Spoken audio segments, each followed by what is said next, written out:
Someone make it make sense. Probably a couple.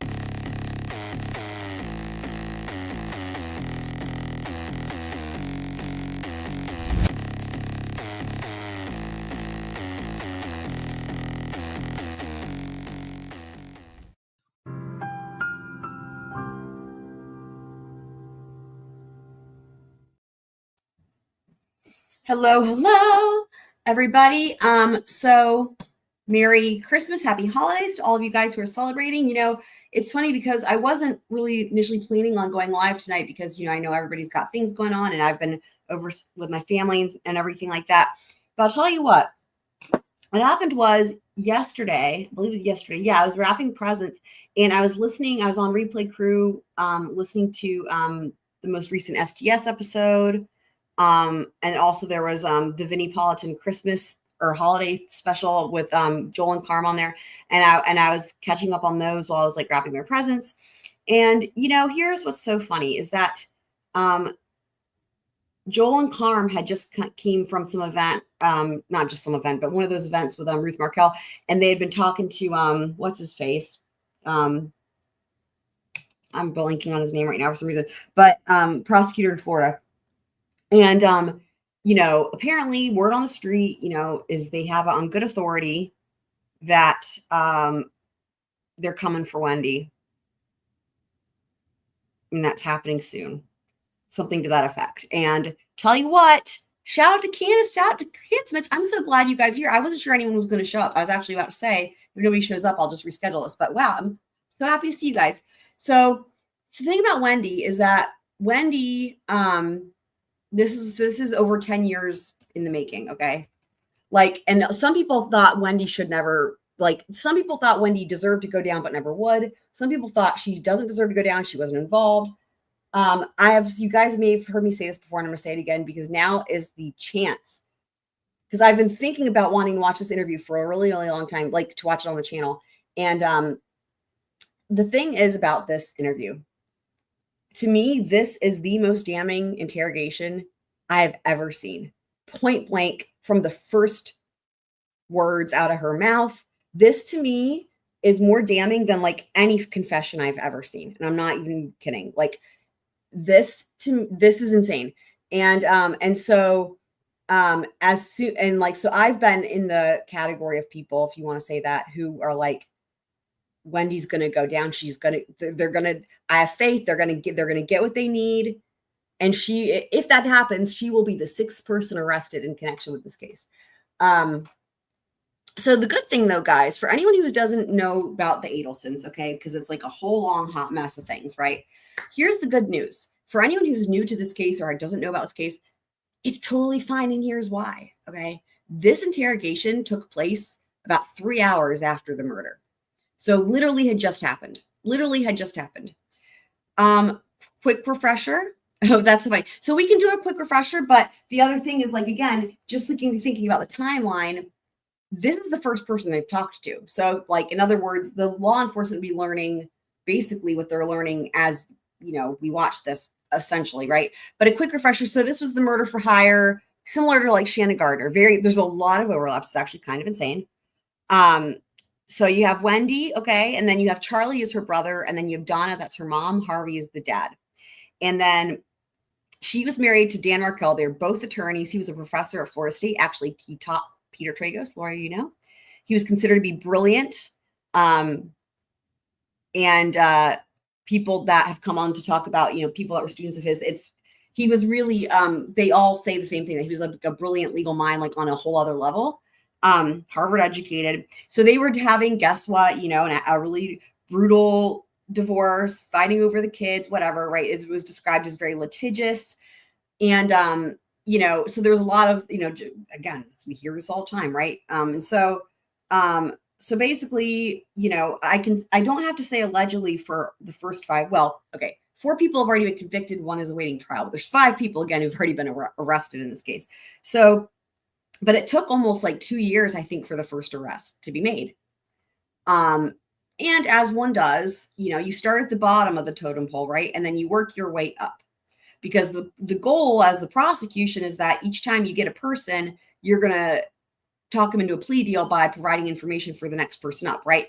So when you think of it that way, it would kind of make sense that they saved Wendi for last, you know. And I wonder if they thought was her brother or her mom, were either of them going to cave? And we don't know. And it's been, you know, the part of the fun with this, I don't know if you can call it fun. Yeah, I guess you could call it fun, right? Because they really kind of had this coming.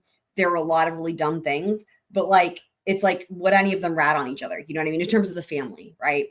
So Charlie, you know, her brother was a dentist, and, you know, basically he had this like girlfriend or ex-girlfriend, Katie McDonough, and like asked her, like, do you know anybody like and I'm like summarizing, right? Again, like, do you know anybody? Do you know a hitman? Something like that, right? So the whole thing was like, oh, if we use a middle person, then we'll be completely distant from this. Like, we have an alibi. We don't even know what these people look, whatever, right?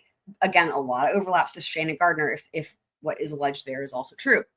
But here there's a lot more people involved, which I don't know why they thought getting more people involved was a better idea. So Katie McDonough gets two people. I don't know why they needed two, but two people to come and try to, you know, attempt to carry out this hit or whatever. They rent a Prius, a green Prius, and it's like caught on every type of toll station and security camera, and it's like really conspicuous because it's like missing it's missing some things. Like, in other words, it's obvious. It's like, that's that Prius, right? There's like a number of things that are very distinctive about it. So, and it's just hilarious too, right? Like, rolling up to commit like a hit and you're in a Prius. I mean, I drive a Prius, so it's really fucking funny to me. Like, of all the things, you're in a Prius. It's pretty fucking funny. Right. Exactly. I know, right? I know. It's really funny. So that's Luis Rivera and Sigfredo oh my God, Sigfredo. I've had so many names in my brain today. Sigfredo Garcia, Luis Rivera. Yeah. Okay. Because I've also got Mario Fernandez Saldana. That's the Shanna Gardner case. A lot of names. Okay. So anyway, so yeah. So those two. So they, and then, so that's who Katie gets, right? So it's like, essentially, if all of it plays out the way that, you know, a lot of people think it will, and if Wendi, you know, it's like Wendi would have like talked to Donna, potentially, maybe, right? And then Donna, the mother, and Charlie are like super tight. And I really, because all their jail phone calls, there's like a bazillion of them, and they've all been made public. You can tell he's like a mama's boy. And also Donna is like, how to say this, controls everybody. But Charlie seems to not notice that. So Charlie would like do what she asked. This is my personal, again, in summary, my personal interpretation of the family dynamics, right? And so because Charlie had no reason, right? Charlie literally had no reason to be involved with any of this. This is not his thing. But it would only make sense if Donna asked him. That's my opinion. And so, so then Charlie gets Katie, who gets Luis Rivera and Sigfredo Garcia in the green Prius. But the first person they talk to is Wendi. She's the matriarch. Exactly. And if you guys saw the thumbnail, all right, I have some times on there. And I don't remember them off the top of my head. It's like less than, let me see if I can find it. It's like less than 22 minutes, throw his brother under the bus. I mean, this is insane. It's just insane. And yeah, less than 22 minutes in, throws brother under the bus. Less than 27 minutes in, asks to be read her Miranda rights. Less than 28 minutes in, they're going to think I did this. That's a quote. And then less than 41 minutes in, another quote. I'm assuming I'm a suspect. Do you guys have any idea how hard it was to just pick 4 so that it would fit on the thumbnail? Because one thing after another, it's like this. I mean, I'm so excited to watch this. And so I know there's some people who've been following this case who haven't actually watched all of this, or maybe even any of it. Or maybe it's just been a while because, again, this is from July 18th, 2014. No. Oh, contraire. She asks to be read her rights. And they don't read them to her because they're like, it's not necessary. Because she's not being detained, right? They're not treating her like a suspect. She's treating herself like a suspect by asking to have her rights read to her, and then being like, so I'm assuming I'm a suspect. This is why it's hilarious. And she's an attorney, right? So yes, it's very interesting. But you guys, right from the get-go, this entire thing, I just can't even believe that. Like, I will say, like, I saw this whenever it first came out, without knowing anything about the case. I knew nothing about the case, nothing. Within the first words out of her mouth, I was like, oh my God. I assumed this was someone who was already convicted of something. I was like, this is the most guilty person I've ever seen. That was my instinct without knowing anything. Yeah, I know, right? It's totally like that. Yeah. So I'm really excited. I'm just glad that there's some of you guys that are here because I wasn't quite sure. I mean, right. And another good point, right? If she thinks she needs her rights read, what she should have done is, say it with me now, call her lawyer. I know. Oh, okay. So let's jump into it. I was trying to figure out how to like make this layout, like crop it and make it bigger. That's what she said. Anyway, I couldn't figure it out. I think maybe you can't actually do that on stream. Anyway, so, but this is fine. This is the way it is from the videos, right? We're going to see we're going to have our little camera here. We're going to watch this on normal speed. And I do not intend to fast forward through any of it because every single second of this to me is pure gold. It is worth it. So she's getting ready for her big debut here. Staring at the phone. So, okay, let me just say, no one's talked to her yet. So, they always do this, right? They stick you in the room or stick them in the room. So no one's come in. So she's waiting. And, sometimes they make you wait for a long time, right? So she's sitting there waiting. Okay. Now, remember, if she's not involved, she shouldn't really know why she's there. And I'm setting this up because what's going to happen is really interesting, right? Because remember, so like if you're, because they're divorced, right? They're living in different places. But so if you have no idea, if you're not involved, if your family's not, like, you wouldn't know why you're even there. And you'd probably be really confused, like, why am I here? So we're going to see how Wendi deals with that from the get-go. Good. Snacks are crucial. And there's no audio yet. So it's not, just so you know. There'll be audio in just a second. We're just watching her. We're watching her prepare.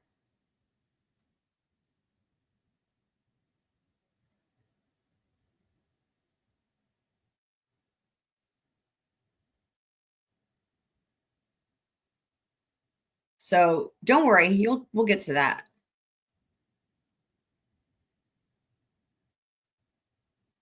You're all right. So he's not quite dead yet. I mean, okay, I'll pause. Okay, so remember, this is like literally 3 hours after the shooting, right? So at this point, what law enforcement knows is like, he's in the hospital, right? And at this point, he's not been pronounced dead. He's still alive, but they don't really know. It's just that's where they're at. Like this just happened, and as we learn throughout this interview, she was at lunch with like her girl group having like a fancy lunch or whatever. And they like show up at the restaurant, law enforcement. Okay. Imagine this, right? Law enforcement shows up at the restaurant and is like, come with us to the police station. And she's an attorney and like, she doesn't freak out or ask for a lawyer or she just goes. Because so the reason I'm saying this is because you're going to see why this is significant with what she's about to say right now. Because what she's about to do is set it up as to how she might know why she's there without it being because she's involved. Well, you guys will see. This is, again, remember, from her first words out of her mouth, I was like, oh my God. Oh my God.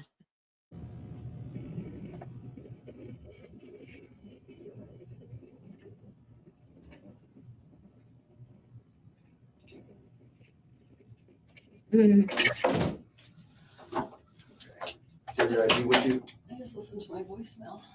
Done. For me, it's done.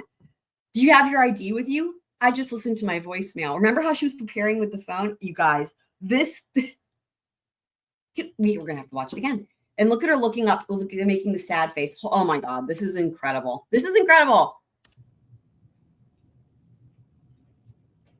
Right. This is where the voicemail comes in, Kit Smits. Yes, very astute. This is where the voicemail comes in. Remember, she has to give herself a reason. Now, I don't know if there's a voicemail or not, but either way, remember, we watched her looking at her phone. She's practiced, she needs to give herself a reason because maybe it would be too hard for her to pretend like she doesn't know. I don't know. It's just fun. Either way, even if this is totally legit, this is incredible. Do you have your ID on you? I just listened to my voicemail. Like she was just ready to say that, right?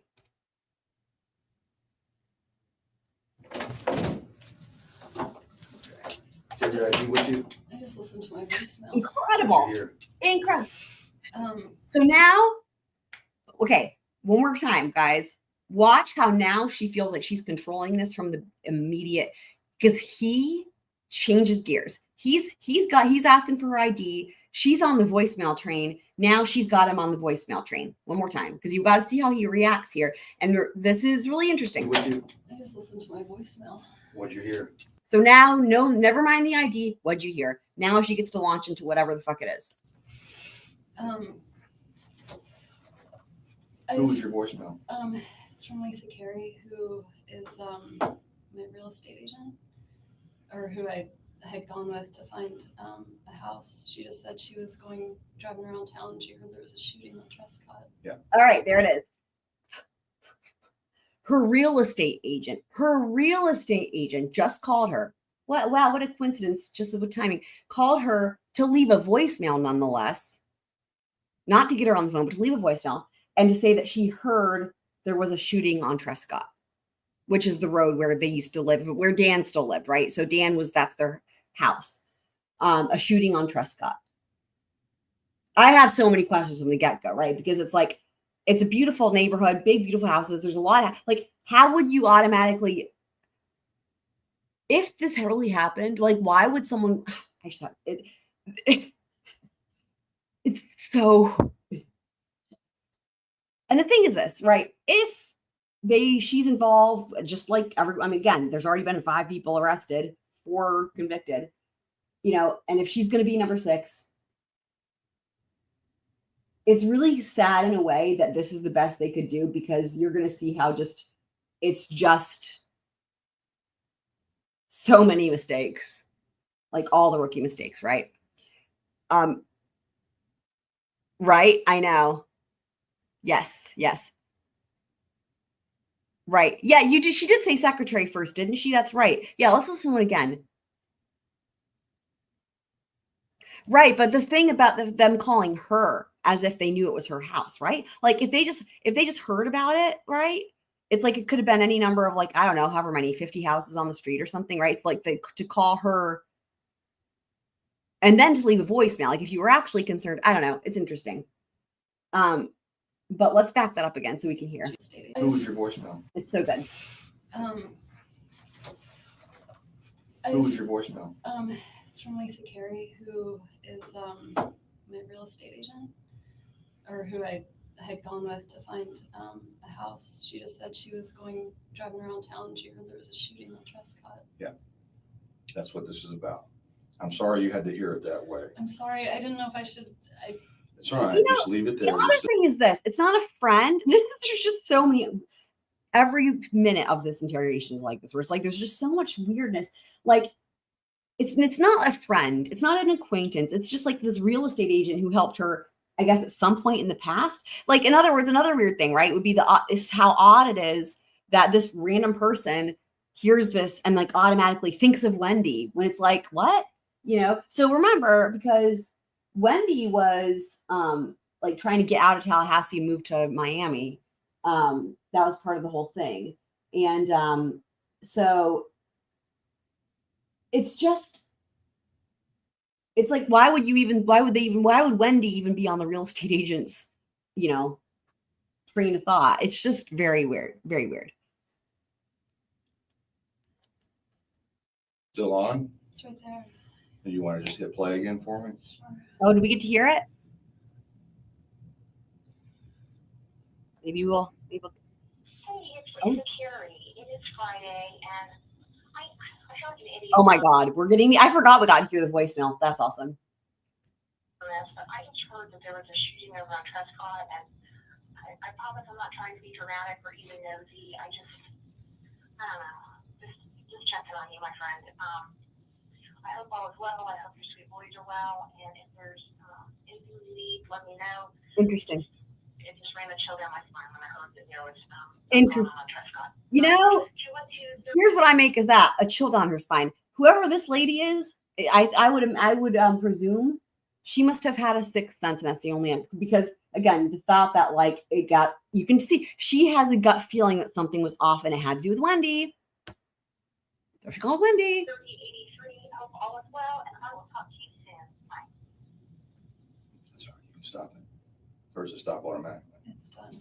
Okay. Do you have your identification with you? Now we're gonna get the ID.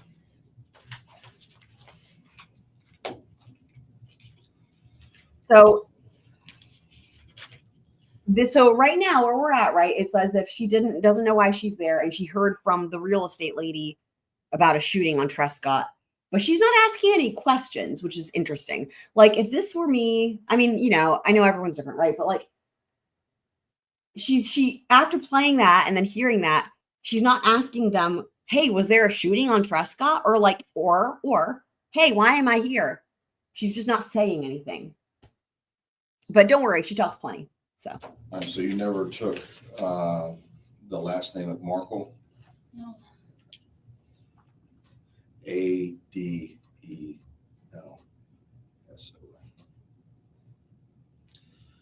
Okay. Wendi with an I. Wendi with an I. Oh, hi, Savannah. I can't remember if you've joined us before, but if you're new, welcome. Right. I know. To sit through that voicemail and not immediately start asking a million questions is crazy. Absolutely agree with you on that. For sure. Yep. Especially because I'll also point out that real estate agent mentioned her 2 kids. She said, I hope your 2 boys are safe. That right there for any mom would be like, hang on, is there a concern here on Trescott where, you know, like, are my kids okay? Right. And like, as you could see, that real estate agent was more concerned than Wendi about it. Right. And she's just, yeah. But glad you're here, Savannah. Welcome. There was a shooting at your home or your ex-husband's home at 2116 Trescott. Okay. Your ex-husband, excuse me. She's still not saying anything. I mean, it blows the mind though. It's like, Daniel, all right, has been taken to the hospital. He's not going to survive. Oh my God. Okay. Y'all.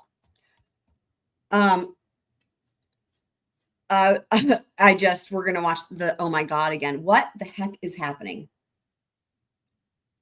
What just happened? What just happened? Sorry. I was trying to type in the chat. I don't know what is happening. I probably am not trying to be dramatic or even nosy. I don't know. I guess I rewound it. I was trying to type. Anyway. I hope all is well. I hope your sweet boys are well. And if there's anything you need, let me know. It just ran a chill down my spine when I heard that there was something going on Trescott. All right. 212-3083. Hope all is well, and I will talk to you soon. Bye. That's all right. You can stop it. Or does it stop automatically? It's done. Okay. Do you have your identification with you?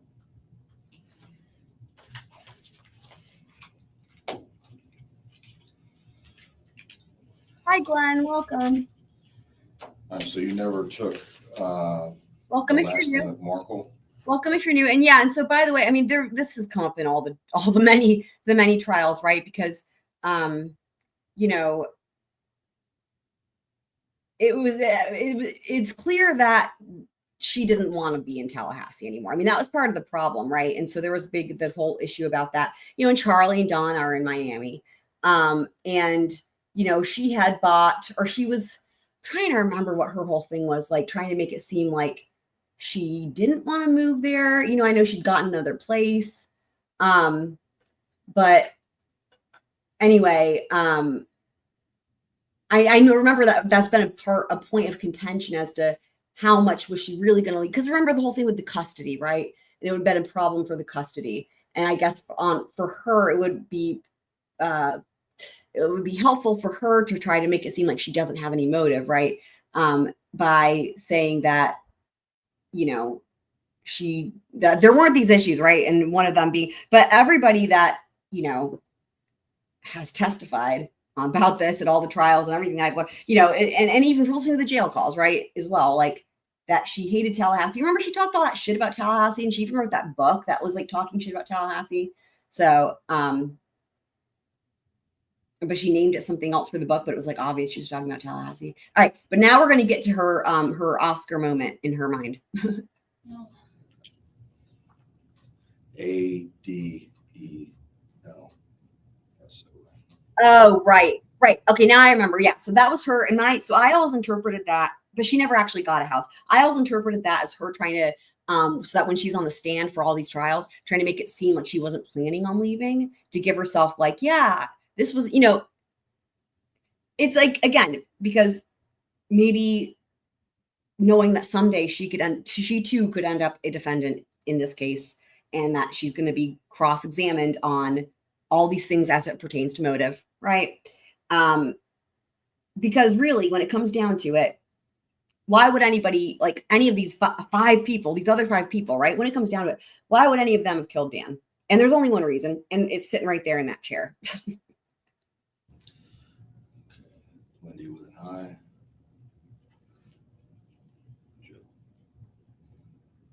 All right. There was a shooting. One can share at, knowledge. Your home, or your ex-husband's home at 2116 Trescott. Okay. Your ex-husband, Daniel, all right, has been taken to the hospital. He's not going to survive. Oh my God. Okay. Ew.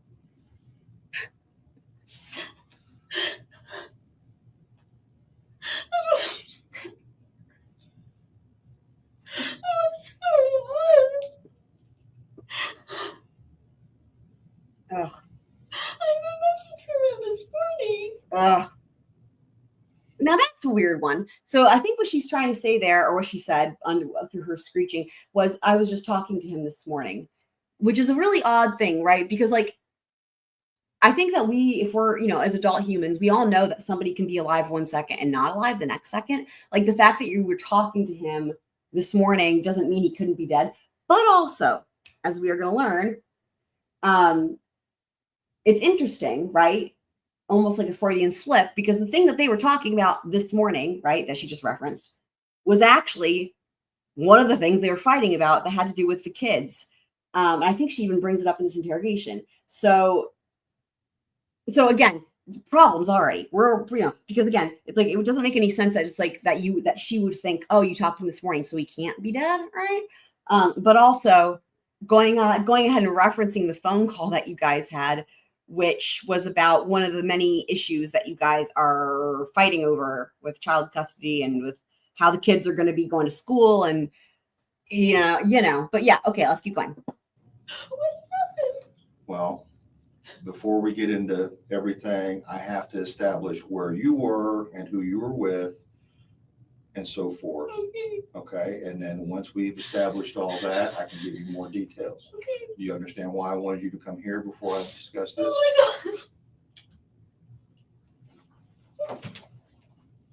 my God. She's very upset. What's not true? Are you saying it's not true that that most adults would not think that just because you talked to someone they couldn't be dead afterwards? Or I'm not sure. I mean, it would be more like if you want to provide if you think there's something else that's more correct, that would maybe be more helpful. If you want to provide that would be good. Because I don't know what you're even referencing, so I don't really know how to address if there's something that you think is incorrect. I am very careful. I'm not trying to provide any incorrect information. But I've been following this case since, well, I guess I first learned about it through STS. So whenever they first started covering it, it's been years. But I'm also covering thoroughly many cases right now. I would have been brushing up on these details, let's say, for like Donna's trial, right? And the last time I brushed up on all of them was during Charlie's trial, which was quite a while ago. And And I wasn't planning on covering this today, like right now, this interrogation, although I've always wanted to do it. But again, because of that news, that word on the street is that Wendy's time is running out. I was like, I just felt like, okay, now I was so excited. That's why I wanted to go and watch this. So.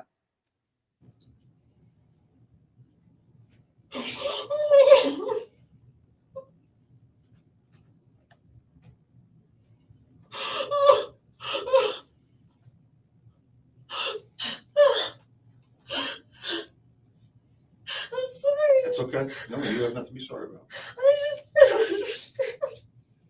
How did this happen?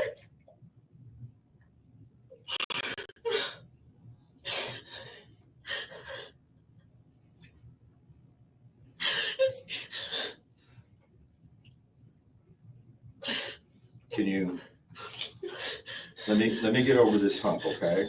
Can we do that first? All right. Can you tell me what time you left your house this morning? Yeah, I was there. I didn't leave this morning. I didn't leave until noon. Okay. When you guys made that, let's watch that little second again, where she's like hyperventilating almost or whatever. Wait for it. So she's like, I'm sorry, he's taking all this time.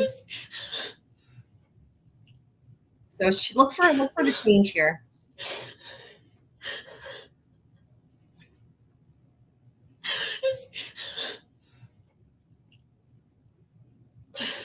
Can you let me get over this hump, okay? Can we do that first? All right. Can you tell me what time you left your house this morning? Yeah, I was there. I didn't leave this morning. I didn't leave until noon. Okay. And oh my God. And I tried to drive up Trescott and I saw that it was blocked. It was blocked at some point. I'm not sure what time it was blocked. And I just thought, oh, there's maybe some trees down or something. Because sometimes. Oh, you're saying as you drove down which one of the side roads? When I'm going to a friend's party tonight, and it's a oh my God, what am I even talking about? I needed to buy it's a stock the Okay, we'll back it up and do that thing where we listen for the question and the answer. Okay, let me just say shout out to Heather. Glad you're here. Awesome to see you. Right, I know it is. Yup. And not only that, but especially because it's one thing if you're just doing like the fake crying, but she really went over the top with the like quote unquote hyperventilating. And if that was really happening, you wouldn't be able to catch your breath like on a dime, right? To then speak normally, right? Like if you're really hyperventilating and then you try to talk, you're going to hear that in the speech pattern because your breathing isn't going to just go back to normal like that. You know, it's just crazy. Right? Yeah.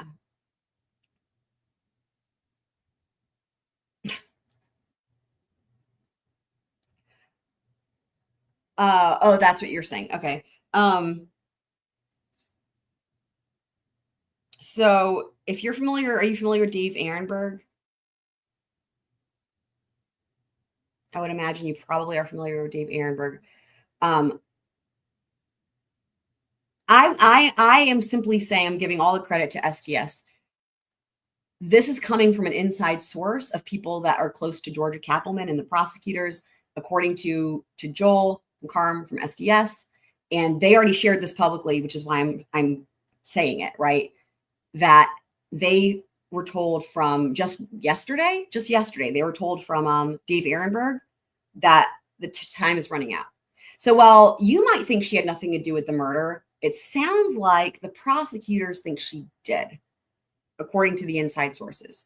So that's not I'm literally I'm the messenger. I'm repeating what they said, and that is why I got so excited. So, I mean, and there's Heather with the logic. Thank you, Heather. Right. I know. That's a great point because how would anyone else? Yeah. Thank you. Thank you for that. Yeah. Well, I think I actually pointed out earlier too. I was like, when you've got the long list, right? You've got the 5 people so far that have been arrested, and she would be number 6. And like literally none of them would have any reason, you know, it's her ex-husband. They were so yeah, it is right. It's one bonkers family. Yeah. They get all these people involved just because like for some random reason. So, you don't know Dave Aronberg. So Dave Aronberg comes on all the different court TVs and the, long crimes. He's a prosecutor, maybe even a state. Let me look it up in Florida. You probably have heard him talking about this case. But he is, let's just see.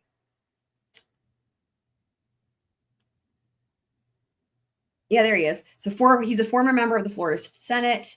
He's the state attorney. He's the state attorney for Palm Beach County, which is why he's able to weigh in on cases that are not his jurisdiction, but he's like a huge source, right?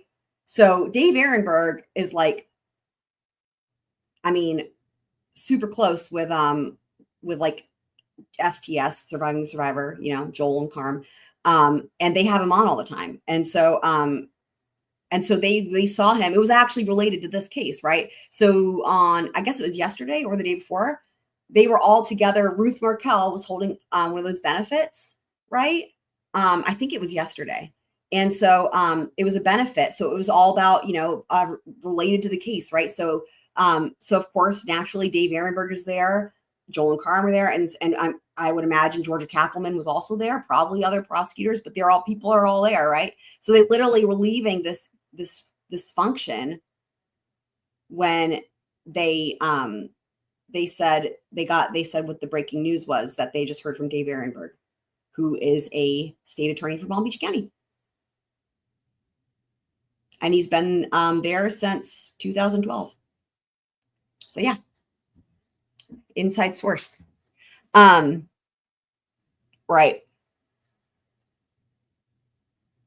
Yeah, Kitsman's asking a good question. I would love to hear what Glenn has to say. I mean, I've heard plenty of people say they don't think Wendy's involved, but I will say I've not heard anyone explain it, like how. So I'm glad you're asking that question, Kitsmits. Thank you for that. Yeah, thank you so much. Yeah, it's a good question. Yeah, also Heather, good question, right? What would be the motive, right? Yep.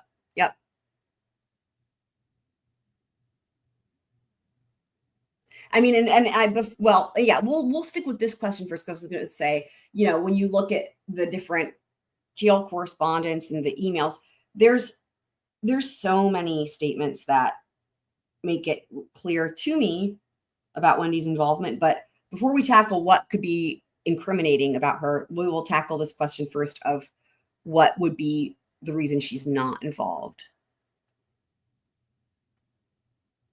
So you're talking about this interview?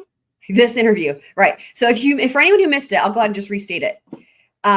When I saw this interview the first time, I knew nothing. I knew it was when it first came out, right? I knew nothing about this case, literally nothing, absolutely nothing. And from the first word out of her mouth about the voicemail, I was like, holy fuck. And to this day, this to me is the most damning interrogation I have ever seen. And I'm including that where people confess. I think this is more damning. This to me is absolute insanity. And again, on the thumbnail, you can see some of the bullet points of times I have there of things that she says that are just on another level. Need some Z's? Welcome. So happy you're here again, my friend. Kids is coming in fresh. Yeah. I mean, right. Okay. Well, let's just watch some more of it. It's great to have an open mind. And that's the thing, is that, this does not surprise me, because there are a lot of people, well, maybe not a lot of people. There are definitely people who I've heard say the same thing too, like with this interview, that they just, and that's why it's so funny. That's why it's interesting to talk about, right? Because for me, again, this is literally the most damning. So yeah. Okay. Let's keep going. Engagement party, and so I went to buy bourbon. Okay. So I went to drive from my place up Trescott to get to ABC Liquor, and it was blocked. So I just turned around. I was on the phone at the time. I wasn't paying a lot of attention. Right. So I just turned around and drove up the other way. I just thought, sometimes when I lived there were electrical things that would happen.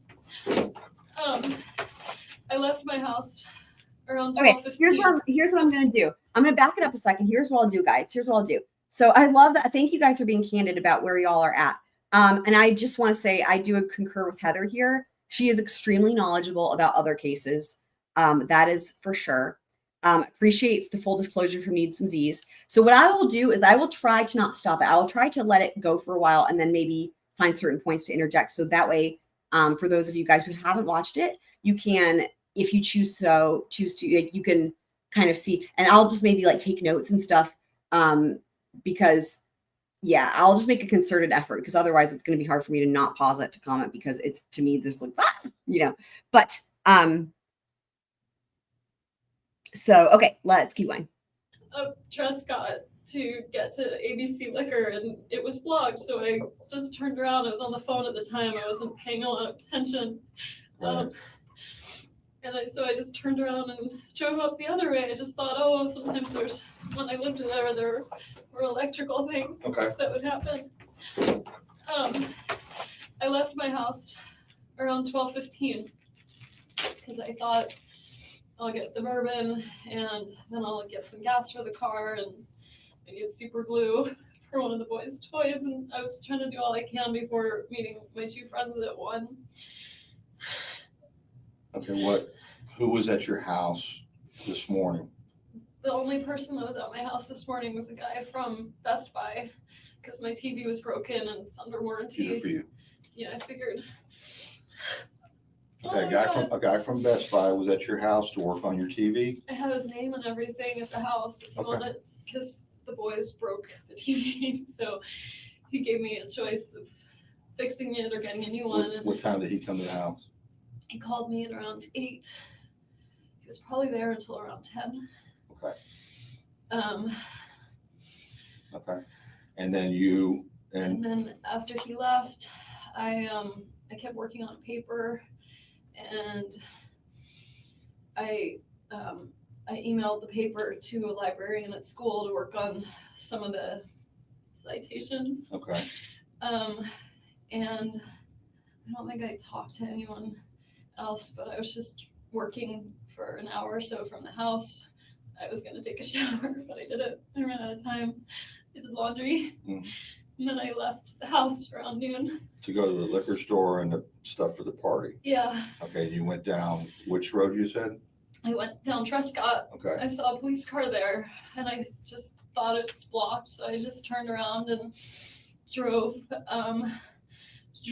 to, I went down the rest of Centerville, went up Benton, took Benton across, went to ABC Liquors, bought the bourbon. I'm a little confused. You're up on Centerville Road. What's your purpose of driving down Trescott? It's usually the shortcut to get to Monroe. To get to Monroe? I usually take it as a cut through to get to Thomasville or Monroe. Okay, all right, so I don't know why I said Monroe. I was thinking Mosaic, Monroe, Thomasville. Okay, so when you come down into town on Centerville? I almost always cut through Trescott. Trescott and just drive by your old house? Well, I do it as a way of like coming to terms with the divorce. But yeah, sometimes I drive there. If I'm too sad, I drive around. Okay. If the kids aren't home and I know they're not home, I feel better about driving by the house. But yeah, it's shorter and I just usually drive by. It's shorter than going all the way down to Benton? All the way down Centerville and around Benton. It's just a shortcut I always took. Okay, so you turned around and went back to Centerville, I take it? Yeah. Down to Benton and went to the liquor store down there on Thomasville? Yeah. The one at Benton Road? ABC Liquors, it's at, Benton. Mm-hmm. Okay. All right. Did you make a purchase there? Yeah. And that was sometime after 12? Probably 12:30. Okay. All right. And I talked to a guy there because I don't really buy much alcohol. And so they wanted bourbon. And I asked the guy, we had a whole conversation about bourbon and my eyes. Like, your eyes? He just said, your eyes are really blue. Right. And you have contacts? I do. Okay. But I just remembered it. Right. So I bought the bourbon and got some gas on Thomasville and met my friends at Mosaic. Which gas station did you go to on Thomasville? The one that's, I always forget the name, but the one that's close to the cross street. It's right next to the Goodwill. Okay. If you're heading north on Thomasville. If you're heading north on Thomasville, it's on your right. Okay, just past the Goodwill Just place? past the Goodwill. It's close to the intersection there. Okay. All right, and then from that point, you went straight to Went to Mosaic. Mosaic restaurant? And met friends there. I used to have kind of a steady Friday meeting, and I hadn't seen my two friends in a while. And so we had made plans to meet up. What time did you get to Mosaic? About 1. I was a little late. We were supposed to meet at 1, and I got there a few minutes after. Okay. All right. I know it's cold in here. Okay. I think that's not why. Okay. I know it's part of it, but Do you know anybody that would have a beef against your ex-husband?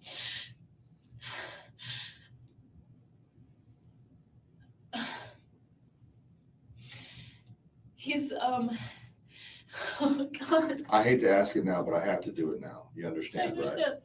I understand. He. I mean, he had friends. He always meant well, but he would sometimes rub people the wrong way. Okay. But not anyone who would do something like this. Anybody that he owes money to? No, he owes money to me, He owes money to you? but not Okay. not me. Okay. All right. All right. Oh my God, we're poor kids. Oh.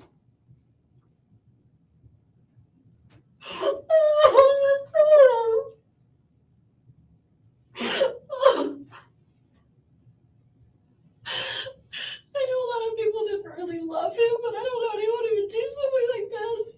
Well, we're still trying to determine, what happened and how it happened. But he wouldn't do this to himself. Okay. He was a very positive person. I know a lot of people didn't really love him, but I don't know anyone who would do something like this. Well, we're still trying to determine, what happened and how it happened. But he wouldn't do this to himself. Okay. He was a very positive person. Okay. No one that you know of or that you've spoken to recently that he's had some type of problem with or that he was concerned about? No one that he was concerned about. I mean, we've been separated for 2 years, so I don't know, Right. If he had something going on, I wouldn't know about it. But I mean, I had lost my voice earlier this week, and so we had put off this conversation about our son's school and where he was going to go, and he I can't. I know a lot of people didn't love him, but not anyone who would hate him. Okay. He meant well. Everyone that knew him Okay. knows that he means well, but he can be a little argumentative. Right. But not he didn't owe anyone money. He didn't do anything except work and take care of his kids. He wasn't involved in anything bad. Okay. I can't believe this is happening. I know. And he was a professor at the law school, is that correct? Yeah. Okay. And your divorce has been 2 years or the total separation, I'm assuming? Total separation's been 2 years. Our divorce was finalized last summer around this time. Okay. He wouldn't do this to himself. He has a girlfriend now. Do you know his girlfriend? I met her once in the last couple of weeks. She was visiting. She lives in New York. Okay. Do you know anything about her? I know some things about her. She's also a law professor. I know she's recently divorced and she has a son. I don't know if her divorce is final, but I think recently divorced. Where's she a law professor At NYU. And they seemed very happy. And I mean, I think that was a really good thing in his life. He seemed really happy about it. She came down here, she met the boys, and I met her, and she told me how great she loved the boys. It seemed fine. Did she ever stay at the house with him? Just that one time. When was that? I remember because I just got back from being with my family in South Florida.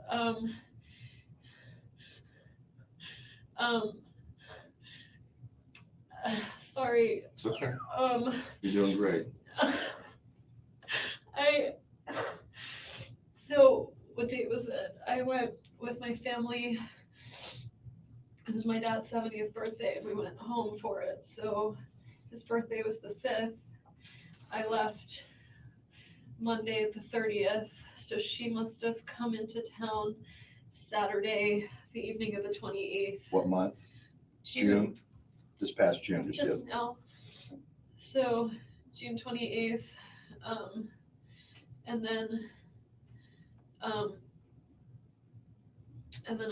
then she was there with the boys the 29th, and then I met her on the morning of the 30th when I picked up the kids to take them to South Florida.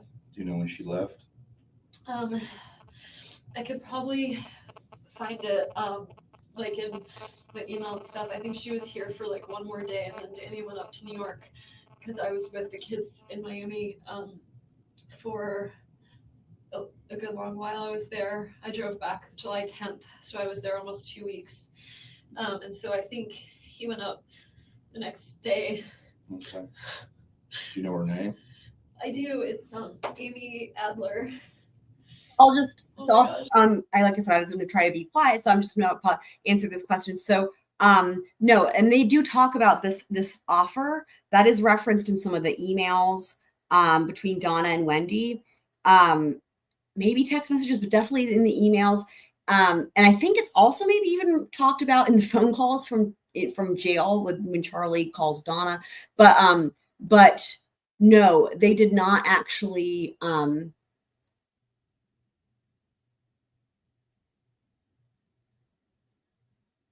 They did not actually do it. Actually, now I'm trying to remember. I think they actually did offer it to him and he declined. That's what I recall.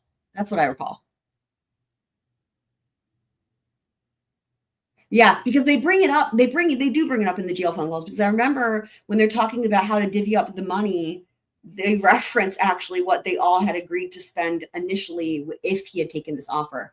And they reference that when in terms of the money, in terms of paying for the hit. They do talk about that. Yeah. A.D.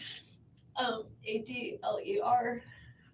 And she's a professor of law at NYU. Yeah. What kind of car does she drive? I have no idea. I know she has a car. She lives in New York City. Well, so I mean, she was driving down. I mean, she flew down here, I'm assuming. Yeah. Okay. Do you have her phone number? Yeah. Good point, Heather. Okay. Yeah. He wouldn't do, because he wouldn't, he declined it. And so that, again, they sort of said, I remember something like Donna talking to Charlie and saying, like, hey, you agreed to chip in this amount if they'd done this thing. So then, that's how much you owe for the, and whatever quote unquote code language they try to use. I don't know how long they were dating even. It seemed kind of serious if she met the kids, but I don't really know. He's been going up to New York for Right, correct. Smart. But the thing is that the thing about this family is they all talk all the time. Like Charlie talks to or he did anyway. It's harder now that Donna's been arrested. It's probably different. But back when Donna was still on the loose, her and Charlie talked on the phone I think several times a day. And that first batch of jail phone calls came out. It was insane. It really was insane. And they just talk. I mean, it's like self-snitching to the max. Since Lincoln was about. They do put it in writing. They put things in writing too. So going up there 3.5 years. So I my guess was that they might have known each other for a long time, but have been dating. I don't know how long. Well, let me ask you something. Does his relationship with her have anything to do with Daryl's divorce? No. It had nothing to do with an extramarital affair. Oh, did they ever? No, the only thing. Did they ever? Here, okay. Let me just real quick, guys. So the circumstances under which Donna was arrested. Remember the matriarch, the mother, right? This was. Oh God, what was it? The day after Charlie's conviction. So mind you, during Charlie's trial, they were supposed to be called as witnesses, as in Donna and Harvey, the dad. They were supposed to be called as witnesses. They were not called, and they also didn't attend the trial. Now, I'm pretty sure it was the day after the verdict came in for Charlie. Donna and Harvey are in the airport, and they have booked tickets to Vietnam. Now, when the jail phone calls come out, guys, this is what they were. Okay. They were on, they're way ahead of the game with this family, right? Because they were ready. They were waiting for this to happen. So in the jail phone call, so we heard them after this happened is when they came out. But of course, they hear them at the time, they as in law enforcement, right? in the jail phone calls, Donna is talking about in the recorded jail phone calls, what are countries that don't extradite to the US? Like in more than once, in more than one phone call, they're talking about countries that don't extradite to the US. And she even says something like, yeah, I was going to ask Wendi because she would know. And then they're talking about and then there's that one time where Donna thinks that the phone is hung up and it's still on, it's on speakerphone, and you can hear them talking about buying the plane tickets. It's like, oh my God, it's insane.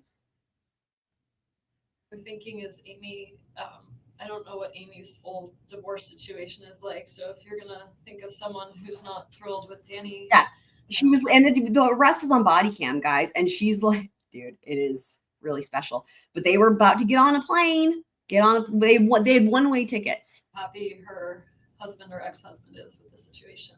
Do you know anything about him? I don't know anything about him. So you know Amy Adler, she's a professor at NYU. She was down here from the end of June through the first part of July. I think just a few days. So she mentioned when he would know. He's been seeing her when he goes to New York on these conference trips. Well, he's in New York in the summertime. We have a week on, week off schedule with the boys. So whenever I have them for a week. Yes, I'll put it back.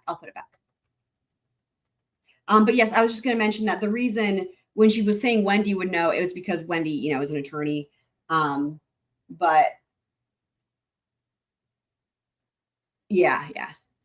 Going up to New York for like conferences and stuff since Lincoln was about a few months old. So he's been going up there 3.5 years. So I my guess was that they might have known each other for a long time, but have been dating. I don't know how long.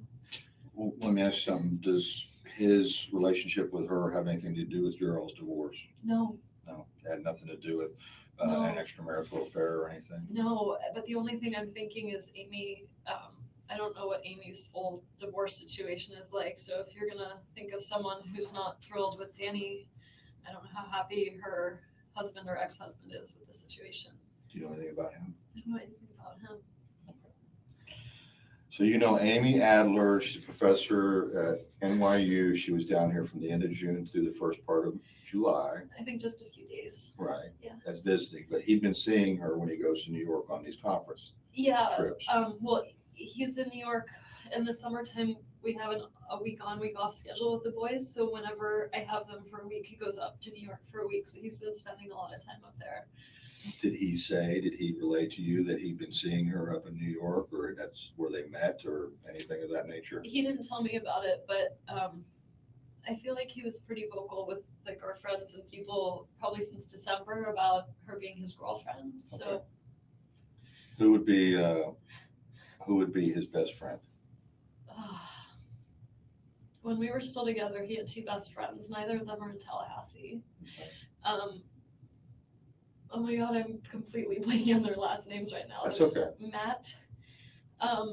Matt Price, that was his best man at our wedding. And Josh Berman, who, Matt is in DC and Josh is in New York. Actually, he has a friend, I don't know if they're so close, but he and the boys sleep over at their house a lot. They're in Cairo, Georgia. Okay. That's probably his closest friend here. Do you know his name? His name's Alex Greenberg. He's a veterinarian in town, and they've got kids around the same age as our kids. He's a vet here in town? Mm-hmm. And I think Do you know they're where his close. office is? I don't. Maybe in Cairo. Oh, he doesn't have an office in Tallahassee. I don't think so. He's a vet in Cairo. Their house is in Cairo. His Right. wife is a dentist. I don't know if her practice is in town or in Cairo either. His wife is Maya, M-Y-A. Okay. You're being very helpful. Okay, and I know it's hard. I'm trying. You're doing can't fine. believe what's happening. You're doing fine. I know it's all of a shock. I know it's coming to you all at once. Okay. I don't know who would do this. Okay. Well, it appears from what we've seen so far that someone intentionally hurt Danny. Okay, intentionally. I'm pausing only to say something. She's about to offer up her brother. Okay. Okay, I I don't don't think know who it is. no, and I don't What if think they come after the boys? I don't think that's going to be, I have no indication at this time that that's a threat, okay? But the boys are going to stay with you. You're not going back over to Prescott. Well, in about 1 minute or so. You just be on the listen for this, guys. I'll back it up. Okay. I'll back it up. Attention. Be on the listen. That someone intentionally hurt Danny, okay? Intentionally. Okay, I don't think. Do you know who it is? No. And I don't What if think. they come after the boys?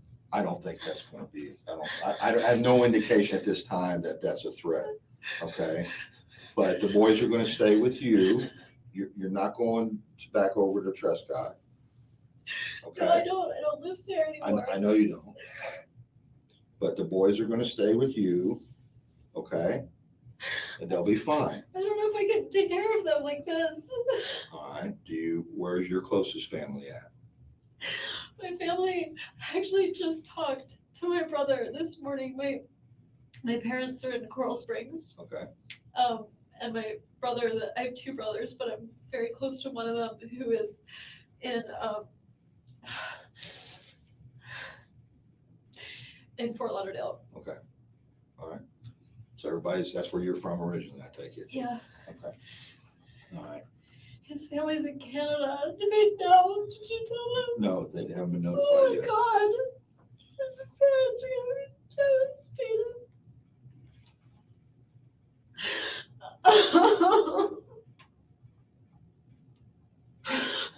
Okay. This is what I want to do, okay? This is what happened, okay? Daniel's been shot, okay? And we have to find out why and who did this. Can you help with that? I will try. Okay. What I want to do right now to try to expedite things, okay? But I need your permission, is I want to take your cell phone and download all the information out of it. Sure. Do you have a problem with that? No. Okay. And then we're going to make arrangements for you to get the kids, or we'll get the kids somehow, okay? Because the kids are at daycare, right? Yeah. And they're going to need their mother. Yeah. Okay? Yeah. Okay. Can you do that? Yes. Okay. I got to get a form for you to sign, and then I'm going to get the phone started, okay? Oh my God. I have a lot of friends. I know. How do you know that? Well, you had two of them up there for a last minute lunch date, right? Last minute. Well, I mean, you went up there, you're sitting with them, you have friends. I do. What I meant by it is that Danny didn't treat me very well.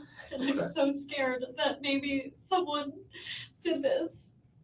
Not because they hate Danny, but because they thought this was good somehow. Oh, are you saying that you think maybe one of your friends would have done something Who like would this? do this? I don't know. That's why you're here, and that's why we're talking.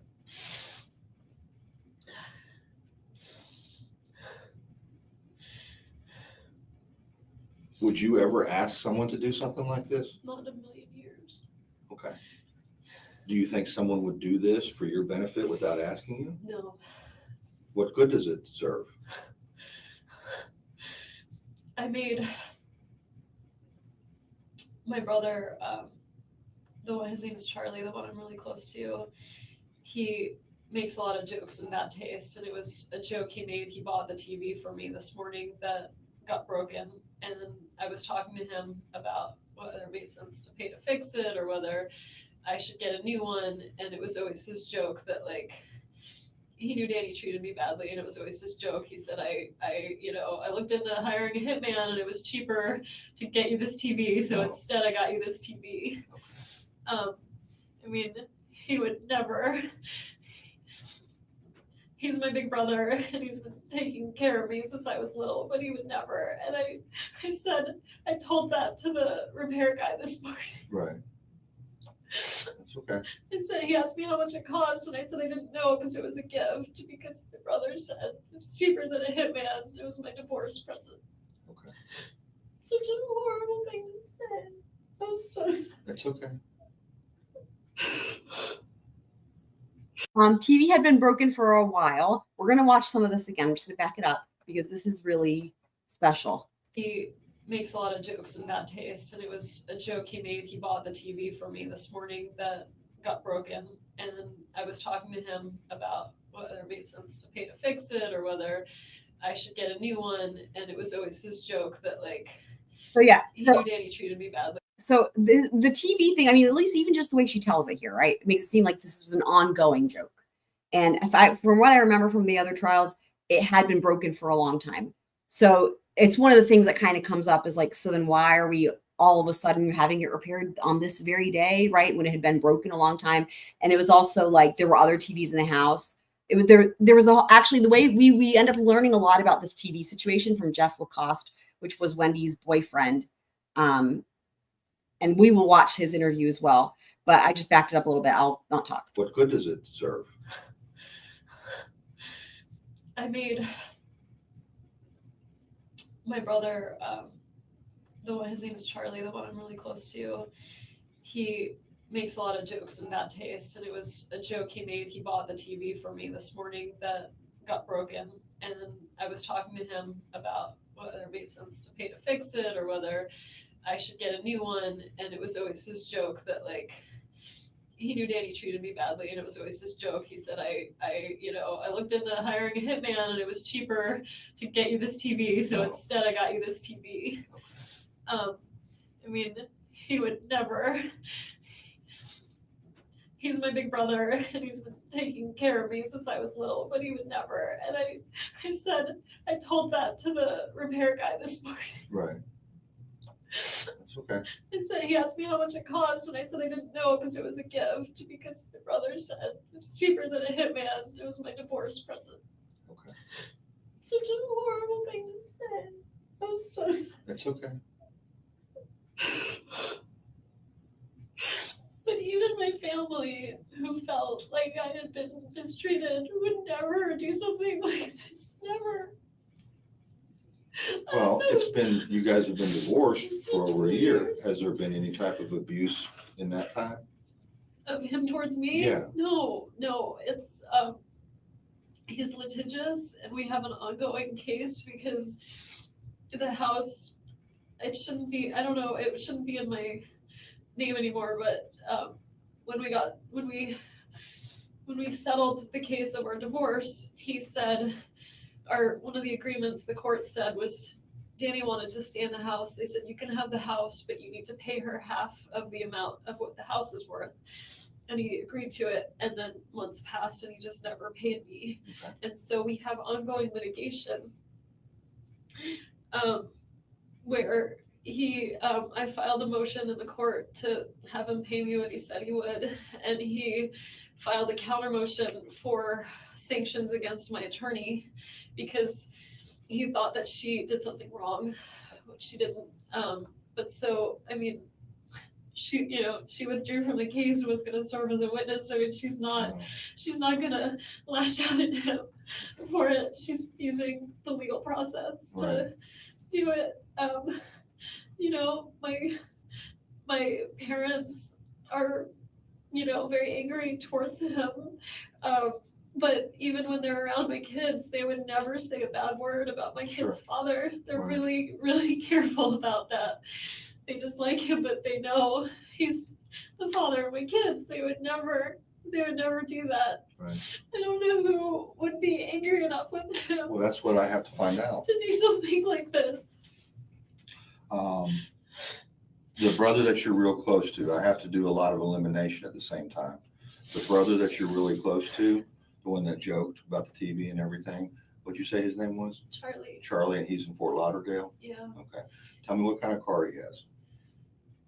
He has like 5 cars.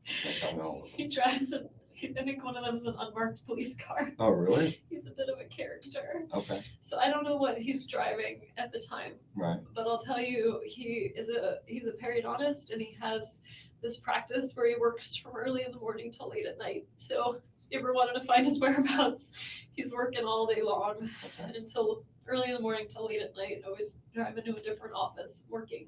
Oh, he goes to different offices? Yeah, he works in different offices all over South Florida, does implants for people, and he works really hard all the time. He has a girlfriend, so he's pretty much accounted for all the time. Charlie, is that his first name? Charlie's his first name. Not Charles? I think Charles is his legal name. No one calls him that. What's his last name? Adelson. What's his middle? J-A-Y. Same spelling, Adelson. Yeah. Okay. Oh my god. What? What? Oh my god. What? I can't believe this is happening. Okay, all right. That's one of my Let me favorite go parts. get- Let's just watch that little part again. I love that part.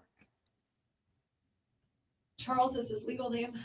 No one calls him that. What's his last name? Adelson. What's his middle? J-A-Y. Same spelling, Adelson. Yeah. Okay. Oh my god. What? What? Oh my god. What? I can't believe this is happening. Okay, all right. Let me go get the form for the phone. Do I need to be read by Miranda rights or something if you're gonna look at my phone? I can read you Miranda if you want to hear I don't that. know, I'm just trying to make sure I'm being I have no protected. reason, I have no reason at this point to suspect you in this incident. Okay? I couldn't tell from the way you were talking to me in the car if I was a suspect. Well, no, and the reason was I didn't want to get into everything until we got up here. Is he okay. still in the hospital? He's at the hospital, yes. Yes. And he's alone. Yes. And nobody knows he's there. Well, you know now, and while I'm going to get this phone taken care of, I'm gonna have a victim advocate come in here, and hopefully you can supply her with his parents. Oh my god. I'm assuming his parents would be his next of kin. He's a sister he's really close with. Where is she? They're all in Canada. He's Canadian. Okay. All right, they live in Canada. They all live in Canada. Okay. His family's all in Canada. Okay.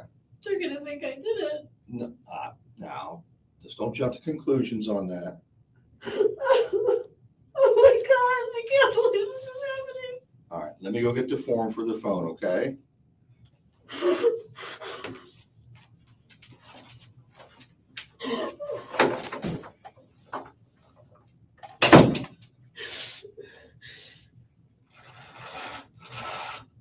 Oh my god.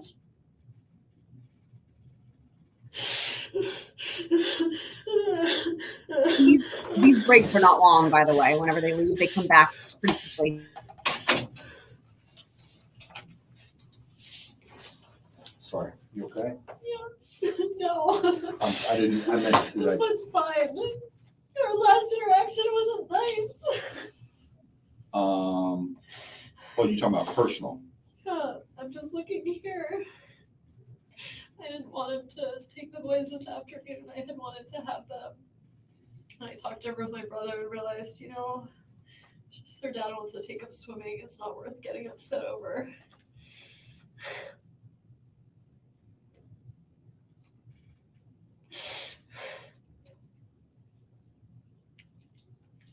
He sent me that message at 9:15 this morning.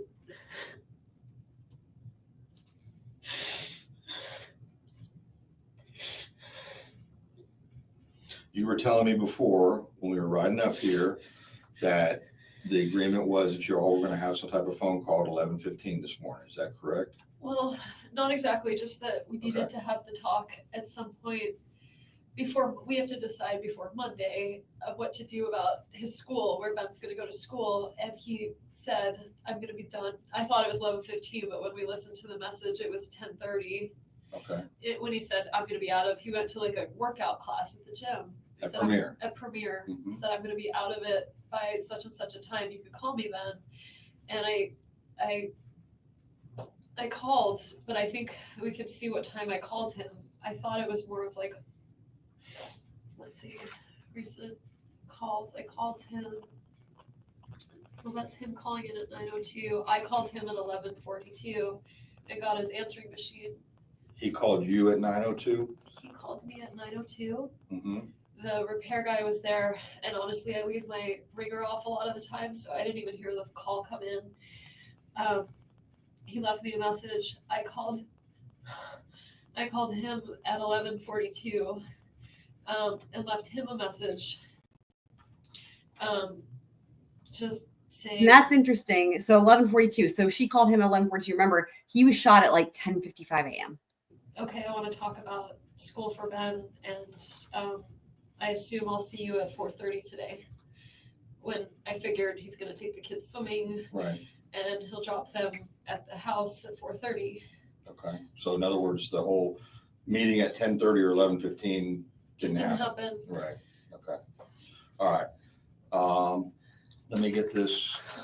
There's a lot of information on here. Okay. It'd probably be easier if I read it to you. Fine. Okay. I, Wendi Adelson, and I got to change this. Adelson. I know I got to change that. It's okay. It's Adelson.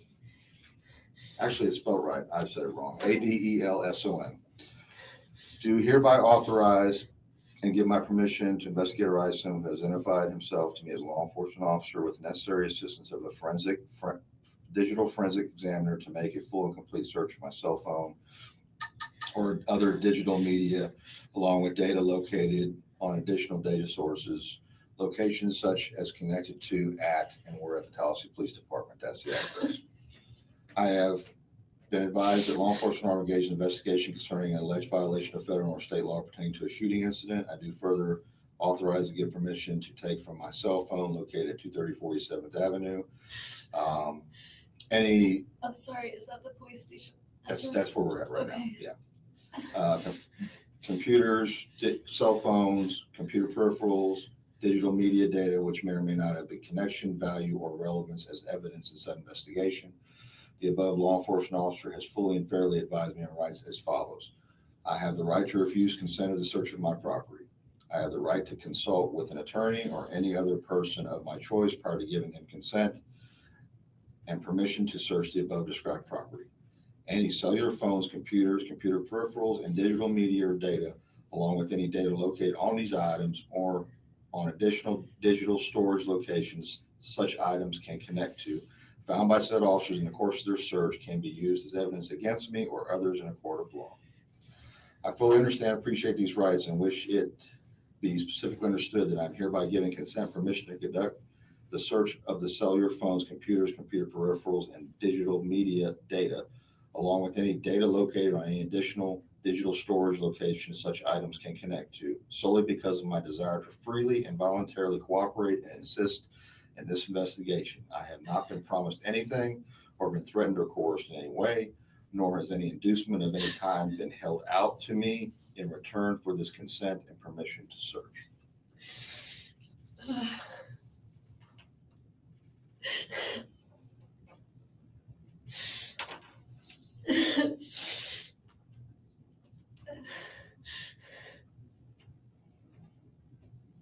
Okay, can I have your phone now? Yeah.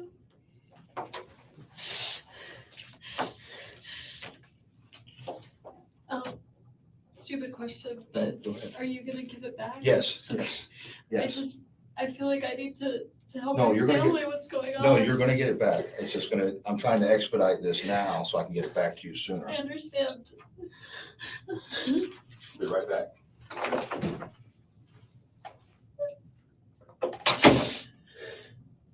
So I'm just going to take this moment because Super Planner Girl. So you didn't hear the news from STS? Because there's some STSers in here. But yeah, this just came out like yesterday from Joel and Karm. They were with Dave Aronberg at one of Ruth Markel's events for Dan, and yeah, it was yesterday. And they actually mentioned this on their show yesterday, and they came on Benny's show and mentioned it. But they said that and I'm paraphrasing, but it was they have it on good authority because Dave Aronberg, right? And Dave Aronberg is tight with Georgia Kappelman, and that's why I have a little hourglass in the thumbnail that they're coming for. The clock is ticking. The bell is going to toll, as it were. How did he say it? Something like there might be an arrest very soon, something like that. But I think it was stronger language than that. But essentially, if the state attorney is feeling comfortable enough to mention it to somebody who they know has a podcast and a huge YouTube channel and is going to tell people, I think it's pretty reliable. So.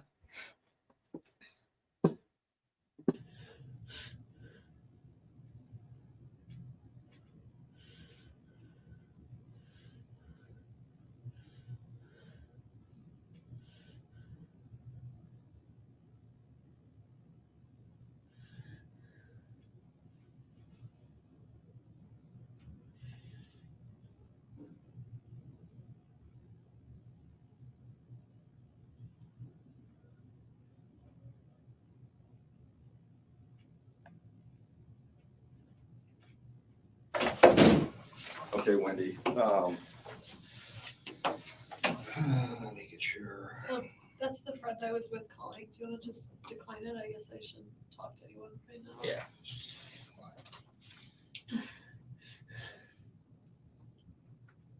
Is there someone I can talk to about what to tell my kids? Yes, well, we're gonna get to that. Give me your phone number on this phone again. 954-803-0079.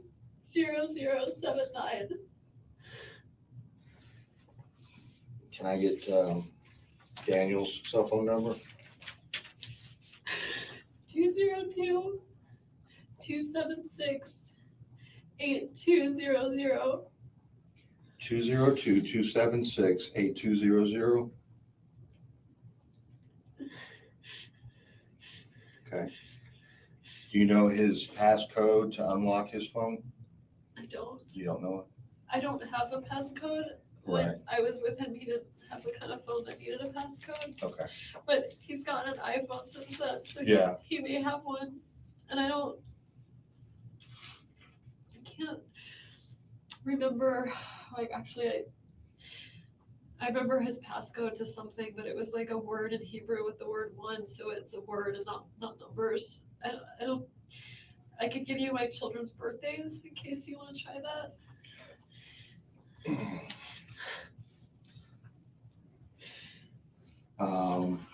I really have no idea what it would be.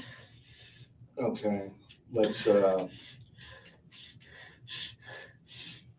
ahead with the children's birthdays. So Ben is 7/29, so it could be like 0729. What year?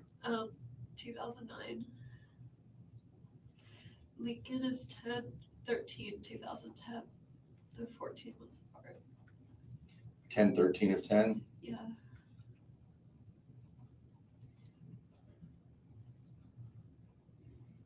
I was complaining about him at the lunch. Sorry. I'll be right back.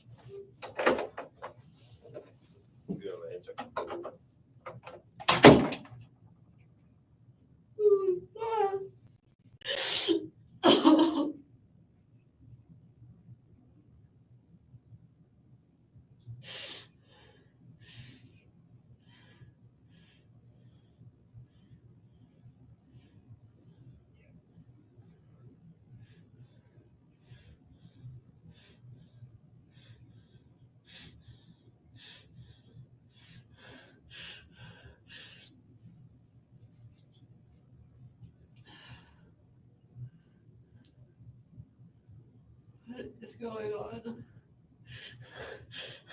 Y'all, I'm gonna pull it up so you guys can hear it from them. I'll pull it up and I've got it almost. Give me just one sec.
Okay, so where they shared this first was actually on Vinnie Politan's channel, and they're literally leaving the event where they heard the news, and then they shared it on their own channel. I'm just going to play this little clip from Vinnie, from them, and so this is going to be, here we go. So this is Joel and Karm. So for anyone who doesn't know Surviving the Survivor, that's Joel, that he's the host of the show. Karm, that's his mom. She's a Holocaust survivor.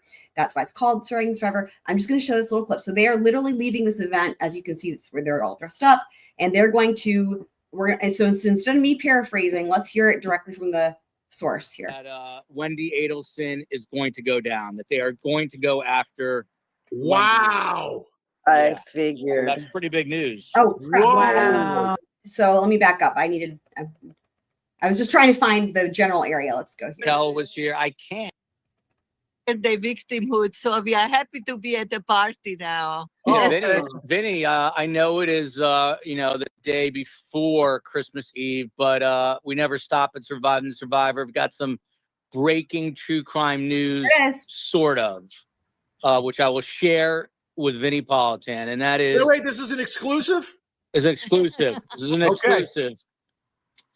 So we were speaking at this event in Sunrise, Florida. Ruth Markel was here. I don't have a tripod. I'm doing this old school way.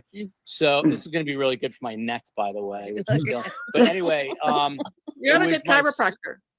yeah, look how stiff my neck's been killing me for 3 weeks, but I won't bore people with that. No, but no, anyway, he will tell you all about his problem. so long story short, we're speaking at an event with Ruth Markel. If the guests are familiar with the Dan Markel story, Dave Aronberg, myself, and Ruth spoke, but then Dave Aronberg, state attorney, said he was just recently with the state attorney, Jack Campbell, out of Leon County. And per Dave Aronberg, it's not 1,000% confirmed, but And Georgia got an award, a very big award. Georgia's named as Georgia Kappelman. So she was there. Like I said, Georgia Kappelman was there. She got a big award. assistant prosecutor of the year. One in thousands of assistant prosecutors, and she got the award. Vinny, I thought the night before That's Christmas not- Eve, she wouldn't cut me off. But the breaking news That's is not the breaking Here we news. go, Now here we go. comes the breaking news. Dave Aronberg is telling us that Wendi Adelson is going to go down, that they are going to go after. Wow. I There figured. it That's is. pretty big news. Whoa. Wow. Again, Big. this is, I Big. just want to be clear, this is more of what Dave got through his conversation with Jack Campbell. It wasn't No, explicit. It wasn't like, Jack Campbell is the lead. He's Georgia Kappelman's boss, Jack Campbell. we are getting Wendi, but it is what No, Dave took away read- from the conversation. he read between the lines, and it's not so official. So let's be very careful. We're being It careful. wasn't confirmed officially. Okay, so Allegedly. the 1,600 people watching right now, don't tell anybody. Yeah. Let it not leave the room. Hey, Vinny, you'll be proud of us. So we just talked, and now we're invited to a dinner. So anyway, so then the next day, I guess yesterday, they also had the STS Christmas Eve show, and they mentioned the news again. But I just thought this was actually a better place to see it because they literally were just leaving the event when this happened. So so there you go, guys. Yes, Karm is amazing. Holocaust survivor for anyone who missed that. Big shout out to Flash fan. And it is funny. I mean, guys, it's not a joke. Flash knows like literally every single case. And this is the one case, but now he's getting familiar with it. So yeah. But that's the thing. Like I was on replay crew. I was wrapping my presents yesterday. And I was like, stop everything. This is my Christmas present for me, like to myself. It's like this news, right? I mean, he even says like, Vinny, here's your Christmas present. Because yeah. And that's when I was like, you know what? I don't know if anyone's going to be here for this, but I was like, hopefully someone will show up and I'm just going to go through this interview because I've been waiting to cover this interview and there was never really like a opportunity or whatever, but now I'm like, now it's relevant. Now it matters. And it's a good refresher.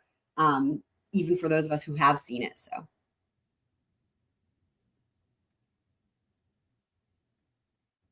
And I didn't mean to play that. Sorry. Right. I know. But having said that again, they shared it the next day on their own channel as well. So, but also if you want something to, if you want something to stay secret, don't tell Vinny Politan. Just saying, however many people that we're being here, but just you guys right down here at the bottom of that on the right-hand side at the very bottom, that's Vinny Politan. So you guys know what's going to happen there, right? Literally the last person tell news to. Okay. So let me pull up Wendi, back to Wendi. That song, like What is it? Something Wendy. Okay.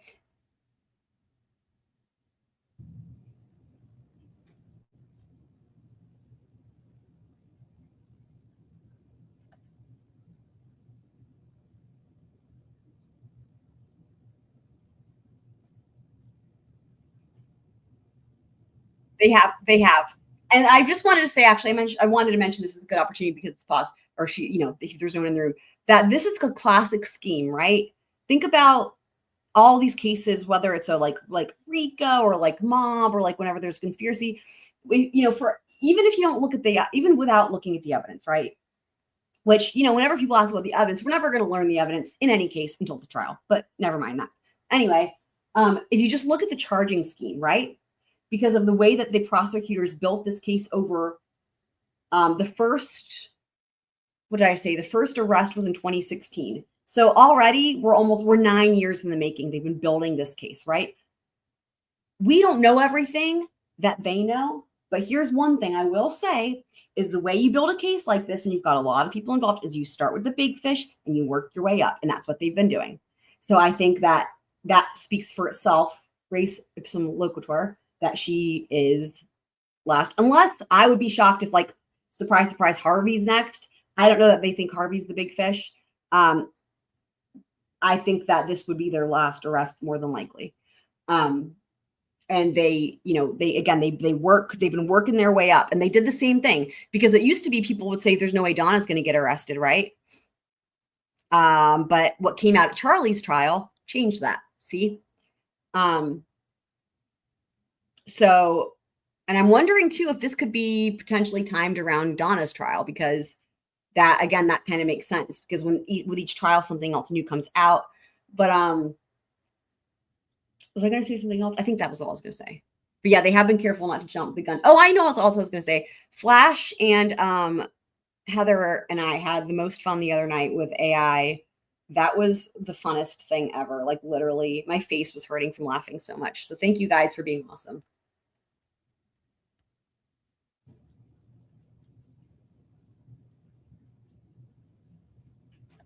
This is the Florida case. Florida.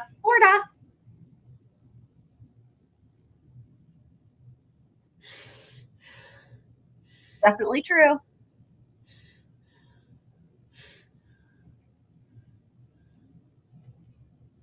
Oh, by the way, Heather, there was a comment, again, I was trying to not talk. So there was a comment that you had said it was directed towards me earlier, and I don't remember exactly, but it was referencing a bunch of names that have to do with Idaho 4. And I just wanted to say, I don't know who any of those people are. They were like, I sounded like maybe YouTube people, but I don't know who any of those people were. So I just wanted to let you know, I remembered it, and I'm just remembering to mention that. So, okay. Okay, they're going to take your phone, they're going to hook it up to a machine, download the information. It doesn't take that's right. a whole lot unless you have right. a lot of Planner girl. Thank you. That's right. I have to use the bathroom. Okay, no problem. Is there? Yep. Is it close by? Yeah, it's real close by. Okay, you can leave your stuff there. It's not going anywhere, and I'll ask you right around the corner here. Okay. Okay. Do you want some water after that? Okay. Good question from Super Planner Girl here. Okay, she's leaving to get some water. They come right back. Okay. Can't leave. Not yet. You got somebody here? Yeah, and Super Planner Girl was there for a little bit of the AI, so she was also joined in the fun. Okay. / insanity. Hold it. I'm sorry. It's okay. She has to pee. Oh, look, that's a good pause right there.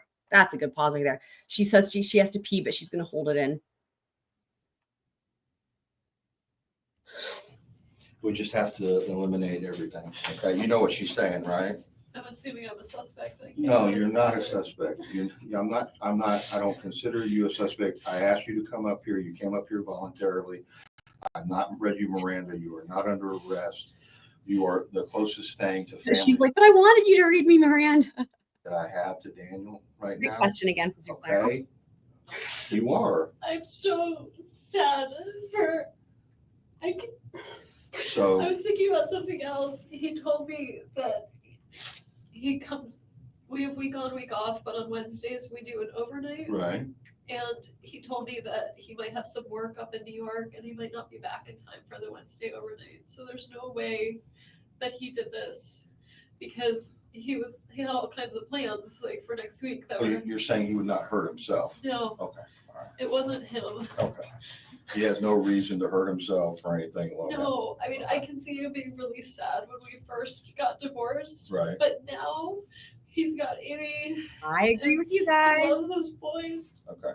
And things are really good for him. There's I agree. no way he I did agree. this to himself. I agree. And again, even just you just look at the charging scheme alone from the prosecution. But yes, whether you go by this charging scheme or whether you just use logic, I agree with you guys. I believe you. Which really scares me because it means there's someone out there that's willing to do this to him, and I'm scared for the kids. I understand I And understand they're at school right now, and I want to. there's an officer at the school. Okay. The kids are fine. Okay. Okay, there's no, the I don't kids know. are, I'm gonna tell them. well, we're gonna help you with that. This is the next saga here is how are we going to explain this to the kids? Okay?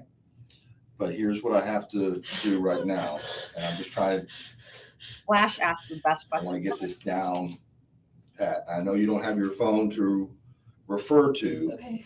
but that's okay. You'll have all that information. Right, because I'll check that against what you tell me. Okay. Your last phone your last personal contact, in other words, in person with Daniel was when? He goes by Danny. Danny, okay. No one calls him Daniel. I don't know him, so I'm sorry. I mean, from my knowledge, everyone called him Dan. Just telling Okay, you Danny. so that it just feels really impersonal. My last face-to-face contact with him. Wow.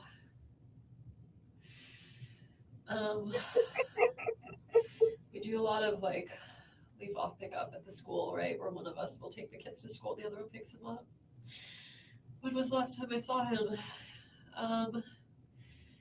I definitely saw him when I picked the kids up. I feel like there's something since then, but that would have been. I'm on the way. I'm not familiar with the, Okay, I'll get Annie because she wanted it before. Yeah.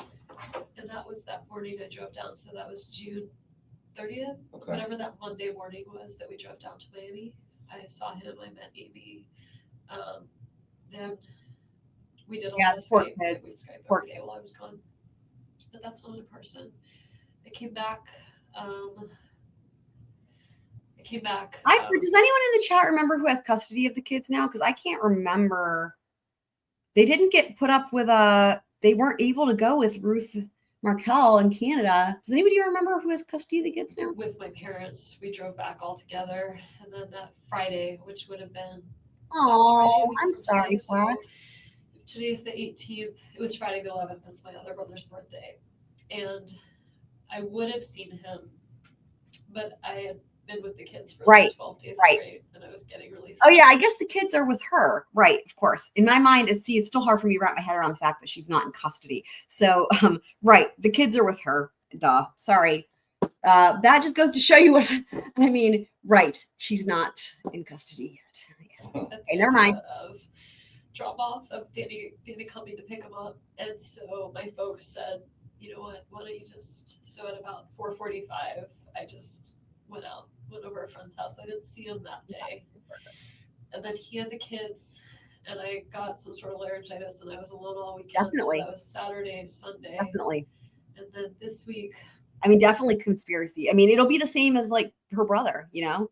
I would imagine conspiracy and solicitation and first degree murder. Also the same as I would say the same charges as Shanna Gardner, right? Same, except for the only one that wouldn't apply would be the one that Shanna Gardner got with the the kid related to the child abuse thing because of the kids being in the car or whatever. But other than that, it would be the same. It's the same scheme and it's the same state, right?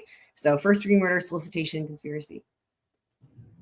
I missed the kids, so I visited them at school on Monday and Tuesday. they were staying with Danny. They were I didn't know dating she the was whole time, but Danny and I had started on days when we really missed the kids. We'd go have like lunch with them or breakfast with them. So I went and had lunch with them or read them a story. I saw them Monday, I saw them Tuesday. Wednesday was my overnight. And so,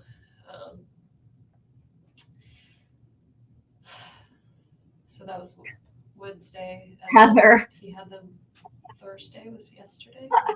So that was the last time I had face-to-face contact with him. Was June 30th. Yeah. 30th, okay. I was actually going to And ask then- a question. I think we have a lot of questions. I was actually wondering if Glenn maybe has a crush on Wendi. Because, you know, sometimes there's people, and now that's understandable, right? Because we all know what that's like, right? Okay, if like you can't help that, okay, fine, right? Fine. So just let us know if that's the case, you know. Yesterday, y'all were conversing on text about this phone call or about this discussion for Ben. On email, I think, Okay. about, we'd both spoken with an administrator at the school. And so yesterday morning, I emailed him and said, I'd really love for him to go to this school. I think we should accept it. Here's why. And then I asked him a second question about Ben's birthday coming up because I didn't have Ben on his birthday. He wanted this Lego thing, and I wanted to make That sure is that really no one else funny. got it for him. So I asked him if he was going to do a party for Ben, so I knew ahead of time. So whether Ben, so the people two would kids are Ben and Lincoln. be bringing presents or whatever, and so I knew whether he would have gotten it from someone else or whether I should buy it for him. And he wrote back and said, "When your voice feels better, let's talk," because my throat was really hurting. He said, "Let's talk. We need to work this out." Oh, on Monday." For sore And throat. I sent him an email. You'll see it sometime this morning while I was home working on my paper that said, "Okay, I'm ready to talk whenever you are." I don't know what time I sent it, but if I called him at 11:40, it was either before I called him because I thought normally he would have called. Okay. Like when he said I'm done with the class at 10:30, and I had said, "Okay, let's talk," and then sent him a call or an email. Like I thought it was weird I hadn't heard from him, but I just thought like, oh, maybe he's busy with something or showering. Or... But he told you at some point that he was going to premiere this morning. Yeah, no, that When- phone message says I'm going to premiere. I'll be out 10:15, 10:30. And so. Okay, I just want to point something out. So she got a phone message from Dan that morning, right before the murder, saying he's going to be going to premiere. Okay, let me just point something out, guys, right? Now, he's telling her that he's going to be going to the gym.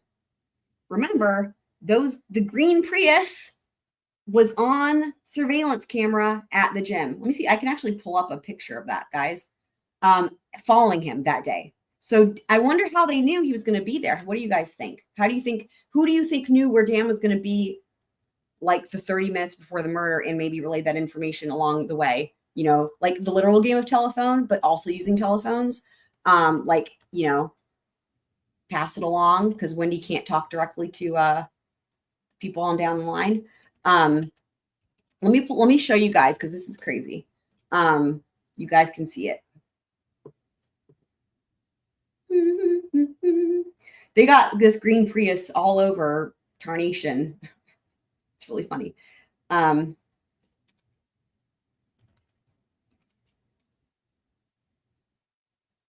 they got so many pictures of this.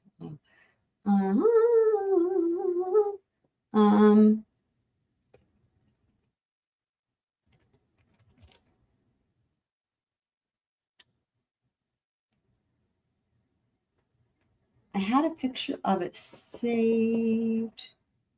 Hold on just a second.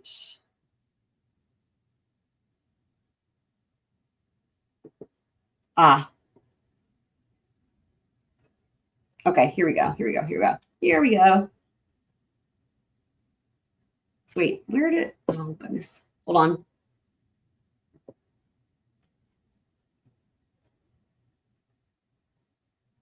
I have to turn off my ad blocker. Dirt.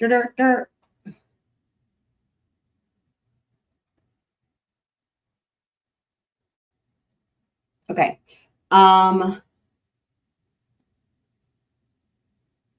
Here we go. The picture should be coming right. Oh, there we go. Well, I'll keep playing the interview and then I'll find the picture and then I'll pull it up because you know, yeah. You When can did- call me after that. When did you receive that phone message? maybe after the repair guy left, so maybe at like, this morning, like Okay. at 11-ish or something. All right.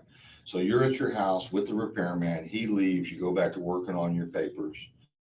And then you leave your house around noon, drive down, Trescott's blocked. You turn around, you go back around on Benton, and then you go to There's a the, tree. pardon? I thought it was like a tree that fell down or something. Weather that day was really nice. There was no wind, there was no rain. So, I didn't even think like that's the house. I saw a few houses blocked off, and I'm sorry, I wasted sorry. time. No, you're not wasting my time. I think I asked you before, you don't have a number for Amy. You do not have a contact number for her, but you know she's a professor at NYU. Yeah. You know that her and Danny have been seeing each other, and that she stayed here from the end of June to the 1st of July, just At least 2 28 days maybe. Yeah. Yeah. and she met the children, Yeah, she met a few friends in town too. and you don't know anything about her ex, No, I know she was married. right? And she has children She has a son in New York. in New York. Okay. She's a son. I think he's 14. Okay. Um, Do you know how old Amy is? she's 50. She's 50. Yeah. She doesn't look 50. She's very beautiful. This is really funny here. She is, not that you can't be beautiful at 50, but she looks really young. She's very pretty and accomplished. And You know her date of birth? I only know that she is 50. I don't I'm- know it because I was looking her up one time, feeling. Oh, okay. Well, I'll rewind this part. I'm just looking for this Prius picture. I just wanted to say that to this comment, Glenn, I don't care about what Janine Driver says because we already heard you bet your life that she's innocent. So I think that's good enough for me.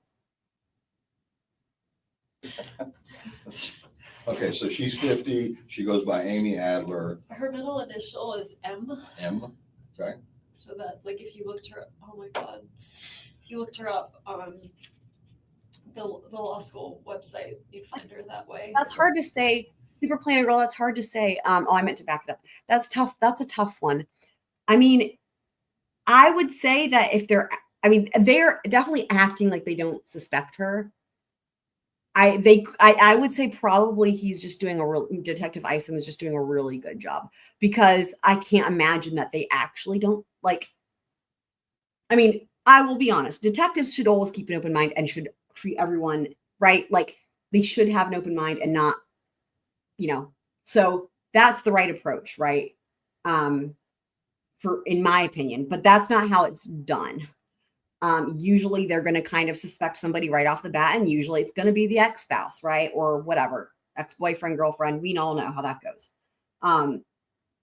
And given what she's already said so far, I would be very surprised if he did not suspect her.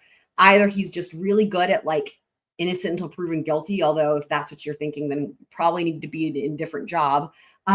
Or he's just really good at not letting it show. That would be my take on that. I know she was married. Right. And she has children She has a son in New York. in New York. Okay. She's a son. I think he's 14. Okay. Um, Do you know how old Amy is? she's 50. She's 50. Yeah. She doesn't No, look Flash, I would agree with you because I not everyone here is following Shanna Gardner, but of course I'm covering it. Yeah, I mean, I actually, we don't know enough about that case yet. Like my question would then be like, what would Mario's motive be? But I will say that there are some differences between that case and this case. And again, one of them is like the number of people and like the connections everybody has to each other. But yeah, I mean, I definitely think that from what I've seen so far, I would say it looks like Shanna is innocent. But the other thing too, I will say, is the state is like really sketchy, right, with the case they're building for Shanna Gardner. And the state worked really hard to be really careful with this. Like everything was done flawlessly. I can't recall any issues in the investigation. With that never happens, right? There was no chain of custody issues. They took their time, and that's part of it, right? Like long time, but like they built a flawless case and they took the time to do it. And so I think that's another thing too, right? Like with Shanna Gardner, there's like issue after issue after issue. Again, different jurisdiction, same state. So She's very beautiful. She is, not that you can't be beautiful at 50, but she looks really young. She's very pretty and accomplished. And, Right. Yes. Thank you. Yes. You know her date of birth? I only know that she is 50. I don't, because I was looking her up one time, feeling. Oh, okay. Okay, so she's 50. She goes by Amy Adler. Her middle initial is M. M. Okay. So that, like, if you looked her, Correct. oh my It's God. correct. If you looked her up on the law school website, you'd find her Correct. that way. Okay. Her brother's he's like a famous fashion designer. So I think they spend a lot of weekends like in the Yeah. This is like literally, well, the beginning of her interrogation is literally 3 hours after the shooting. And she lives in the city and lives like, Right. you know, good life. Okay. You gave me a name of Matt Price, who's in DC. That's his best friend. Is that an attorney? He's an attorney, yeah. I'm sorry you have to deal with so many lawyers. That's okay. I'm used to it. I got to deal with the state attorney's office, public defender's office, private This is the attorneys. part. The only time I've ever been in this, I represent victims of crime. I represent immigrant victims of crime. So it's the only time I've ever been in this building is like okay. advocating for my clients. And the other friend, The other friend is Josh Berman, also attorney. He's in New York City.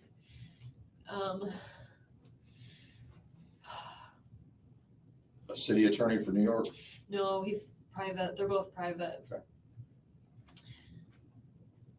And they were like the historic best friends Okay. from college and law school. And then of course Alex is up in Cairo. I'm assuming they're close. I know that he sleeps over at their house a lot with the kids. Okay. I don't know if it's because the kids really love to play together or because they're close, but they spend a lot of time together. I'm sure they're close. All right. Okay. Danny's pretty religious, so Oh boy. Here we go. like Buckle he's up. connected with like rabbis and stuff in town too.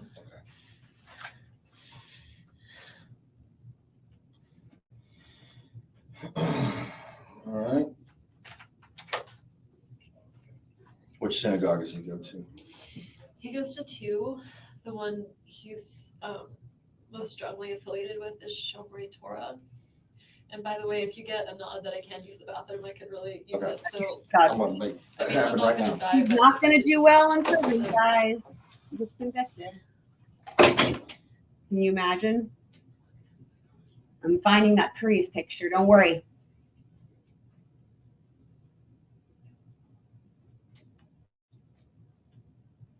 God, they got them at the ATM. They got this Prius at the ATM. I forgot about that. Oh, another ATM. They got this Prius at the ATMs. Wow. Okay. Oh, there's even their faces. What idiots. So they're at the ATM and you can see their, like, hold on. You'll have to see this. Hang on. Okay. Let me just show you guys this real quick. So, like the number of all the things, they have this Prius literally, you know, like that song, like I've been everywhere, man. Like that's this green Prius, right? With them two in it. The first two people that they arrested. So like here's at an ATM, then there's like at a different ATM. Now here's a good one because there's their faces, right? Like there they are. Oh my God, just the self snitching. But the picture that I'm looking for is going to be in this somewhere. There's Georgia Kappelman for anyone who doesn't know her. She's lead prosecutor. Shout out to Tim Jansen, speaking of the Tallahassee Democrat. Here it is. Okay, here it is. So remember, we just heard Wendi a few minutes ago talk about how Dan called her, or they talked on the phone. He said he was going to the gym or whatever, right? Oh, here it is. It's like Jaws music. Doo-doom, doo-doom, doo-doom, doo-doom. Boom, boom, boom, boom, boom, boom, boom, boom, boom, boom. Whoever thought a green Prius could be so ominous, right? There it is. The first and only time a green Prius will be ominous. So, but that because they got on all these cameras, so it's been following. So there it is. So this is 7:18 at 9:24 a.m. They're following him to the gym. There it is. And then they got them leaving the gym and going through all those tolls. Those pictures were up here earlier. They got them leaving the gym. Idiots.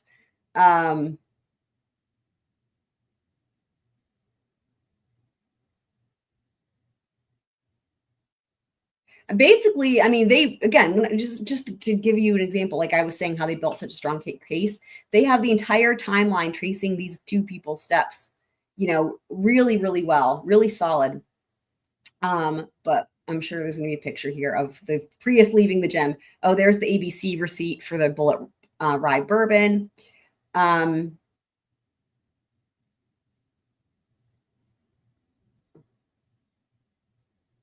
Oh, I guess it's actually after the one we just looked at. I guess they're going in chronological order. That would make sense, though. So you scroll more, scrolling. Yep. Okay. So it's got to be after then. Oh, there's a Wendy's minivan. Oh, okay. Well, anyway, you guys have probably seen it, and I'm sure we'll see it again in the future. But yeah, but they've got it. So they've got it on the surveillance cameras and like the toll booths and shit, like leaving the gym, right? So yeah. Okay.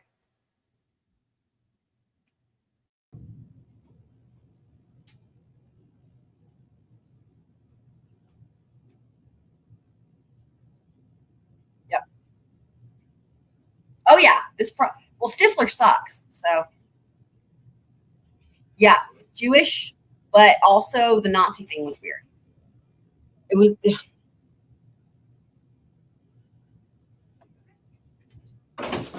Here we go. Okay. Right. Bye. She's got to do. Okay. So there's the questions about the Judaism, right? So just to say real quick. So yeah, so it's weird because the Adelsons are Jewish, but like maybe not as Jewish. I think Super Planner Girl said that, and that would be accurate. But it's weird because this is where it gets really weird, right? Because of Donna, and like she wanted to dress the two kids up like Hitler. Like, so, okay, guys, Donna wanted to dress Ben and Lincoln up, the two little boys, in Hitler Youth costumes just to make Dan Markel upset. Because like his family has Holocaust survivors. I mean, and add to that their family themselves are Jewish. Oh yeah, Kitsmits is like hasn't heard that one yet. So yeah, there's more there. That's just an example, just because it's related to the topic of Judaism. But there's just one example. Yep. Yeah, no, you're right. Absolutely correct. Need some Z's. Yeah. Yep. Yeah, and they even wanted them to go to a Christian private school. That was the other thing, right? It was a Christian private school, and that whole thing about the summer camp, the Christian summer camp. Wendi was trying to make it seem like they were.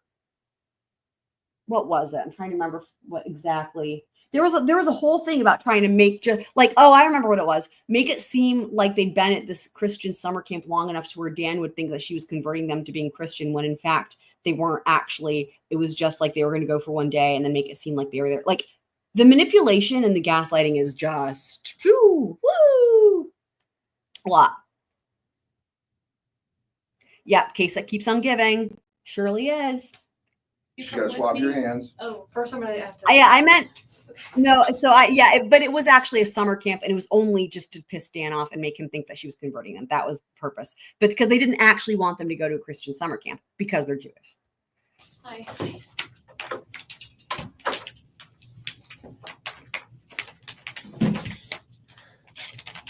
Right. They met on day date because they're Jewish. Their family is Jewish. It's like here's what I think it is. It's like stopping at nothing to offend somebody else, even if that thing is offensive or should be offensive to yourselves culturally as well. That makes sense. Like, I mean, honestly, whether you're Jewish or not, the Hitler Youth costumes are beyond, right? I don't care if you're Jewish or not. Like that doesn't even matter. Like as a human, like no, right? So like you can even just take that out of the equation and still just, sorry, what?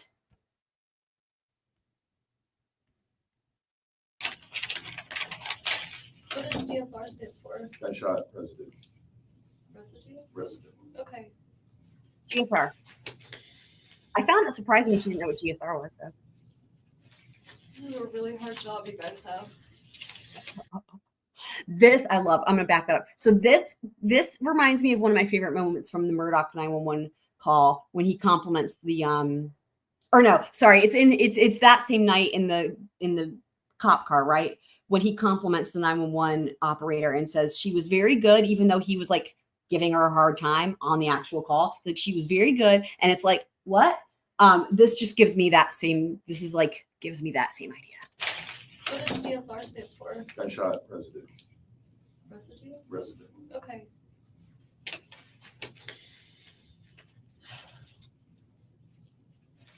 This is a really hard job you guys have. Can be. All right, right hand. Okay, and are you right or left-handed? I work with both. Okay. But right-handed. Okay. Since noon today, have you washed your hands at all? I wish I could tell you I had, but I haven't. Okay. I'm filthy.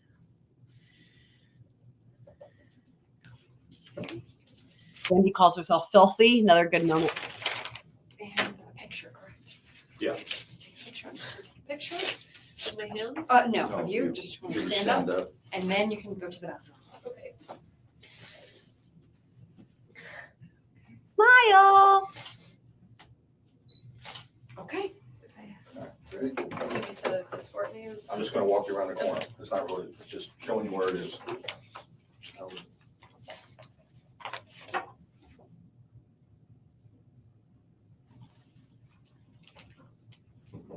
Wait, was I complimenting the cops? I don't even remember which thing that's in reference to. Was I complimenting the cops? I'm still trying to catch up because I think I'm behind on a lot of comments. So, and I love that y'all are having all kinds of different conversations. That's awesome.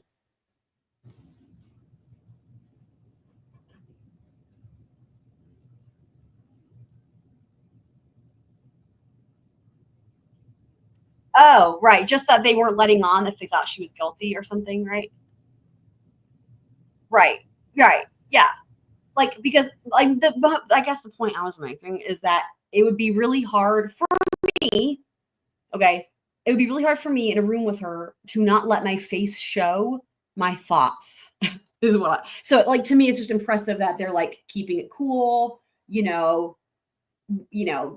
all that, right? Like, it's like if there was ever one interrogation where I would have a hard time not laughing out loud or something like that, like this would be it.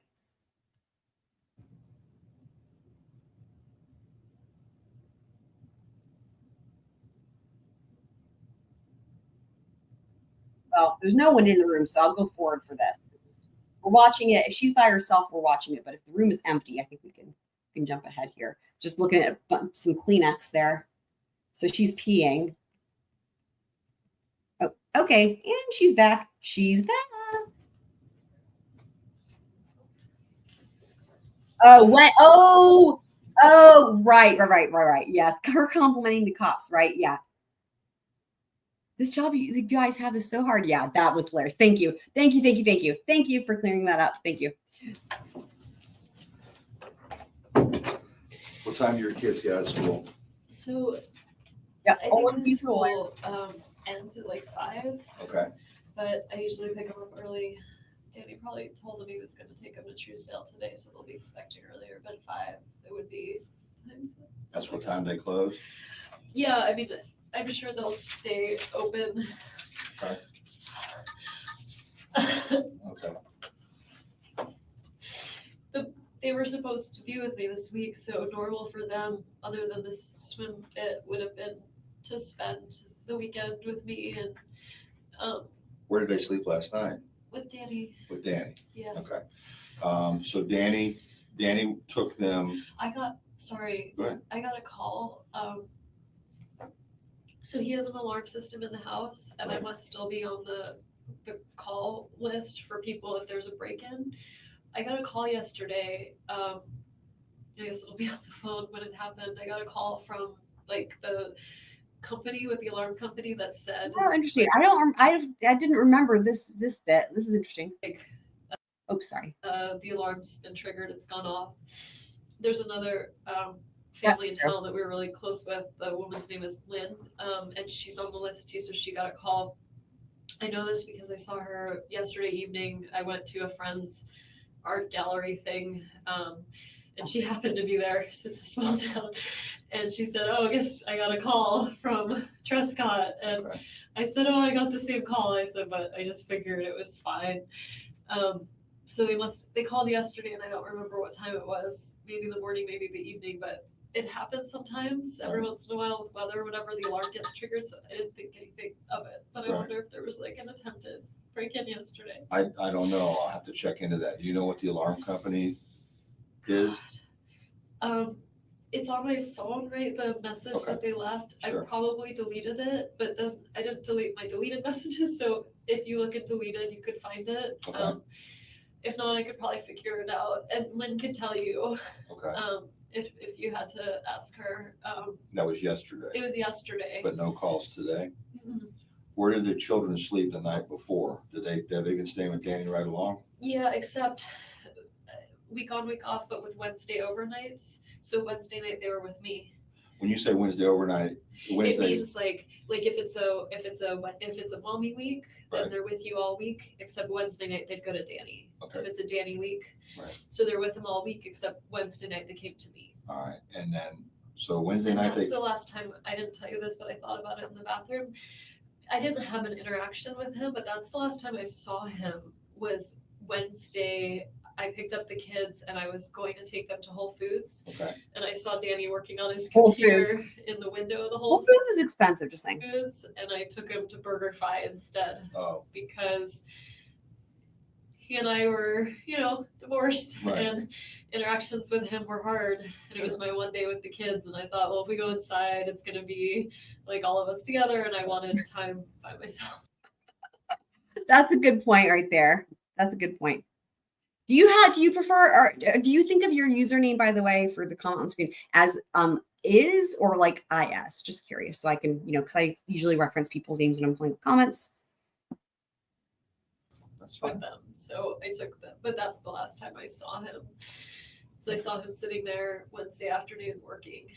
He was inside Whole He Foods. was inside Whole Foods with Okay. his computer, Okay. writing. And the kids came out. The kids didn't see him. We Okay. were just about to enter. I saw him. I thought, oh, my one day with the kids, Okay. and so I went and got burgers instead. To the BurgerFi. Okay. All right. So then Thursday, I got a call you got called about the alarm. Had you had any contact with the kids during that time? on Thursday. Oh, wow, that was- I I forgot they were still talking about the alarm. That was a lot of what? So she went off on a whole other, I don't even know what. So that was still, they're still, he's now circling back to the alarm. Okay. And I had brought them to school on Thursday, and then no, not after I dropped them off. Okay. And there's a record at school of when you log in. So Right. I probably dropped them off a little before 9, but they could tell you what Okay. time. All right. And then I just think that's really funny because she's like, yeah, oh my God. I may not know the exact time. Here's the approximate time, but you know what you could do? Here's an idea. You know what you could do? If somebody doesn't remember an exact time, you could probably check with that place, and I bet they could give you the time. What do you think he does for a living? He's a detective. You could probably check with them, and they could probably, because they have to have a log of it. and he kept them last night, Mhm. Thursday night, and then he would have driven them to school. Roger that. What time does he normally drop them off at school? It varies. Sometimes he has breakfast with them.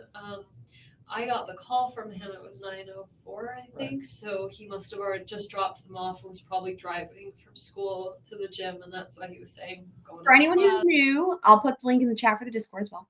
I'll touch base with you after. Okay. All right. And then no contact after that. We had some texting contact. That's what I was saying. Red. That my last contact wasn't very Red. nice. I was saying, well, I wanted to pick them up at 3, and he was saying, The last contact wasn't very nice. well, you are only allowed them after 4:30. And I was like, well, what about last week? I picked it up at 5, and he said I was just being nice. And I said, I guess nice was fun while it lasted. Okay. Okay. All right. His parents and his family, do you have contacts for them in your phone? I have contacts for at least one of them. Okay. I think I've been recently deleting them just because they don't call me. But at least one of them, I can tell you his, like, I don't know whether it's his dad's name. His parents are actually recently divorced. Okay. We'll get the phone back. You can supply those numbers. Okay. All right. And then we'll attempt to contact them. Oh my God. Find out where they're at least in Canada. It's just the worst thing you could have happen. No, I gotta ask you something. Okay? Yeah. Do you own a gun? No. Have you ever owned a gun? Have you ever fired a gun? I think I went skeet shooting about 12 years ago. Okay. Nothing since then? Does Danny own a gun? Not that I know of, but maybe since I left. He didn't own a gun when I was with him. Never had a gun around, or No. did he ever talk about buying a gun or anything? He would talk about it, but he's a criminal law professor. Right. So sometimes he would talk about things just like Okay. to have a discussion about, Okay. like, should we have a gun in the home? Is it dangerous? Right. As far as I knew, there was no gun in the house. Okay. You don't know anybody that he owed money to? You don't know anyone? Just me. I know, besides you, but that was under court order. I'm assuming. It's, yeah, and we have lawyers, and he very much. Again, hitting all the marks. Also, I feel like the records showed that he didn't owe her any money. So again, it's interesting that she mentions that. Like he owed her money, you know. You guys can make of that what you will. You know. But yes, they were, it was very litigious, is what the way everyone has described it. I mean, I think the crying is up for debate or, well, interpretation. You know, we all interpret crying differently.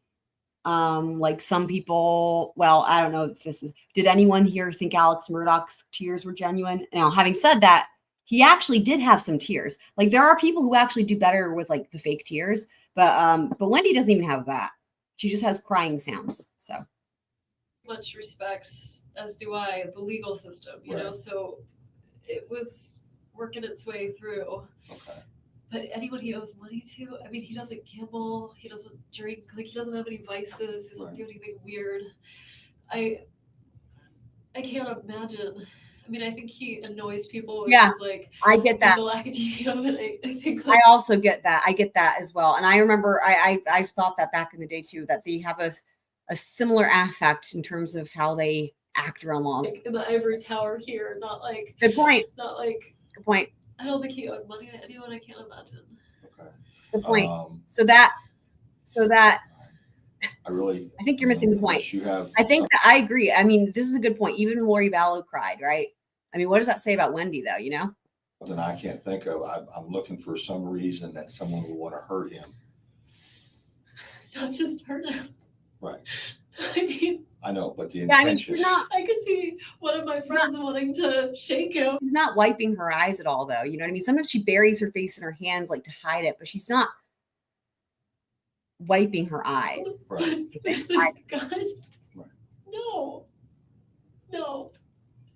I don't know who would do this, and I'm very scared because I don't understand why this would happen.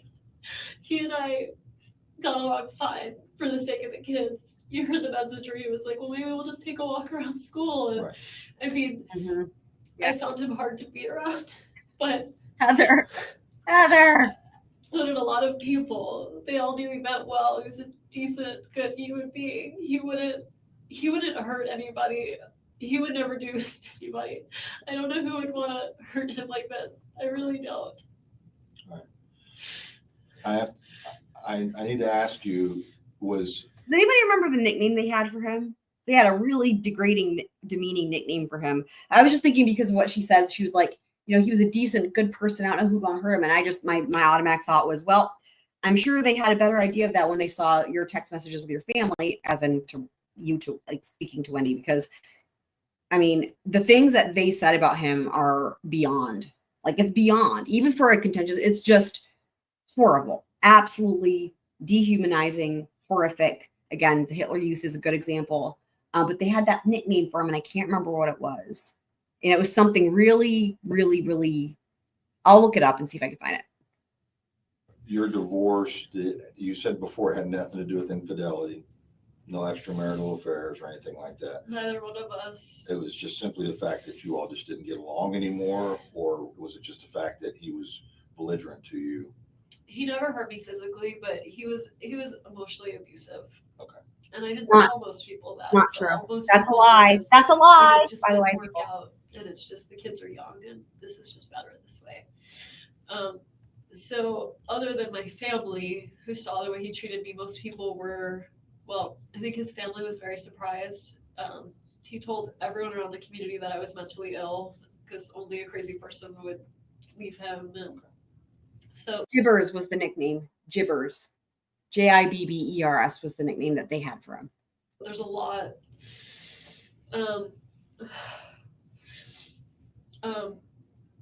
But you know, who would, yeah, so that, I mean, that's it. The circumstances. Yeah, they do talk about that, Wasn't a kids really healthy marriage, and I thought it'd be better for the boys if they didn't grow up thinking that's the way you treat women.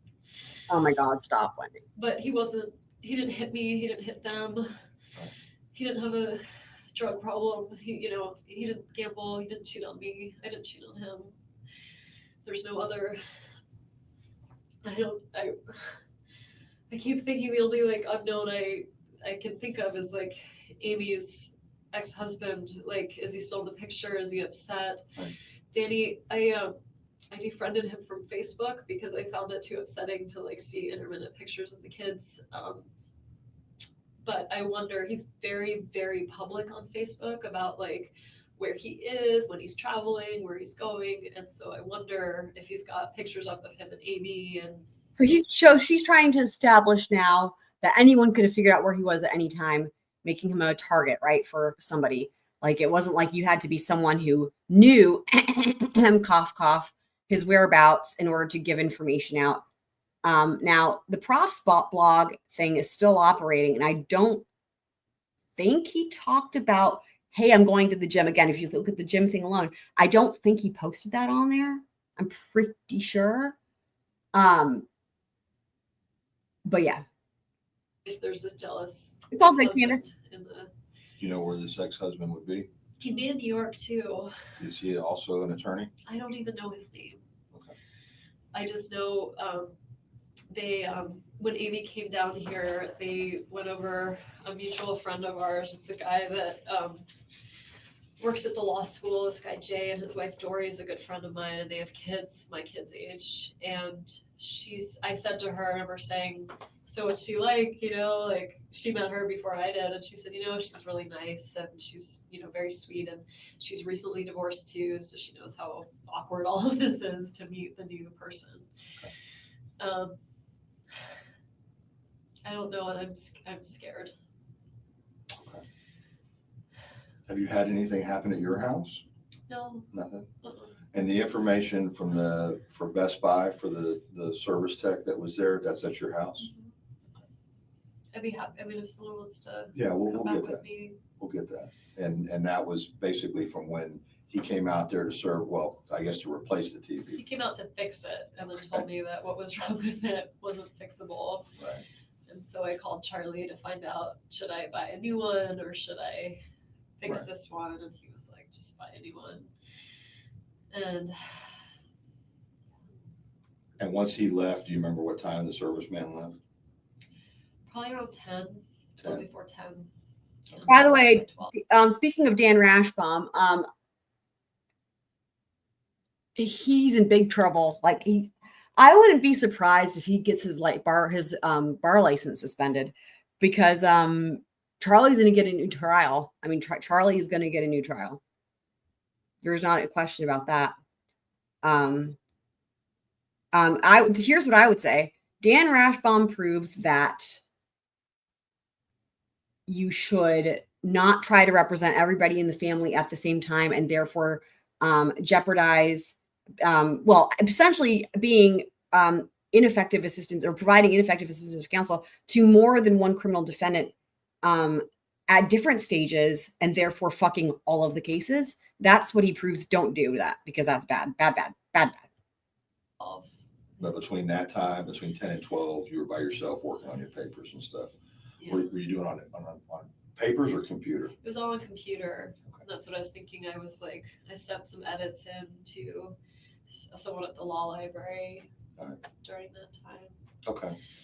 I called a few friends. I sent some texts. I mean, all of that'll be On the phone? on the phone.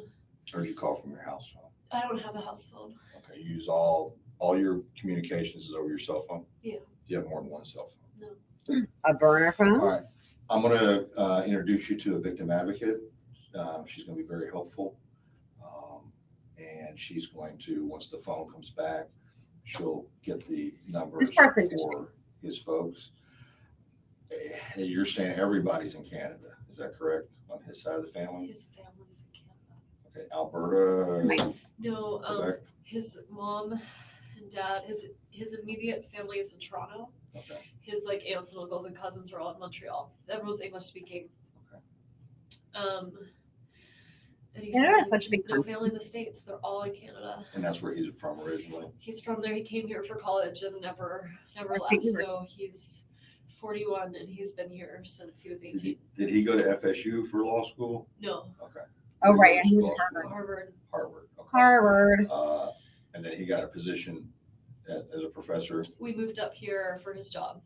So you were in New York too. No. I've never lived in New York. Oh. I was actually at University of Miami going to law school. We met, we got engaged, and then I was going to do my last year of law school up here. So in 2005, we moved here. He was a professor and I was a student for one more year. And then we moved back to Miami for a year, and then we moved here for a year. The reason why I say his parents are going to say I did it is because after we got divorced, I wanted to move to South Florida. And I filed a petition to relocate in the court, and the court said no. So, Because of the kids. so you can always leave, you just can't leave with your kids. So, Yeah, I mean, we So- get a good idea, especially of her. I mean, we do get to know her. I mean, remember they've been building this case for all these years, right? And the other thing is they had a wiretap as well. So we do hear them, like hear her on the phone talking to her family, ostensibly like when they don't know anyone's listening and texting, and the different friends testify, but Jeff Lacoste is a really key witness for the state. He's testified at all the other trials. He also did an interview, I think, just like right after Wendi did, that we will watch at some point, and he will, I'm sure, testify at all the other trials. And he's very candid, and he's a great witness. And he definitely is a good read on her from someone who outside of her family, right? we're in Tallahassee Flash. because of Danny's job. So He taught at UM before he came up here. he didn't. Oh, Kidsmith. He had that year at FSU, and then UM said they wanted to hire him. So I worked there for a year. He worked there for half a year. We commuted back and forth to FSU, and then UM didn't hire him, and so we moved back to FSU. I mean, one difference I will say is she's really, like, for example, all the things she's saying that seem like they're nice, like really mean, and the vitriol. There's a lot more of that in the normal conversation. And I've been here since like the 07 school year. All right. I'm gonna go get the victim advocate, all right, and introduce you to her. And as soon as we get your phone back, I'll probably want you to show me some of those text messages. I know it's gonna be on the record, Okay. but I may want to ask you that, and then we'll try to get everything expedited so you can be there when your kids get picked up from school. Right, because the alternative would be like a police officer. Yeah, we don't want to That's do that. scary. I want you to come pick them up. Instead of a police officer, if it can't be me, I'd rather it be like a family friend or something. Well, we could do that too. Okay, if I'm you'd just saying, rather. like, I Yeah. do not want, I think they'll get really scared. if No. the All officer taking all them the up. officers done is checked on your children So- to make sure they're at school. We just had to find out where they were and where you were. So here's the thing. So this thing, the next part, we're going to transition this part. There's the victim advocate, a lot about the logistics of getting the kids that comes up throughout the rest of the interview. It's very unique. I'm not going to, I'll let you guys let me know what you think about how they deal with the kids, and just compared to like other cases that we've seen, right, or that y'all have seen, is this like a normal amount of like, you know, I don't want to give, just is this seem normal? You know, that's something to keep in mind because you guys have seen.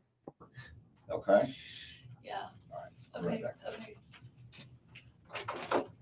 I can put my IDs away. And Yes. Oh my god. Oh my god. That's okay. Good night. Go to bed, Flash.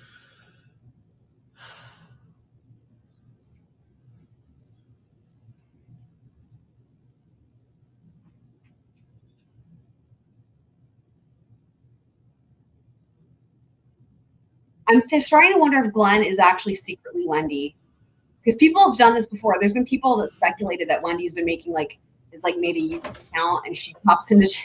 My Are name you is Wendi? Sarah Latour. Hi, She's Sarah. Ricky Advocate. How are you? Here, I'm gonna come sit over here on this side of you if you don't mind. So I have to meet you under these circumstances. I'm usually a lot more fun. I've been trying to kind of find some next of kin information on his parents. Do you want their names? Yes, that would be helpful. His dad is Phil Markel. And they're in Canada. They're in Canada. They're in Toronto. Toronto. Must have done. Okay. His mom's name is Ruth Markel. Are they married still? They just got divorced. They're 70. They just got divorced after like 30-something years of marriage. And when you say they're 70, are they in good health 70? Yeah, they're young. They're like 70, but not 70. my dad just turned 70, and they're a young 70. Okay. So they wouldn't live together? I don't think they're living together. Truthfully, Danny and I got divorced in the last 2 years, and they separated in the last 2 years, so Okay. I'm fuzzy on the And details. that's okay. And you were going through your thing, and they were probably going through theirs. Yeah. I have that skirt. Do you? It's pretty. I have that skirt, she said. A lot of people do. He has a sister that he's really close with. Is she in Canada too? And what's her name? Her name's Shelly Markel. Is Shelly short for something? It's not. Okay. So- Is there an EY in there? Or is So Glenn, so maybe this is not Glenn's saying that they're not Wendi because they live in Oregon. So that's true. We did hear that Wendi moved to Austin, Texas. So okay, I guess I was wrong. Sorry. It's Shelly. I'm sure you do this all the time as your job, but like I cannot believe this is happening. it's not a normal situation to be in, and it's never easy or anything like that. So all your emotions and stuff you're feeling are okay right now, okay? They're so That's worried about true. my kids. I don't know how I'm gonna tell them what happened. And you know what they're Okay, I'm gonna back it up a quick second. So this is something that she gets really concerned about. Is like she doesn't know how she's gonna tell them. Like literally can't, like, what words do I say? How am I gonna tell them? It's interesting, you know. So it's not a normal situation to be in, and it's never easy or anything like that. So all your emotions and stuff you're feeling are okay right now, okay? They're so worried about my kids. I don't know how I'm gonna tell them what happened. And you know what They're so little. and you know it is difficult sometimes for the kids because their perception of realities. They love their dad. Of course they do. I'm sorry, you can ask me questions. No, you're fine. Talk to me about what you want to talk to me about. It's fine. I'll tell you what you No, you're good though. I want to be here for you too. I can stay very shy. I just like I can't believe this is happening. I don't understand, and I'm very scared because if this can happen, like, what if someone's gonna come after the kids? Like, who did this, and why would they do this? And from what they're missing, they haven't had any indications of that. Do you think someone can watch like the house where I'm gonna be with the kids tonight to make sure that nobody comes after us. We'll discuss kind of that type of stuff. I'm gonna make sure that they know all your concerns and fears. Okay? I just Take stuff one step at a time right now. I know it's hard. I don't know how I'm gonna tell them. You know, I can tell you this. I think it's gonna be best coming from you. You're their mother. And you seem very educated and put together. I think she actually tries to pawn this off on someone else. I believe. I think Kitsmith, you were saying something like that a few minutes ago, but I do believe she actually does try that, like actually try to get someone else, because she's like keeps saying like, I don't know how to tell them. I think she just kind of tried to dodge that responsibility, but I don't think it's going to work. And it sounds like you've gone through a lot the past 2 years. And but the kids have been doing so well with everything. They're really like happy, well-adjusted kids. They have so many people in their life that you all are love doing them. the right thing. And I get why I would be a suspect, but the idea that we were divorced, but the idea that I would ever do anything is like, I understand why they need to check, but I don't know who would though. I don't know who would do this. I can see why they would think it would be me. Well, I don't think, and did Investigator Isom talk to you at all about like what your role is in this? Yeah, I'm trying to figure out. And a lot of times they do stuff just to kind of cancel you out too. It's fine. I understand. Okay. I understand. I just can't believe this is happening. So I do best with being helpful. So why don't you tell me what I can do to help you? Okay. Well, give me the parents' names. I know you probably, if you have any of their phone numbers, I know you don't right now, probably from memory either. It's in my phone. Right. I don't remember them. So we'll wait for. They lived in Toronto, and I didn't have a really close relationship with them before the divorce. Okay. And after the divorce, it's been, I've sent his sister like happy birthday messages, but it's not close. So I don't. Right, you didn't have a reason to really have communication with them, and that's okay.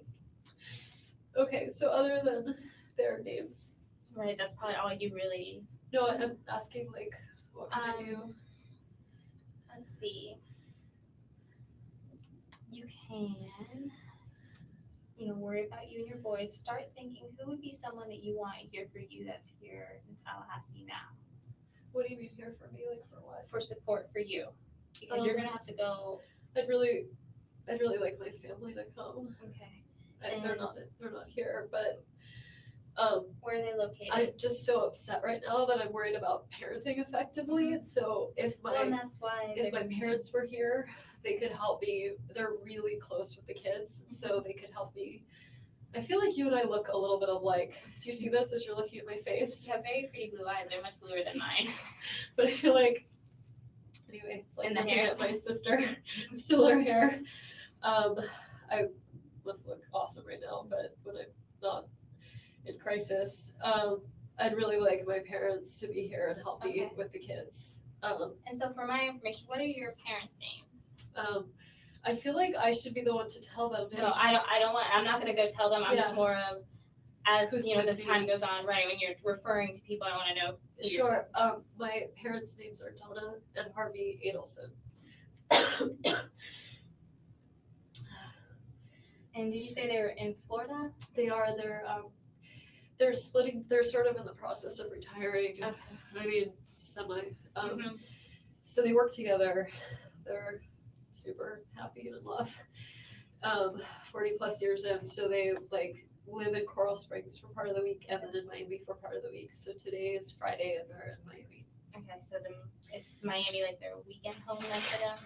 My brother Charlie got this place for them to sort of have them try living in Miami. So sometimes on the weekends they all hang out together. So they'll be there.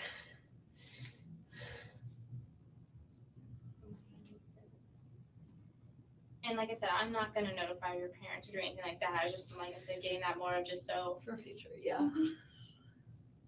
And do you have anyone in Tallahassee that you consider your go-to person here? I have a lot of I don't. Yeah, that's funny. So Glenn, I think you're I don't even know what to say. So I just haven't responded, but I guess I will, so you don't have to keep typing it. But like, I haven't responded because that's not at all what's happening. I don't think there's anyone in this chat. I don't think there's anyone that I have ever interacted with that's either misconstruing or properly, like, awkwardness does actually, now I feel like maybe I did respond to it, but I'll just do it again anyway. You know, awkwardness does not mean guilt. I don't think anybody thinks that. You know, and I will say that with every defendant, they're innocent until proven guilty. What you have here, though, in that gives this a unique set of circumstances with Wendi is that that you don't have with usually other cases, right? Normally you have a suspect and it's one person, they're innocent until proven guilty. You're gonna have to wait till trial to learn what the hell's going on. Here we have 5 previous arrests and all the fuck types of self-snitching with the jail calls and the letters and the emails and the texts. And there's been countless trials already. So, I mean, you could count them, but there's a lot, right? And there's going to be even more because Charlie's going to get a new trial. Donna doesn't have a trial. I mean, it's like, so in other words, for Wendi, I feel like not going in blind here, right? In terms of like the evidence, because in other words, we've already seen, the difference is that we've already seen a lot of the evidence. Normally you wouldn't see it until the trial, but because of all the other trials and it's a conspiracy, we've seen a lot of the evidence, or I have anyway. So that's why I do feel comfortable saying that, well, everything that I'm saying, right? Like, yeah, so. Okay. I have like a number of people that You have a good network. I do. The person who feels most like family is my friend, Lynn. Lynn? Okay. She's just a bit older than me, and I'm very close with her family. She has 4 kids, and I kind of like an aunt to the twin girls. I'd really love for Lynn to be around. Okay. What's Lynn's last name? Grossman. SSMAN? Yeah. Exactly. Yeah. She is, yeah. She lives right Yeah. down. I mean, none of us know for really close to certain. me. What are your 2 boys' names? I know. My older son is turning 5 on the 29th. Yeah, I mean, and I will say, yeah, thank you, Kitsmits. And in case anyone's not noticed it, I'll just point out, you know, I've not been commenting, and no one in the chat has been commenting on like her body language in terms of like the way that they talk about it in terms of, you know, the experts, right? Like for me, the thing that I picked up on the first time and every time is her statements. I mean, I'm sure that the first time I quote unquote watched this, and probably like, in other words, I don't even have to watch it. I can just listen to it. It's listening to it. It's just listening to what she's saying. I don't need to watch it. Right. So, yeah. His name's Benjamin. I just, it's about 10:04. Well, and they're super credible, right? Donna and Charlie. As far as if you want somebody to pick your kids up and take them home, that type of thing. So Sarah. Yeah, I agree, Kitsmits, for sure. Figure that out just because I think he said that they had to be picked up Yep. at about 5. Yep. or so. Accurate. Yeah. Okay. Thank you. So something to Okay. just think about what we thank want to you. get on. What should we do about that? What do you think would be, do you have any, because you probably have, they're younger, right? So probably They're cars, 3.5 and 5. so they probably They're start in car unboosted. seats. Okay. They're in car seats. I am in shock right now, so I could probably be functional to like drive can a help. car. Well, I can help with kind of that type of stuff. Do you have a friend do you want? I mean, I would, if Lynn is here, I don't know if she's. Yeah, I mean, so yeah, I think it is true that the wiretaps, I think, is true. Like but like, it's so funny because they self-snitch, right? It's like you can hear, I mean, they do the same thing in the jail calls. They're like, oh, make sure we don't talk about Wendi when we're talking to each other. And like, they say that type of shit, right? And, you know, again, it's just also like, it's for, it's like, you need to learn how to criminal better if you're going to do it, because like, it's just the same thing with the wiretaps, right? It's like they're going to every length to try to distance her from the murder. And like, why is that? First of all. Second of all, for anyone who's also kind of newer to this case, let's just remind everybody that Donna Adelson literally laundered money, as in cash. She laundered it because Katie McBanoa, the middle lady, like testified to receiving a bag of like mildewy or moldy cash, like literally because it had been laundered by Donna Adelson. So yeah. Criminal masterminds.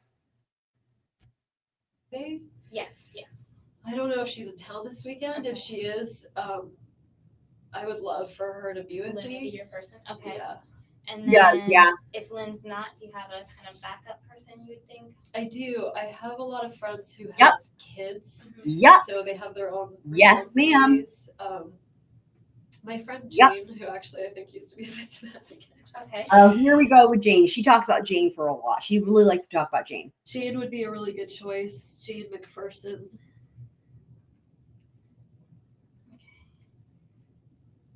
You probably, and I might be able to get these numbers, but you Because she think, doesn't have kids. It's all on my phone. I don't and, have anything and it's memorized. okay. And I know I don't have anything memorized either. So, Other close friends that I would have be with me right now. I have this really close friend whose husband died last year, who has a kid, and we spend a lot of time together, so she'd understand. But I don't want to do that to her. okay. Well, and I think maybe between Lynn and Jane, Hopefully maybe one we of can them. get- okay. Oh, Jane might be traveling. It's just summer. People are traveling all the Okay. time. I understand. Who else might be here? What do you think Lynn and Jane would be kind of a good start? Yeah. What I'm gonna do, I'm gonna go check and see how long on your phone.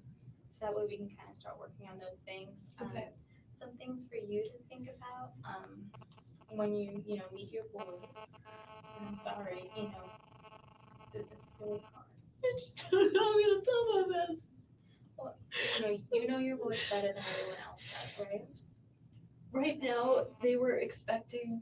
I don't know if Danny told them or not. The plan was he was going to take them swimming this afternoon, which is sort of out of the ordinary. Okay. Normally, I would just pick him up, but I think he's leaving town for the weekend. I just think he wanted extra time with the kids. So he was going to take them to Truesdale and bring them to my house. So Okay. sometimes plans change. Right. Like sometimes his flights are delayed from New York, and the kids say, I thought they call him Abba, which This means is- father. this is So like- they say, I this thought is this a was an special Abba day. moment. What are you doing here? Okay. And I'd say, well, Abba's flight was late, so it's going to be a mommy day for a little while. So if there was a plan they were expecting, it would have been the go to the pool plan, but Okay. they knew that it was time to be with me. So, Okay, so I knew they were gonna transition into so a mommy normal time. for them would have been mommy all weekend, Okay. mommy all week, and then Wednesday Abba. What you were saying. So for them, this is what they expect. Is I think for me to come pick them up, it's very normal. Okay. I don't know if I can drive a car right now. And that's why we're gonna try to see some friends, kind of try to work out what options we can to help you, so you might not have to do that. Okay. Okay. So let me go check on your phone, Okay. and then I'll come back and kind of let you know and see maybe how long that would take, or see if I can find some phone numbers. My two friends that I was with for lunch when they came and found me, how did they find where I was? I have no Awesome. idea. I mean, did they just search for my car? Like, I am just amazed. I was eating with two girlfriends. They're both psychiatrists. Okay. So they'd probably be good people to talk to. Okay. One of them is a child psychiatrist, so I just So feel she like might be a good person to talk to, especially about. how to talk to the boys. I mean, I'm fine. As fine as I'm gonna be, so I'm fine.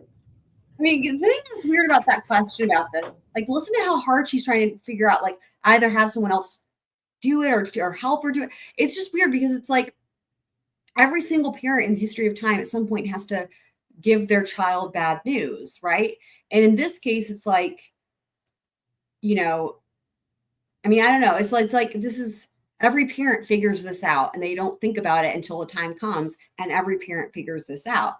So it's the thing that's weird to me is like she really seems to feel like she needs help, like training. Like she even said like she has that friend that's a child psychologist or a child psychiatrist and they might be able to help her. It's like, I don't know. I feel like parental intuition maybe usually would come in, like even like what the victim advocate or whatever said, you know your kid's best. So that's where it's interesting for me,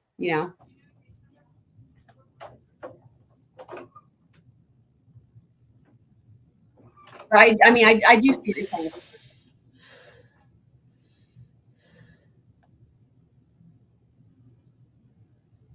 Squad? I don't know what that means. Squad?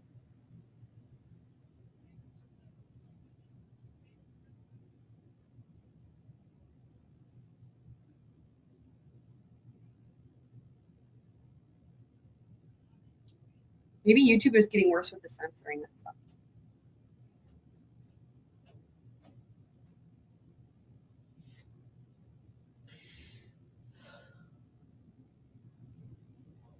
Can you do rhymes with?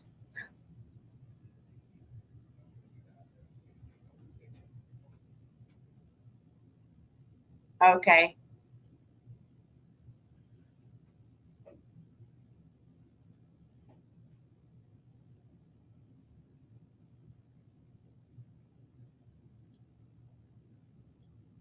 I think I might have missed part of it though. Because I think I might have missed part of it. So I think you're talking about like the firing squad, but I don't know if that's, I don't know how that came up. I think I might have missed something. We did talk a lot about that when I covered the death penalty motions for Brian Coburn. By the way, covering the death penalty motions for Shanna Gardner tomorrow? Yeah, tomorrow, I believe. But the firing squad won't come up there. But I will say this while Wendy's sitting there being pensive. You know, in BK, they had 13 motions related to the death penalty for Shanna Gardner. Jose Baez, they filed, they win. They've got 14 death penalty motions. So they one more motion related to the death penalty versus Brian Coburn. So we will have part one of those tomorrow. Yeah, the thing is, that's not why. It's because it's her. She has 2 children, and it's their children's dad. The victim advocate is helping her get her kids picked up from school. That's what they're doing, by the way. They're coordinating having someone come and pick up the kids from school. Yep. Yep.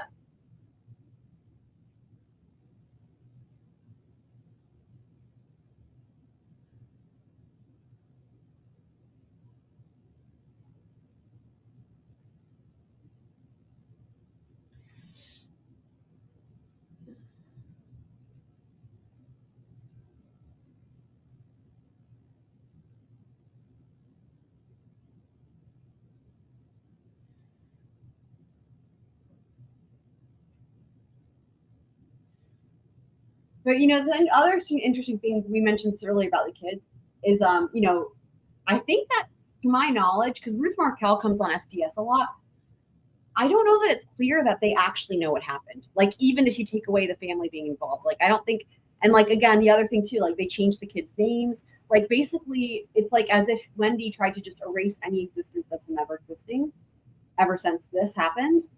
And like, that's where they're at now, because like, it's been a big challenge for like Dan's parents to even see them and like try to even keep the memory alive. Like we're trying to like wash them out of it. Lynn or Jane work, because we're gonna try to find some phone numbers for them or some work numbers. If they work at. So Jane is a PhD student. She's working from home. Okay. Lynn works, I'm kind of forgetting what the name of the place is that she works. She does like Holocaust recovery stuff.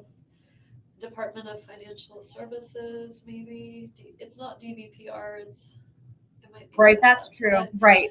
She works for the state though. Her husband and I are close to, Right. I'm friends with the family. Her husband's name is Alan Grossman, Allen, and he has his own law firm in town, so he should be really easy to find. Okay, It's like Grossman, but Furlow and Bio, maybe. Do you know what street it's off of by chance? Probably downtown. Okay, that's good But though. you I can mean, find him and find he's that an number, attorney. and he's usually at work. I'm trying to think. All of my really, really close friends live out of town, but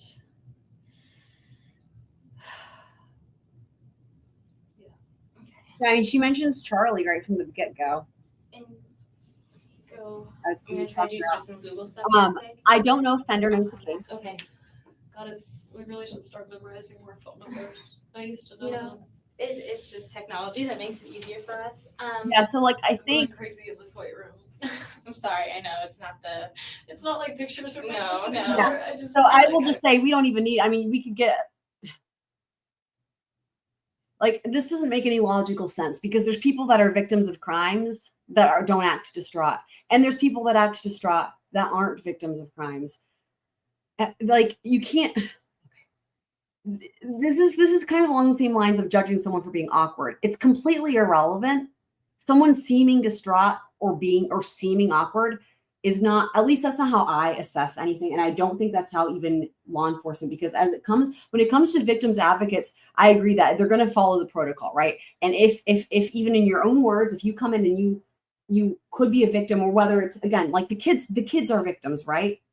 Again, with Wendy's case, technically, now let's just say that they were still married, that would be different. I think she would still be considered a victim, right? Like a victim's family. But because of the fact that they're divorced, like, let me just look at this, like, think about this way. Because of the fact that they're divorced, they're not living together, they had a really contentious divorce, as they just talked about, right? I don't know that they consider her a victim because, in other words, she's not like Dan's new girlfriend would be a victim, I would say, right? And obviously his kids. But Wendi, she even said, like, her last text message to him was like contentious or whatever. So again, had they stayed married and whatnot, it might be different.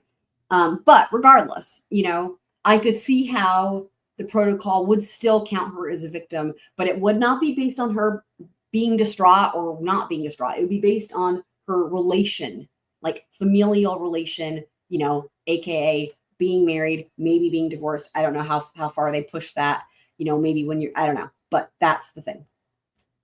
I'm at a twilight zone, and I keep picturing the kids like at a funeral having to say goodbye to their dad, and That's weird. I Just take it can't one believe step I at a have to do time. this to them. Do you want me, when I find their numbers, is it okay if I call your friends? Yeah, Okay. it's fine. She first mentions Charlie like 10 minutes in, and then in less than 22 minutes, she actually starts talking about Charlie and the Hitman joke. It's on the thumbnail, actually. I have those on there. Yeah. Go and tell them I that could you really use some help taking Yeah. care of the boys tonight. Yeah. Yeah. I'm trying to think of who else I would call. My closest friend in town is on vacation right now. Definitely. Well, we'll start with Lynn and see kind of where we get from there, since she. Okay. Okay.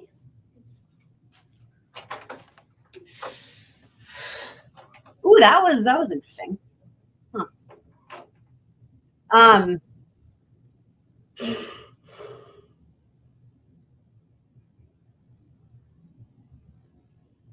Yeah, it's funny because Charlie's the same way.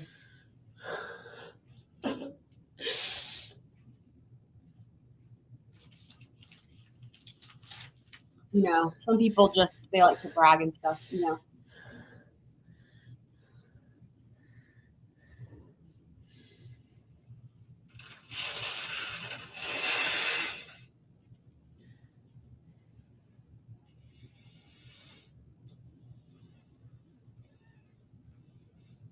I will say, for anyone who hasn't met Fender is awesome. She's a member of the Squirrel Crew, lives in India, and she is a psychologist who's been published in, what is it called? It's like the big Psychology Today or whatever, the psychology peer-reviewed magazine, and she's the shit.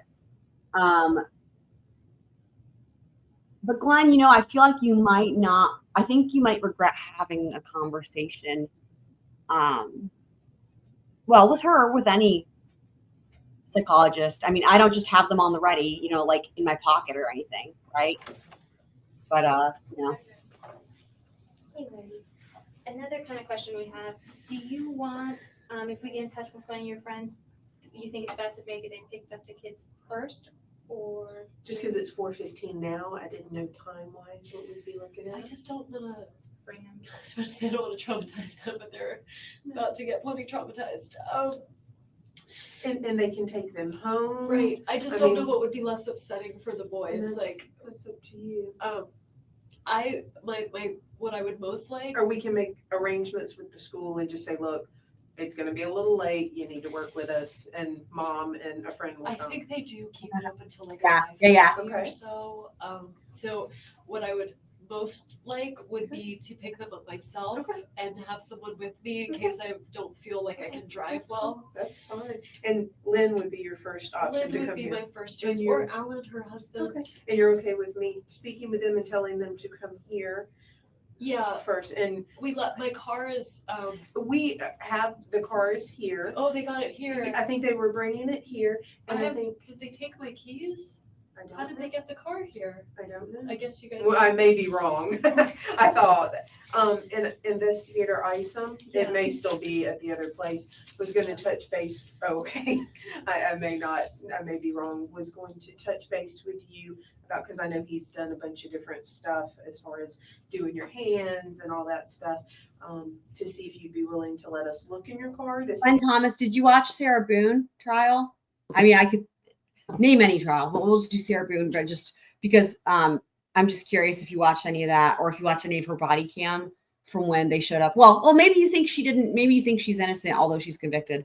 But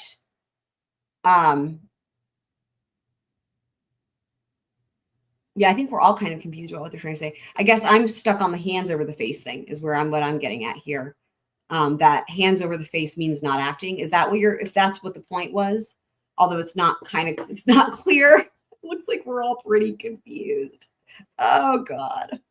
If there's anything, Oh, you know, okay. Search the And car. so he'll have another form for you That's to do. fine. Okay, so I will call them and the question is, I will not tell them what's going on until they get here. I would tell them. Okay, I just didn't know them driving. Are they good friends with him as well? They've been mutual friends, but Okay. they're more my friends. Okay. I mean, I think everyone's gonna be devastated. Sure. to you And maybe about I'll this, just but- say that you're up here, you're fine, but they need to come pick you up, and then we can do that here, you know? I mean, I think you can tell them Okay. Wendy needs help That's picking up the boys Yes. because of yeah. what's happened. Like, I think you can tell them why Okay. I need them, That's fine. and that's fine. And she said she's fine with the van, search of the van and stuff when, Do you want- because we were talking about that. All right, I will take care of this, Wendy. Thank you. I don't know who that is. Is she another? She's she's No. a sergeant with us. Okay. That was very gendered of me. Sorry. Those what? No, Gendered, you're assuming okay. she's a No. victim advocate because she's a woman. No. You're welcome. I'll fill out whatever paperwork you want. Right here. Search the van. okay. So you didn't watch it. Well, I was going to say that in terms of, again, it's not really clear what if the point you wanted to make is that hands over the face means not acting, just because two things you said consecutively were the hands over the face. She's clearly not acting.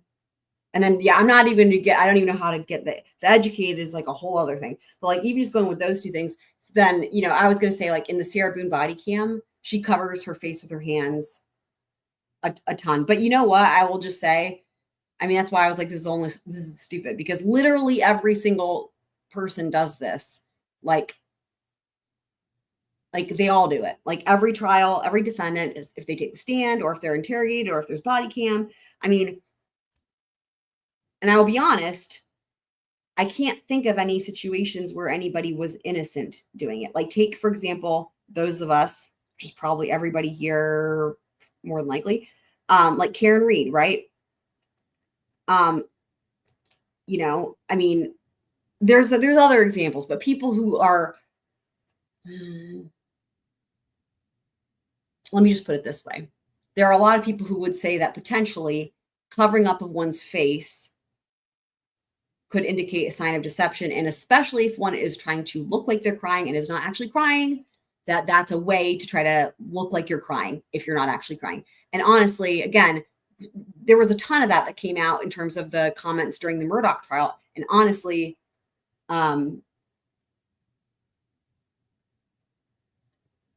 that was more convincing if that's what people are trying. If people are trying to cry, he did a better job. So did Amber Heard. Oh, you're going to explain it later. I can read it. Yeah.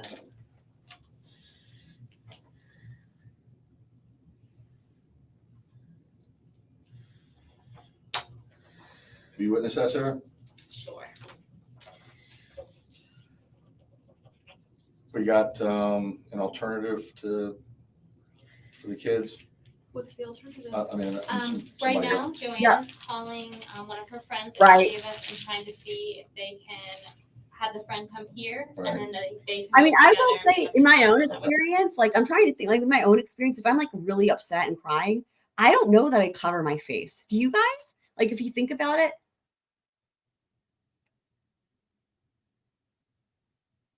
I mean, does it feel like that? I can't even think of a situation where that would feel intuitive, but that's just me. But she'll have the support system. Right, absolutely. The receipt you just rolled up, what was that for? That was lunch. I was trying to find the receipt from the Bourbon, but I may have put it with the Bourbon. This is from yesterday. Yes. Oh, she's getting the receipt for the Bourbon.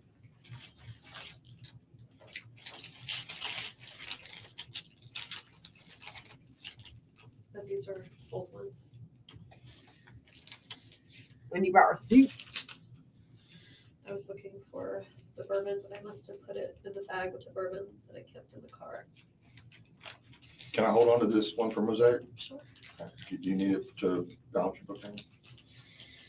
No, Okay. sir, that's fine. What's this? I just didn't want you to think I was crumbling up other receipts. They're No, it wasn't for that. I just was thinking Good before. question. No, I just thought I would find the Bourbon one. Yeah. That's a great point. So Heather says, when it's your belief, are you lying even though what you say is untrue? Yeah. Like Sarah Boone's a great example, but there's so many, right? Like, yeah, great point. I must have put it in the bag. Just looking at the dates.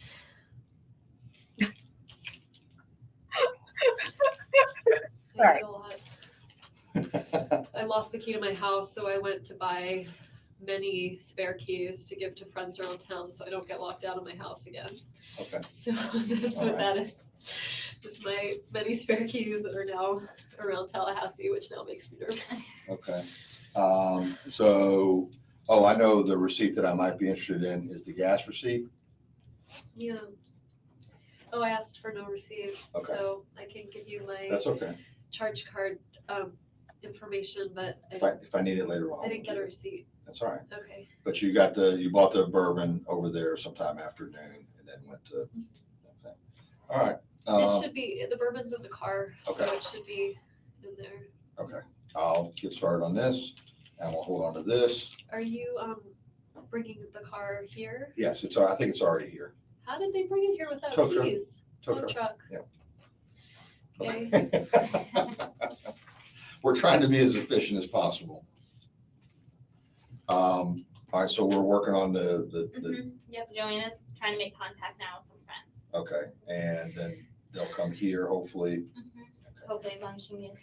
Do you think I need to, I had like a whole weekend of plans ahead with the kids and stuff, like, should I start contacting people and let them know that like I can't, Just what's a good idea? I just, like, I can't. I'll rewind. I just have a question. So why wasn't she called to testify? Who are you referencing? Who's she? I don't know who you mean she.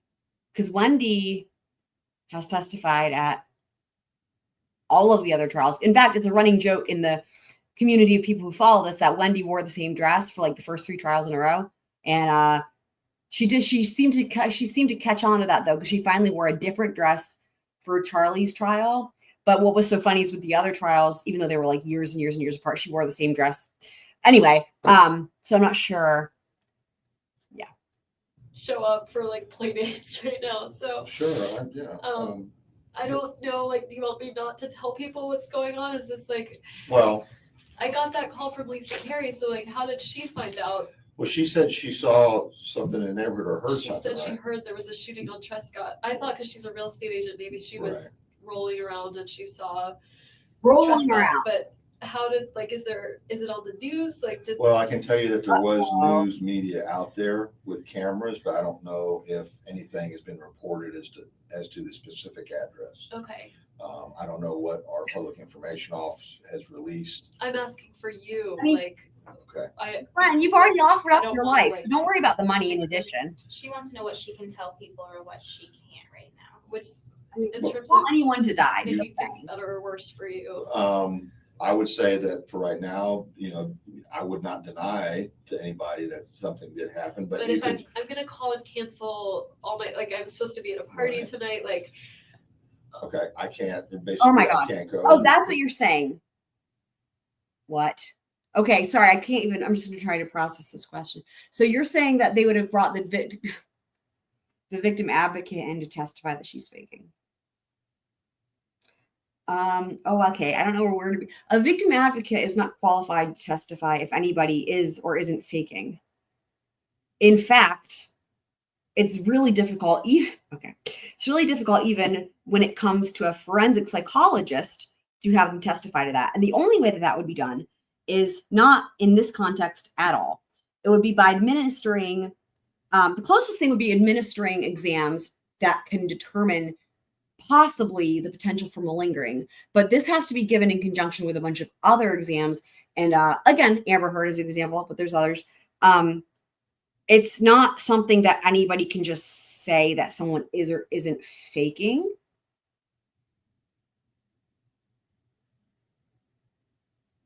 Am I making sense? I just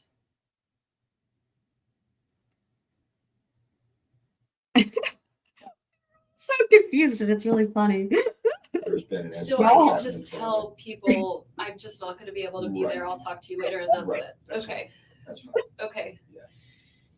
I don't want you not to have a support network of friends. Yeah. You're confused. They're going to prove the victim advocate is not involved. Okay. Victim advocate's job was done at the end of this interview. Victim advocate goes on about her life. Now, Detective Isom is law enforcement. So his job, literally, if anything, would be to prove, again, not faking. Faking does not, just like with the awkwardness, these are not things that come up in trials. Like, these are not elements of a crime. Faking or not, awkwardness or not, distraught or not, that's not in trials. That's not elements of a crime.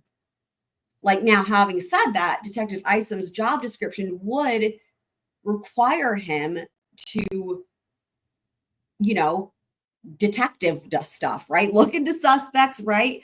But if anything, if it would be like, you have to, you're seeing if there's evidence of guilt or evidence of involvement of a crime. But faking is not a part of the equation at all. Now, if by faking it, you mean she's lying, again, the way you prove that someone's lying isn't by being like they're faking. It's by looking at the evidence, right? And logic, using your left brain logic that, oh, they have to be lying because this doesn't make sense, right? This doesn't match the other evidence. This just doesn't add up. So in other words, the only reason lying would matter, which in some trials it does, in some trials it doesn't. The only reason it would matter is if the things that they're lying about are substantive to the case, right?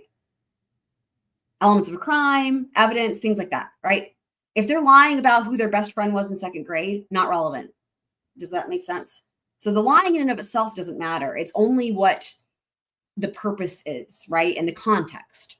But faking is not, again, only the closest thing, and try to give the benefit of the doubt to that closest thing that would be in that realm would be malingering, which isn't faking, it's malingering. But again, that's really pretty rare to come up in trials, and it's extremely,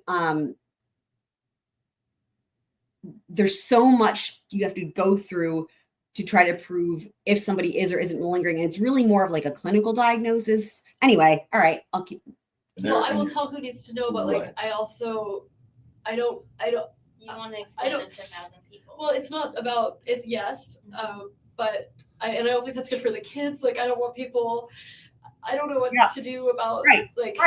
the kids are really young. I don't know what to do in terms of. It wouldn't even it wouldn't be allowed. There's no relevance. No offense to the victim advocate, but the first test for evidence at a trial is it relevant? There's nothing relevant. She just provided a service in terms of helping get the kids. There, no offense to her, like her job is relevant at the time, but testimony at a trial, no, not relevant. So you don't even have to worry about, but you're also right. Like in an imaginary world where it was relevant, it wouldn't get past, speculation, hearsay, any number. There would be a lot of applicable objections. Yep. Right. And there it is. Okay. It's just, sorry, I'm still catching up. Yes. Speculation relevance. Yep. That reaction, but I also am kind of scared that there's like some maniac out there, and would like for you to find whoever that I mean, is. So I don't want to make things worse in some way in terms of you being able to find someone. Okay. That's all I'm asking. Just, I would just only tell the people that need to know, that are Okay. closest to you for your benefit. And anyone else, if they inquire, just, you can tell them any excuse you want. You can say, the police have asked me not to discuss it. Okay. It's as simple as that. I'll throw you under the Well, bus. right, and it has changed. I mean, it took them almost, or what did I say before? Over 2 years to make their first arrest, right? I mean, I don't want to be a broken record, but I just want to reiterate that if law enforcement thinks that there's a more than one person involved in a crime, okay, like a conspiracy or a solicitation, if they think there's more than one person involved, they're going to go through all of those people and figure out just how many people are involved and go through and figure out a plan, right? Like I said before, because there's a strategy, you save the best for last. You save the biggest fish for last. Again, you know. So even if, I'm not saying they did, but even if they had evidence for her, they would want, if they just went straight to her, they wouldn't have gotten all the other people, right? Like you go in order. So it's the opposite. Like the fact that they didn't arrest her right at the beginning doesn't prove anything except for the fact that what it proves is that they were doing their job correctly. And if anything, it would indicate that they see her as being the most complicit or the most responsible, right? In this whole thing. Okay, I'm used to that. Okay. That's it. I swear I'm just blowing my nose. You're all right. Yeah, there's no rule that says they have to charge somebody, like there's no statute of limitations on murder, okay? First of all. So it's not like, and the thing is, I mean, I feel like we're just like, you know, rushing to solve a case does not ever end up in good results, as we know. And like I said, I've been saying it all night. Like I applaud that they took their time to build a case and do it correctly. It's been really thorough, and the chain of custody's been there. Everything's been above board. There's been nothing shady from law enforcement that I've seen in any of the trials. There's been a fuck ton already. You know, it's like a very solid case. They took their time and they built it piece by piece by piece. Why? Because they wanted to make sure they got to the top of the food chain.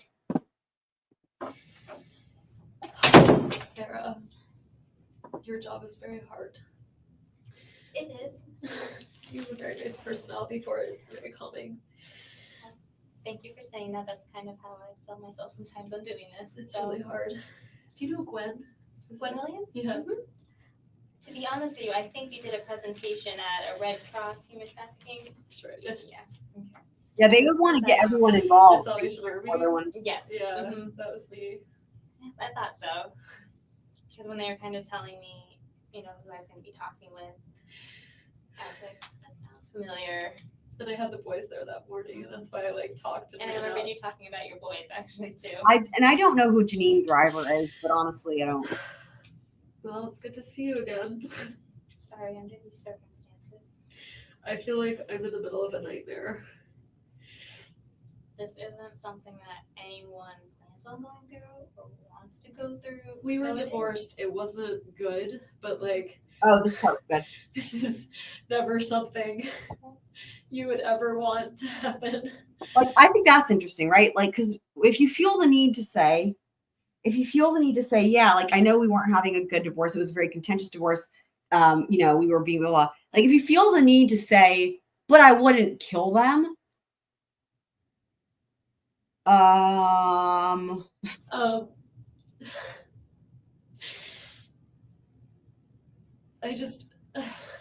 understand why I'm a suspect. I guess I'm not a suspect. Again, with that one. That I would do this, but not you, but right. And the thing is so again, they've told her so many times she's not a suspect. It's like she's having a hard time believing them, which is interesting as well. I'm just worried about the kids, and I'm so sorry for his family and for his children. I have already answered. They're now gonna grow up without a father.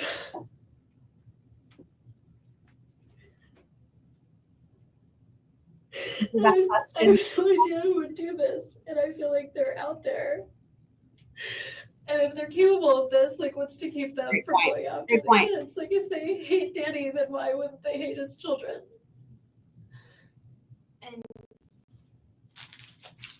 Right. And you know, they're doing And the thing is, too, just to that point, that's exactly by design, right? That's the whole reason why you hire people, right? That's the whole reason why people hire hitman is so that they can distance themselves from having any involvement.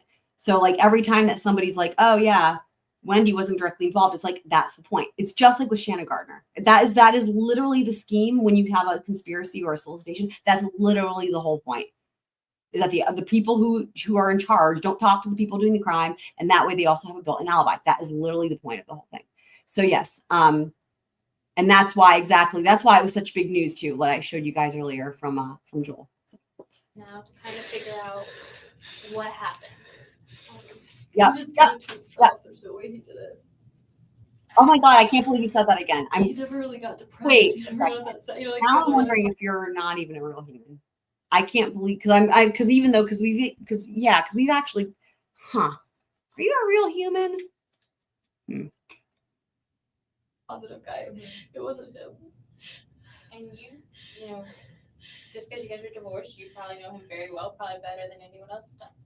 So, Except for the last 2 years. Like, I don't know specifics of, like. well, right, his personal life, but you still know his personality. I do. And, you know, personalities usually don't change very often. So Yeah. I'm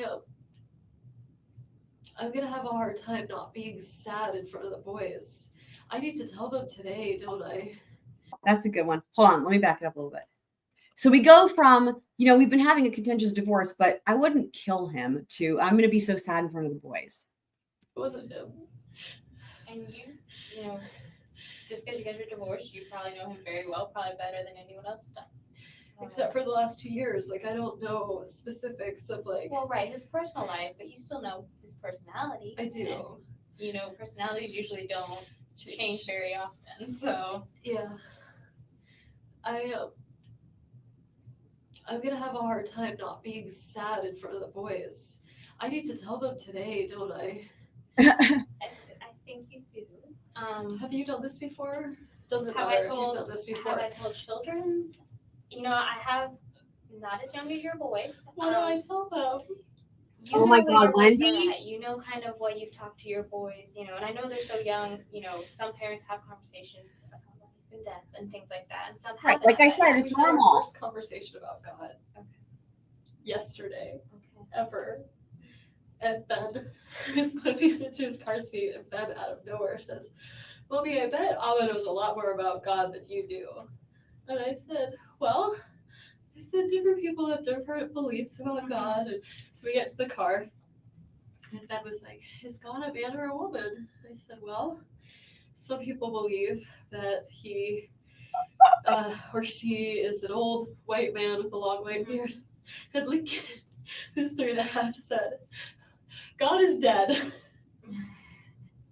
And Ben's your oldest then, and then who's your 3.5-year-old? Lincoln. Lincoln. And I I said, love that name. Lincoln, like, I was like, it's like Nietzsche in the backseat. Like, it's like Lincoln, who's still in diapers, but is having a sophisticated conversation about God. And I just was laughing and So laughing. then but- doesn't that seem like you should be able to handle this news then, Wendi? and they were asking such interesting questions, and I was answering them with, like, different people think different things. And, but it was just our first time we ever had a conversation, really. They talk about superheroes a lot, and so sometimes they'll joke, they'll fall over and be like, I'm dead. And I say, I really don't like it when you say that. And, they've talked about, like, animals being like, he's dead, like, on the ground. And they even quasi-understand Lincoln's named after my grandmother, and whose initials are LJ, so his initials are LJ. He would say to my mom, who's still very heartbroken over the loss of her mother, he'd say to her mom, like, is your mommy dead?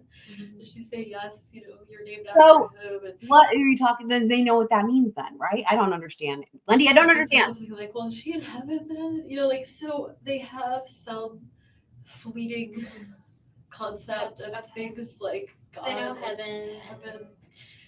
I mean, I don't know. And let me just kind of back. I'm not sure what investigator Isom kind of told you. You know that he's still alive. No, I didn't know that. He's.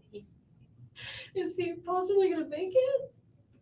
I don't know the answer to that. I know. He made it sound like he was. Listen to this, guys. Listen to this. Let me back that up. Listen.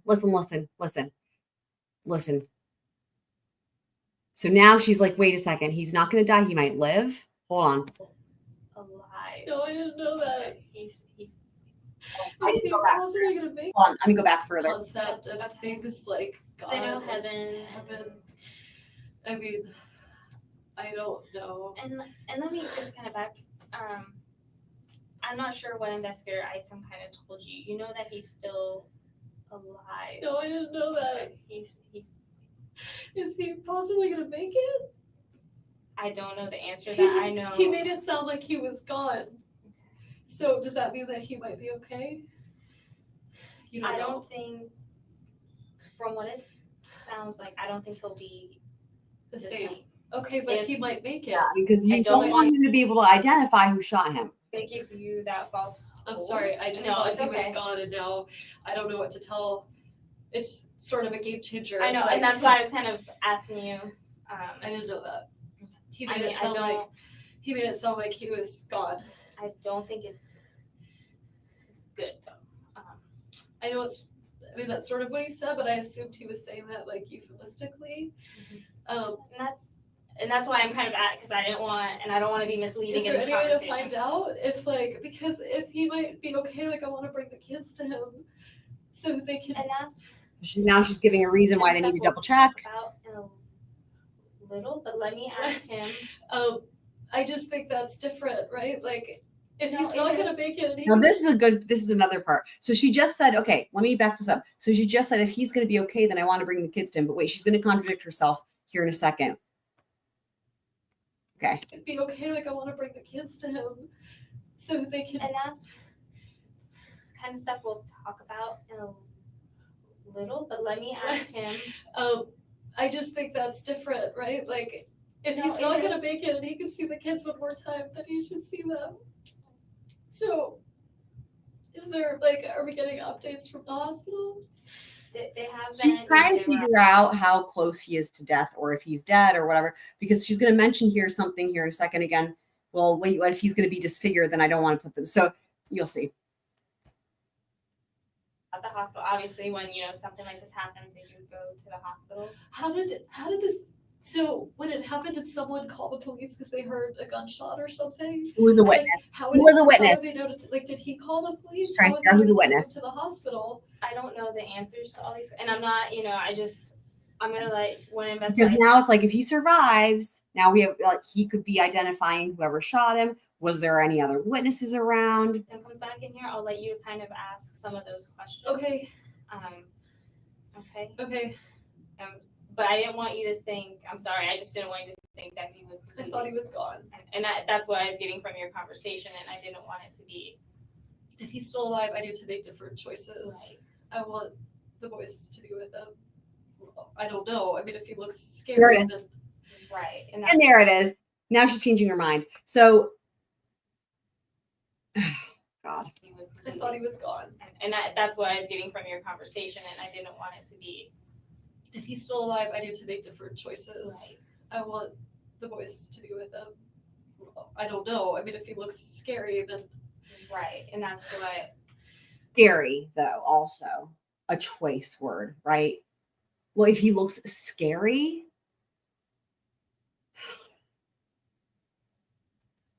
that's really sad, actually. is that why? Does he look scary? Is that why? Oh. I don't know. I haven't seen him. Because I think that would be more traumatizing for the kids to see like something horrible. I don't want them to. Oh my And I God. will say, Oh my from God. a victim advocate perspective, Yeah. I always recommend people not, especially young children. I They're mean, so little. I mean, they right. could like. I want them to have. If it's gonna have to be memories, I want them to be good. Because their last memory would have been him taking them to school this morning. This morning. Mm-hmm. The thing about Wendi is that she's just so awkward and eccentric. Except I can't even say it. She's just so awkward and why can't I see the word? It's eccentric. I guess I haven't said that word in a long time. Yeah, she's just so awkward and y'all. I'm just amazed I was able to say that without laughing. So.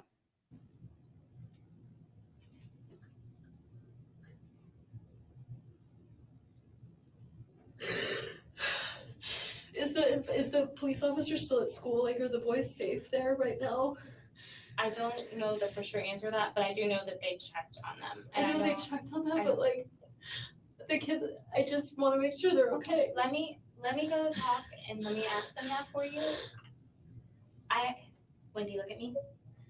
There's no reason for them to think that anything's going to happen to the boys right now, okay? Okay. And I just want you to know that there's no indications that. But why would someone do this? Like, why would they just come after my whole family? I do hear your concern. I do. I just want you to know, though, like, if there was an indication. I mean, there's no indication some crazy person was gonna kill Danny, so why would they not think someone was gonna, like, anything could happen, right? From what I understood, that there was someone that was at the school. They didn't find anyone, like, running away to see it, did they? I don't know that answer, okay? I'm sorry. I know I'm giving you a lot of, I don't know. I know I'd rather that than you make something up, but I just have no idea what's happening right now. I'm sorry. Let me go see and try to talk to Investigator Isom and see if he can give you a little bit more clarity. Okay, thank you.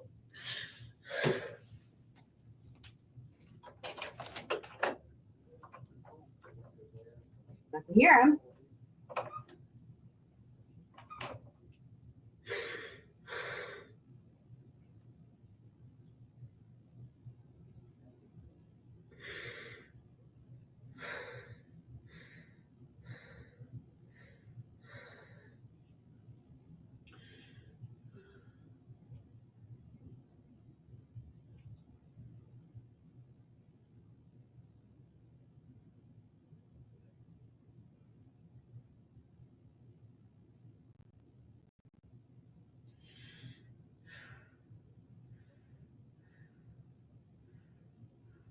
So interesting.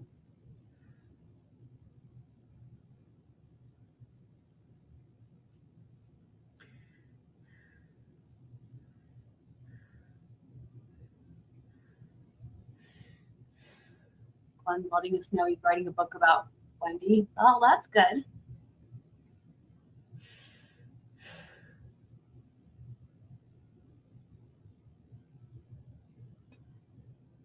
Yeah, we like animal hybrids.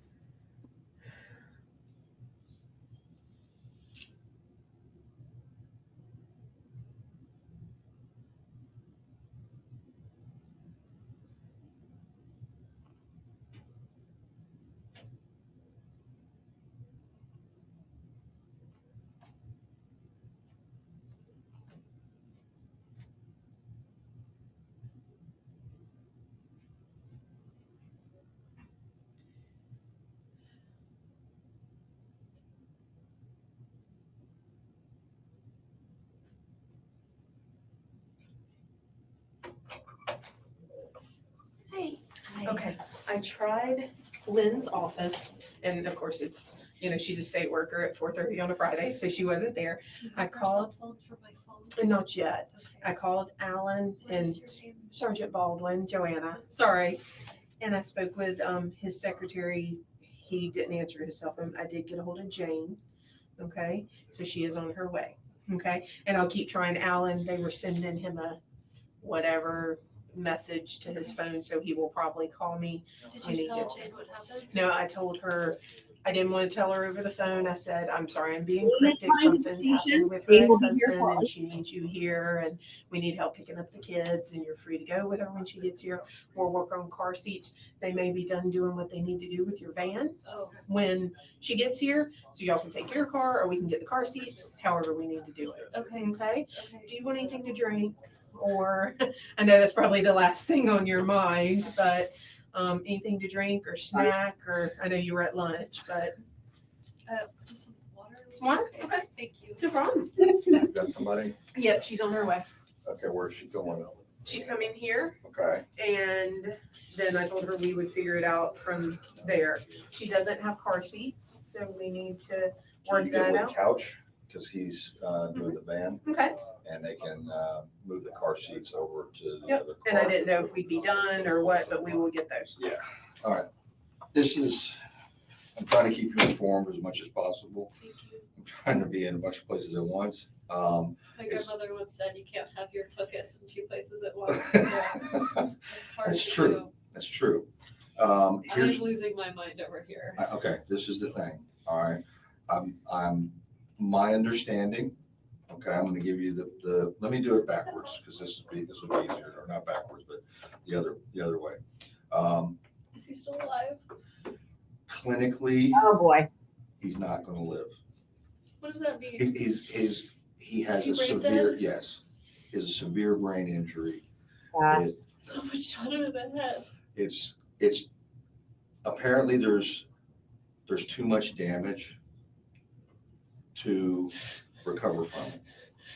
Okay, that's why we need to get a hold of. His Odd family. Face. I don't know what his I don't know if he has an advance directive or Right. what he would have wanted. He once told me that he would want all. We joked. I said I would want to be like.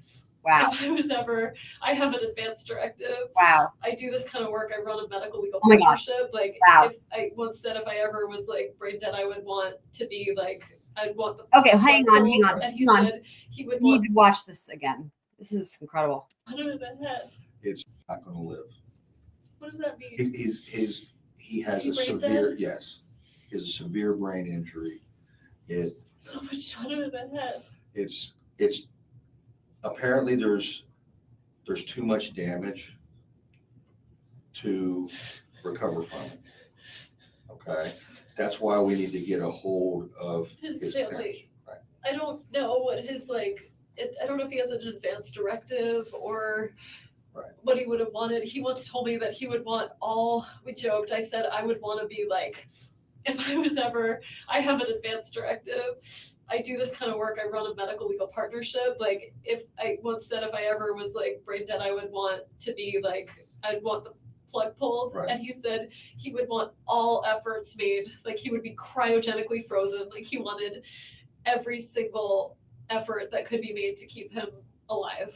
I know that much. My understanding, and that's what we'll have to get a hold of the family as soon as possible, but my understanding is there's irreparable damage. There's nothing that can be done. I mean, I'm not there, I wasn't there, but I understand from previous cases that the brain, his brain is damaged beyond repair. There's nothing that can be done for that. Is he still alive? Should I bring the kids to see him? No. He has severe facial injury. I'm sorry, and I know this is tough, but I would not want my children to see. Okay, I just thought I got this inkling that maybe he was like still somewhat conscious and I No. wanted him to get to be with them if that. Okay. I'm sorry. Okay. I'm sorry about that, but that's Okay. the way it is. Like I said, Okay. there's severe injury, trauma. Okay. All right, Is there someone is there a doctor working on him or are they just? there's doctors at the trauma bay, the ER. Yeah. I think he's been transferred to ICU. Okay. All right, and they'll have to make a determination about organs Oh my and so God. forth. Oh. So hence, hopefully we can, Okay, the kids. Yeah, the kids. all right, now let's talk about the kids, okay? Okay. I don't know who the contact person was it one of the ladies that you were eating with? No. Miss McPherson. I thought I wasn't supposed to contact them, so I didn't ask about those two because I thought it seemed. Anyway, I That's asked two fine. other women I'm friends with. Okay, that are familiar with I the think children? Jane is who they got. Does the daycare place have to be contacted to allow her to? Oh, I kind of thought I would go with her. Okay, here's the thing, all right? As soon as his phone comes back, Yeah. I have to ask you some questions about I've already known about the phone. Yeah. Would it be possible It would for, be weird for Jane to Jane likes the boys a lot, but it would be better for Lynn to pick them up, just because Lynn has picked them up before. Like when Danny had a back surgery, Okay. they call her Aunt Linny. They're really close with her. If we could get her cell phone number, Okay. or Do Lynn her and Jane daughter, know each other at all? probably a little through Through me, you, but but not friends. yeah. I mean, Jane's a therapist. Like, she'd be very comforting. She has 2 kids of her own. She'd be fine. But I'm trying not to freak the kids out any more than necessary. So Lynn or Alan, her husband, Alan or Lynn would be the best choice. You don't have a number by heart for them? No. Okay. Here, let me go check with Joanna and see Please. where she Like- got, if she got far with them. The reason being is, You need to talk to me. yes. Okay. And you've been great. I mean, you understand exactly how we have to do things, and I haven't had to explain a lot of stuff, but really, I feel the need to, I really want you Here, here. here. Okay. Like, why now all of a sudden is Jane chop liver, right? Because I thought Jane was the best option. And now it sounds like Jane is just gone by the wayside. You know, and you're not under arrest or anything like I that. understand why you But, think I'm the but- primary suspect. No, you're not the primary suspect. I have to work just as hard, whether you were or you're not, Okay. I okay? understand. To show what your activities were, Yeah. okay? Yeah. And let's put it this way. I think you're a straightforward person. And I think at this point, if you had anything to do with this, you'd have already told me, Okay. and you haven't. So my thing is that let's let the, My ex-husband caused me a lot of grief. I would never do something like that. I know.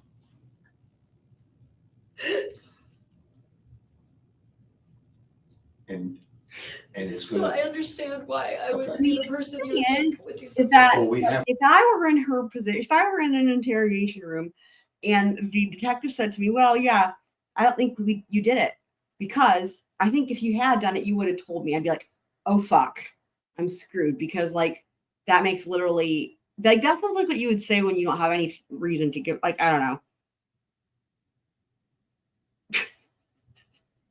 It's so bad. have to work just as hard to eliminate It's people. fine. I want to figure out who this is because I'm honestly worried. Well, let me ask you, if you found out that this was someone that you personally know, would that change your mind about what should happen to that person About what should happen to that person? for prosecution purposes? No. Is I mean, there if any way that somebody- you would think If somebody, somebody tried to kill my ex-husband, they should be prosecuted to the full extent of the law. regardless of who it is? I mean, it would be different if I thought it were my brother, but I don't think it was my family. Anyone outside my immediate family, that's a tough one. But Okay. I don't think my immediate family did this. So Okay. if it's anybody else, yeah. Okay. Would you think that this guy Charlie would even be capable of doing something like this? No. No, It's just talk. he's the Joker. Okay. All right. Based on the fact that the clock is already ticking, all right, and we have to do as much work as possible up front. That's why I want you to stay here, Okay. if at all possible. Okay. But you're these children's mother, and if they have I somebody, can't freak him out, you know? Like, nobody's gonna freak them out. I know, I'm just saying, like, my kids, like, they're already gonna have to deal with so much. Like, they're gonna wonder where I am. And the best thing would be Lynn and Alan, to have them hang around with them. My friend Janine, I was with 2 women. One of them is well, they're both doctors, but one of them has kids that the boys are friends with. And so, like, he could go over their house. They could go over their house and spend time. I don't want them like, where's mommy?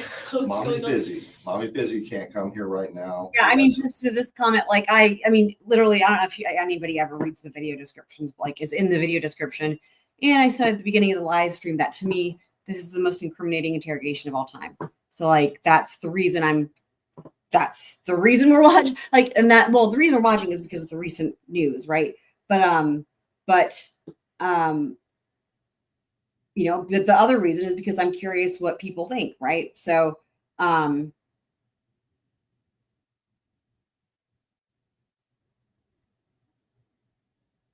but like, the thing I will say is that the first time I watched this video, I didn't have any there wasn't, you know, I didn't know anything about the case, so I didn't have any confirmation bias, you know what I mean? So, you know, like, I formed an opinion, I guess, based on logic, I think, and then, I mean, I'm trying to think. Yeah. And then of course I looked into the case. Right. And then I saw the evidence, and then I watched the other trials. And then of course it's like, yeah, well, I feel like, the evidence supports Wendy's involvement, regardless of what, even if this interrogation never happened, right? The evidence would support it. Suffice. For a little while, yeah. All right. Lynn, do we have a number for Lynn? Joanna tried to get in contact with her, left a message at Alan's office for him to call. They haven't heard back yet. Can they page him? Like, do they have a? Now I know Jane's on the way here, and you just don't think she. I mean, I think she'd be okay. I think I'd rather Jane. Jane has just never picked up my kids before. Would the school have a problem with Jane picking them up? Given the circumstances, no. Okay. Well, I mean, do they have to have authorization? They probably do. I mean, I can call the school, and I mean, this is a very unusual circumstance. I could call the school and tell them I approve Jane McPherson to pick up the kids, and then. Does she have a place to take them? I mean, she has a nice house, like She a willing to do child-friendly that? house. I mean, I know she's on her way here. She doesn't know so. what happened, I don't think. She just knows I'm here. Let's get Jane's on her way here. All right. And the school's out on Tharp, and I'm assuming she lives up in the northeast part of town. Yeah. Let's, okay. So Glenn, I don't know why politics are being brought up at all. I'm really confused. I don't understand, but it's not a part of this case. It's not, I mean, honestly, it's really not even a part ever of any live streams or chats anywhere on the LawTube sphere. It's really usually not pertinent to any of these discussions. I'm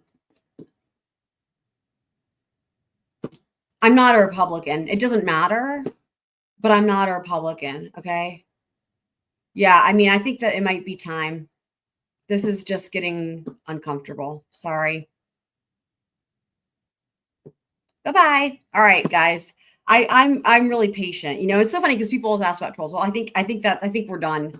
I tried, and I just need to say something. I really appreciate y'all being patient. I think we were trying to give them the benefit of the doubt, and let them make their arguments. And, there weren't really, and there were some kind of, like the things where the same comment kept getting repeated. It's like, I don't know. It's still kind of odd, right? I mean, I guess that's really kind of a definition of a troll, where it's like, are they a real person? Are they not? But yeah, there was a, yeah.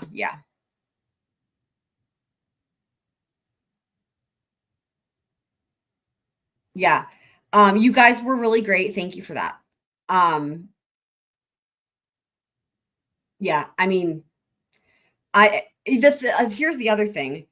The first, when they first mentioned something about politics and like, Flash, don't go, you're fine. Flash, by the way, don't be scared. Okay. Like, that's when I was like, I don't think they watch a lot of trials, because anybody who watches trials knows that stuff doesn't come up. And the fact that, like, that was when I was like, okay, because that was odd. You know what I mean? Like, not like, that's just one example. There were a number of comments that were like, this is just not really generally acceptable in the community. Not just mine or this community, but like any of them, and so, yeah, I don't know, but I think that, I don't want to boot someone who's just genuinely confused or whatever, but I think we gave them a really good opportunity, and it was just, yeah. I just don't need any of that, and it's distracting, especially when it's not rational. There's no point. So, yeah, you're good. If that had happened, Kitsmits, I was watching. Don't worry. If that had happened, I would have stepped in. Don't worry. Yeah. It was yeah. I know, right? I know. Yeah.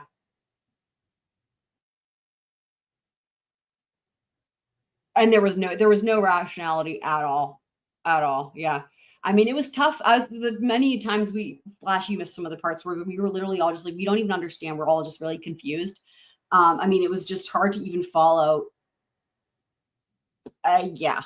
So, okay, let's continue on. Thanks, guys. Right. Yeah, you're fine. Yeah, I mean, I'm glad they didn't, push for that. But if they had, I would have stepped in. So yeah, I think it's the first time that I've had to boot anybody. I'm pretty sure. Maybe one other time, maybe, but I feel like but what's happened before is we've ignored them and they've just gone away. But this one was not doing that. Yeah, she's off Waverly, and her husband is a writer, so both parents are around. Okay. Let's have Jane. Do you want me to talk to her, or just tell her that, or have Joanna tell? I'll talk to her. I think someone should. Jane was a victim advocate too for a while. She's in there. Jane McPherson. McPherson. My was friend she a victim advocate? In Gadsden. Okay. Maybe she wasn't. She's a therapist. Okay. Did she do something at the university now, or she was the 1 million bones woman. Okay, that's where I know it's coming from. Will you coordinate with her and let her call the school to have Jane pick the children up? Okay. I'm gonna redirect Jane to the school directly. Okay. It's what's your Creative Preschool. It's on Tharp. Right past there's a Magnolia School, and then there's Creative on your right. It's right up here, right? It's on Tharp. Yeah, so Flash and Heather are mods. I mean, but I don't. Yeah, I've never had a mod, but yeah, they are mods. So but Kit Smiths, who even though not being a mod, did try to encourage. Yeah, yeah. I think that I was so confused. I was it's just tough when I couldn't even figure out what is going on with some of those things that I didn't even know how to recommendation to make. I guess you know what I mean. I was just so confused. There's a couple. West of town. There's a couple. I'm really bad with directions. If you were to go all the way up Tennessee and turn right, on, I think it's Ocala, right where Super Perros is, and then you'd make a left on Park. You'd go up a little ways more, and it would be on your right. Creative Preschool. I'm gonna throw up. Come in the bathroom if you need to. Okay. Do you want to go in there for a bit? No, I'm fine. Okay. Well, let me know if it's that. I'm just gonna Google it. That's okay. Creative Preschool, yeah. Whoa.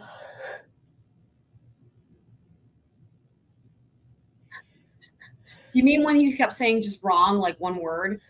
I mean, because if that's what you're referencing, that to me was really funny when it was just from the very beginning, it was one word wrong and then another word wrong, another word wrong. I'm wasn't even talking. I don't even know. I don't know what. If that's what you're referencing, I thought that was funny. Yeah. Yeah, that sounds right. Do you want? It's like a whole cast of characters. You get Jane from 1 Million Bones. Were you involved in that? I knew about it. I know I saw a lot of stuff on it. Yeah. I can't recall if I've done anything directly with it. But do you want me to talk Wow, first, or that's awful. What would you tell them what happened or no? No. Okay. Why do people do stuff like that? I don't get it. I just don't get it. What do they get out of that?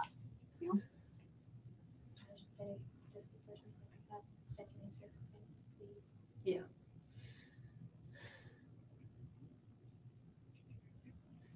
Hi, Mr. Chuck. This is Wendi, Ben and Lincoln's mom. Hi. I'm not going to be able to pick them up today, but my friend Jane McPherson's going to come. Is that okay? Her name is Jane McPherson. She's a petite woman with short blonde hair. Yes. She should have her idea if she's driving. Yeah. Okay. Okay. All right. Thank you, Mr. Chuck. Are the boys doing okay? Okay. Well, that sounds great. Okay. Thank you.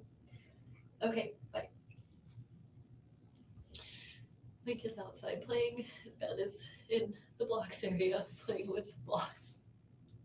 They're only a year and a half apart, so they'll be like a year 14 months behind each other every time in school, right? They have Ben's a July birthday, Lincoln's October, so they made it up a little more space. Okay. So like have the Yeah, I mean, 'cause July he'll probably be like the young baby. they're way off classes. base. That was our. He'll be the older.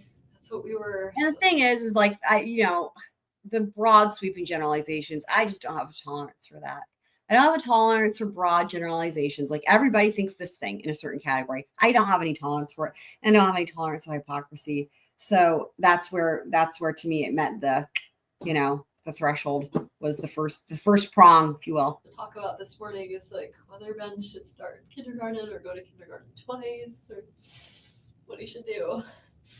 And then he didn't call me back, which was weird. Flash, how come you're not asleep though? Are you thirsty? Yeah. Let me see if I. Is it Joanne or Joanna? Joanna. She said she was gonna bring some water. Okay. We're kind of all running around. Let me If you get feel that like for you. not Let me being grab around some more this- tissues too. I've gone through. Oh, I want to be around you. I just know if I was sitting here, what would I probably? I guess not much. But I guess I kind of tried. I don't know. Why can't I not pronounce this word, guys? I can't even figure it out in my head. Eccentric. How do you say that? Somebody help me phonetically. Eccentric. Like I mean, it's like I feel like why is it that I only can understand it the way it's written with letters, but I can't understand how it sounds. Eccentric. Is there an X, like an X sound or not? I can't picture it in my ear, y'all. Eccentric. Okay, thank you. Okay. So I guess I was kind of saying it right, but I was struggling in my own mind. But yeah, but I was gonna say that was my example, I guess, of trolling him back or whatever. I'm assuming it's a him because I was like, because they just kept repeating that one comment, and then I paused it and I was like, you know what it is about Wendi? She's just awkward and eccentric. Just, that was my version of trolling back, but I don't even think they picked up on it. Not to mention I butchered trying to say it. So thank you.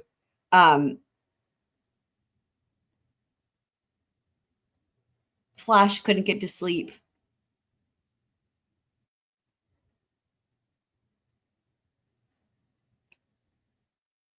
Does someone have a 7-hour nap? Right.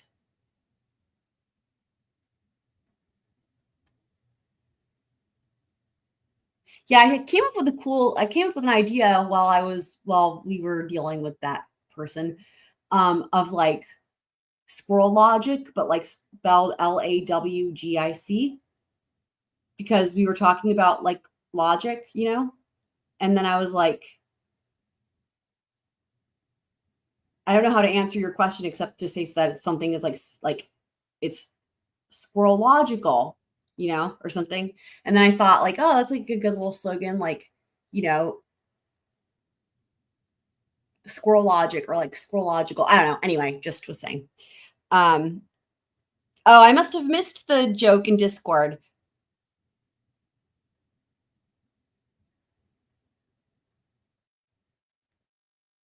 Oh, that's funny though. That's funny.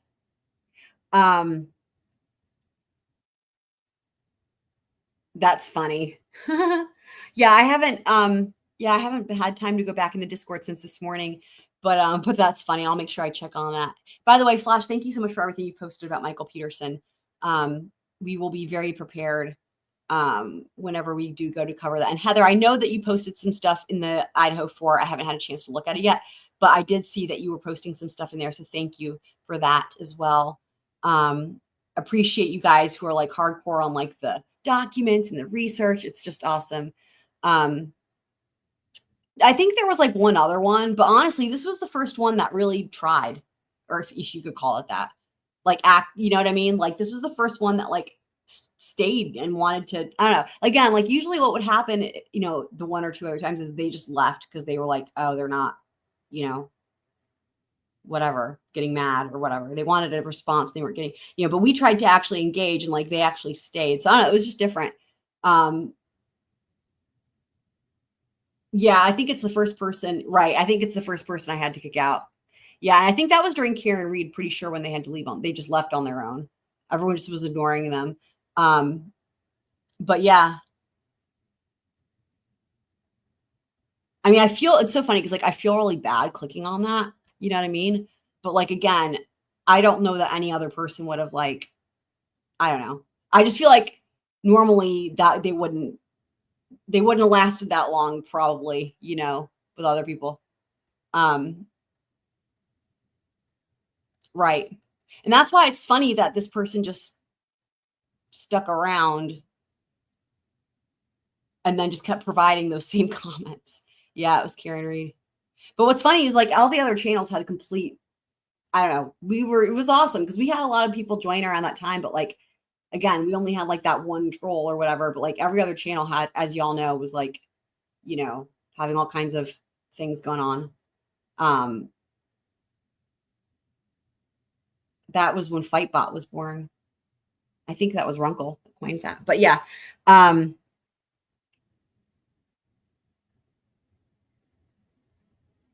I mean, you know, it's like when you're a little kid, you know, and it's like the playground, and they tell you bullies on the playground, right? And what do they tell you to do? They tell you just ignore them, you know, and then they'll stop.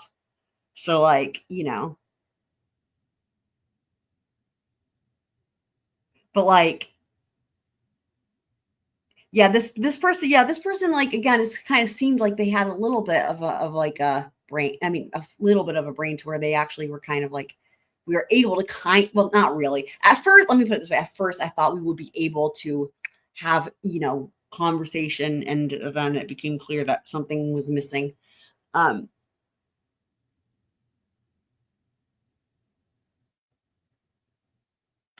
yeah, the Fightbot, which is just so cute to me because he's a lover, not a fighter, but you know, those little ear tassels in his little hands, but a big heart. So cute. Okay. Y'all, I was going to make another joke just in honor of our troll that we just kicked out. Wendi has her head in her hands. So what does that mean? Did we ever figure out what he thought that meant? I don't think we ever even figured it out. There was something that he thought meant, what was it? Oh my God. She's telling the truth or something because she has her head in her hands. And then there was that follow-up one on like, because she's educated. Y'all. Okay. But yeah, here she is. So, yeah. Right. Right back, okay? Right. Exactly. Yeah. I'm glad I wasn't the only one that thought that. Yeah. It did seem like there could have been some hope, you know? Especially because we don't usually have that problem.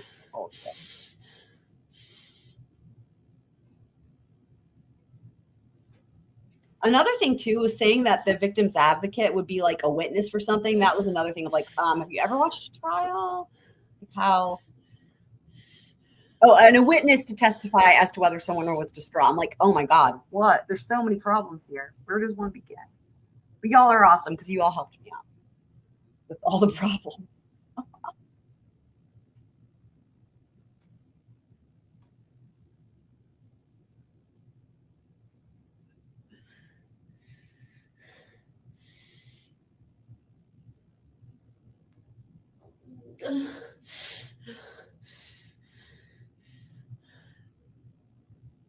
It's interesting that it's like she's holding her breath and then all of a sudden, I don't know. It's weird. It's interesting.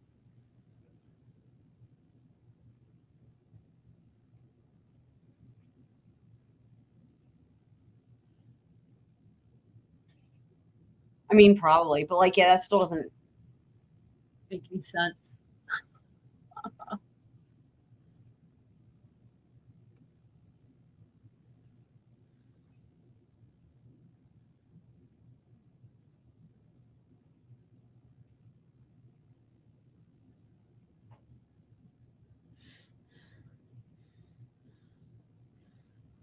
Right.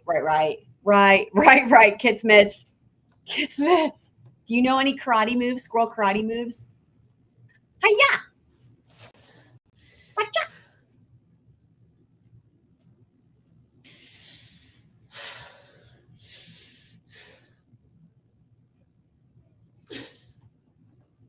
It's so this is very, I don't usually find it this interesting to watch people alone in the room. I find it very interesting to watch.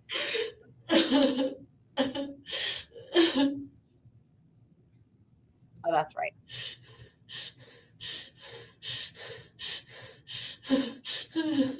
Wow.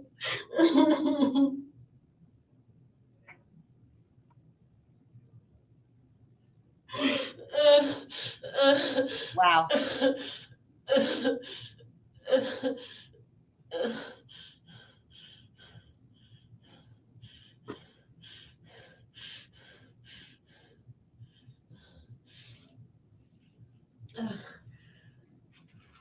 This is just not how this works. Like, honestly, I mean, really. You don't get to the hyperventilating crying stage unless you're like in that mode. And at that mode, it is not, it's just none of this is making any sense to me as someone, as a human who has cried. You know what I mean?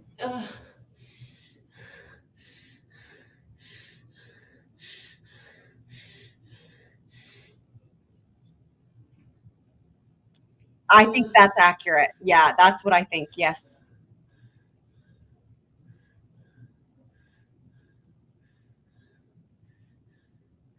Glad y'all are using the cute Nightbot commands. I think that's accurate, though.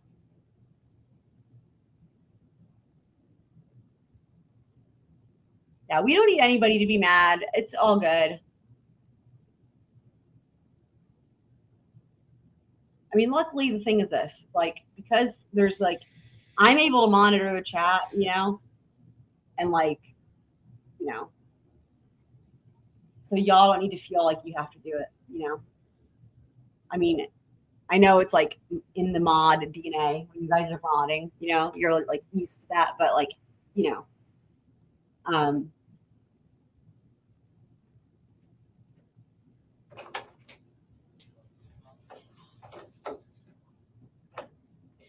I guess this is a very different version of me you saw on Wow. stage speaking versus having. Wow, like that is incredible. How did she even? Wow, hold on. That's crazy.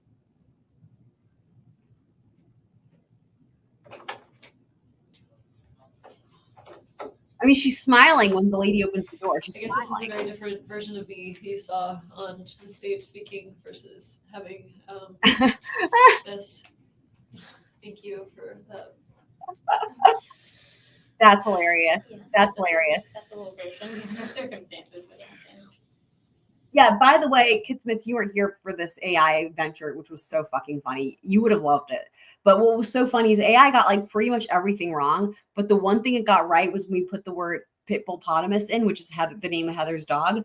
And it showed, there were a few funny things about it because it showed 4 pictures that were like identical to each other, which usually it was generating 4 that were very different from each other. But it showed 4 that were like exactly the same as each other. And so I actually commented, I was like, wow, why are they all the same? But then Heather was like, hey, this looks exactly like my dog. And that's her dog's name.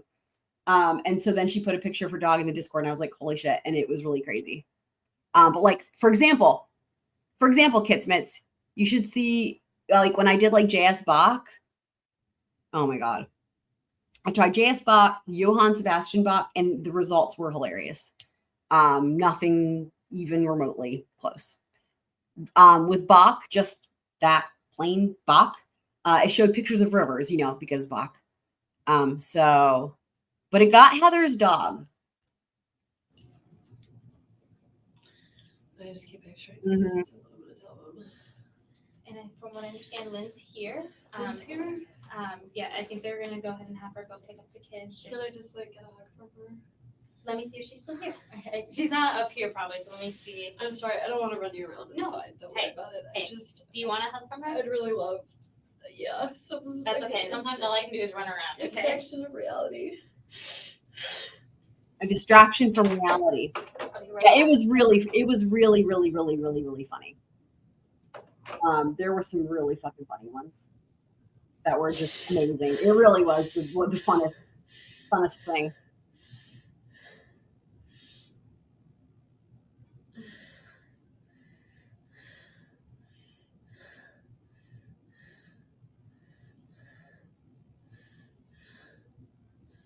It did pretty well with the Russian.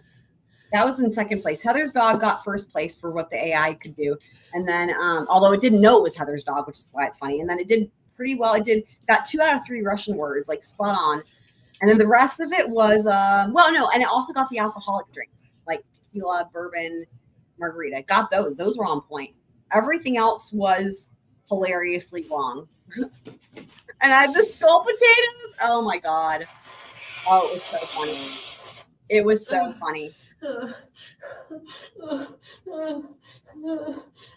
my God. The other one that was so funny was Molly, because it wouldn't let us do like drugs or whatever. And so I put Molly, like MOLLY, right? I don't know. And it showed 4 different dog pictures. Why? I don't know. But in one of the dog pictures, the eyes looked all fucked up. Oh my God. There were just some really, really, really funny things. They're just like priceless. Where did it come up with this?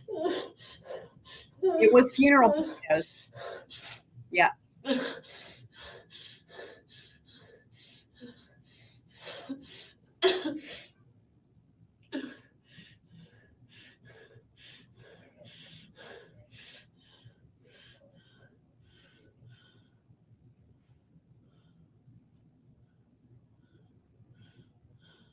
Also, the AI thought that Jesus had wings for ears. That was a good one. Yeah, any recipes, if you guys want to share any recipes for that, because now we like somebody, you know, but here's the other thing. I bet I could make those vegan too. So now you may as well include a recipe because you can put that in the Discord. But yeah, I forgot that I liked potatoes. Actually, I had potatoes today. I haven't had potatoes in, I don't know, years. I forgot that I liked potatoes. So I had mashed potatoes, but they were vegan. And I was like, wow, this is good. So like I kind of would want to try the potatoes.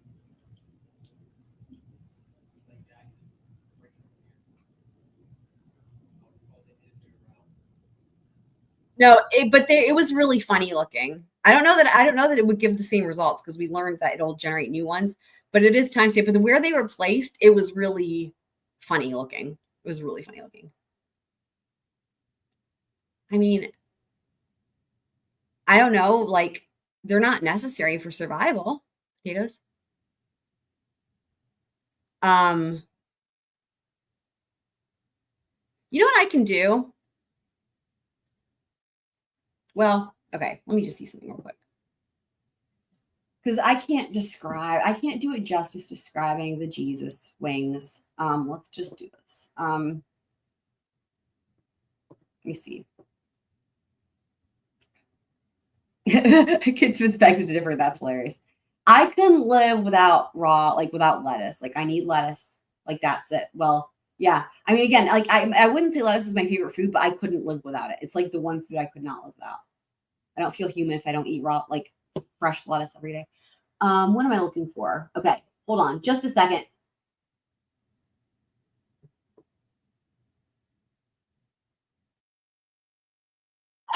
Okay, stop. Okay, so there's only one way to do this, and this is why I love having really specific timestamps, although they're not on the scrolly bar, because sometimes they don't show up, and then sometimes they do. But in the description, I have, by the way, timestamped all of these AI searches, pretty much all of them. If there were some that were quick, I mean, I have, but if you guys look, you'll see I have them timestamped. For this exact reason, I knew we would want to go back, or I would want to go back, or someone would want to go back and reference it. So let me, oh my God, these are all so funny. Okay, so let me see. If I do this. This is Kit Smith's. Okay, y'all. This is worth watching this little spot, especially in honor of Christmas. In honor of Christmas. Heather seems to know like everything. Shout Heather. What do you guys think about this one? And also there's the boobs again. So we've searched for God, and this is what we got. And also, by the way, Kit Smith, you would have appreciated, like every time there was a female, they had boob, like huge cleavage, by the way. Okay. And the thumbs up. This is how we get to the Jesus. Don't worry. Is it thinking? This is interesting. It's like it wants it to be good and not God. How does it not know that word though yet? And the other thing, consider, one thing it did a lot is where you see these glasses it did this with several of them where it like, I don't understand. It's like trying to spell the word with the glasses. And then the other thing it did on several of them is this, the person with no eyes or nose, which I don't know. Okay, but let me go forward a little bit. So then I realized maybe I need to capitalize the G and get different results. So let's see what happens. Like you, here we go.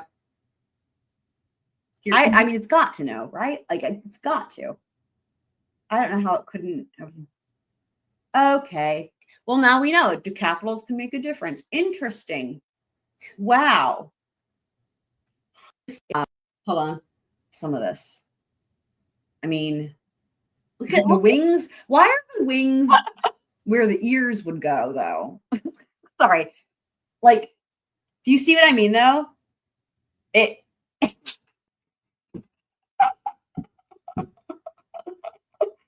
There's even weirder ones. This was the best night. This was so fucking funny. We were dying laughing. Oh, the pirate one is really good. Do you remember? There it is. Let's just do a little bit. Kid Smiths will like this too. Oh my God, the Santa. Okay, pirate. The pirate one's really good. Trial as a defendant in a criminal trial.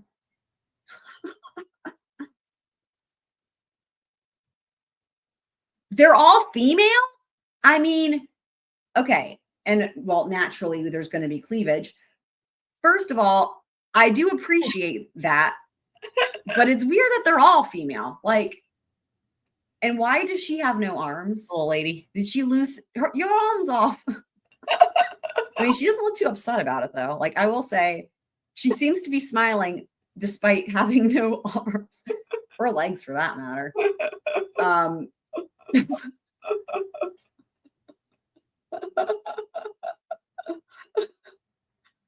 expecting, like a Captain Hook type of thing.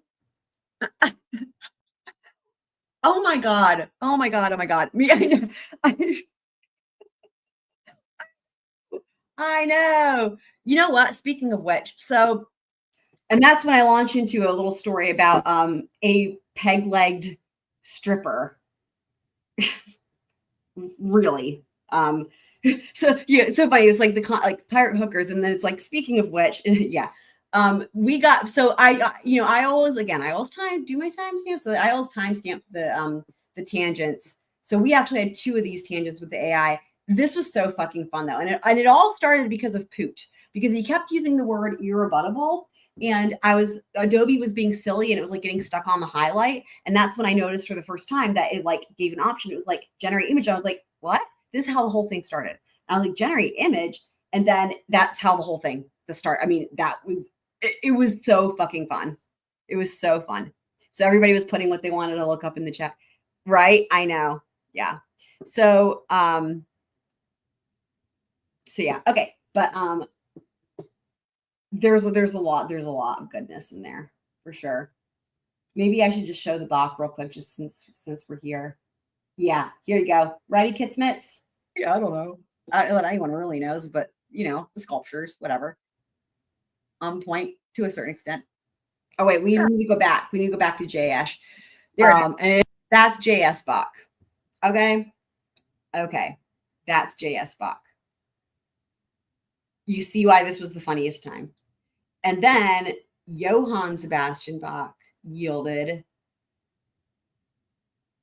this. What? Isn't this the best though? You can do any words, but not all. Well, it won't let you do like sex or like certain words again, as we learned. But you never know. And the thing is like you get no explanation as to how it came up with that. The other funny thing is it seems to think the Earth is flat because when you typed Earth, it gave like a flat, like a medieval style flat Earth thing, and then when you typed map, it gave the Earth. There was a lot. There's a lot. It was incredible. Okay, yeah, we can hold on this. So I said I thought this actually looked kind of like Shakespeare. And then Heather contributed that it might have been somebody on the money. Actually, here, I can play it and then we can hear the comments because, yeah, we're on point to a certain extent. No. And what is that? What wait. I mean, first of all, this looks kind of like Shakespeare, but if Shakespeare was in the wrong century, and I don't know what's happening with these people, and then and then the flowers too. How do you get there? How? I mean, I have so many questions. I do see the money thing though, because I think what it is maybe the shading in the background is like crosshatch. And that's what you get in the dollar bills. I mean, he looks like a sensitive fellow. What do you think? If he were an actual composer, I mean, would he have been like, you know, in the impressionistic period? Like, I don't know. His clothing it doesn't look right for that, but none of the clothing is anyway. Neil Gaiman, is that a person? I don't think these can be real people. I don't think that's allowed. Right. Yeah. The flowers is like so delicate, you know, just really funny. It's a funny touch. Yeah. What's Neil Gaiman? Oh, okay. Flash knows.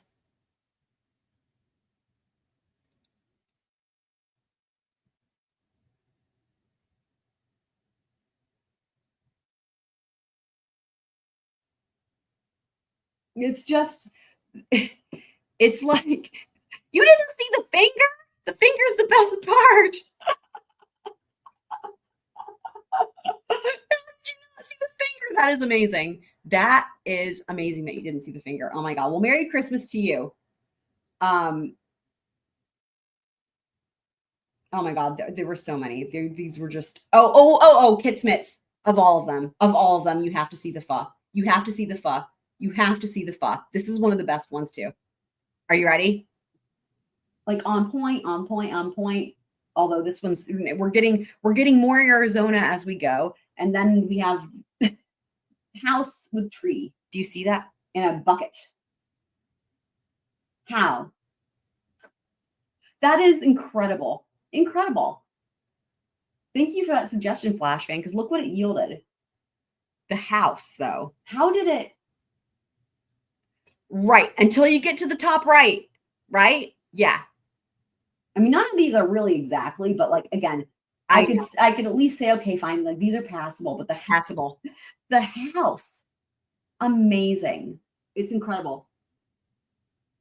Wow. The thing is the stuff, you guys can probably see, for those of you who weren't there and are seeing it now, that there's a reason why this was like the gift that kept on giving, right? Because stuff like this, there were so many unexpected things, like you literally couldn't even predict. And the other funny thing was the color scheme. It really liked this color scheme, Arizona like color scheme. Oh my God, it was so fucking funny. Like for a lot of things. Like, here we go. This is the first one we did, irrebuttable, thanks to Poot. This was the very first word, and this is what we got. This is what we got for the word irrebuttable, which is an actual word. This is what we got.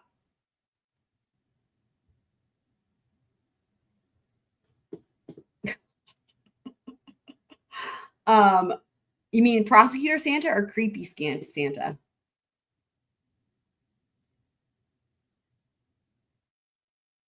Oh my God.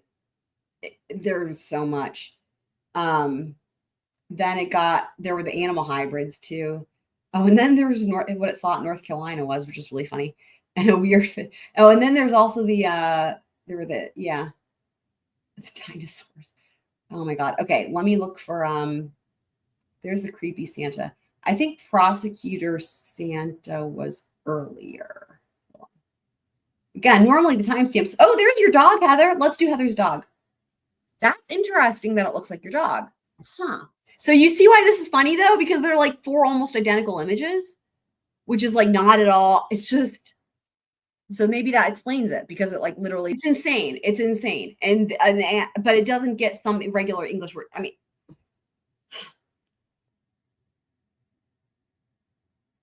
there's the Grinch.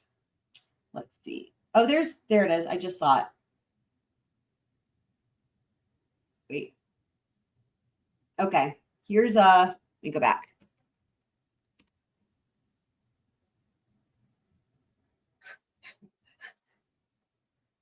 So bottom right, bottom. Well. Look at the bottom right. And then say kind of, come on. I'll show him. This is pretty smart. I mean, where did it go? The hat. So this is pretty spot on though. Pretty crazy. It really does. Yeah, so like that bottom right compared to right there. I mean, pretty good. So it's like it does better with things when it shouldn't even know what the thing is, the way that we mean it. But like, anyway, it's pretty crazy. I know. How the hell? But you know what's so funny though? So if you look at this dude, I think this is supposed to be a doctor in the top right because he's got like a stethoscope. So again, it's like, yeah, totally does kind of look like it, but then it's like, wait a second though. It's a doctor, I think is what it's supposed to be. And this was just the funnest time. Oh my God, the Velociraptors. Oh, let me find Molly. That was another one of the really best ones with the dogs. That was so fucking weird. Yeah, did really good with the alcohol.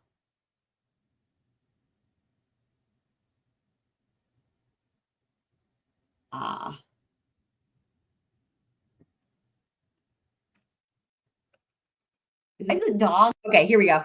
Let me go back. No. Am I gonna get banned? Yeah, there it is. Damn it. No LSD. So that's how we got to Molly. That's stupid. The funniest thing with we'll pull it up next. Let's just see to what extent it knows words that could be other words, but could also be other words. Like, oh, this is just an innocent name. Y'all help. I just don't even know. Of all the things. Different dog breeds. Okay, this I guess is supposed to be like a collie, maybe? I mean, none of these are like on point. Like, what is wrong with this one's eyes? Oh my God, is this one on drugs? Oh my God, is that one on drugs? Is that what? See, it's on drugs. Oh my God. Okay, but yeah. So the best part with the aliens though was what Flash said. Oh my God, I was losing my mind. It was so fucking funny. Big nuts, baby bunny. I don't. Whoa. Interesting, the choice of colors too, right? Huh. Why did it do that? It's like aliens are all of a sudden not in Arizona. Everything else is in Arizona except for the alien. How weird.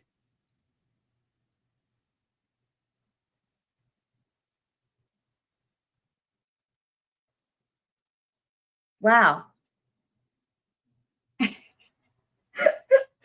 I mean, interesting too. Like this one here has a bit of a Yoda vibe, right? With the ears. Wait for Flash's comment. Shout out to Baby Yoda. I mean, I don't know which one that is because isn't that all about Flash? Flash said like the big blue one. The big blue one. Which one? Oh, drones. Funniest thing. That's a good point. Here. Some of these, at first I thought these were mushrooms, but then I was like, that's not. I think those are some other thing. Big blue. The last one, like bottom right. I had to pick the big blue one. That's hilarious. Bottom right. Even when I was doing these timestamps, when I got to that question, that question has a timestamp, by the way. The timestamp says the big blue one or something like that, because I was doing the timestamps and I just lost it. I lost it. Flash, you're awesome. Thank you for being awesome. Like my face hurts. Okay, let's go back to the interrogation though. But yeah, this was just a snippet, right? I mean, this was so much fucking fun. Yeah. Where? Oh, I need to, hang on. Where is my other window? Oh, okay, I have to do it this way. Burp, burp, burp. Okay. There we go. Yay. Yeah, you're famous, Flash. What's Aslan again? I don't remember what Aslan.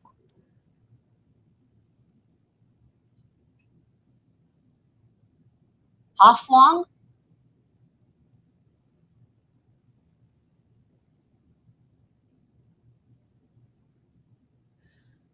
I'm pretty sure that moment right there is what I used in the thumbnail. Unless she, yeah, it is. It is. That this, the way she has her hand like this. Yeah, I use that for the thumbnail. Oh. There was also some stuff that was reminiscent of Avatar. We got that one. We remembered it. Well, Heather remembered it.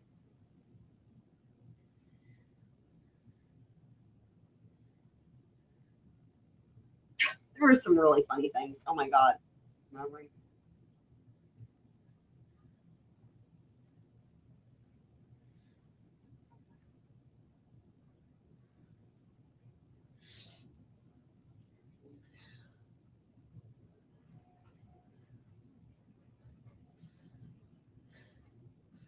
Oh, gotcha. Oh, gotcha. Yeah, I knew this rang a bell, but I wasn't quite sure where to place it.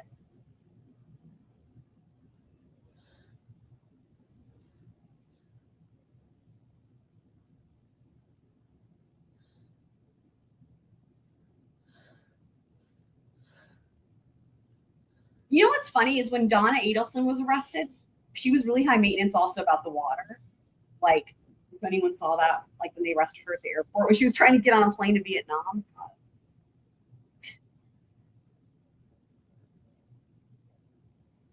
I mean, yeah, I can't get, yeah. There's the thing is again, with logic, there's literally no reason to, right? There's just no reason to. Yeah. Yep. Yep. Well, we'll add it to the list for next time.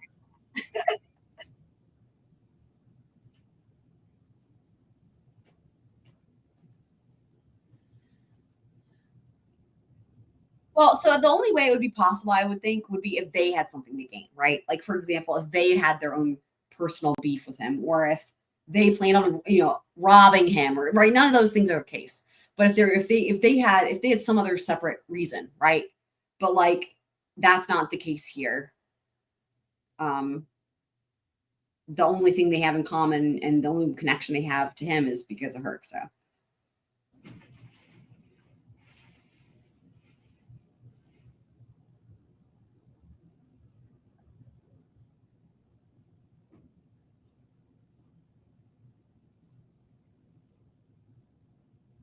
But yeah, I mean, there could be, I'm sure there's other times where there are families where like they all have their own individual issues with another person. You know what I mean? But like in this case, literally,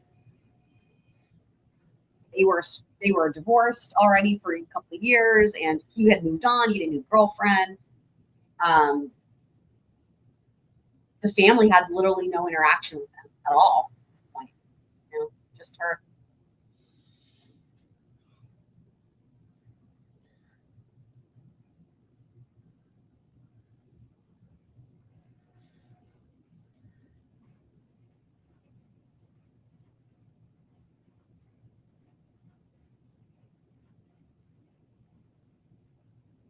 Terminator says, "I'll be Bach," because I have a shirt that says "I'll be Bach" and it has a picture of J.S. Bach on it. Not one of the ones generated by AI, just to be clear, the actual one. Of course, I've never seen the Terminator, but that's not what I have. Also, there's an Office reference there. Michael Scott. I'll be back. And I am back.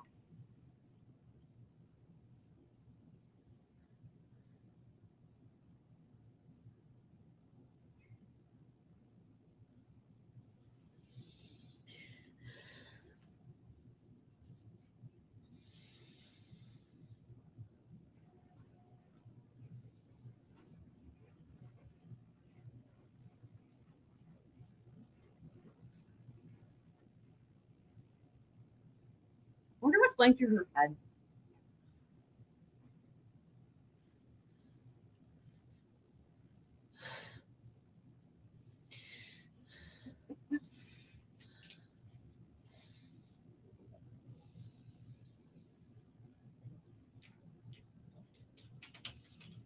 Drink your nice water.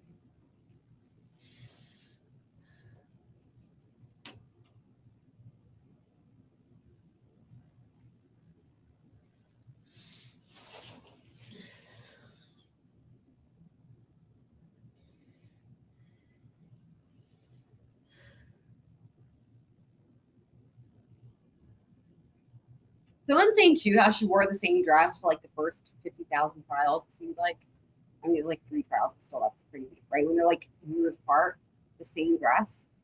Like people were actually confused. Like when she came to testify at whichever one it was the most recent one. Yeah, everyone was like, "Wait a second, is there a glitch? Did this actually play the old trial?" Because literally, it'd been years, and she was wearing the exact same dress, and it's like, so then that was like the running joke, like that's her court dress or something, right? But I think she got the memo, and then when it was Charlie's trial, she wore something else.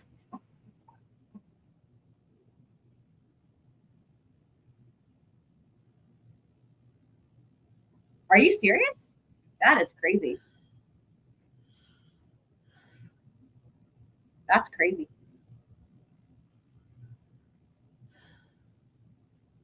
Yeah.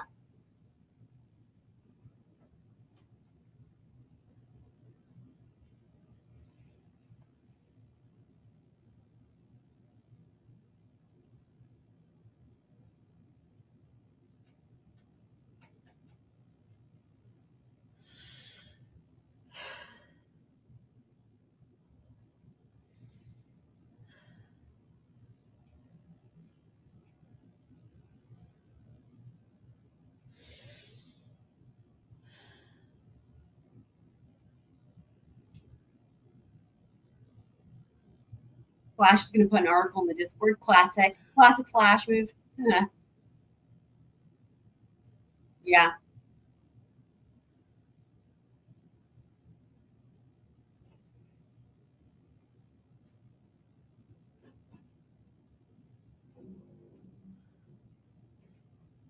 Yeah.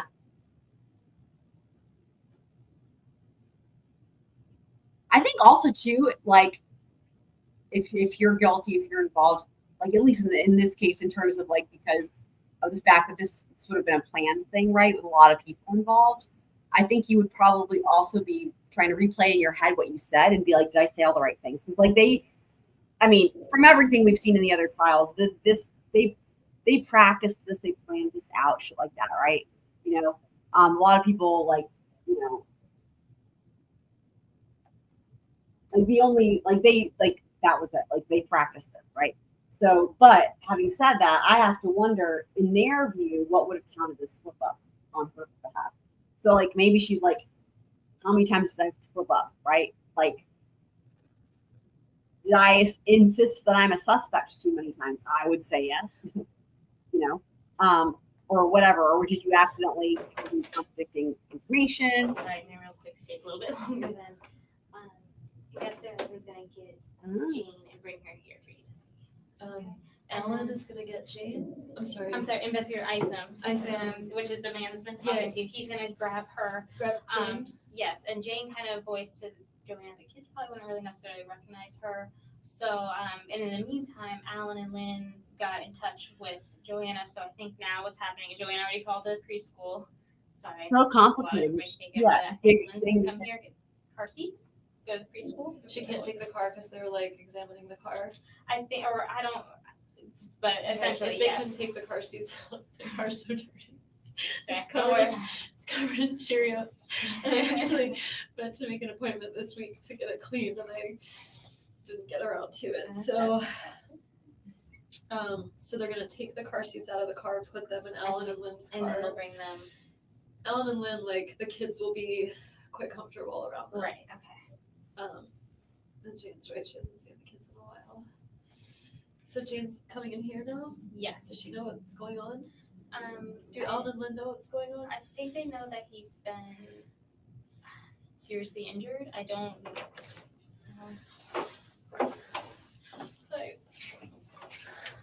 Annie. Oh, dear. Oh, Wendy.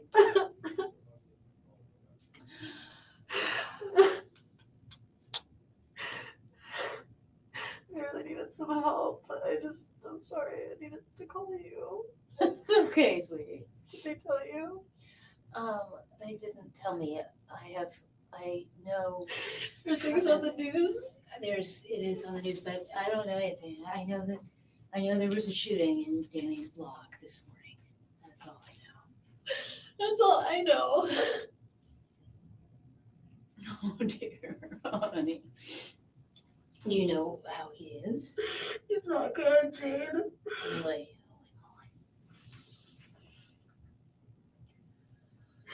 I was driving up the street and I saw like the tape and I just thought, oh, maybe there's like an electrical outage or something. Like I saw the street blocked. So you I was driving into town. I was running errands. I was meeting some friends for lunch and I drove up Trescott because it's the shortcut. And so I drive up Trescott and I see the tape and I was like, I guess there was like an electrical outage because sometimes we'd have trees that would fall or whatever. And so I turned around and didn't think anything of it. I was at lunch with two friends and the officer shows up. And I've been here since then. And you don't have a phone? Well, I had a phone. I gave them, I said you can search my phone because maybe they can like find something useful on it. We have to go through a lot of these steps, and as I was Of course. explaining to her, it's just as much effort to go through the steps to exclude anybody that could possibly be Well, involved. of course, yeah. Yeah. So we have her phone as soon as it's apparently it's taking a little bit longer than normal, and as soon as we get done with the phone, she'll get it back. Yeah. So we're just, but the main thing I was concerned about is the kids need to be picked up Well, on exactly. Friday. Right. And so when I came and they said they'd spoken to the Grossmans, Yeah. I was like, I'll get the kids. I'm a Right. social worker. I've picked up kids that don't know me before, but I Right. think I especially given I this. gave them your name and Lynn's name and Right. said, I think like Alan and Lynn have done it. Like when Danny had his back surgery, Alan and Lynn did it before. So, cause I was out Right. of town, And so they like have, right. they've they done have. it before. They've got 4 kids, so they can. I have, you're gonna be here for a while. You want me to I think say? so. So, like, I might have a blanket in my car or something. Do we have anything Do you have here, or something have they all been for used? somebody who could get? Let me check. This see if I have woman one is that's good enough for freezing. her. And I apologize, I thought about that when she was shivering earlier, but I guess got a lot of stuff. going No, on. there's clearly there's It's not there's really a, the most it important isn't, thing it's right now. not the most important No, thing. no, no, I saw her shivering and I kept thinking I'll go out and find out if there's, they had a bunch of them. They had a bunch of them, but I don't know what's still available. So what do you mean he's not good? What do you know about this? I don't think he's gonna make it. Oh my God. Really?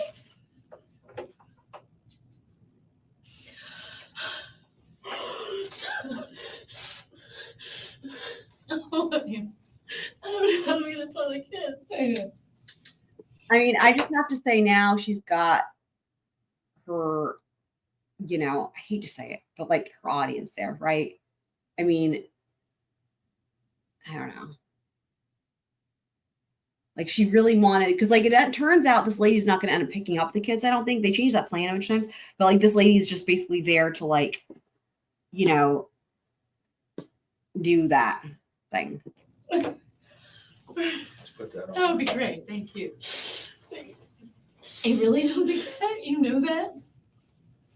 What's that? I'm sorry. You know that they don't think he's gonna make it through this? Yeah, that is crazy that it's short. Yeah. He's a TMH right now? And I was asking because I thought maybe he would, and I wanted Right. I wanted the kids to be Yes. with him if like he wasn't Okay. gonna. Okay. Yeah, those rooms they keep those rooms freezing. Yeah. So, and I would imagine that the other people that are getting up and walking in and out, you know, but for someone sitting in there, I mean, I wouldn't last 5 minutes because my body temperature is low to begin with. Like it's lower than normal people's. So I wouldn't have, yeah.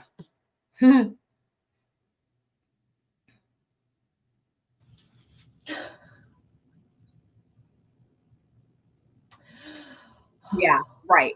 No, I mean, I think I've heard from other detectives who like come on SDS and stuff. I think they keep those rooms at like something crazy, right? I mean, like insanely cold. I don't even want to estimate, because for me, what would be insanely cold is probably not even as cold as it actually would be. Yeah.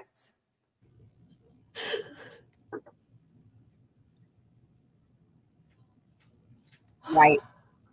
Also, though, too, I think also because when you think about like bacteria and stuff, right? You know, doesn't spread as much. Yeah, exactly. If people are so, And he has you know, family and stuff like that. want to get out of there. I don't have any family here in Canada.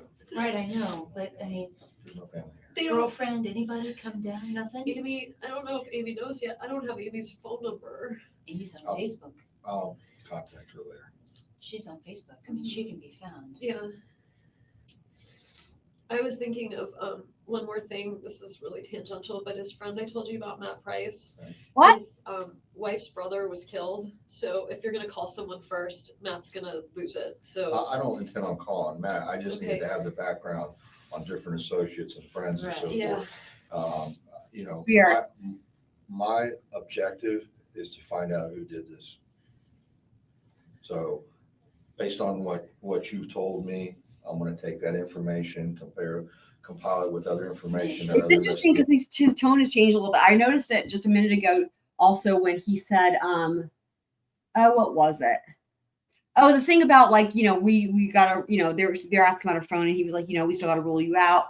So she keeps bringing up like, you should talk to so-and-so first because here's how they would handle the news. Like as in like delivering the bad news, as in she thinks the cops are going to call everybody he used to know or knows to deliver the news, which is, I don't know. And he's like, it's interesting that he's now like saying, no, that's not what I'm talking about. I'm talking about like trying to solve this case. You know, this is not about making condolence or whatever. What do they call it? Courtesy calls. Gators have worked on, and we'll see where it leads. Okay. Now, I'm not saying anybody that you told me about is any way involved. Is there I any don't sign know. of stuff being stolen from the house? I can't discuss that. Okay. Interesting that Wendi never asked that though, right? I mean, that just now dawned on me because that would be the normal thing to ask. That would have been the normal thing to ask, and Wendi never asked that. You know, that's wild to think about, right? Because instead, before he even says, I mean, the detective never actually asks her, who do you think did this? He never asks her. She starts talking about Charlie, and then she says, I just don't know who would have done this. And then she goes off into, he wouldn't have done this to himself. Again, he's not asked her any of these questions. And then he says asked her something about Charlie, but not like Charlie being involved. And then she launches into the rest of the stuff about Charlie. But she doesn't ask. That's a great example of the normal question would be, was something stolen? Because that's what one would think, right? Interesting. So But you are discussing that you don't think he's going to believe it. I'll rewind it. I'll rewind it. Listen to the question the friend asked, because that's really important. Jane. background on different associates and friends and so Yeah. forth. You know, my objective is to find out who did this. So based on what you've told me, I'm going to take that information, compile it with other information that other investigators have worked on, and we'll see where it leads. Okay. Now, I'm not saying anybody that you told me about is any way involved. Is there I any don't sign know. of stuff being stolen from the house? I can't discuss that. There. Is there any sign of stuff being stolen from the house? A normal ask question, because the other thing is this. You know, he was shot in his car outside the house. She doesn't ask any of those questions either. Like, in other words, that's wild, right? She never even asked where was he shot. Like, because that's wild. Like, normally, if you just heard somebody was like, you'd probably think they were inside the house trying to steal something, right? Maybe. But it's interesting because he was shot, and that this was always the plan, by the way, was for him to be shot in the car when they knew that the kids weren't going to be with him. And it's really interesting, right? Because if you knew that, you would know that it didn't happen in the house. I don't know. This is just thinking about like the normal questions to ask, especially when it's like your old house, right? Where like your kids are when he has them. Like, she never asked like, where was he, right? But then, yeah, that question, that's what made me think of it, where she's like, was anything stolen? Yeah, that would be a normal question to ask. But instead, Wendi just jumps to, who could have done this? He wouldn't have done it to himself. And then Charlie. So, yeah, right? Yeah. I'm telling you the fact that I know he's not going to live. He's not going to live. Yeah, she didn't ask any of the normal questions that you would ask. It's just basic, right? Like, again, that just really highlights it. Because instead, the first thing she jumps to is who could have done it and why, right? Motive, essentially. So, yeah. No, she's like, I don't know why anyone would have wanted to harm him. She jumps right to motive. No. Well, I already discussed that with her. Is he has enough injury that's traumatic enough that he's not going to be able to recover from it.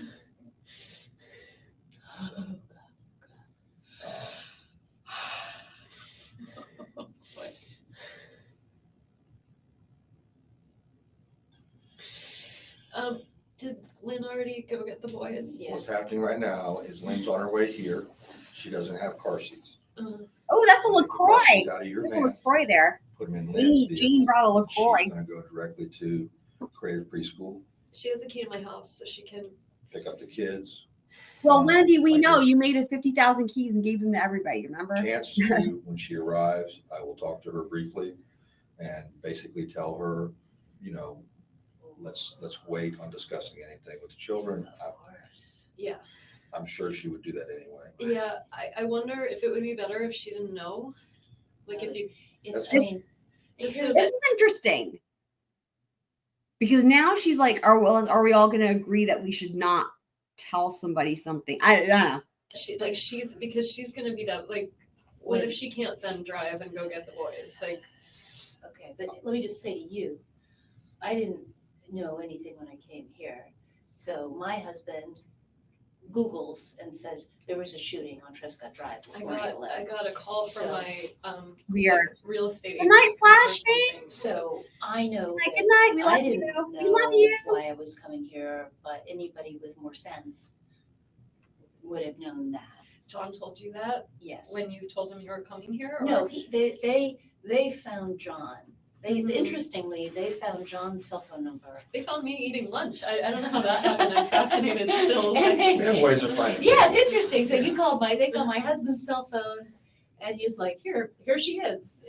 Talk to her, and they said you needed me at the police department, so I came. Right. It was not a.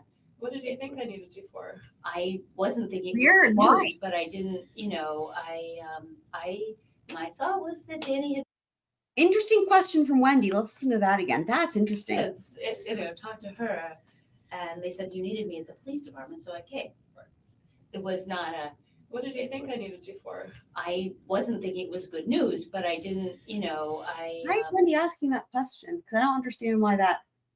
Huh. Oh my God. Okay. Before I say anything else, let me ask this to you guys. Well, I'll play it again. Why is Wendi asking this question? Hold on. Department, so I came. Right. It was not a. What did you think I needed you for? I wasn't thinking it was good news. Why would Wendi ask that? Why would anybody? What in this situation? Like, why would you ask that question?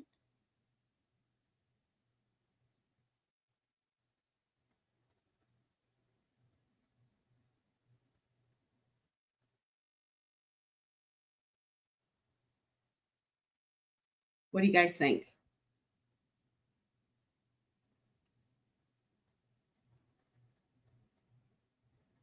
Let me play it one more time. Talk to her, and they said you needed me at the police department, so I came. Right. It was not a. What did you think I needed you for? I wasn't thinking it was. Weird thing to ask. Like, why are you worried what she's thinking? Like, why are you worried? Like, why right now are you worried about what she was thinking when they asked you to come? Like, what? Why would that That's so weird. Now, I have thoughts on what I think when I asked the question initially, and then I was like, there's only one reason somebody would ask that, right? And it's because they're worried that they might have that this person might think, oh, they were involved. I mean, that's the only fucking thing that makes any sense. Like, why would you ask that question? All right. Or am I missing something? Was good news, but I didn't,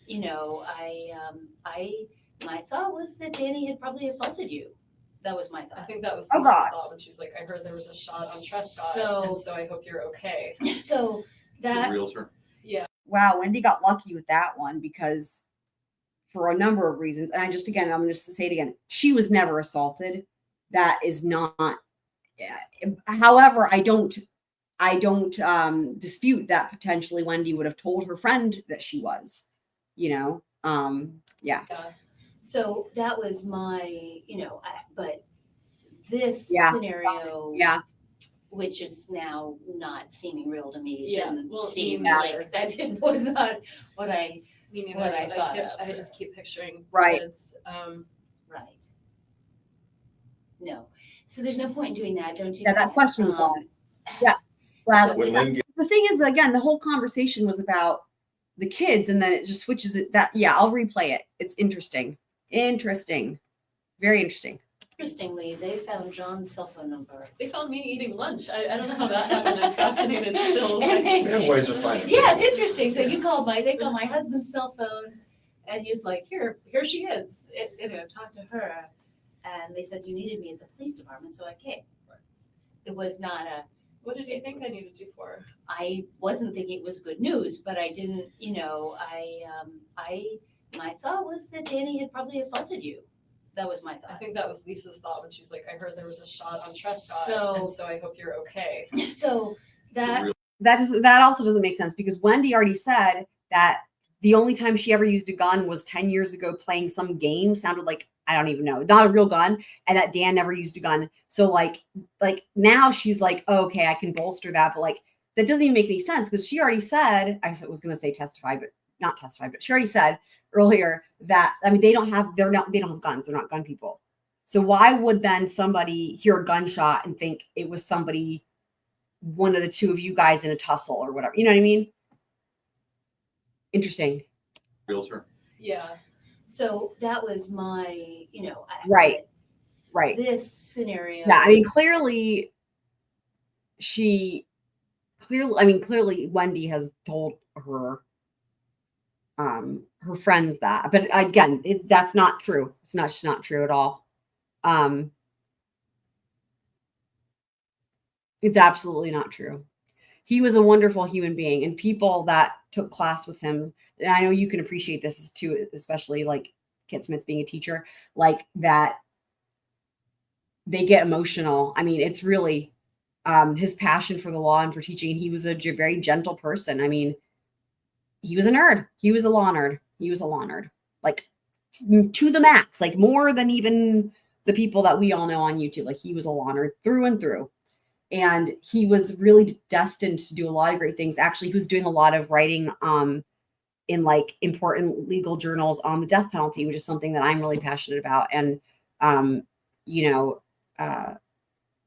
like from a philosophical, like an ethical level, like that's what he was really into that type of stuff.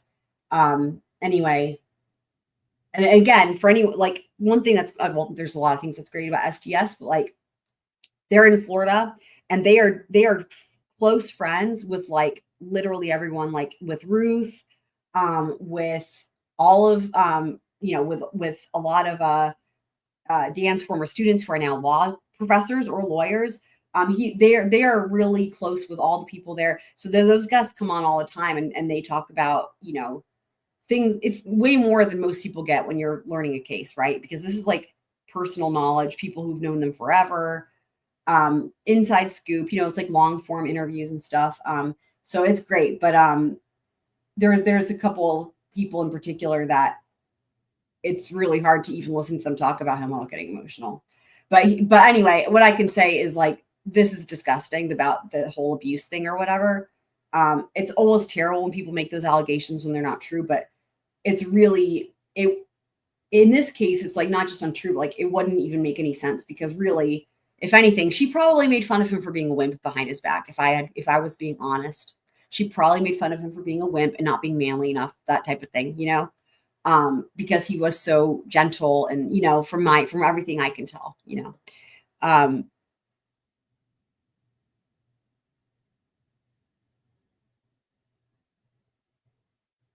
Oh yeah. Yeah.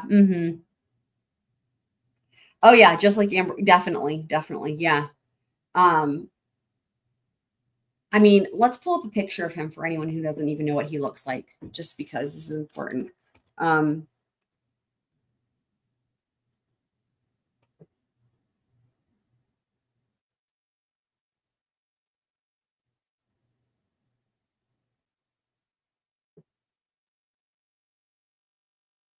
Okay.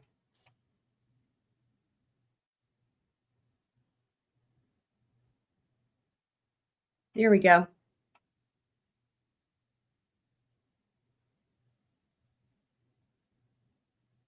So there he was.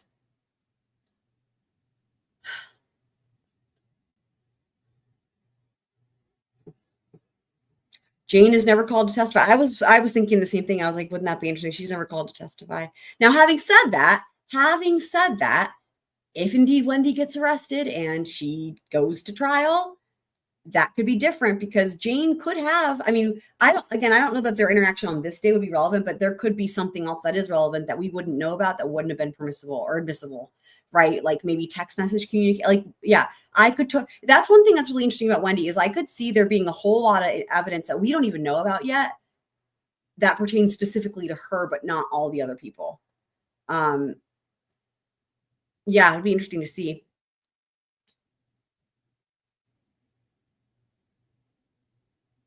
Yeah. We'll watch the Jeff interview. The Jeff interview is really good because again, he was like under Wendy's spell or whatever. And like, he finally, he realizes that at some point, I think he has more than one interview. Yeah. And then the first interview, he's still like under her gaslighty spell or whatever. And then he comes in, he like realizes it, but he's awesome. Yeah, I'm not going to spoil anything with that, but yeah, we'll watch it. It's really good.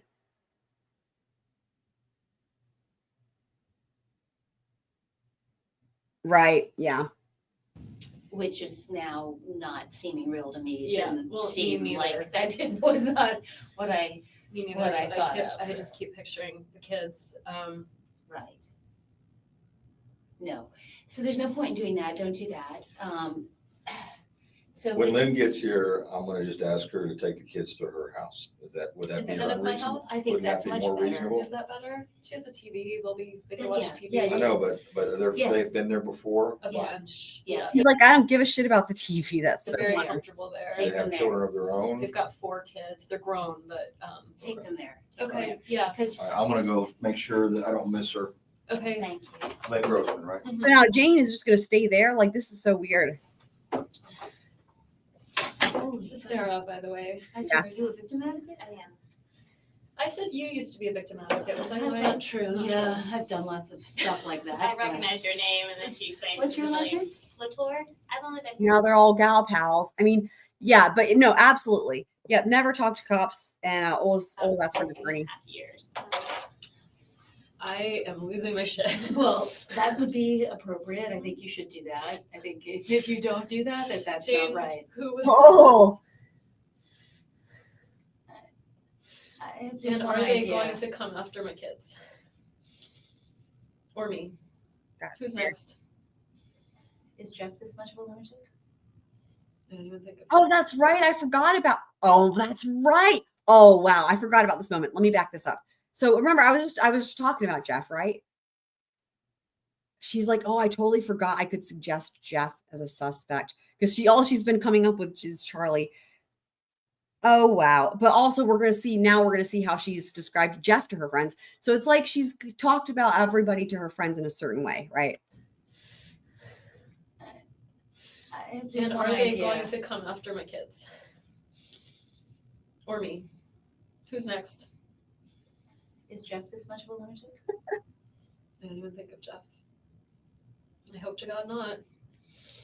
Let me ask who Jeff is. Yeah, of Yeah, I course. think you should. I think that Oh, right. Wendy's been saying. So now, this is crazy. So now it's like, because it's not true, Wendi, I think, forgot about something. So I think what ends up happening is Jane suggests you should mention Jeff, because I guess at some point Wendi told something to Jane about Jeff. I don't know. Clearly she made it up, right? And so then she forgot about it. And then Jane reminds her, well, yeah, because blah, we're gonna hear this. Wow. A guy called Jeff, Who's a friend of Jane's. And who's jealous. yeah. Are you still currently seeing him, or just something you kind of Well, let taper off? it's been a bad week. Okay. Yeah, Jane and I actually went for a walk together Monday, Tuesday, Wednesday. Earlier this week, But you've taken a 1 week break from I took Jeff. a 1 week break from communication with Jeff to figure out what to do. Okay. Because we've been dating for like 9 months, so like 10 months a year. And when you use the word dating to you, is that's my boyfriend, or is it more of just dating, like the casual? Okay. Yeah. No, like he was my boyfriend and involved with the kids, and I mean, yeah. And we had kind of a fight recently, and he's been trying to get back together, and I didn't know if I wanted to, and so he actually, the morning that I gave that talk, my boys were there and Jeff was watching them, so I could give the talk. Like he's, Jane, do you think I have to tell them about him? I think you guess? have to tell them about him, because that is the only, God forbid. the only thing that I can imagine related to you, related to Danny. would be The only Jeff. thing I could come up with was like his girlfriend Amy is recently divorced, separated, not really divorced. Like, Sure. So what if- either of those people. like the jealous boyfriend types, like what if the ex-husband? Right, totally. And you know that this divorce has been very stressful, and Jeff has been very stressed out by the stressfulness of your divorce. You know, I mean, I'll tell them this, right? Like, can you tell them?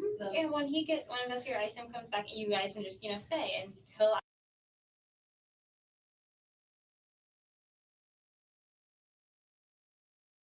ask all the questions that investigators ask that I don't think of very often, because I'm a victim advocate and I don't think of right, things. but I think you do have to tell about him. I wasn't You weren't not thinking telling of on him. purpose. No, I'm sure, Yeah. I'm sure. I wasn't thinking of it. I just kept thinking, like, who in the world? Is he Is he someone with- that has, access to? He's a professor of social work. Okay. He's All right. former military, Yeah. but I mean, But he's you not- don't think about this guy as like, oh, there's the kind of guy. Right. I mean, I would more just as like say that maybe you did this. Right. It's just relationally, he's What? Hold on. military, Yeah. but I mean, But he's you not- don't think about this guy as like, oh, there's the kind of guy. Right. I mean, I would more just as like say that maybe you did this. Right. It's just relationally, he's Huh. and he's jealous. Right. Interesting. Something is bad. This and that.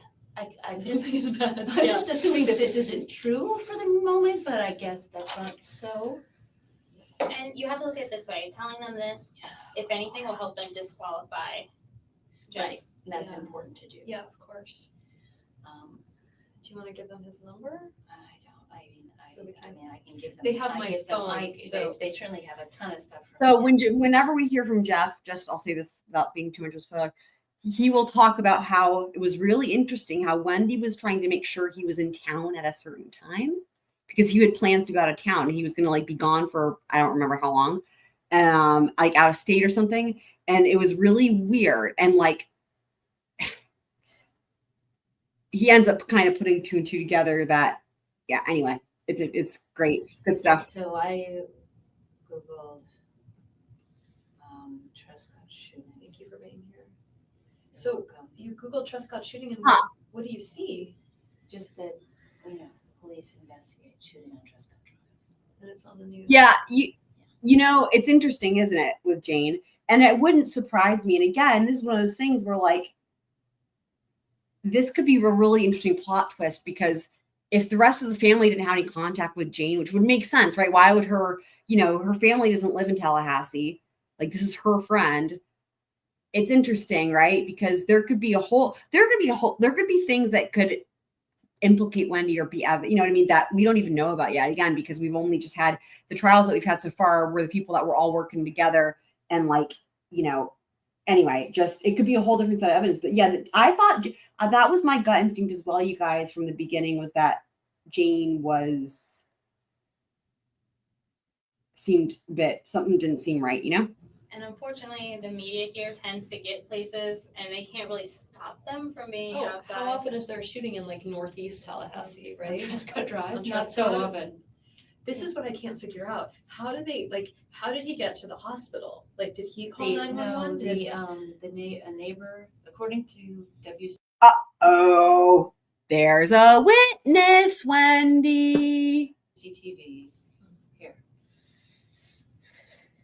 And this should be said, the police department won't release his name until they notify The family. and them being in Canada puts a little bit more of a wrench into our notification because it's a little bit more difficult to do internationally, but we're in the process. And we're She really looks like she's about to pass out. And it's interesting because like they're talking about like things like make sense, right? Like they're not going to read Lisa's name to Ori. She grabs the phone so she can read that article about what the neighbor saw. his injuries are really terrible. The police got notified because a neighbor, is it a picture of the house? Oh my God, you can see the car. You can't Right. tell it's our house. Well, yeah, right. You You can't tell it's not your house. It certainly appears to be a house like your house.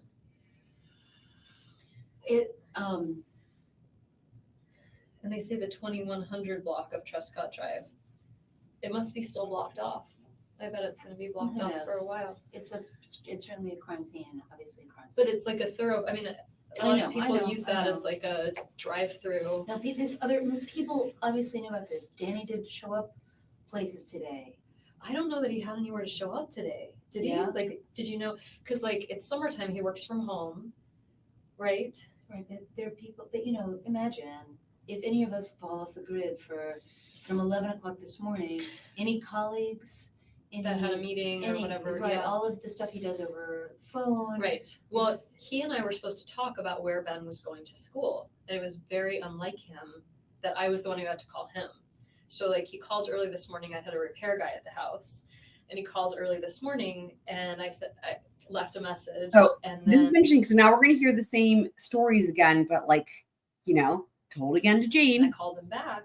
I have the phone record. He called at like 9. And he told me he went to Premiere. So he says, I don't know, like, I think he went straight from dropping off the boys to go to Premiere. And then he said, I'm going to do an exercise class that gets out at 10:15 or 10:30, and then we can talk after that. You remember how I had a voice thing? Like, I hadn't talked to him. He was like, I know your voice is bad. Like, does today work? And he said we could go for a walk at the law school, or we could talk, like, and I have this message on my phone from him, which is why I said to the officer, there's no way he did this to himself. Like, zero chance that he shot himself. Danny. I think there's zero chance. Zero that chance. Danny would kill himself. Yes, zero chance. Like someone did this to him. So he had plans that we would he said this at 9, like, we'll take a walk, we'll figure this out, we'll talk about school. And then I called him at 11:45 or so and left a message. And that was, I thought weird, but I thought whatever, like, And he's in a you meeting. probably thought, oh, good, I don't have to talk to him. But I was really anxious Oh about my speaking God. with him and having this be a contentious issue about Which where's of our course kid it gonna go to is. school. Oh my God. And I didn't hear from him and I didn't think too much of it. I just thought well, they'll just call me later. And then at around noon, I had lunch plans at 1 and I was supposed to go to a friend's engagement party tonight, and it's called a Stack the Bar engagement. So I went to go find Bourbon. So I went to drive to ABC Liquors and I went to go through Trescott and it was blocked off. So I went around and then I looked for Bourbon and then I got gas. That's why I was trying to show the officer, like, I have receipts from all these things, but I don't know if it matters if they're at noon. I mean, obviously, like, I would be one of the people that they would think did it. I mean, you have certainly the most contentious relationship with Danny that anyone has. Yeah.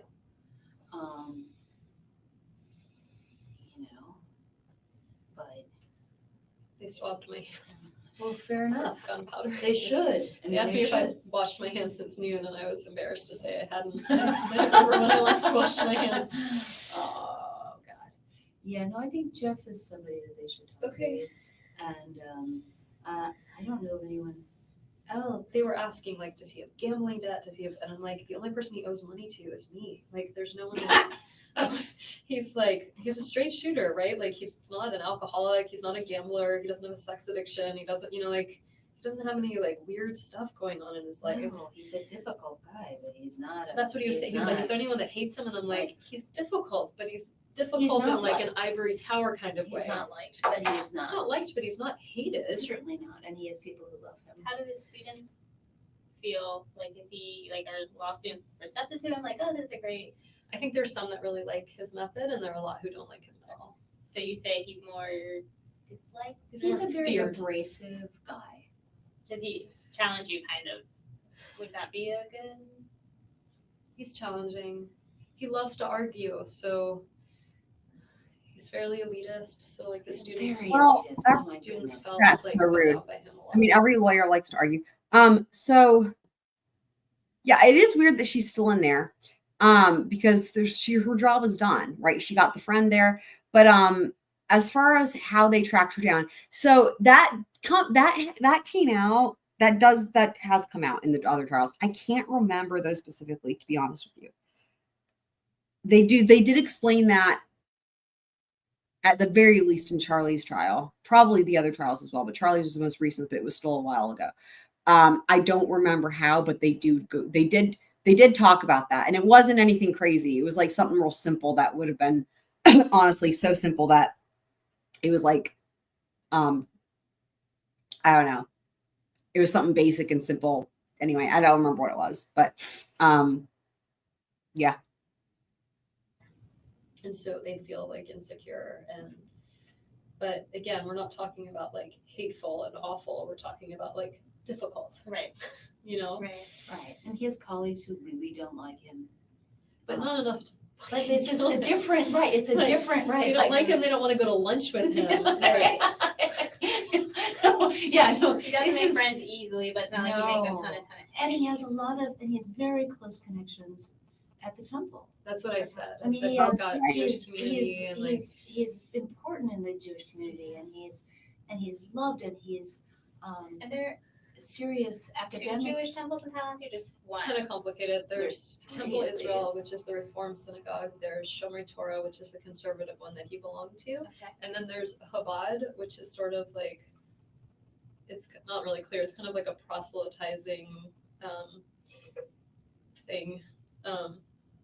And he would donate money there and bring the kids to events there and spend time there. So he's sort of affiliated with two of them and bring the kids to stuff at At Temple Israel too. I mean, he's very, very connected across the Jewish community. Yeah, he's very Because involved. he's also very, like, he had a major Jewish education, so he's extremely knowledgeable about Judaism, and he cares deeply about how people interpret scripture and law and rule and practice, and he's involved in all those sort of debates at the community level, and he's very, it would be hard to overestimate how involved he has been in the Jewish community. He has a lot of connections. And it was kind of one of the reasons why we got divorced is I'm Reform, I'm kind of culturally Jewish. Like we just had really different religious perspectives. In the middle of a fucking nightmare. I didn't want you to be married to him, but this was not the method. Well, that's what I It's said not to the the method. officer. I was like, we had a rough time, but This has been a terrible he's time. the father of my Like children. this part's really weird And because like now, like when I pointed it out earlier, I was like, that's so weird because like if you feel like you need to say, yeah, it was a rough time, but I wouldn't kill somebody. It's like, huh. But what's weird is now you've got some Jane echoing the same type of thing where she's like, I didn't want you to be married to him, but I didn't think blah blah. So let me play that again because it's odd. perspectives. In the middle of a fucking nightmare. I didn't want you to be married to him, but this was not the method. Well, that's what I It's said not to the the method. officer. I was like, we had a rough time, but This has been a terrible he's time. the father of my children. Right. And things were entering a new phase where he has this girlfriend and he's out of town a lot, and that was nice. That's why I know there's just, I mean, given his personality and everything, there's no way that he did this. No, he didn't. He had didn't plans do to be out of town. He was leaving on And Saturday. he was Like, delighted with Amy, and he's been delighted with this. Yeah. And delighted with the boys, and delighted with. no, with- he didn't do this. So somebody did. He was angry and upset about the divorce. Really, really angry at Wendi. Really, really angry. But really pleased with things how things were going to go It's been forward. 2 years and things for him were a lot better.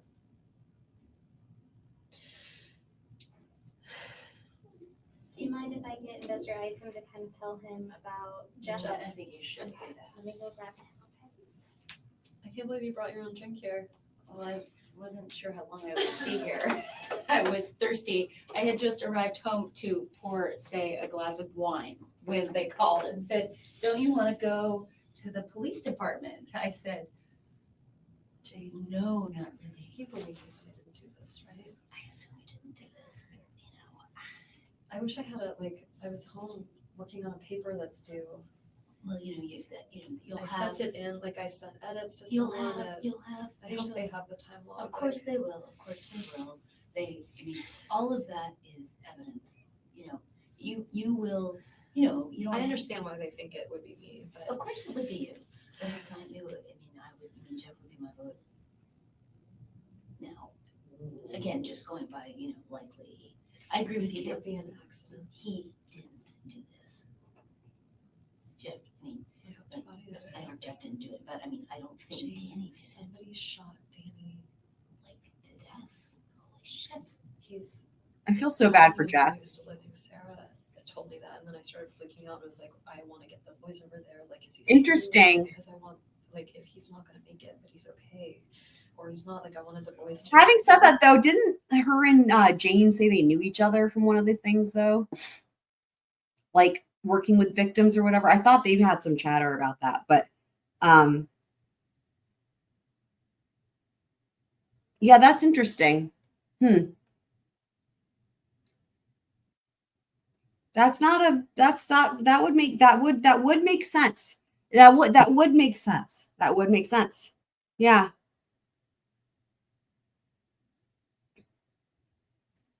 Just because, like, she'd already done her job. Got it. She got Jane there. She got someone with the kids. Interesting. Huh. I know, that's what I said. I was Wow. like, he's there and he's full alone. Like, just, I was like, is he with. Shouldn't somebody loves him? Yes. Should I go?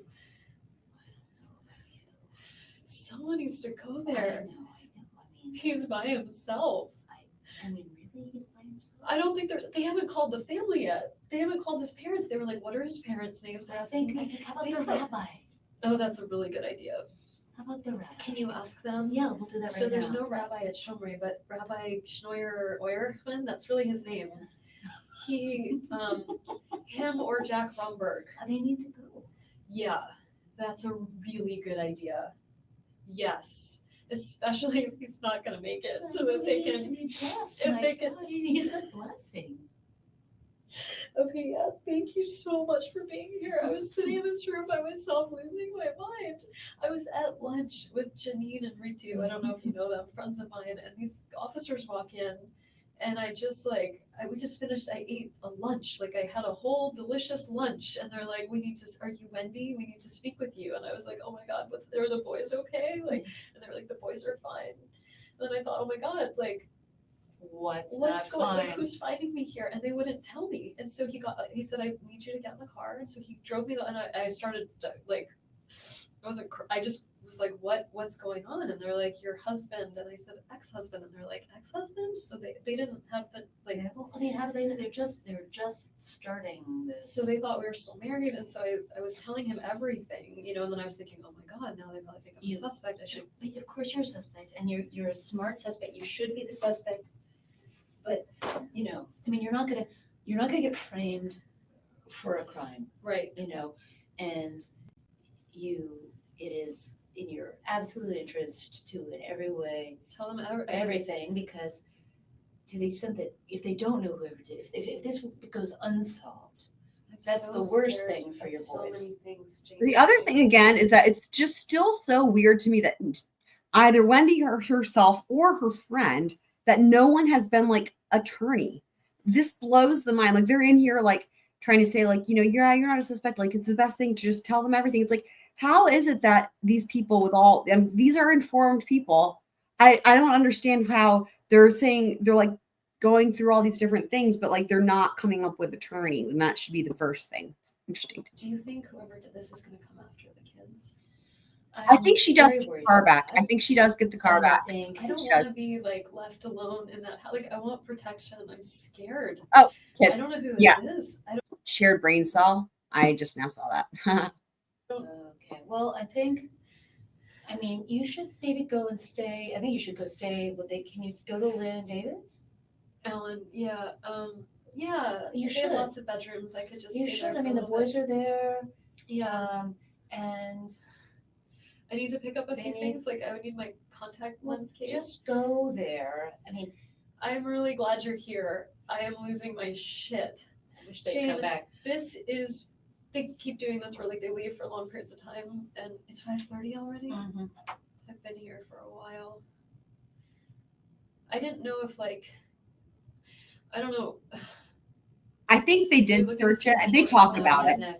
The thing is like it didn't take them long, right? Like they do a quick download of her phone in her car. And my thought is like if they found anything suspicious, right, it would have taken longer and then that would have been different. But like, they do her phone and like they do her car and like, this is just from what I recall, right? But like I'm, well, we know they don't find anything. But again, that's really kind of par for the course. That's the whole point of being the person who can say who's the person who's at the top of the totem pole, as I keep saying, right? Far removed. From Kara. So I called her. I talked to Kara yesterday. I was taking a walk. Merry Christmas! Hello! Friend of a friend. Are you familiar with this case? We went to Tallahassee food trucks Wow. last night. Hung out with her for hours. Were you telling her? Yeah. Yeah. Because she also Googled and said, "Oh my God, there was a shooting." Do you know? So both she and John Googled. Why would they Google? Why would that just come up? Again, an interesting question. But like also, from inside sources, people who live in Tallahassee who are in the legal community, and the Florida State University community who are are close to this case, they said that everybody knew within like an hour because it's like such a small world there. But Wendi seems to be really surprised about it. I said to both of them, "I'm going to the department." They're the people I said, "I'm going to." John was there when I got John got the call from the police officer. So then I'm in the car. I'm like, I'm calling Kara. Yeah. I'm like, I'm on my way to the police office. Well, I would have called you and Kara, but Kara's in Portland. Right. Portland. Glad you're here. So I just I owe I you just big can't. time. No worries. And I'm just saying to her that Danny's been shot and it's serious because until I know that I can't quite take it in that that's the Do you think you could, like, you're allowed to leave the room? Can you? Oh, yeah, they're coming. Hey, I just wanted to let you know that Lynn just came. Oh, good. Just got the car seats in and she's headed out. So we have a real concern. Okay. Would it be possible for a rabbi to be sent to the hospital? Okay. So Danny's very I don't know. religious. Okay. I don't know if he's And- even alive, but Okay. We're just really struggling with the idea that he's there alone. Okay. And he's very religious. Okay. extremely. And I'm sorry I didn't think of this earlier, but I can give you the names of the two rabbis in Okay. town, and I think they should. Yeah, be you know called. what? And Heather, I think you're right about her. That's crazy because that's one of those things that we won't learn until her trial because she's only involved with Wendi. Again, this is one of those things that would only apply here. She's not testified in the other trials. I think you're absolutely right. The way she's walking in and out with that notepad, you're right. And it's so funny because we thought, I don't know, it was weird to begin with, but like then it got to the point where it's like, wait, her job is done. Well done on noticing that because it's really, yeah. And at least he's not, because his family isn't, like, nobody's there with Okay. him. Right. If Good Sarah point can there. write Yeah. down these names Because and I think numbers. if they could go. Right. Whatever's Right, right. happening, I understand. whatever state he's in, some kind of blessing I is understand. required. Okay. Okay, so I don't have any phone numbers, Okay. but Jack Romberg is the name of, Romberg. yeah, Okay. is the name of one of the rabbis. The other rabbi has a name that's gonna take you a while to spell. His name Sometimes those are the easy ones because I find one and that's the only one there is, is. his name is Schnoyer Eurichman. Common spelling on that? That's really his Yeah, that's a name. good one. But his last name is Eurichman, Oirechman.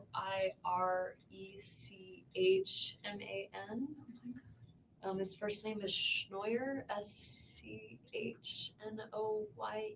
I'm just Googling Rabbi Tallahassee. And I'll see what I can find. If you'll tear that out for me and I'll see what I can find. Thank you. But Lynn is here. The car seats are in. I've spoken to the preschool. I changed the name. They were fine with that. Preschool knows that, Lynn is coming. okay. Yes, I've spoken with them after you spoke with them and told them she was coming.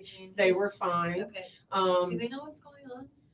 I don't know. The investigator, What's made that? contact, so I don't know what all they know. Okay. But we spoke with Lynn and She's said, gonna take him to the house? yep, and Does they said, know what's going on?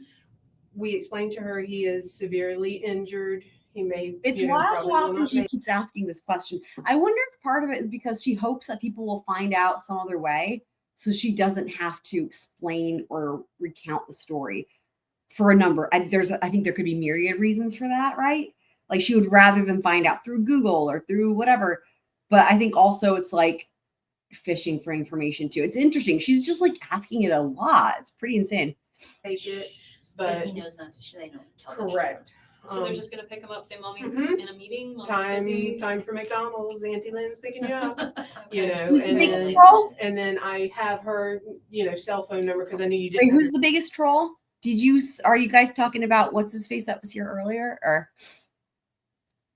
Or was there someone, or maybe you guys are talking about something that happened on another channel. Maybe that's why.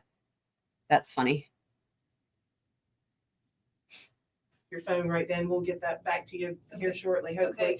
And I told her that you would call her and probably go straight to the house, whether it's us taking you there, Jane taking you there, whatever, however Does you my need car to need get to there. stay here? I don't think so. Did I gave them my keys, Yep, right? they have the keys because I That's got the my car house seats key. out. Okay. But yeah, all that should be done. Unfortunately, just everything's time consuming. So that's, kind of all we're waiting on. Okay. Okay. Let me see what I can. Good, we need that. I mean, that's just. Okay, urgent. That's just absolutely. really And urgent. it's Jack Romberg and Rabbi You can call him like Eurichman. or Rickman. Okay? Yeah. We'll see what we can do. Thank you for thinking of that. You're welcome. And I did tell him this year, I that you want to talk to him again. So. Yeah. And is there a bathroom that I can use? Yes. I had a similar urgency need. Made me swipe my hands before they let me use the bathroom. I don't know. Gonna go to your left. And then kind of in that little.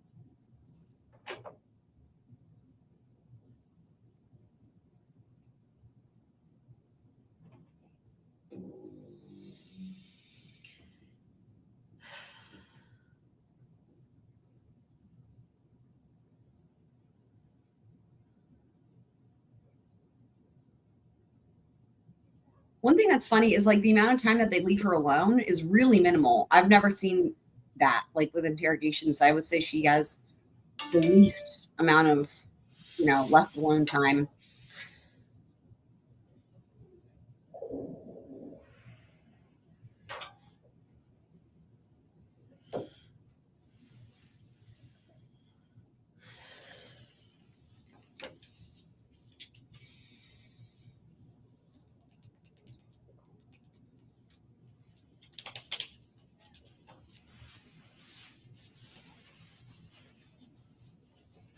Got her jacket on.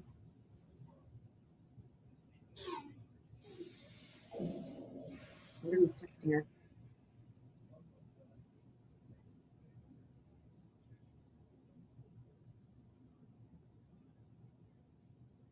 Oh yeah, we did have an actual troll in here. Yeah, we did have an actual troll in here. I had to kick somebody out. which is a rarity. So yeah. What are all those sounds? It's weird.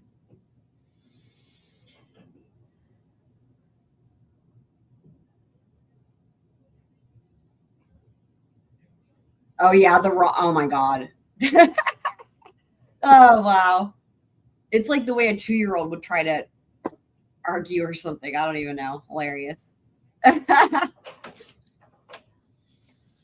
Eccentric and awkward. Do you mind if I sit in this chair? Oh, please do. Jane, I'm sorry. Here she comes with her notepad.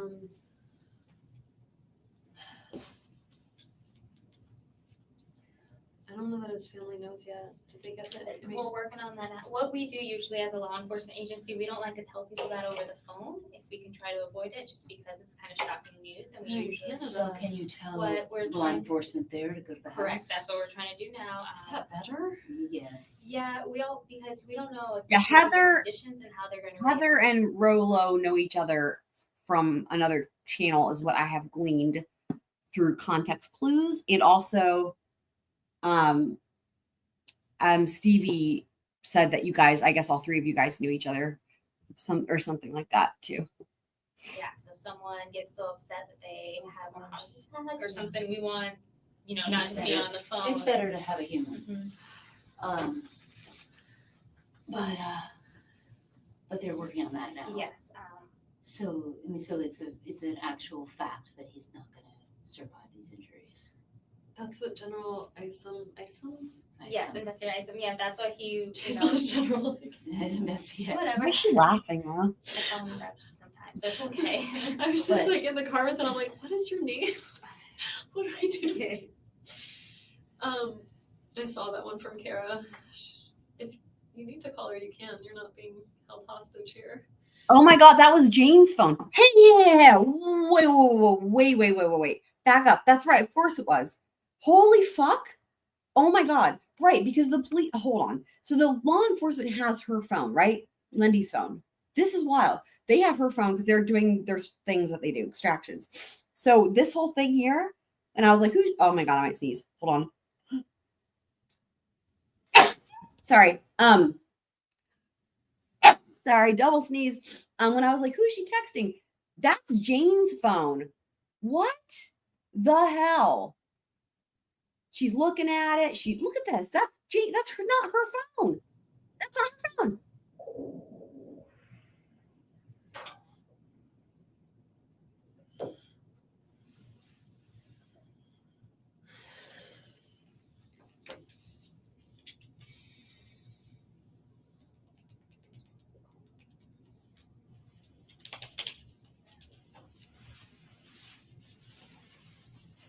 She wants to know what other people are saying about this to her friend. That is insane. She wants to know what other people are saying. Probably, wow. Thank you, guys. Look at that. Holy fuck. Oh my God. Oh my God.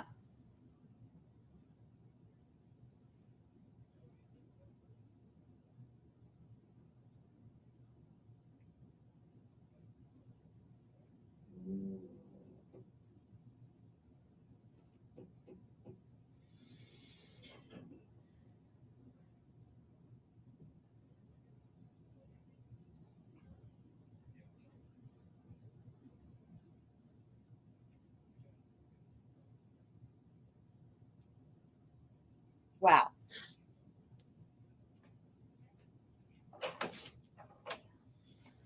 Can you imagine though, like how? Sorry. What kind? Do you mind if I sit in this chair? Oh, please please do. do. Jane, I'm sorry.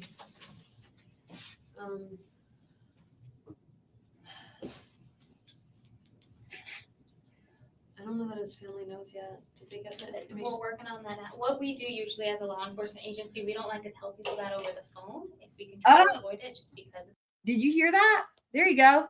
Wait, she just said, hold on. Usually as a law enforcement agency, we don't like to tell people that over the phone. I don't know what his family knows yet. Did they get that We're information? working on that now. What we do usually as a law enforcement agency. Oh, there we you don't always go. tell Slip people up. that over the phone. If we can I mean, try to I guess nobody else in the room caught that. Like, wait, what? But yeah, there you go. avoid it just because it's kind of shocking news and we Yeah, you usually can't. So can you tell What we're law trying- enforcement there to go to the correct. house? That's what we're trying to do now. Is that better? Yes. Yeah, because we don't know, especially people's conditions and how they're going to react. So Yeah, they don't someone want to be is held liable, like lawsuit, right? If they give them news over the phone and then they die of a heart attack. upset that they have a heart attack or something. We want, not It's just be better. on the phone. It's better to have a human. Oh, interesting. Yeah, I know that channel. But they're working on that now. Yes. So it's an actual fact that he's not going to survive these injuries. That's what General Isom? Yes, Investigator Isom. Yeah, that's what he. He's not general. Investigate. Whatever. I call him Grouchy sometimes, so it's okay. I was just like in the car with it. I'm like, what is your name? What do I do today? I saw that one from Kara. If you need to call her, you can. You're not being Weirdness, Wendy, stop it. She's like, like, yeah, I saw your text message. I think she wants you to call her. If you need to call her, you can. Like, what are you doing? Ugh. Weird. Just tell her. So what we're in the process right now, and to do that, generally we have to. It's almost like a telegraph that we send to the other agency, kind of give them the Sure, information. right. Who to make contact. It's very old school. As we were started working here. I know that it's not like, well, I don't know what's happening right now, but like as a little bit ago, it wasn't definitive. Do they want to wait until it's definitive, Well, or do they want him to I mean, like? that's what They sounds want to pretty. get in contact with them because I think some decisions need to be made, and because they're his parents, they would be his next Next of of kin. kin. Yeah. So he's still alive, but he's maybe on life support or some such thing. I don't know You the don't medical know. terms around it, but it's from what Investor Isom was telling her, it does not look. He was shot in the head. From what was He didn't- Investor Isom? I said that and he didn't answer it. So it's just he was very badly He shot. multiple times, maybe badly. When I think he did say that there was trauma to his face, and that's I when was you were saying I asking wanted about the showing the kids. boy. I wanted the kids Yes, you to be can. with him, You- but not if he yeah. looks scary. And not if he's. I mean, there's nothing to be. I know. I just thought he might be like. No, I when know. I got the like feeling he he got might be a shot in little the bit leg. alive. Right, And if he's a little bit alive, I wanted him to like touch be the able to kids see one the more children, time. right? But he's apparently beyond that. Like he probably hasn't From regained what Investor Isom consciousness. said, correct, yes. I don't, He's from what been. he was saying, I He wouldn't was take found it. in a really dreadful state, and he has not come out of any kind of. He ended that phase. Oh, well, good Lord. Have you called your parents, darling? No, after we're just Can going. she call her parents? They have I my. don't see, they have her phone. But Yeah, I, but I know you their their number. I do know my family's number. I don't Know the answer? know that, I don't want to say yes, go ahead. Okay, I'm but gonna go to the bathroom and come back. Do you need to like? Am I a suspect? You need to like watch me. no, I don't need to watch you. Okay, I'll be back. What I'll do too is I'll just check and see if you can call your Yeah. parents, okay? Yeah. Again, I don't see any issue with it. I just think they're gonna want to come up. Well, and you're gonna want them here. Honey. Yeah. So they I want need to, them. they need to get in the car and right now, and they need to come up. Yeah. Yes, that's what needs to happen, because they can stay with you at your house. And they can We help me can, with the we boy. just try to figure out if you're safe. Yeah, to be great in the point. house. Yeah, okay. That's a great point because they did not know. Honestly, Wendy would have had to tell Jane, right?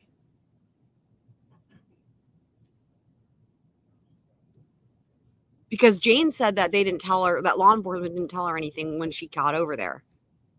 Interesting. Yeah, but that was not in the media yet. They hadn't reported because they hadn't told the family yet, so they couldn't, right? They have to tell the family first, and they're in Canada. So interesting. Hey, it's me. Oh boy, So I'm just updating you. that's Jane on the Is- phone. Is expected to die. Gunshot wounds. Don't tell anybody else, just keep it to yourself. But I know that you're.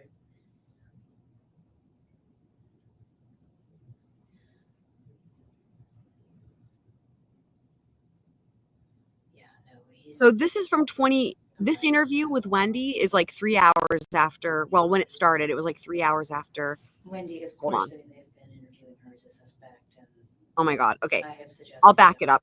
We don't want to miss any of this goodness. So this is from, so when Wendi first was brought in for this interrogation, it was like 3 hours after he was shot.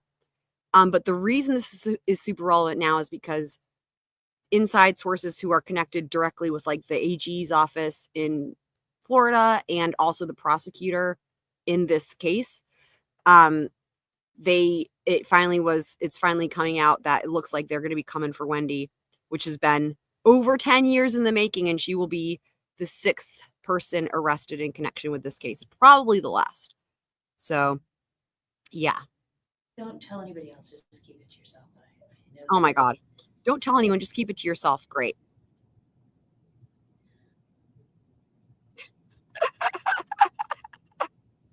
Yeah, no, he's right. No. In my timestamp, the Squangwin has an hourglass because her time is running out. Of course, it looks like. been interviewing her as a suspect, and I have suggested Jeff Lacasse. That's my contribution, and also suggested that we get a rabbi over there because he's alone. He doesn't have family here. This is really terrible. It's really terrible. There's nothing you can do that I can think of. Wendy's got, I mean, they brought me here to get the kids. Because remember, this is the lady that Wendi was like, oh, go call her, right? That I'm, here with Wendi. I'm sitting here with the victim advocate, now the investigator. So they still think she's a victim advocate. That's insane. Mm-hmm. I will. All right. Bye, Donna. Hey, Heather, don't let any owls come and attack you Appreciate now. you coming up here. I'll get out of your way. It's time to go. Okay. We got some more stuff we have to take care of. But I really appreciate you coming up here and talking to her. And I suggested to you that you look at Jeff Lacasse. That's what Sarah was saying. I'm not sure who that guy is. Well, she'll tell you about it. And Is she going to tell me everything? I imagine she will. I mean, she's been Danny's a jealous guy. Jeff is a jealous guy. All right. That as a social worker. Not true. I would be. Well, let me ask you this. If Jeff is the new guy, why would he do what? Just because this is something I wouldn't say in front of Wendi. Okay. So James suggesting that Jeff could be another suspect. This is crazy. I would think, there's this person, and then he loves Wendi. Danny makes Wendy's life very difficult. Wendi is currently making his life very difficult. I don't know him to be a lunatic, but he's a jealous guy. Okay. All right. That's what I would say. He's my colleague, so he's somebody I think of as a decent guy. That would be who now? Jeff Lacasse is my colleague. Okay. I think he's a decent guy, but Wendi says he's jealous, so. Are you leaving? Yes, I'm being kicked out. Oh. Really? Really. But I can come get you if you need me. Okay. Okay? So if you can't drive, it's no problem. What's your number, Jane, so I can give you a call? 321-4657. I'm happy to come get you. You need to talk to these guys. Can you make sure someone goes to see Danny? I guess they're gonna do You're that. gonna That's do not that, your right? job. You're gonna make sure that there's I know Sergeant Baldwin, when I was out there, I've been talking to her when it's you really they were critical working on that. that he be blessed today. Oh, It's absolutely okay. critical Gotcha. that he see it. Right, Kitsmits? That a rabbi go there. Absolutely critical. Okay, All right, honey. bye. Thank you for coming. Okay, I am available to you. I'm going now, but Yeah. this is a process and you're gonna move through it. I just want to say her LaCroix matches her You guys are outfit. very generous to let me come in here at all, so thanks very much for You're welcome. I'll be Bye-bye. back. I think he'll just ask you some more questions, and they just need to, Yay, more they don't- questions. And sometimes, friends and family try to help, but sometimes they No, it's good that you tell their let them know. side, and and that, Sometimes they get in the way of an investigation. I'm sorry, it's so cold in here, and I was irresponsible and offer you a jacket. I'm not sooner. sure if it's cold in here. I was like shaking from the moment the officers came into the restaurant and were like not Right, that's telling not a me what normal was going on. situation. And so I didn't know what it was. I knew it wasn't good. And so I feel like my body started shaking. a few hours ago. I don't know if I'm actually cold, but thank you for the jacket. Well, it's generally, I don't have goosebumps yet, but usually I get goosebumps in this room, so it might be warmer than normal, but I think nerves. And then they said that they should be done with your phone very soon too, and then that's when. Will they just sort of, can I get an update from like, I just want to make sure the kids are not freaking out. Like, I don't know what Lynn told them, and I trust her very much, but like, is there any way to just get an update on my kids to make sure I know they're okay, like they're in good hands, but I don't know. I mean, They just don't to need make to sure like hide. they're not being told like Too much information at once. That they're not being or told just, that like, you where's had something to mommy? do with it. I would like them to say like, mommy's at a work meeting or Right, something, okay. like just something So that the just kids lie would to understand. yeah, Like just lie, sometimes just lie. mommy's at work, so they get the idea of like. Okay. Don't I mean, tell they them would that wonder, mommy's why is in mommy at work at interrogation. this hour, but something. Let me check on that, okay? I'm not trying to create more work for you. You're not creating more. This is kind of what I'm here for right now. Exactly what I'm here for. Okay. Yeah.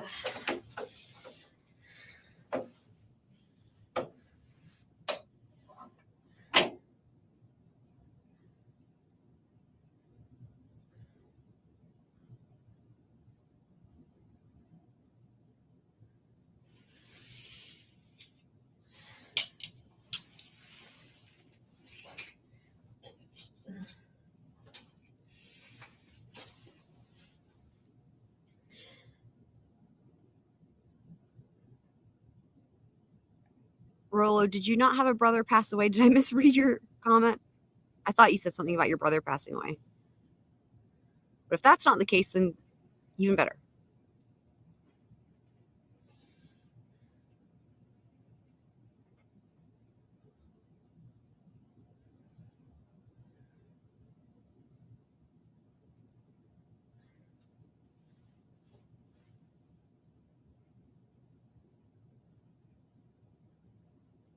Well, it's a good thing that Wendi got to enjoy her lunch.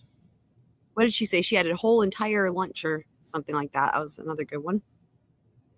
I have not seen that movie.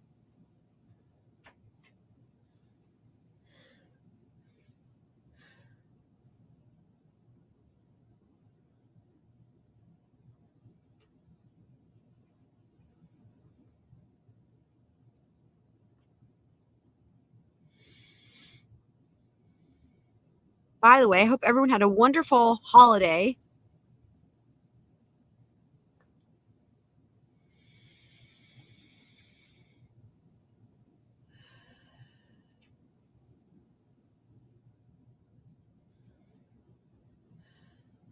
Okay, so your brother is buried. Well, so yeah, so I'm sorry that your brother is passed away.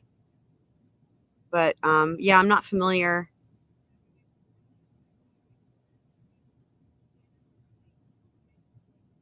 This is in Los Angeles, I take it.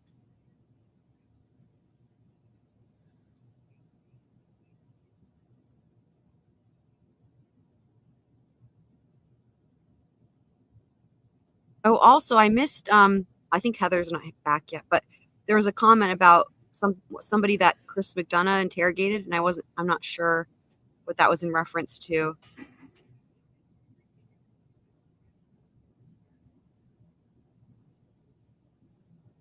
But maybe Heather will tell us when she comes back.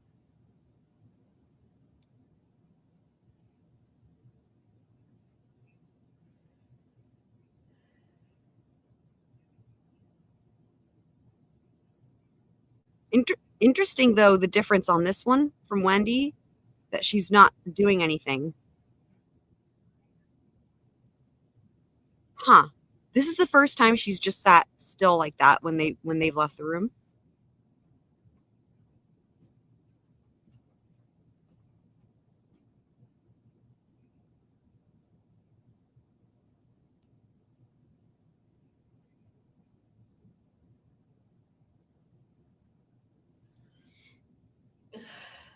Pacoima? Is that a city?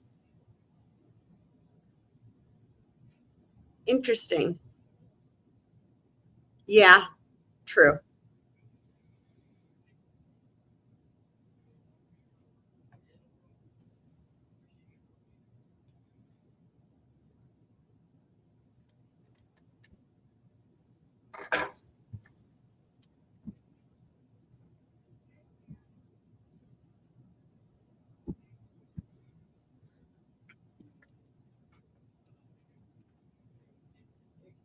Here they come. Yeah, they don't leave her alone for too long. Crazy. Sitting in this room by myself right now is like a form of torture. I'm No, sorry. it's I know, only I- for like I 1 keep minute at a leaving you. time. I don't want to, but Joanna, who's been in and out of here, the female, she is just to get some back. She's our special victims investigator, which means she does all the child and sexual assault and those types of crimes. Yeah. And she spoke to Lynn, and Lynn's very well aware that Lynn also has an MSW. Everyone does, it seems like sometimes. So very aware that they don't know, what's going on, not to disclose anything, Yeah. overly. But Lynn knows. I don't know what Joanna's, Lynn knows something's up and something's wrong. And I'm sure Lynn and like everyone else seems to do nowadays probably Googled or looked at the Google. news, Yeah. So, and I think she does know that involves obviously being. Because I'm here and I seem to be okay. And then also she So basically, this is like a murder for hire, right? And I can say that because again, there's already been 4 people convicted and a 5th arrested awaiting trial, and she would be number 6. If indeed she is arrested, which it seems like that's going to be happening soon. Yeah, you can Google it. You can also, I believe in the video description, there's a little synopsis as well there too. But yeah, it's her ex-husband who was murdered. And the hitman rolled up in a green Prius, which is a fun fact. So. they did get in touch With the rabbi? with one of the rabbis, yes. So Another fun fact is that her mother, who is one of the people who's arrested, she's arrested and waiting, she's waiting trial, actually legit laundered money, like washed it in the washing machine and then handed it over wet and moldy or whatever, apparently, because she thought that's what money laundering was. I believe so, yes. Great. And then if nothing else, even the hospital usually has. Hi. That's his cell phone number. Okay. I spoke with him Mhm. and he's going up there. Good. I spoke with the hospital and they have already had somebody come by. They've already had a rabbi come by. Really? Because they have I wonder who they chaplains. have. They have chaplains of all different denominations. Like just on call. Mhm. There's not a lot of Jews in town. I don't know, but he is going Thank God. and that's his cell phone. Okay. I told him you would probably touch base and reach out to him Honestly, whenever. I No. I don't really have a great relationship with him. Okay. Yeah, it's so like he's think it's there's a lot of overlaps with Shanna Gardner for anyone who's familiar with that, but like this is like way more people, and the entire like investigation, obviously it's still ongoing, right? It's been over 10 years, so a lot longer to get to, again, Wendi being probably at the top there.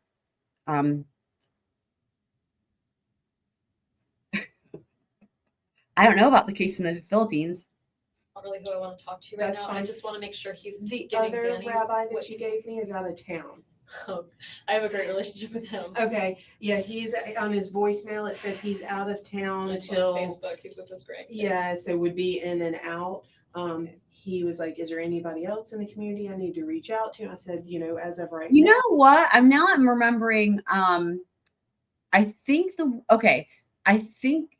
that the way they knew where she was at lunch for law enforcement when they went and met her there.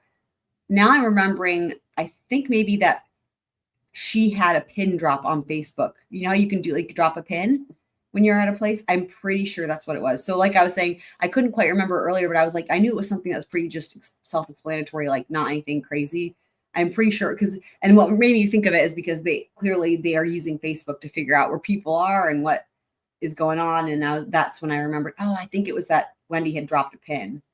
Now, I'm just so. gonna take out his number to give to his parents in case they. Yeah, have them. They would probably want to. What is rotten mango? So, I'm really glad he's going over there. I can't talk to him right now. Okay.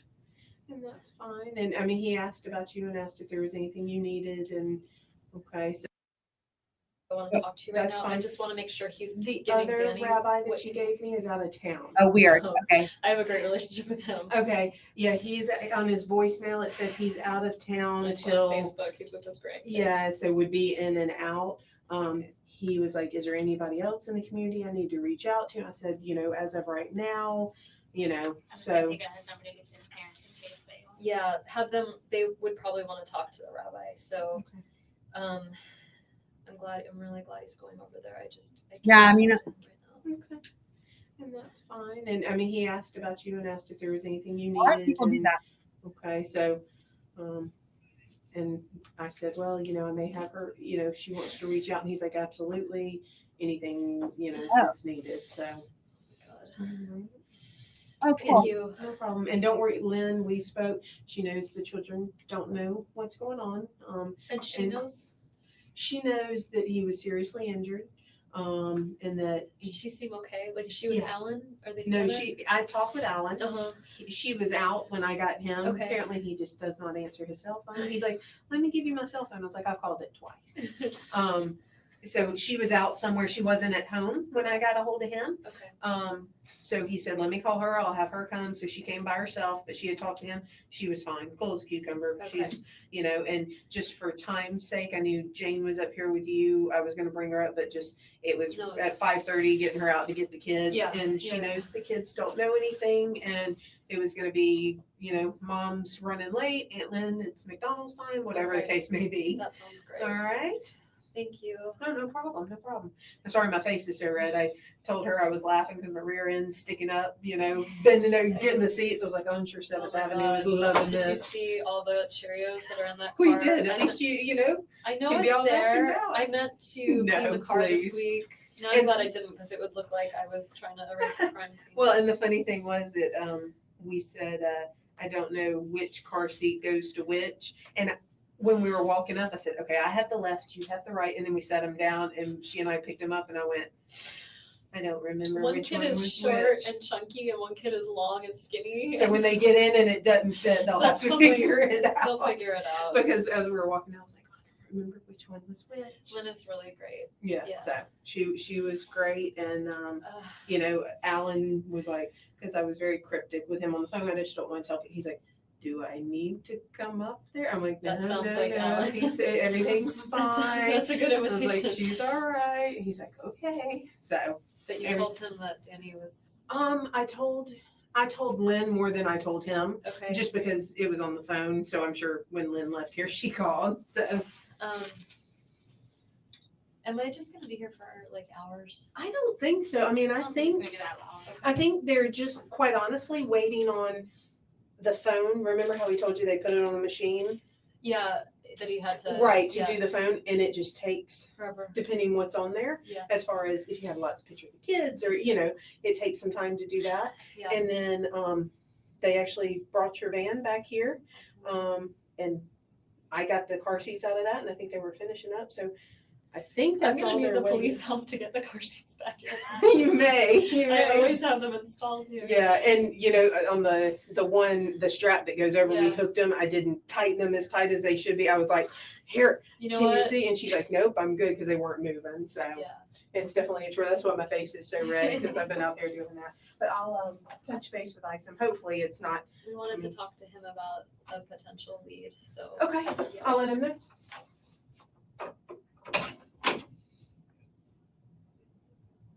Sorry, I know it's a lot of running around and I want to talk to my parents and get them up here. and I told him that, and he said it should be relatively soon that you get your phone back. I don't know.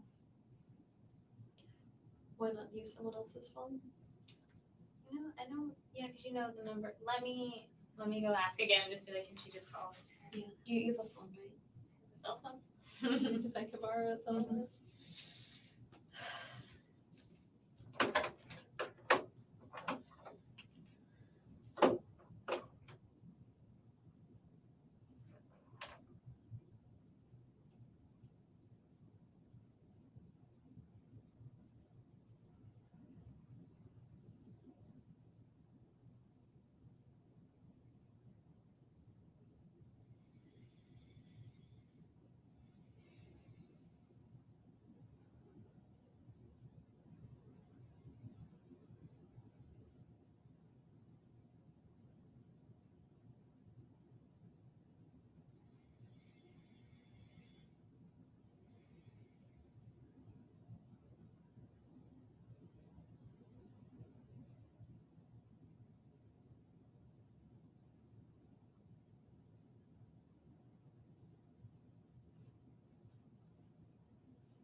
Oh, am I muted?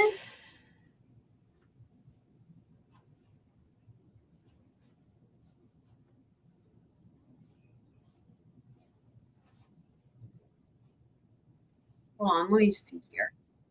I don't think.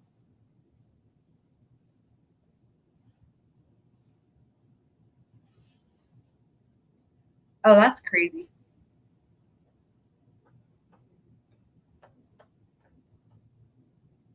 Is that related to the Chris McDonough thing?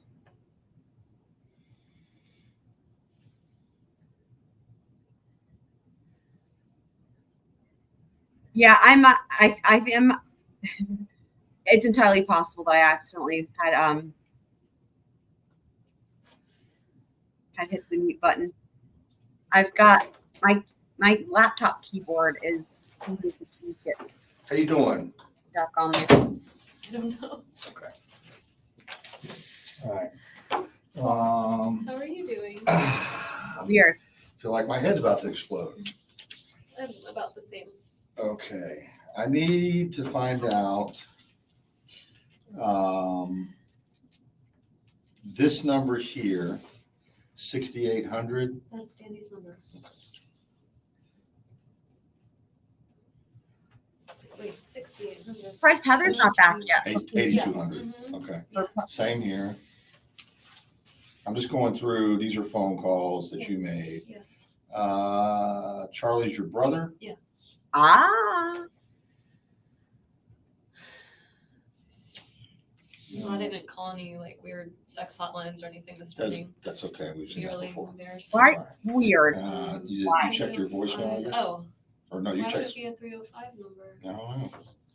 Um, Your number, isn't that you? yeah, that's Cindy? me. Okay, called this number. Okay. That says voicemail. Right. Okay. I don't know what that means, but I'm just basically going over this with you to see if you can clear up anything. And of course, this is Charlie, your brother, your brother. Michelle Turner.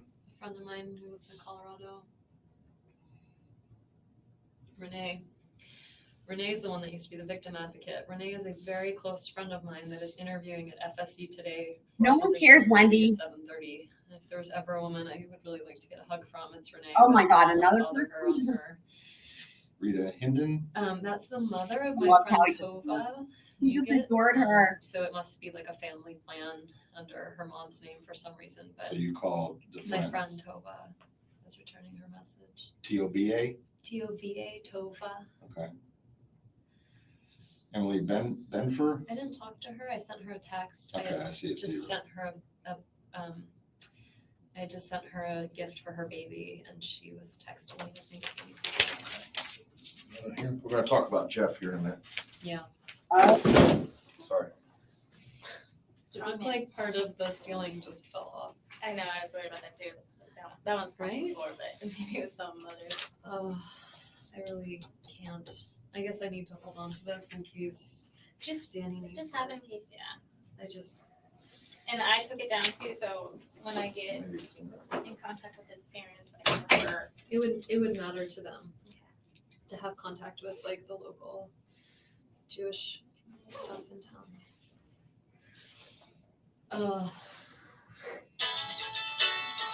I bet I won't answer it, but it's my friend Robin, and I bet she's in the general counsel's office at FSU. I bet she's, I wonder what people have seen by now. Wow. I don't know, and that's kind of why we're trying. So to worried about what people notify have seen. because that's kind of- It's very difficult now to beat technology and news sometimes in this field. I missed Robin. He's called Jimmy Judkins. That's my attorney. Should I call Yeah. him? Yes. It's an Yeah. attorney for the divorce case, not like an I attorney would for just- like. And once Investigator Isom finishes talking to you, I'd call whoever you feel comfortable with calling. Okay. Whoa.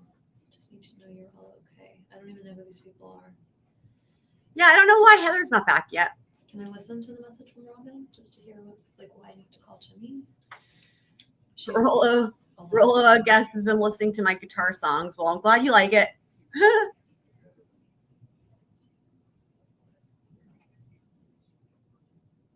God, I wonder what she knows. Try the-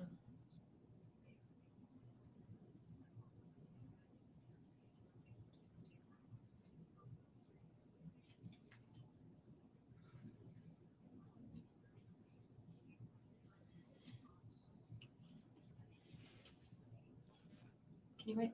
Oh, she's gonna text me. So they gave her her phone back. It's weird. So why would Jimmy need to talk to me? He's my lawyer for the divorce case. He probably heard Wendi. This is Lincoln. He's probably going to say, get yourself another attorney. Pretty hair. for this. Very serious in that picture. He's probably going to say, don't talk, which you should know anyway. I just am curious, like what's coming in. Right now it looks like a whole bunch of nothing. No one's writing me yet. I can get a sale on Victoria's Secret stuff.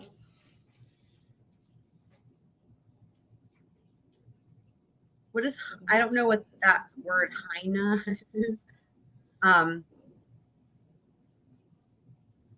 So she's been out free for over 10 years, and the word on the street is that there might be an arrest very soon. And it's just been over 10 years in the making. But again, they've already got 4 people convicted.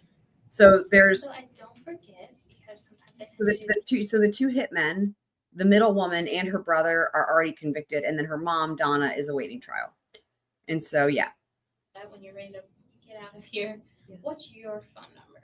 954-803. I guarantee you that's not her number anymore. Oh, is that like a slang? Okay. All right. A Just slang. looking to see. Yeah.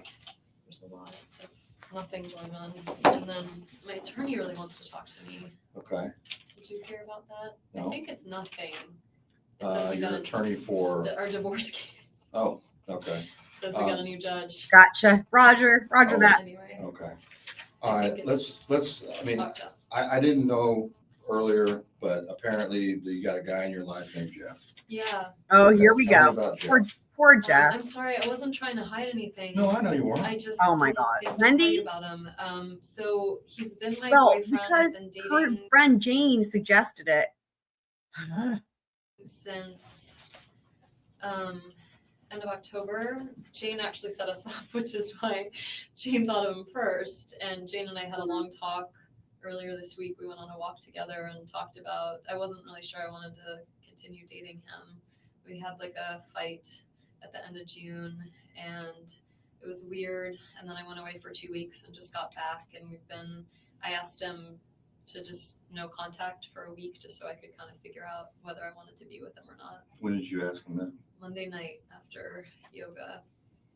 I sent him an email Monday night. Yours or his yoga? And that yoga day, we're going to hear all about that with Jeff's interview. That's a very interesting plot point here. Both. I don't know what that means. I went to a yoga Who class. went to yoga together or? Like together. Okay. Some guys like yoga. Right. And so the thing that Jeff will talk about is like that it was really weird because he was like, why does she want to go to yoga together? Like,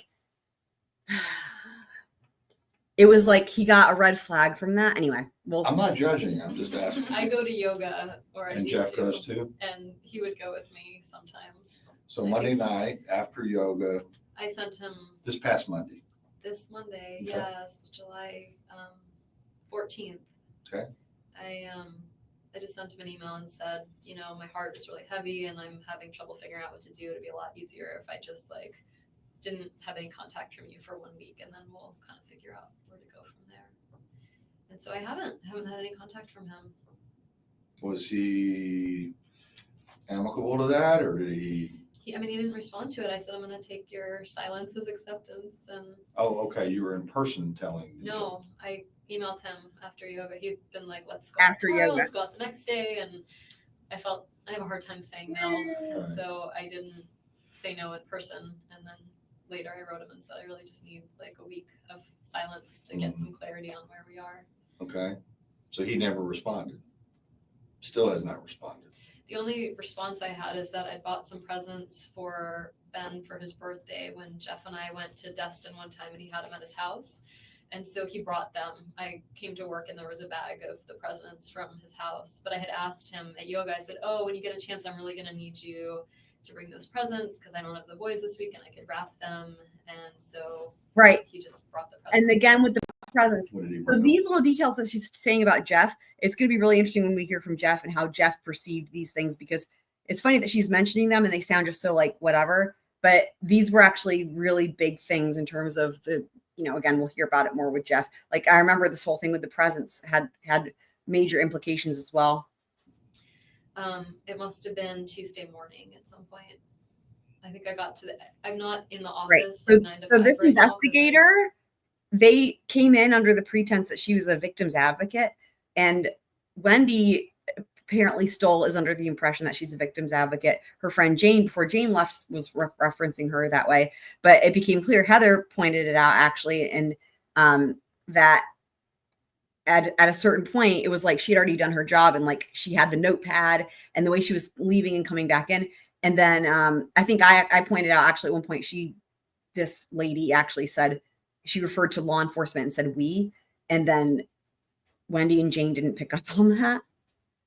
Oh, by the way, Heather, one thing you just missed is that Wendi has her phone back, and she says her lawyer has been trying to contact her. Now, this is her divorce attorney, but she's like, should I contact my lawyer? Wants to talk to me. Should I talk to my lawyer? And I'm like, oh my God, what are you hearing your own words right now? Just finished teaching and students are out of session, and so I have writing deadlines, so I work sometimes from home or from a coffee shop. And so I rolled into work sometime mid-morning, and they were there. So I don't know what time he was there, but I could ask my assistant. No, that's all right. I just saying, you asked him for him And he brought him on the phone, I guess. When I saw him at yoga on Monday, Okay. I had mentioned to him that I wanted to wrap these presents. I had all, most of the week. That day was a big day. I was, looking for something to do. I might as well wrap Ben's birthday presents, and so he bought them. Y'all, it's so exciting when you hear from you, because Jeff is like, what is going on? Like everything about what she's describing is really, really weird, but it's hard to tell from the way of course, seems weird coming from her, but there's a lot more to it. So he brought them even after the whole. I said no contact, but yeah. Yeah. Why would you say, what was how long have you been seeing Jeff? Since the end of September. Okay. All right. And so since September, you all have been seeing each other exclusively? In the fall, I was dating someone else too, and the By the relationship way, really evolved around By the way, in the divorce, the attorney who was representing Dan Markel is also someone who comes on Surviving the Survivor SDS regularly. He was, I believe, actually a student of Dan's, and then opened his own law firm. And then because of the fact that became like a divorce attorney, he was representing Dan through the divorce, but they were like really good friends. And anyway, so he's one of the people that, has very close personal knowledge of the whole situation. And, it's nice to have that insight. February, I post-divorce, so it's kind of slow to but so I jokingly used to call him my special. Well, honestly, this was Jane's suggestion, but all it was like, he was very jealous, but like, they didn't even say jealous of Dan, right? Because that wouldn't make any sense. Like, let's just walk through this logically. Squirrel logic, right? Like so Wendi has this, ex-husband, right? And they are having a contentious divorce, right? Child custody, whatever. But they've been divorced for 2 years. Obviously, it wasn't amicable. It wasn't like they were getting back together. So the whole thing of like, oh, maybe Jeff killed him because he was jealous, which was like, again, suggested kind of by Jane. Well, it was suggested by her and she was hinting at that, right? It's like, that wouldn't make any sense though, because jealous of what, right? But anyway, that's, I guess, when you're trying to think of anybody else who maybe had motive apart from Wendi, that's what you're working with, because basically she was the only one with motive. And friend, around February, he started being more like my boyfriend. He started spending some time with the kids, and they really adore him. And I introduced him as mommy's friend, not as mommy's boyfriend. So they just think of him as Jeffrey. He plays the kids. It's, what's funny. Another thing that's interesting about this is you can see how she's already she's made so many statements that just indicate how comfortable she is lying to people.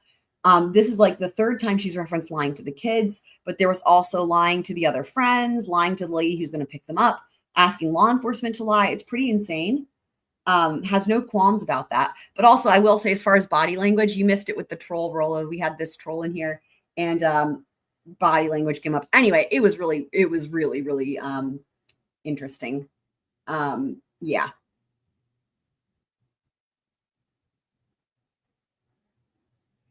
All right, play. There you go. With them and yeah, so he and I would spend time together on the night. Glenn logic, there it is. Glenn, then you know what? Glenn's gonna live in infamy. Glenn is now a legend here because in Glenn with 2 N's.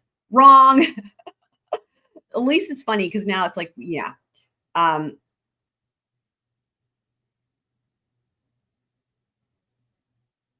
Right. I see what you're saying, Kit Smith. That's true. But even still though, even if let's just say, again, there's no indication that this is true, but even if we were to say Jeff is possessive, but like,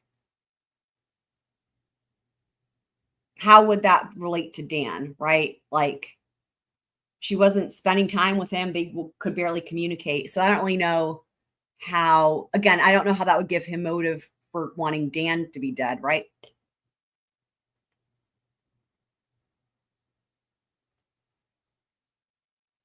He never stayed over, but he would sometimes join us for dinner and play. But I mean, you're right. And go home. And things actually were great. I was very happy. And then we went to Gainesville together. He's a I mean, some people, yeah, I mean, some people do use jealous as in wanting something somebody else has, which I do understand that that's envy. I guess jealous can have more, depending on who's the person who's, the person could mean it in different ways, right? But in this case, whether it meant envious or possessive, I don't really see how either of those apply to Dan, considering their situation. Professor at FSU, and he was teaching a class at Gainesville, and so I didn't have the voice that weekend. I went with him to work on some writing, and we had a great weekend until Saturday night. We went out to dinner, we came home, and he just like was convinced that I'd been cheating on him for months, and like had kept track of it, and was just absolutely convinced that I was cheating on him. Okay, so I kept telling him I wasn't, and he just. Well, we were right on point with our questions here. Let me back this up for a second. So now she's, I guess, answering our question. Social work professor at FSU, and he was teaching a class at Gainesville, and so I didn't have the voice that weekend. I went with him to work on some writing, and went with Jeff. And we had a great weekend until Saturday night. We went out to dinner, we came home, and he just like was convinced that I'd been cheating on him for months, and like had kept track of it, and was just absolutely convinced that I was cheating on him. And I kept telling him I wasn't, and he just was, I felt like not very trusting of me, and it just made me feel really uncomfortable. And after that happened, I wasn't sure that I wanted to be with him anymore. I mean, here's what I will say, and we're going to hear from Jeff. Again, really exciting interview there. But I wonder if potentially, Jeff was picking up on there was something off about her, right? Like she's hiding something. And I could understand where if you've got a girlfriend or boyfriend or whatever, and it seems like they're hiding something, I could see where maybe you think it's cheating. But what if it's something else? Like, I don't know, a murder for hire scheme with your family type thing. Just saying, just as an example, hypothetical. I'm wondering what brought this on, the whole not trusting thing. I mean, I'd been dating someone else in the fall, and so he had asked me, "Did you see someone else in the fall?" Kind of once things were with us, maybe around April. I did, and I told him. Okay, so now it sounds like maybe any type of jealousy or whatever was warranted because maybe she was cheating. But again, if Jeff was a cold-blooded, heartless murderer, wouldn't he have killed this dude she's talking about now and not Dan Markel, right? About it, and he felt like, I don't know, he was jealous of him, and he was like, I don't want you to see him, and he was the guy I was dating was exactly. And so I said, well, I want to make a good coffee with him before I leave town, and he said, like, I really, I don't want you to do that, and we had an argument about it, and I went and had coffee with him anyway, and he ended up at the same coffee shop at the same time and saw us having coffee and got really angry. And again, it's great. That was May. Like mid to late May, maybe. Okay. Well, do you think it was a coincidence, or do you think he intentionally went? I think it was a total coincidence. Okay. I was only there for like 30 minutes, and yeah, I think it just is a small town. Okay. Up, All right. What kind of car does Jeff drive? I'm Interesting. really bad with this. It's I wonder if they've already discovered the green Prius because that thing was everywhere. silver colored. I think it's a Nissan. It's very old and very rundown. Another fun fact. I don't remember all the details of this, but this is the general idea. So one of the times that the two hitmen who were going to kill Dan Markel, they had rented this green Prius, right, from like Enterprise or whatever.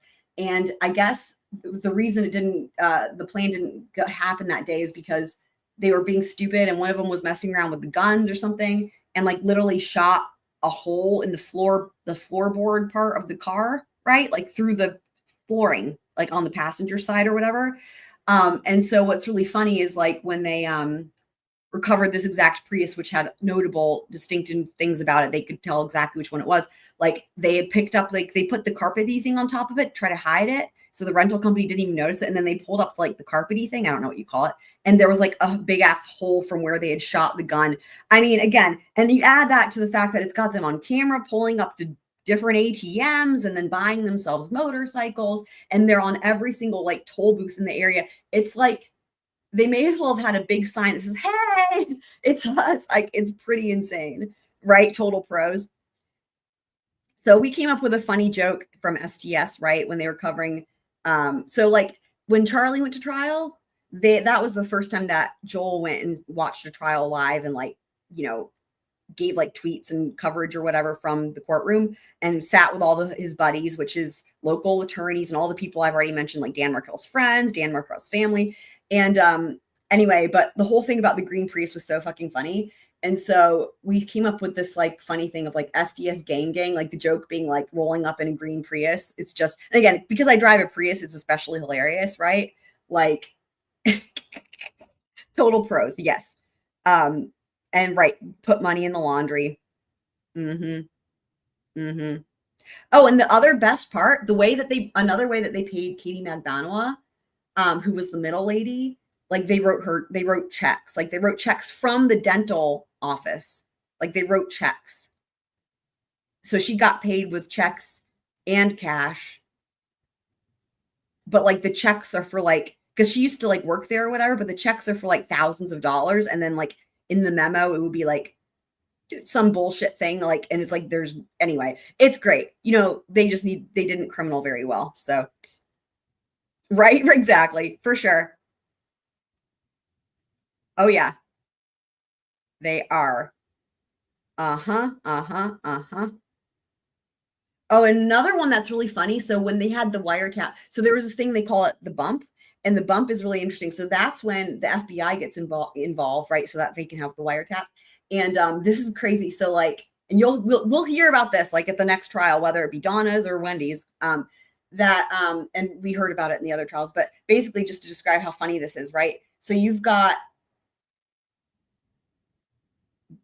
Charlie and Donna, okay? And they're meeting up. It's supposed to be like a super secret meetup. Meanwhile, like law enforcement is hearing all their fucking communication, right? And know they're going to be meeting up. And like what had happened was the FBI had like sent like an anonymous note. Oh, this is so fucking funny. Like an anonymous note to Charlie, okay? And it was like, they like maybe stuck it under the door of his dental office, something like that, right? And it was like, we know what you did. Meet us here at this time, bring this money or else, or something like that, right? But it was from the FBI. It was a trap or whatever. And so then they've got the phone calls of Charlie and Donna talking about this note. And he's like, I got this weird note. And oh my God, it's so funny. What do you think? Do they know? Oh my God. And they're listening the whole time. And so then they like go to like meet up with the FBI agents to like, anyway, it's really funny because like what happens is I guess Donna goes instead of Charlie, which already is like, well, how did Donna know unless Charlie told her? So already it's like, yeah. And then her reaction is really crazy because like she goes to meet them, but then like, I think she figures out that they're law enforcement. And so she like walks right by them and like pretends that she doesn't know who they are and they don't know who she is. And like, anyway, it's just really, it's like a movie. It's really funny.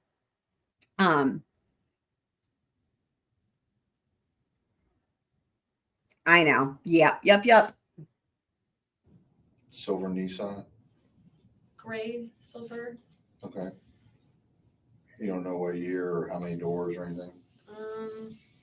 I want to say 2 doors. 2-door? And I don't know what year it is. I have no idea. You pretty sure about the 2-door? I'm pretty sure. I feel like, yeah, Is it his car exclusively? exclusively. He doesn't even have to share it with anyone. Okay. Does he live alone? Mm-hmm. Where does he live? He lives in an apartment complex. I've actually only been over there once because he was kind of embarrassed. It's a basement apartment and it's off Park Street. I think it's called Victory Gardens. Okay. It's like between Park and Appalachie. Mm-hmm.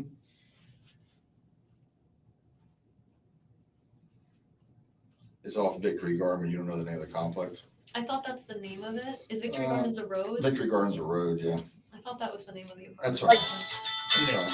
Ringtone. The Wendy's freaking ringtone.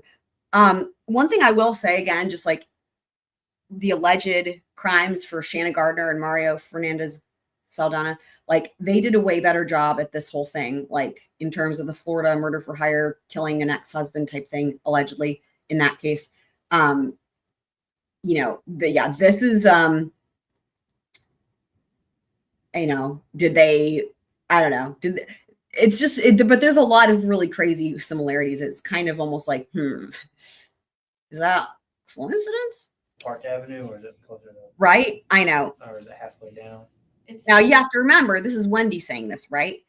Who knows if he was actually embarrassed, but it might be like she thinks he should be. Because remember, this family's really wealthy. And for example, where Harvey and Donna were living, like their place that they were living, apparently, again, according to locals, like including Joel, like it's like this high-rise, fancy-ass luxury apartment, like penthouse situation thing in Miami that would have been like millions and millions and millions of dollars. Like it was like them and like celebrities. That's where Donna and Harvey were living. And so they were just now. Meanwhile, Charlie, right, who has been convicted, but he's definitely going to get a retrial because of the attorney fuckery. But he was very flamboyant. Like he drove like a red convertible Mustang or something, that like some sports car. And the dude, this is the thing that's so distinctive. He had a vanity plate, like license plate, that said Maestro, and I think the S might have been a $sign. Not even kidding. Like, dude, that's what he called himself, the Maestro. I mean, which for those of us like me and Kit Smiths who are in classical music, it's like, really? Because I don't think he even knows what that means. And anyway, so yeah. And he was like always going out to the clubs and real, yeah. Right. Wendi seems like the type who, exactly. Yeah. Yeah. Yep. If you turn left, if you're on Yep. Park and Yep. heading towards downtown, if you turn left, it's on your right. Okay. Who are you? I'm sorry. Yeah. I'm Investigator Cherry. I just got Hi. a couple of questions. If I can Okay. just jump in real quick. Yeah. Wow. Another. Obviously, we asked earlier about Danny's passcodes to his phone. Yeah, I just wanted to say, because Flash was in here earlier and you guys missed each other, but we were talking about this because Flash was saying the same thing, that he thinks Shanna didn't have anything to do with it. And I would say, I think there is really no evidence connecting. Now, the question I would have is simply that what would have been if Mario, if Henry Tenon had something to do with it because he took a plea deal. Now, again, I have some questions about that, but if he did, and if Mario was involved, like what would have been the motive, but we still don't know a whole lot in that case. But one thing I will say is they have, y'all know how I feel about Jose Baez. So, but they don't have, there's really no evidence to connect Shanna. It's really sad, actually. By the way, tomorrow we will be covering the death penalty motions for that case. For Mario, that his defense has only filed 4 motions. And they are the same as 4 of the motions that have been filed for Shanna. So Shanna, I think they're all set with theirs. They've got 14 death penalty motions filed.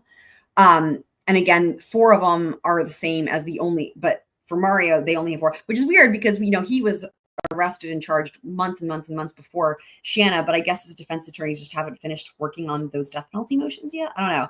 So, but they've already got those done for Shanna. So we're going to cover those tomorrow, at least the first. We're going to do part 1.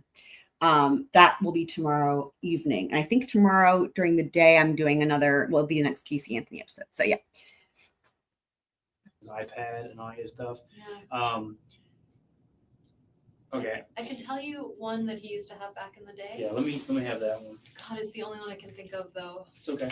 I know a passcode used to be Mera Gleam 1. It was MERAGLIM 1. I'm sorry, M-E. E is an elephant. Mera RAGLIM. The only word she could think of was elephant. 1. But this is like. Yeah. Wow, yeah.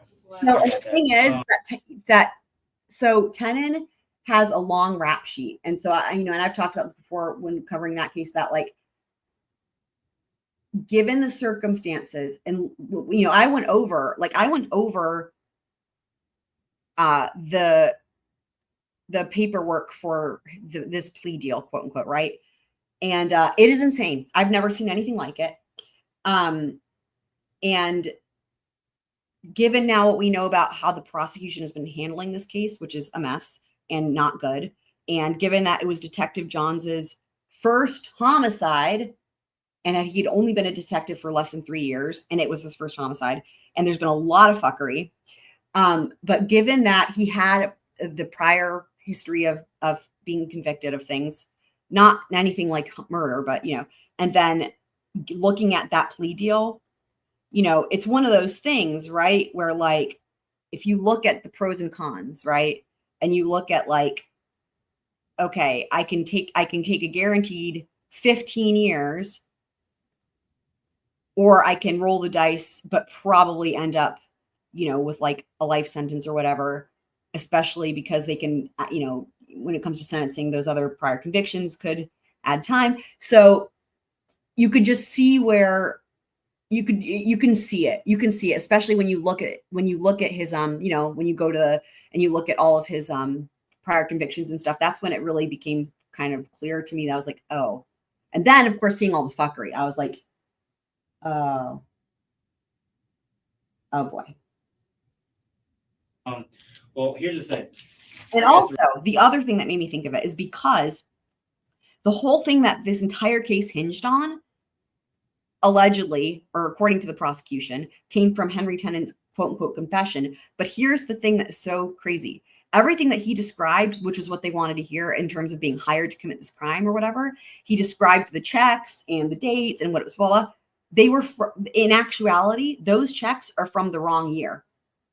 So that was what made me really was like, holy shit, right? Because everything he told them, he was describing things that actually happened, but they actually happened the previous year for legitimate work he had done.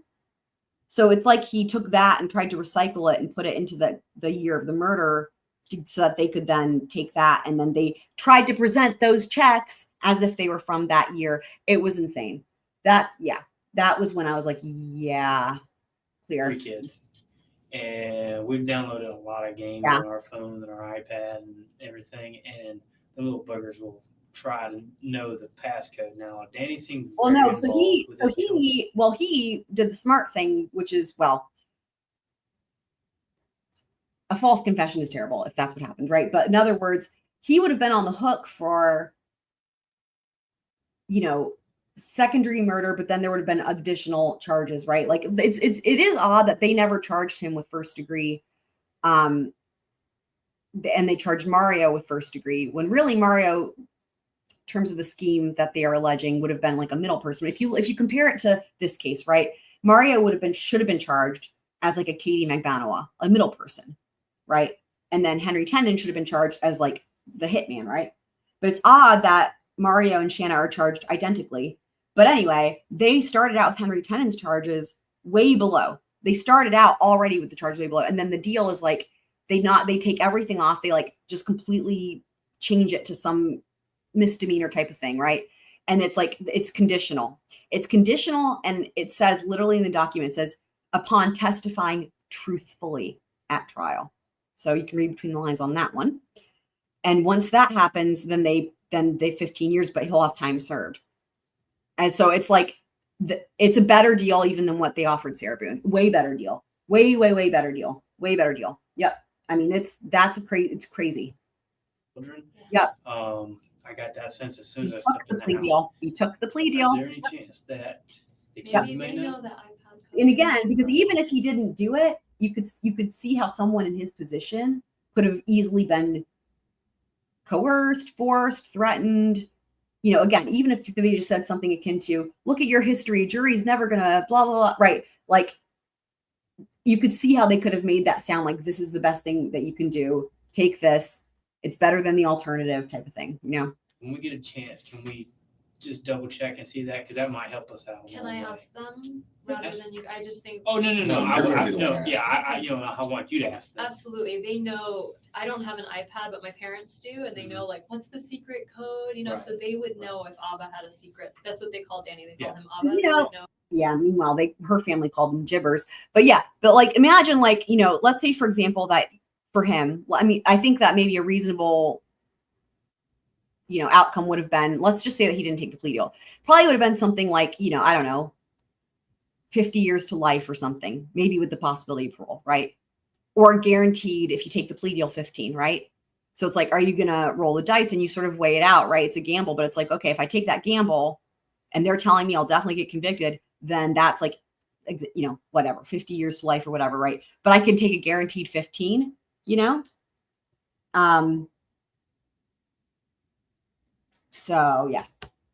Know if Abba had a secret code, what's the secret code? Right. So I can ask them in a way that. Yeah, and so the iPad and the phone, if they know. Does his Give me- phone give have me a the- passcode? Do you have his phone? Yeah. Let's get it. Here's the kid's date of birth. I was thinking maybe that. I mean, I don't know. Usually people use like dogs. We don't have a dog. He didn't have a dog growing up. Yeah. Well, the texts are telling me that it was Wendy, possibly a what the number. fuck, Like, man? mine's a number and not That's what necessarily I a would. word. Yeah, I would think it would be a number. Yeah. So I was thinking maybe birthdays and whatnot. Yeah. So The I, one son's like birthday a la is Paul Murdoch. July 29, 2009. Which one's that? That's, Benjamin. That's Ben. Ben and Lincoln are the two and sons. the other ones is October 13th. 2013. October. No, 2012. I'm sorry, 2010. 2010. You were wrong. I know. That's Lincoln. I was there for it. You were there. Yeah. Okay.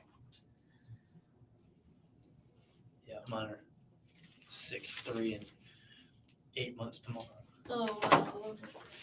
Okay, just let me know. Okay, so I will, as soon as I see them and it's appropriate, I'll ask them and see if I can find out.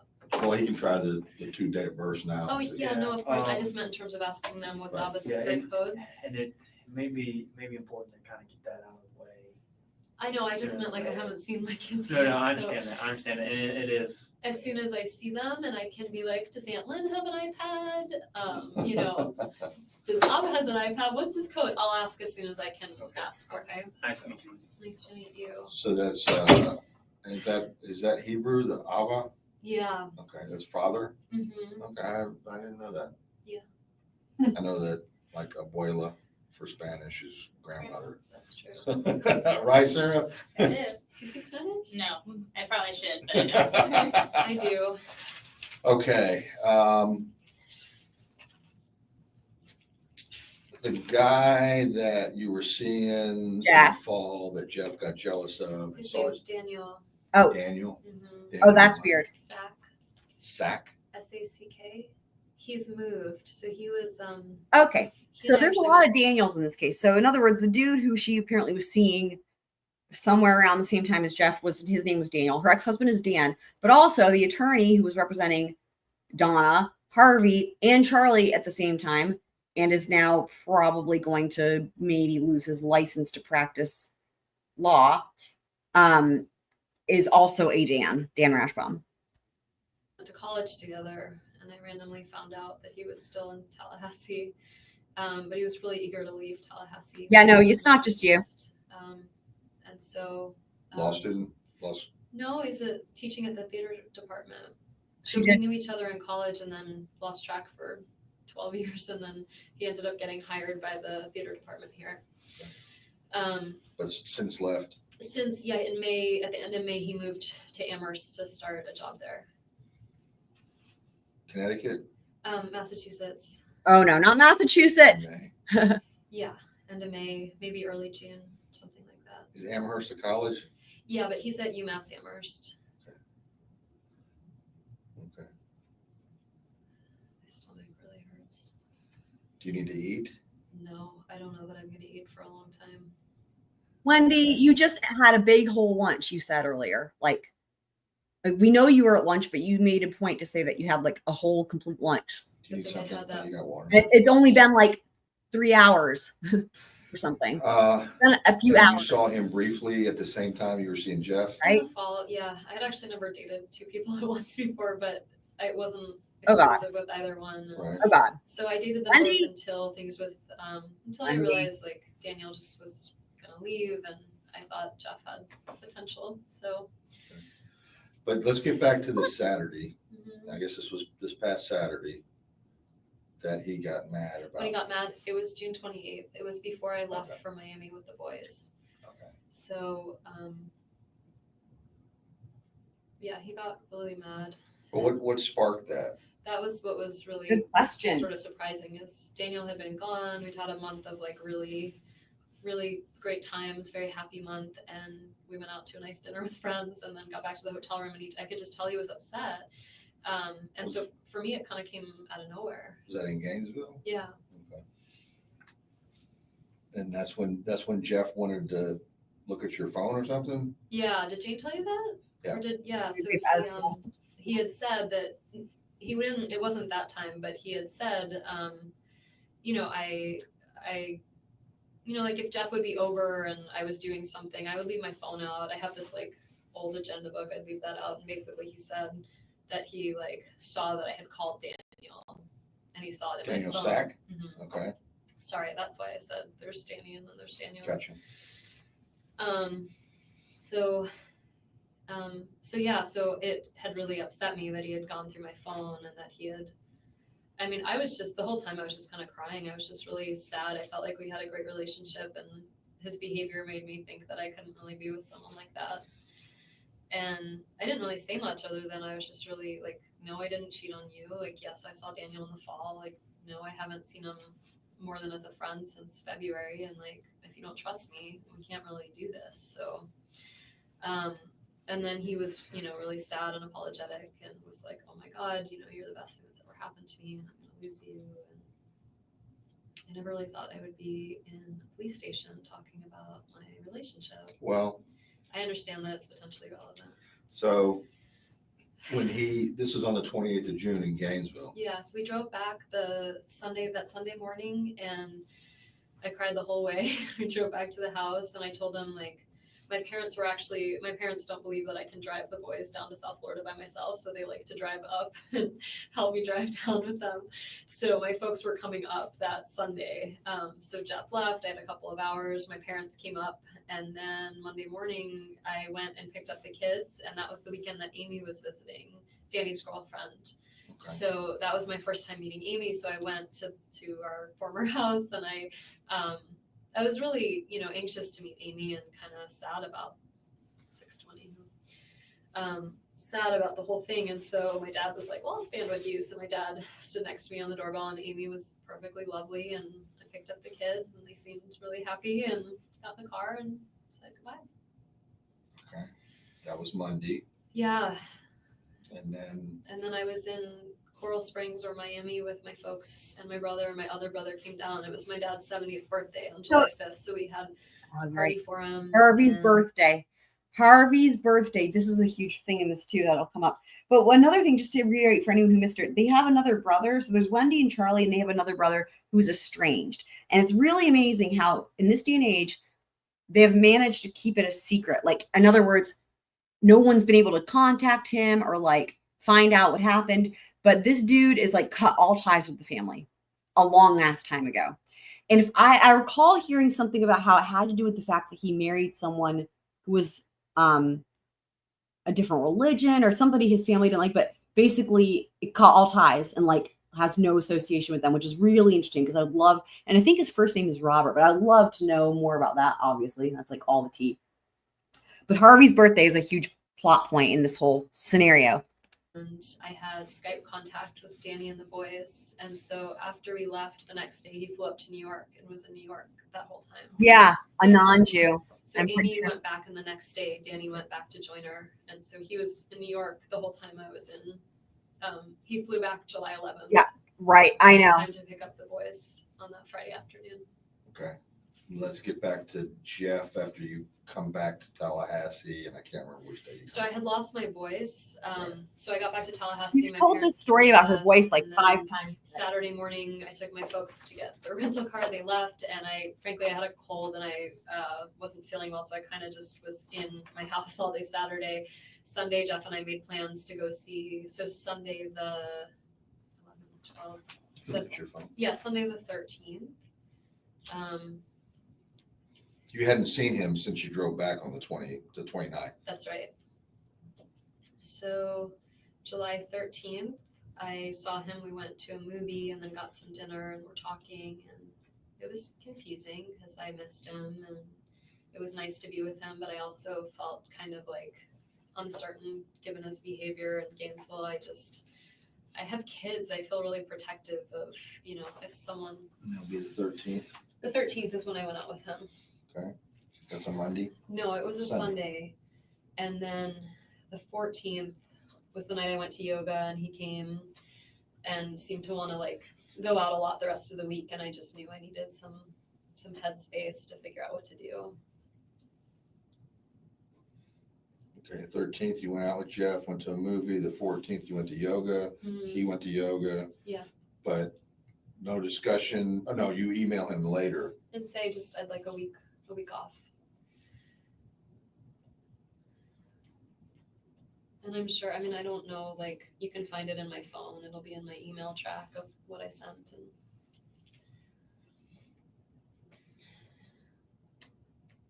And then basically to Jeff saying, I want some time. He doesn't respond, but he brings up gifts on the Tuesday. Yeah. But you'd had no contact since the yoga on Monday night. None.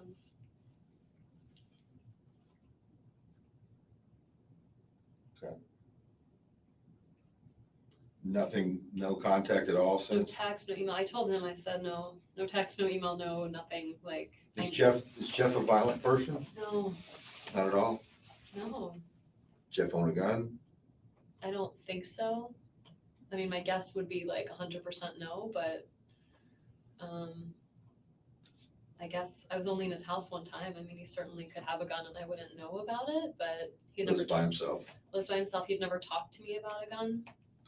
Okay. He was in the military, so. Oh, he was in the military before? Yeah, he grew up in California. His dad was in the Air Force, and then he was in the Air Force and ended up in Eglin Air Force Base, and he started going to community college and took classes and was really bright and ended up doing a PhD here at FSU and then taught in Arizona and then just got rehired here. Not rehired, but like hired. And that's how Jane knows him, is she's doing a PhD in social work and Jeff is a professor in social work. Mm-hmm. I want to get a picture just to confirm I'm not talking about the right person. I probably have one on my phone. Sure. And you can find him on FSU, right? That's How long has he been back at FSU? Since August. And you all met through Jane? Yeah. No, I just have pictures of my kids.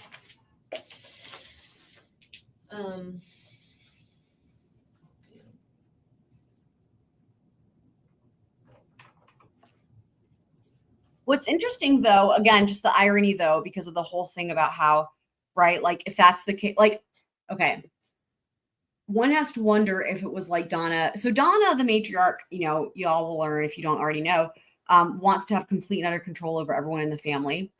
And so when thinking about this idea about the religion thing, right, and that she didn't approve of the wife for that reason, which is my understanding, and that's pretty much all anybody seems to know about it. then you have to remember this is the same matriarch who wanted to dress up Ben and Lincoln in Hitler Youth outfits just to traumatize everybody, including Dan Markel.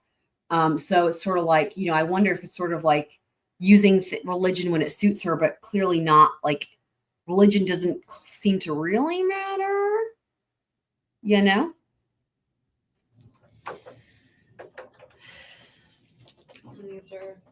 This is from my dad's 70th birthday with my mom and dad and my boys and me. Wow. They're super cute. Very nice. He's like, very nice. I don't care. God, that's terrible. Oh my God. Sorry, that's the the room, you guys know. Danny has the wise. Horrible. He's lovely people. Oh my God. Let me turn it down on here. It hasn't done this the entire interview has gone off okay with it. Okay, I think we're in the clear. Let's see if I can get a. Oh, I wanted to call my parents. Yeah. Should I wait? Just for a couple minutes more. I'm just gonna. She wants to call her parents. Oh my God. Oh, please let her call her parents while she's. I think she does actually. I'm pretty sure she does while she's sitting here in this room on the phone on video. What a miracle. Okay. It'll come from a database. Okay. I can listen to messages. Right. Right. Exactly. Yep.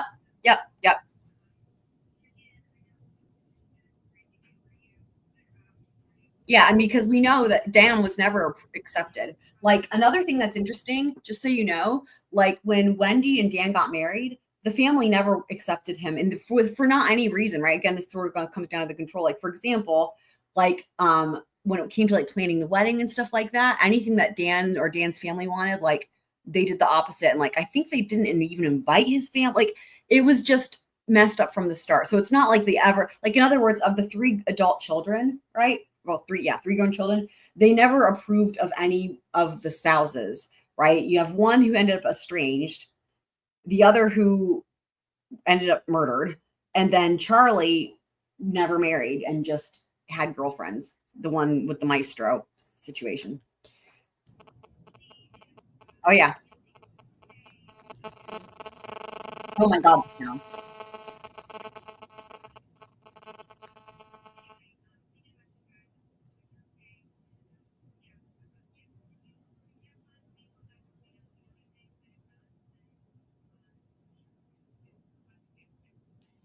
Very strange.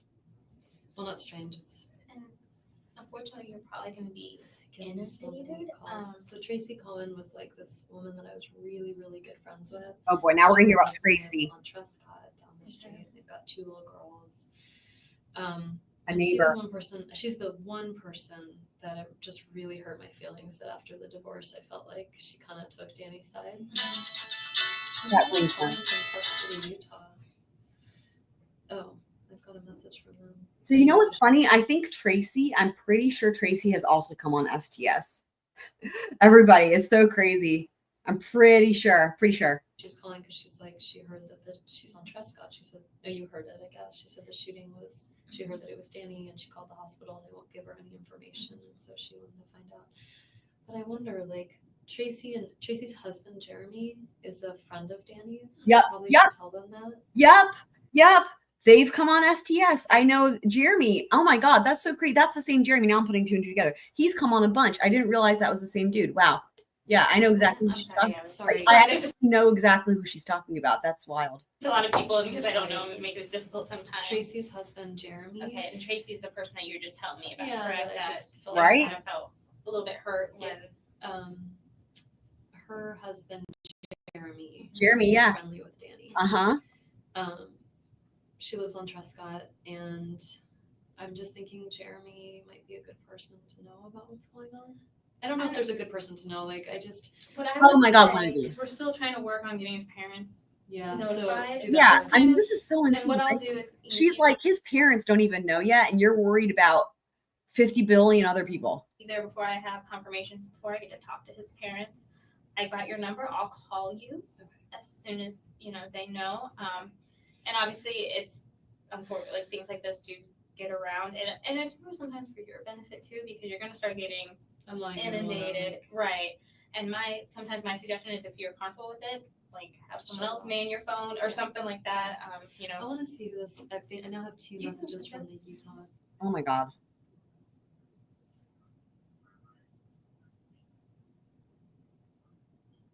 Can't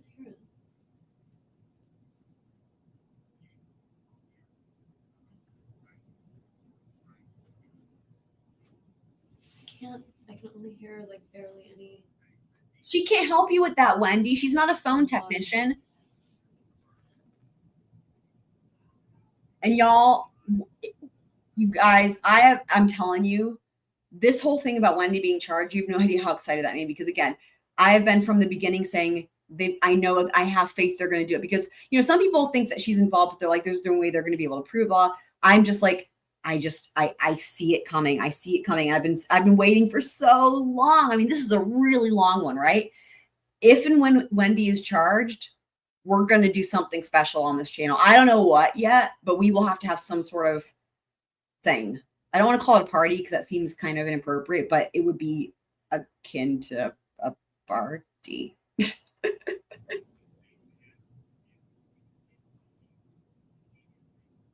I mean, because really, right? I mean, talk about justice for Dan Markel. Like that's the whole thing, justice for Dan Markel. And like, again, so long in the making. His family's been put through the ringer.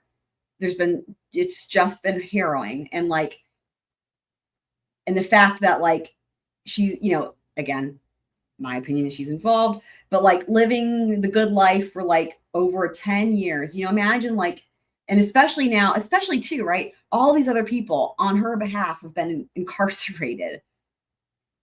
Like her entire family, the only person left will be Harvey. And some people think Harvey's involved too. I mean, that's, I think the fact that she might be next would show that she's at the top and Harvey is just, I mean, my take on Harvey is that he was kind of oblivious to it because Donna ran the show. Donna ran the fucking show. So anyway, but like, this is the moment, this would be the thing that, at least for me, I've been waiting for it to feel like, okay, especially because again, it was all on her behalf, right? Allegedly. He's the academic dean at the law school, and he's saying it's right. an emergency. I'm guessing it's an emergency because he wants to know what's going on with Danny's. It's not an emergency. You don't need to talk really to anybody, but who you. There you go. There you go. That's a good one. Yeah. Mm-hmm. That's a good suggestion. Yeah. I mean, and the thing is his life was really, really, really impressive. I can maybe put something together for that because it's really, yeah. I have no idea what some of this slang, I'm not cool enough to know what the dealio is.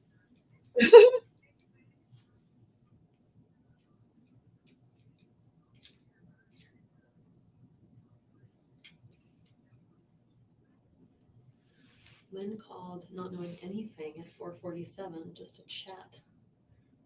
And that might have been before they got in touch with her. Oh, I'm sure. Yeah. But like at a little before 5, she was just calling to shoot the shit. Mm-hmm.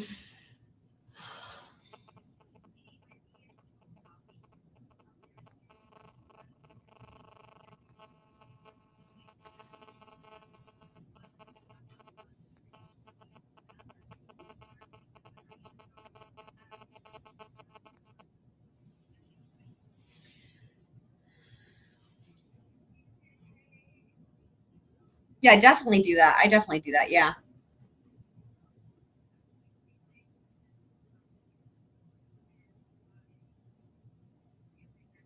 But also sometimes it's like I'll do it when I already know. Like, for example, like the Murdoch trial, I could put that trial on mute and just recite it all myself. Do you hear it? I kind of hear. So I guess that's different. It's not making it up, but yeah.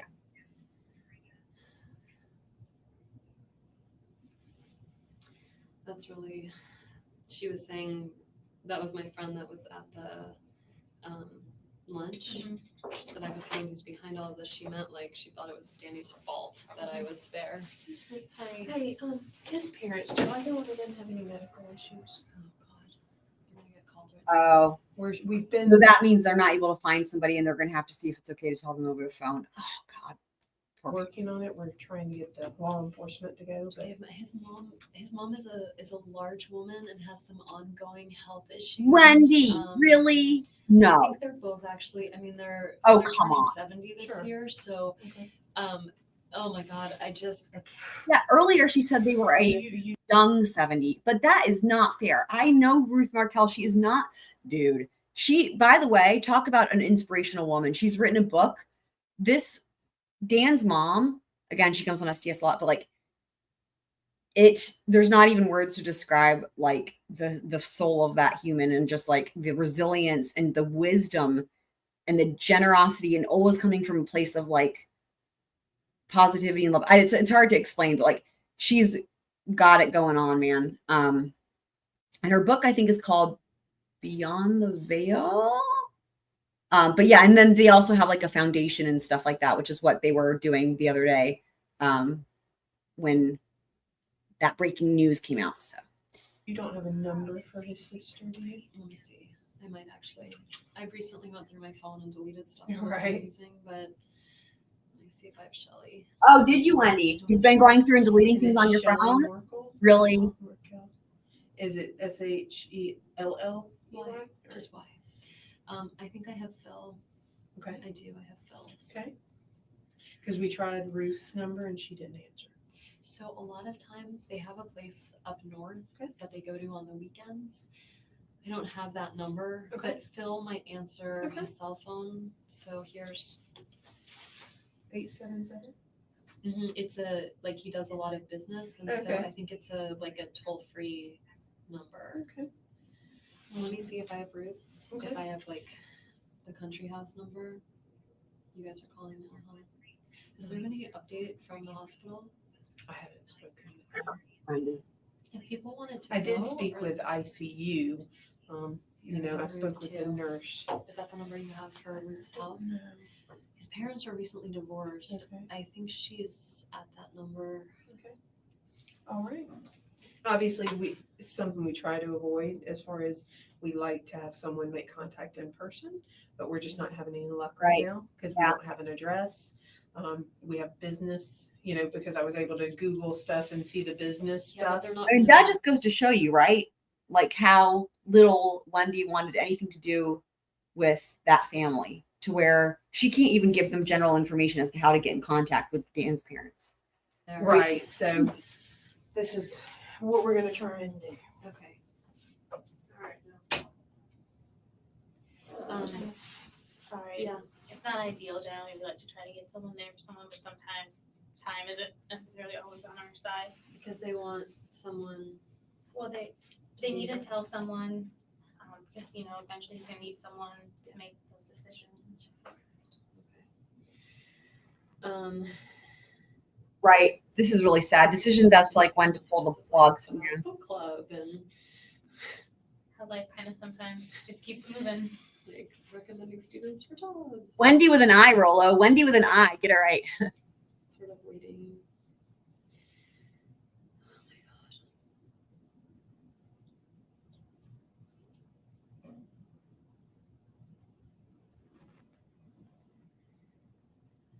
I can't help but feeling like this is all my fault. That's another good one. Any of you guys who were here at the beginning of this live stream, what did I say? I said it was hard to pick even 4 of the things to put on the thumbnail because there's so many that are good. Here's another one. Let's listen again. Wow.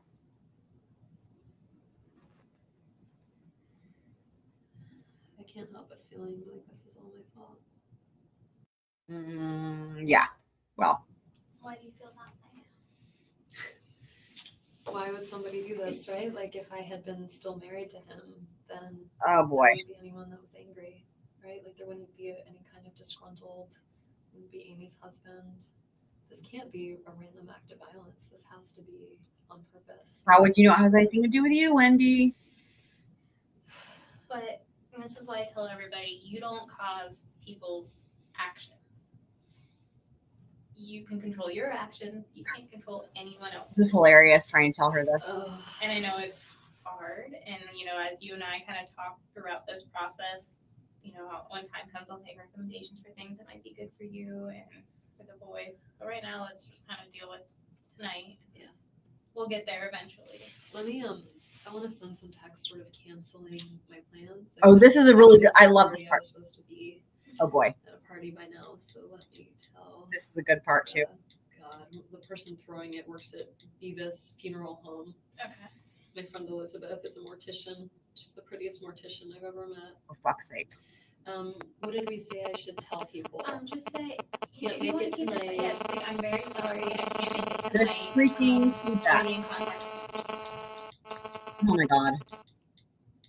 So she's asking for advice on how to cancel her dinner party plans. Yeah, I'd never heard of that. Is that a thing? I think Oh it's my God. newer for newer people getting married and don't have as much money to spend on weddings. So you do a stock the bar party, so at least you get all your liquor and, or maybe just stock a bar at your house. I don't know, but that was my interpretation when I've heard of the stock the bar I'll party. be drinking that bourbon.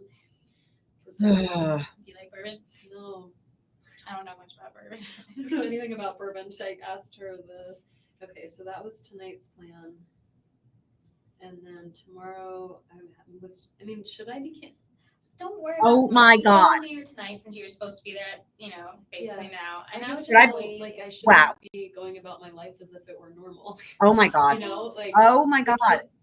I don't know how to do Well, this. and then you know what? You're gonna be able to call your parents soon, and then I think once your parents get here, they'll kind of be able to help guide you on what's Yeah. best. Yeah. So don't worry about canceling tomorrow's plan. You have a bunch of time to do that in between, and this is the most important thing, and keeping yourself the least amount of stress. Come on now. Sane, unstressed, whatever word you want to use. So Robin kept telling me I had to call Jimmy. Should I call? Who's Jimmy? Jimmy is my divorce attorney. Right. So Robin's your Sorry, my friend. friend. That's Robin's a not good your friend. Was Robin the one that you were at lunch with? No. I would just, again, I don't think Why that don't I might send an be. email to Jimmy Judkins and just ask if I heard there was an urgent matter? Do you need something?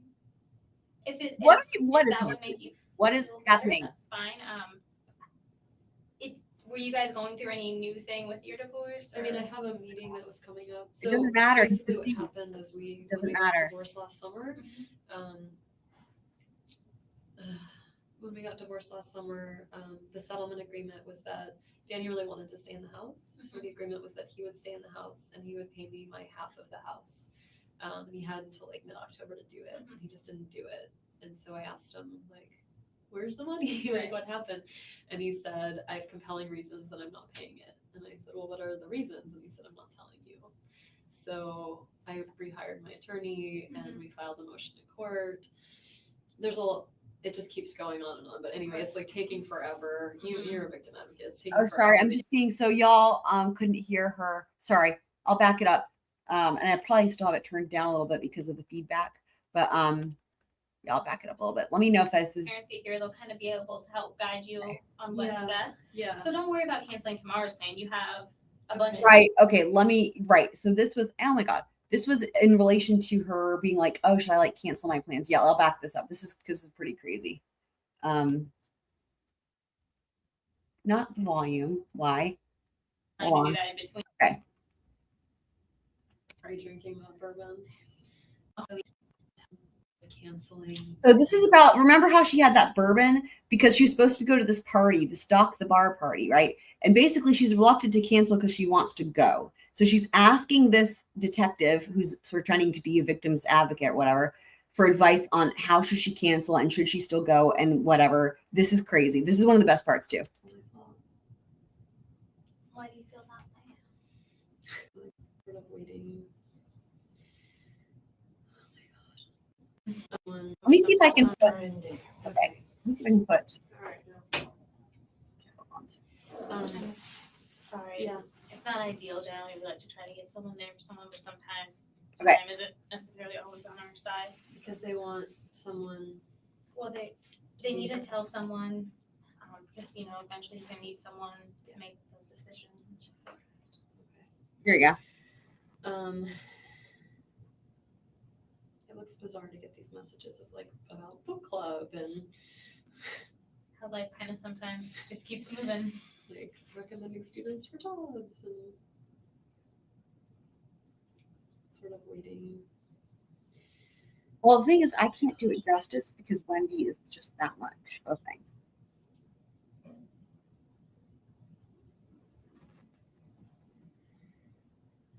I can't help but feeling like this is all my fault. Why do you feel that way?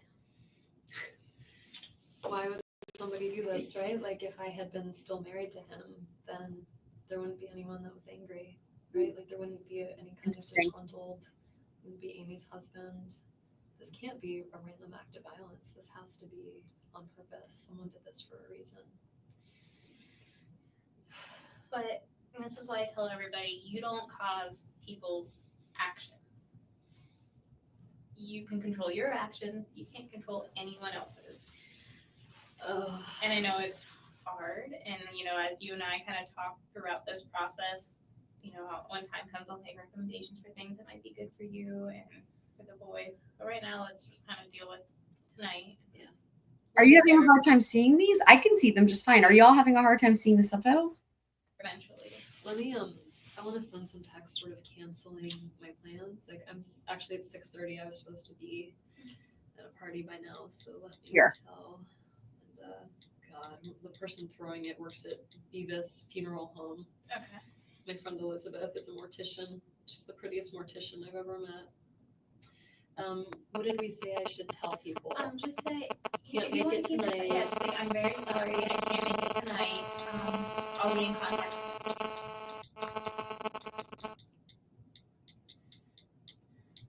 And so they're doing a Stock the Bar party.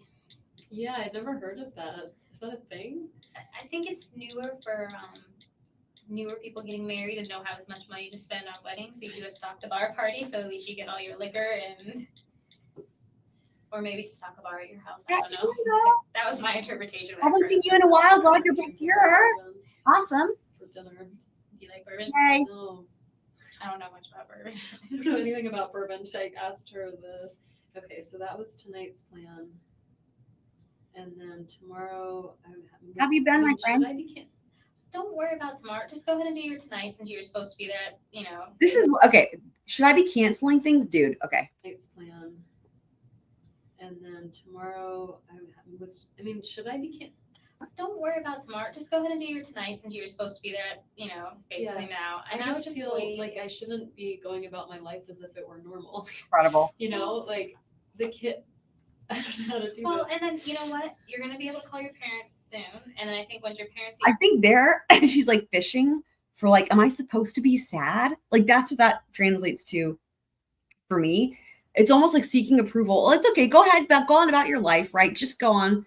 Or is it like, should I act sad? Like, which is just bizarre. The whole thing's bizarre and surreal. they'll kind of be able to help guide you on what's best. Yeah. So don't worry about canceling tomorrow's plan. You have a bunch of time to do that in between. And this is, you know, the most important thing in keeping yourself the least amount of stress. Come on now. Sane, unstressed, whatever word you want to use. So Robin kept telling me I had to call Jimmy. Should I call? Who's Jimmy? Jimmy is my divorce attorney. So and Robin's your friend. Robin's a good friend. Was Robin the one that you were at lunch with? No. I would just, again, I don't think that might I send be. an email to Jimmy Judkins and just ask if I heard there was an urgent matter. Do you need something? If that would make you feel better, that's fine. Were you guys going through any new thing with your divorce? I mean, I have a meeting that was coming up. So basically what happened is when we got divorced last summer,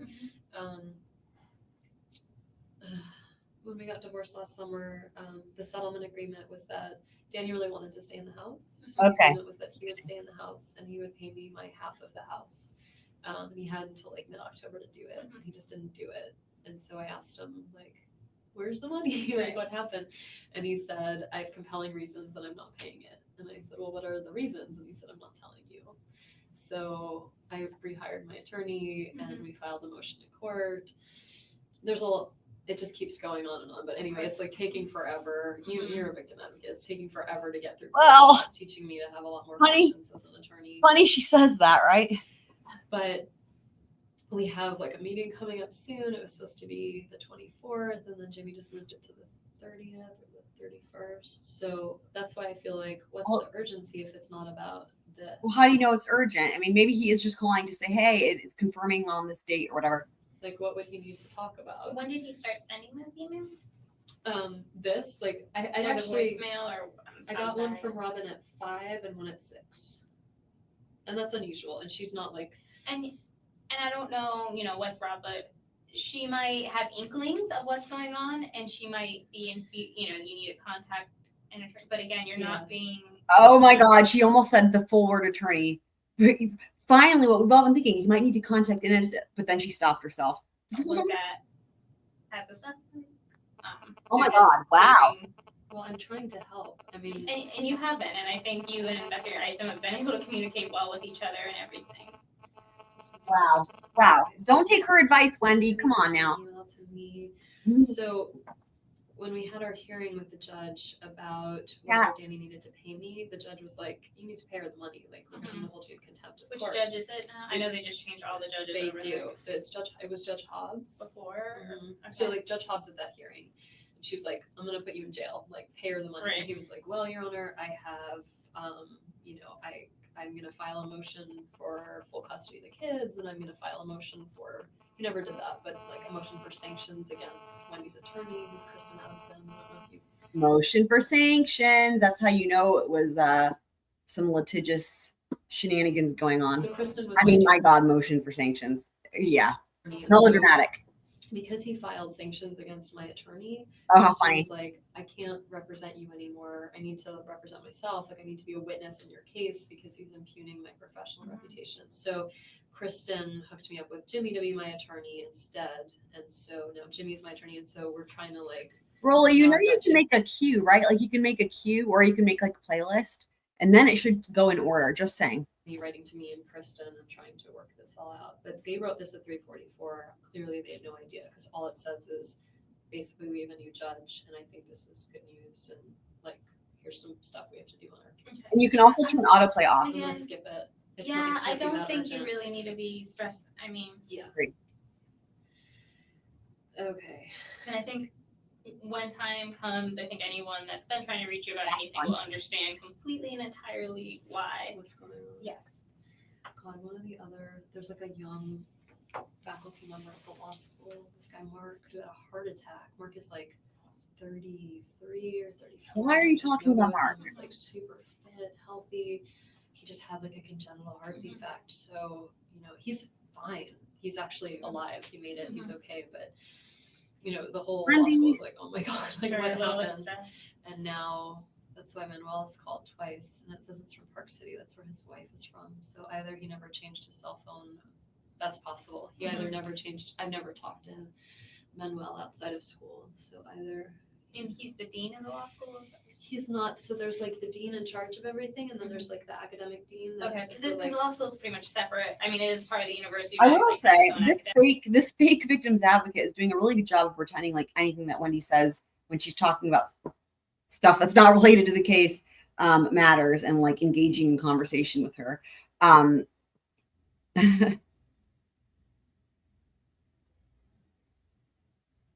Yeah, I've heard about this girl with the orange tail. The play thing. Yeah, autoplay. So I don't know. Maybe autoplay needs to be off. I'll look and see what my settings are on my phone. I think maybe you want to have it off. But yeah, I mean, playlists, you know, you can do that. Like,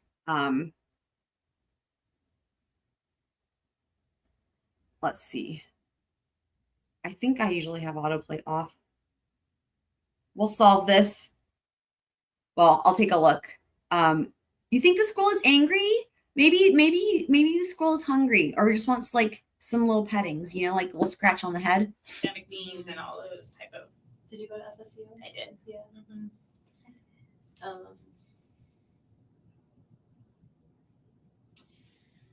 Did they do the one book, one campus thing when you were there? Did they pick a book? Did you go undergrad or master's? Or? Both. Yeah. Were you in social work? I was.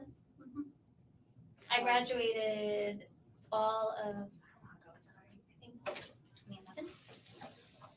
It's Jeff's phone number.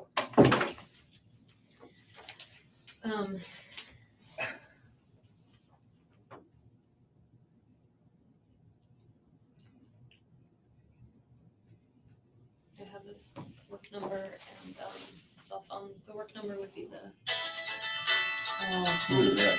the Bainbridge, Georgia. I bet Well, you that's Another thing I will say about Wendy is she's the most annoying ringtone literally of all time. the Greenberg. Oh my God. Why? What I was saying, Alex and Maya. Do you think we should talk to them? Not right now. 294. So that's his. The 294 would be his cell. The other number would be his office number. So I think so mine has autoplay off. So I think the way it works is like if you just watch one video or whatever, and this is just what I don't know for sure, right? But like and autoplay is off, after the video ends, it just won't play anything. Okay. And then I'm pretty sure that like if you have autoplay on, if you're just watching a random video, it'll just pick something. YouTube will just pick something and then you can end up with something you don't want to watch, right? But I'm pretty sure if you're in like a playlist and you have autoplay on, it automatically goes to the next thing in the playlist. I'm pretty sure. Anyway. Okay. Oh, The news is already on. People Meaning seen what? it. What's Well, out they there? all they just know. I don't know A what they shooting on put out. Trescott, I Yeah, think. that's basically what's going to happen. Okay. My kids are not going to see the news, so I'm not worried about that. I guess you're just. Oh, weird. Sorry. No, I'm saying that's probably why these people are trying to Are get a hold of you now. Yeah. I need to go back. I need a timeline here. What time did you wake up this morning? A little before 8. I know that because the repairman was supposed to be here between 8 and 12, here we go. and I didn't set an alarm. So I woke up like, oh God, need to put some clothes on and get ready. Okay, what at 8 o'clock? He called, or like my mom called. I could see what time the calls came in, but let's see, starting this morning. Yeah, my mom called at 8:09. Clowns? And then the repair guy called at 8:08, and then my mom called at 8:09. I Uh-huh. guess he called her too. I bet she did. Trying to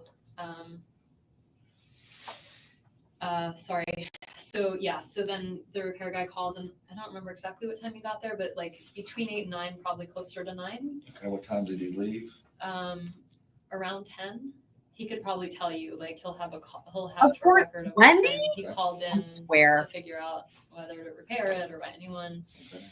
So he'll have a record of his calls too. Okay, before 10 a.m. A little before 10 a.m. he left. Okay.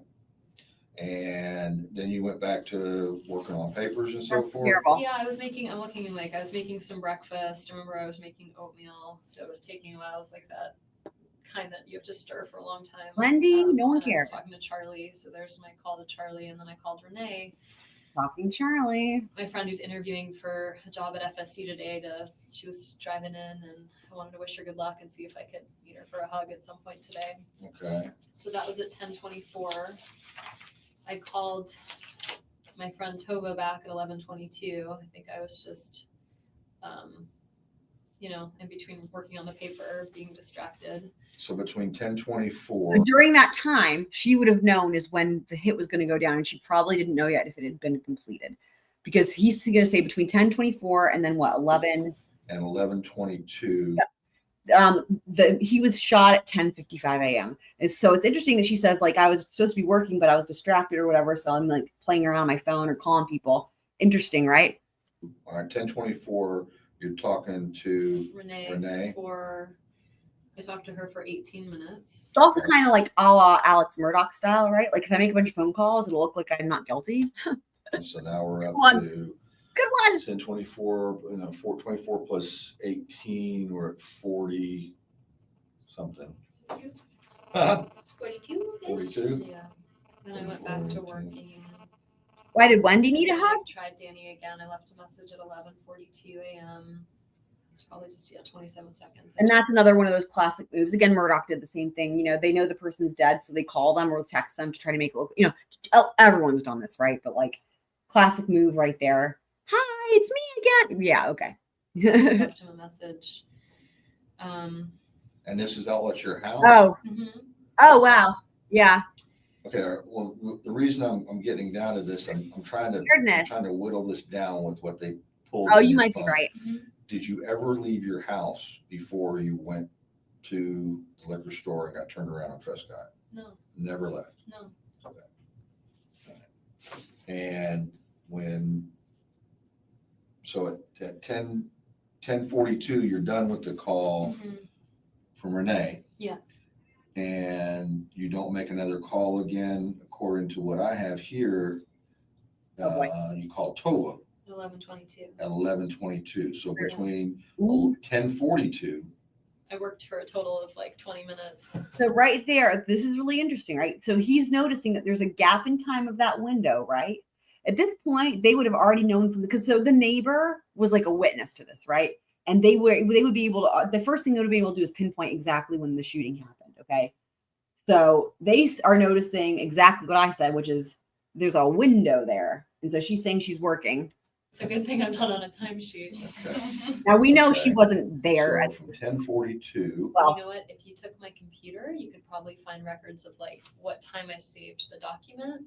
Why are you recommending to them how to do their job, Wendi? Again, with everything, I just cannot. They know how to do it. Now,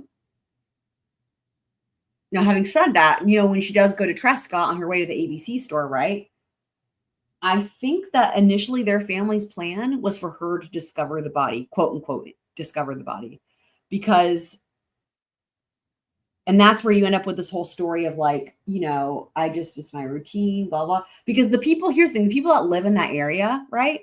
They will tell you that this makes no sense. Even like it's so out of the way and it's so like, and even the ABC store, that's the other thing that they said. They said that like the ABC store that would have been close to where she lives and works, but then the one she went to was way out of the way, but it was closer to Trescott. It was like almost like giving an excuse to drive over there, right? Basically, yeah, the people that live there locally are like, this is just complete bullshit. So too bad Greg isn't here anymore. Yeah, so but I wonder if that was the plan. But either way, like, again, you need to learn how to criminal better, right? Because it's like, oh, that's just classic, right? The person who finds you, just like Murdoch and others, a million others. And then even if not, though, right? The driving by there and then being like, oh, and the other thing that's interesting too is she says like she couldn't get by there because it was blocked off and she thought maybe a telephone line would come down or whatever. Again, I know from the people who live there and remember that day because they learned that they lost their friend. It was a beautiful sunny day in July. There was no wind, there was no rain, there was no bad weather. And so this whole thing made no sense about that either. And I'd be happy to sign a waiver so you could look at my computer. And 10:42 to what are you talking about? You're working on paper. And then when you remember the call to Tova. And that was, I just left her. She had called. I was just returning her call, so I just left a message. Oh, you're all good. Danny, I left him a call. Yeah, you know, ABC store where you go to purchase liquor. Well, it's different out in other parts of the country, but in the South, like in Florida and in North Carolina, right, you can only buy like spirits, if you will, at a store called an ABC store. You have to have a license from the board of whatever it is. And that's all they sell.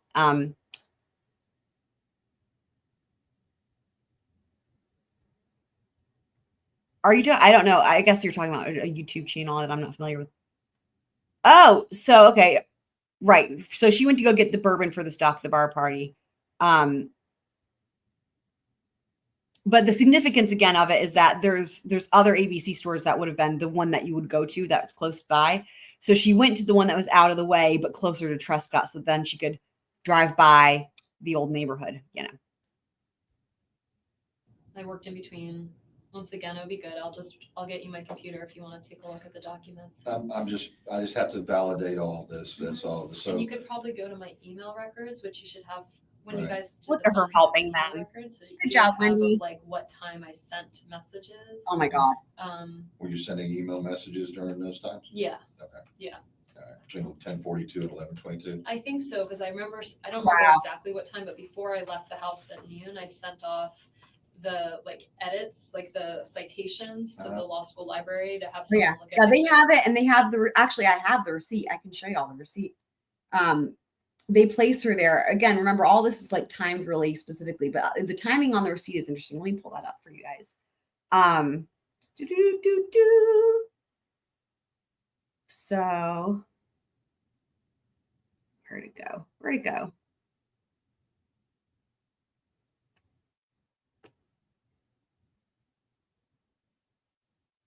There's the bourbon. Here it is. Okay. So let me just, okay, I'll just unshare, reshare, because that's what you got to do.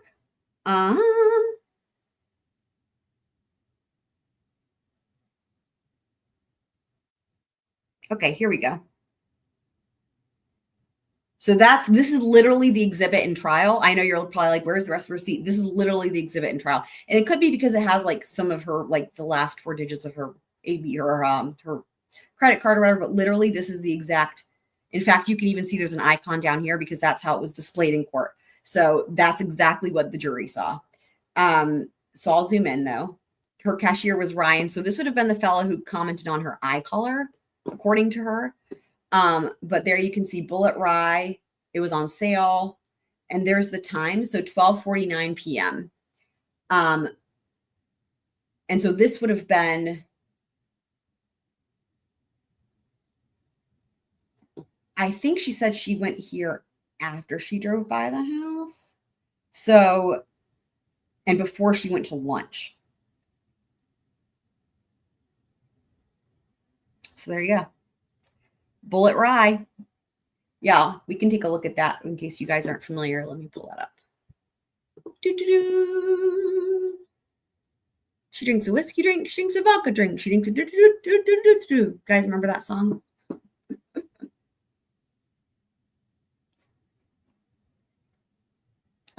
Okay, so hold on. Here we go.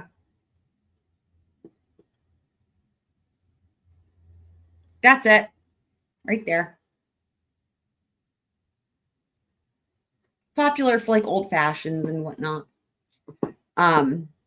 Manhattans. Yeah, it was on sale. Right, yeah, she saved $4. Is that not what I said? That's what I meant to say. Oh, yes. Yes.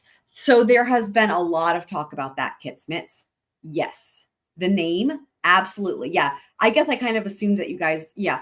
That's one of the things that has come up a lot in the trials and even before the first trial, like the Bulleit. Yeah, for sure. Yep. Yeah, a lot of people think that was interesting. I mean, it's entirely possible it was, and I think it's also possible it's not, because this is a specific type of bourbon that's the brand, and this is like a really popular one, and so I could see it going either way, but it is interesting, right? It totally is interesting. Yeah. Glenn, where are you, Glenn? Glenn. He might still be listening. I think he just can't be in the chat. So he might hear us. Can you imagine? He's probably yelling at his computer or TV or whatever. You know what he's probably yelling? Wrong. I'm going to die. I'm going to die. Wrong. Wrong. No, this is what it's called. This is the thing. Wrong. Okay. I'm going to die. I love you back. I'm just picturing him all grumpy. It's really fun. Yes. Oh God. Oh God. Oh God. Oh God. So good. Okay, let me pull back up the interrogation here. So good. So good. Okay. Citations on this paper that's due that I no longer care about. Okay. Okay. Um, And so how can we say, do you have some way of showing I a can look timeline of when when I sent email. when you left the house? Oh yeah. So the only thing I have. It's a popular bourbon everywhere. It's very, very, very popular. For a rye bourbon, yeah, I think it might even be like the only brand that makes a rye bourbon. It is very iconic. Yeah. I think everywhere in the country, it's like if you're gonna go with rye, it's like Bulleit rye is like that's like I think they're like the only people that make it. Now, having said that, it's still an interesting choice though, right? Because it is very specific. Because like if somebody's like, oh, I'm gonna get a bourbon, like, that wouldn't be a go-to bourbon unless somebody who specifically wants that kind of bourbon, right? So. Well, the only thing that I guess I have is I was waiting to call back this colleague of mine, Joe Davis. Well, I mean, hopefully you guys heard me. I directly was like, Glenn, are you Wendi? Are you Wendi? Because people have joked about this, to be funny, like Wendi is in the chats. I was like, but the funniest part, y'all, I was dying when I was like, are you Wendi? And the response was, no, I live in Oregon. Oh, okay. Oh my God. I was just like, wow, that's great. That was a strong denial right there.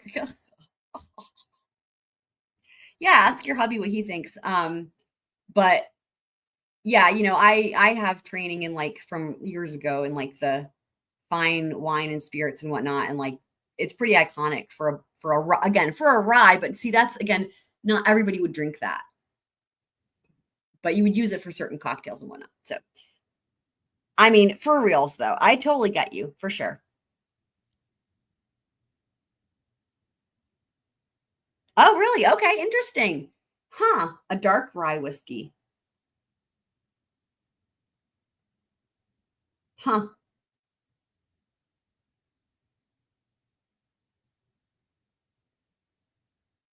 I'm really not convinced that Glenn isn't Wendi, because literally, like, you could be Wendi in Austin, Texas, and say you're in Oregon, right? I mean, that was like why that was so stupid, so fucking funny. From the car at 12:27, and he was the first call I made as I was pulling out of the driveway. So that was like 12:27.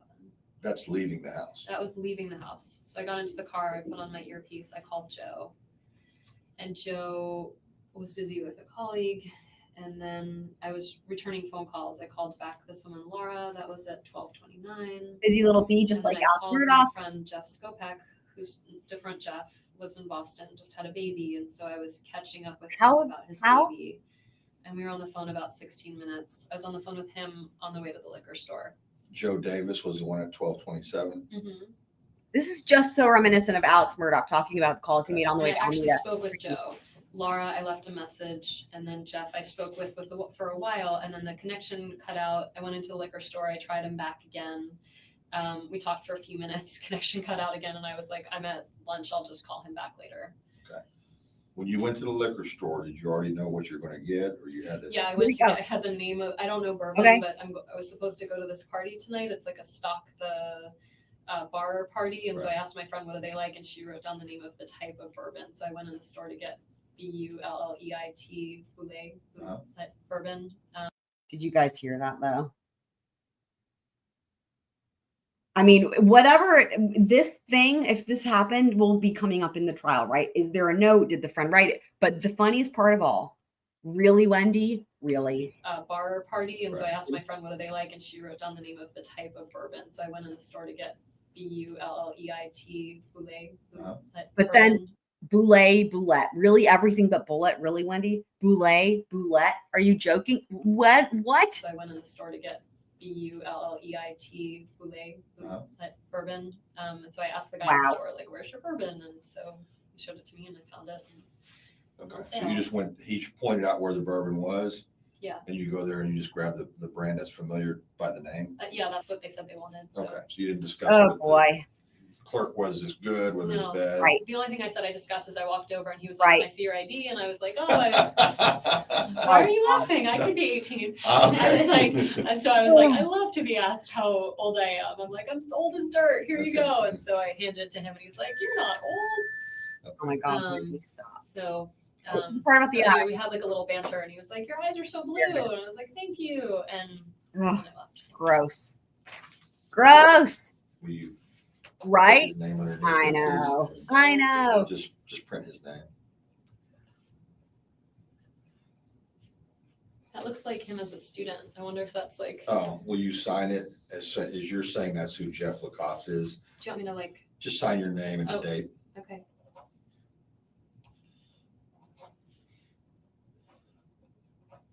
You know what's crazy? I just want And to she's still been confirm. going about her life. Recently, she was invited to speak. She was like a keynote speaker or a guest speaker at it was like some law school, graduation or something like that. It's bizarre. Like they're still bringing her in as like a guest lecturer, and it blows my mind. But the best part too is like she wrote, just like, add it to the list of the people that write the dumb books. She wrote, by the way, speaking of which, Glenn's writing a book about Wendi. I was like, okay, huh? How are you writing that? There were so many things that I'm still just taking time to process them all, right? Because like that was what? Anyway, but Wendi wrote a book, and it's come up in the trials, but she wrote a book that has like literally no point, but all it is talking shit about Tallahassee and talking shit about Dan Markel, and trying to disguise everything with a fake name. And it's like so clear and obvious what she's talking about. And like, that's her dumb book. Okay. Who this person is. Yeah. Call your folks. Okay. Yeah, Kat, you missed a troll earlier, Kat. You missed a good troll. I know. I just. You can wait if you want to. No, I feel like I was holding you up. So. You were, and I. I was, okay. No, I mean, I want them here. I don't want to tell them what happened and what's going on because I know. They're very emotional. Well. And make sure they're not driving. Well, that's the thing is like they're gonna now get in the car for 8 hours and come up. Okay, we're getting to one of the best parts. She's gonna have to call her parents. Notice she's saying, well, I don't want them to come here because then they'll have to drive and blah blah. Yeah, right. But also, Kat, I hope you had a really nice holiday as well. Are they both very emotional? Is one more emotional? My mom's more emotional. She shouldn't even be in there in the first place, but they're telling me, People must really know now because I just got a text from someone that said, I know everyone's calling you right now, but could this really be happening? I just talked with Alan, and he asked me, he was going to take the kids by the house to get some clothes, and said that they have a key but don't know your alarm code. She gave keys to everybody. Okay, that makes it easy. If it goes off, it's 10:13. Okay, and we spoke with the hospital. Okay. We've spoken with his dad. We did make contact with Oh, him. One of the other victim advocates was able to make contact with him. I don't know all the ins and outs of the conversation. Sure, he's devastated. He's apparently in. Of course he's devastated. It's his son. They're in Aspen, or he's in Aspen. Idiot. Is at least what I understood. Well, at least he's closer. Right. Well, I don't know if that's any. I was gonna say, the nurse at the hospital. Yeah. The rabbi was up there, and I'm sorry. That's not. Oh, it doesn't. I know. It doesn't matter. I I know. know. I'm correcting you. I'm sorry. And I realized that when I called literally you, no I was idea like, what "Wait, that. I wrote that I wrong." sneezed a long time ago. Was talking about something about the rabbi and didn't know what. I'm sorry. Phil was talking. His dad was talking. No, the nurse at the hospital, Yeah. and this was prior to me getting them in contact about what type of Jewish whatever he practices. Mhm. Okay. Wow. He calls himself Flexodox, so he's Orthodox-ish. That's Okay. why the rabbi is a good choice. That's the funny. Here, Orthodox, that's funny. Okay. That's funny. He's like his Okay. denomination. He is there. Okay. So, and he's at the hospital. Yes. Okay. Yes. Okay. I just wanted to make sure and that's what I thought. And my conversation with him is, oh yes, very familiar. And then when I talked to the nurse, so we may have been talking about two different people Do we have because an update on what's going on medically? Like, I didn't even Wendi. ask because I know somebody else is dealing with that. And my understanding is he's in ICU. Last I heard, was he was probably not going to survive. Yeah. But they are trying to And work you've been out the saying- organ donor Okay. aspect Okay. of that whole thing. And you told his dad this? Yes. Okay. Yeah, so they are. And aware. is he coming? Is he? Well, and Melanie spoke with him, and I hadn't had a chance to sit down and talk with her since, because I was on the phone. I was trying to give the nurse a heads up to say, hey, just so you know, we've talked to the dad. He's going to be calling, so that random person didn't call. Yeah. Okay. Yeah. All right. And Did the kid did Alan say the kids needed clothes?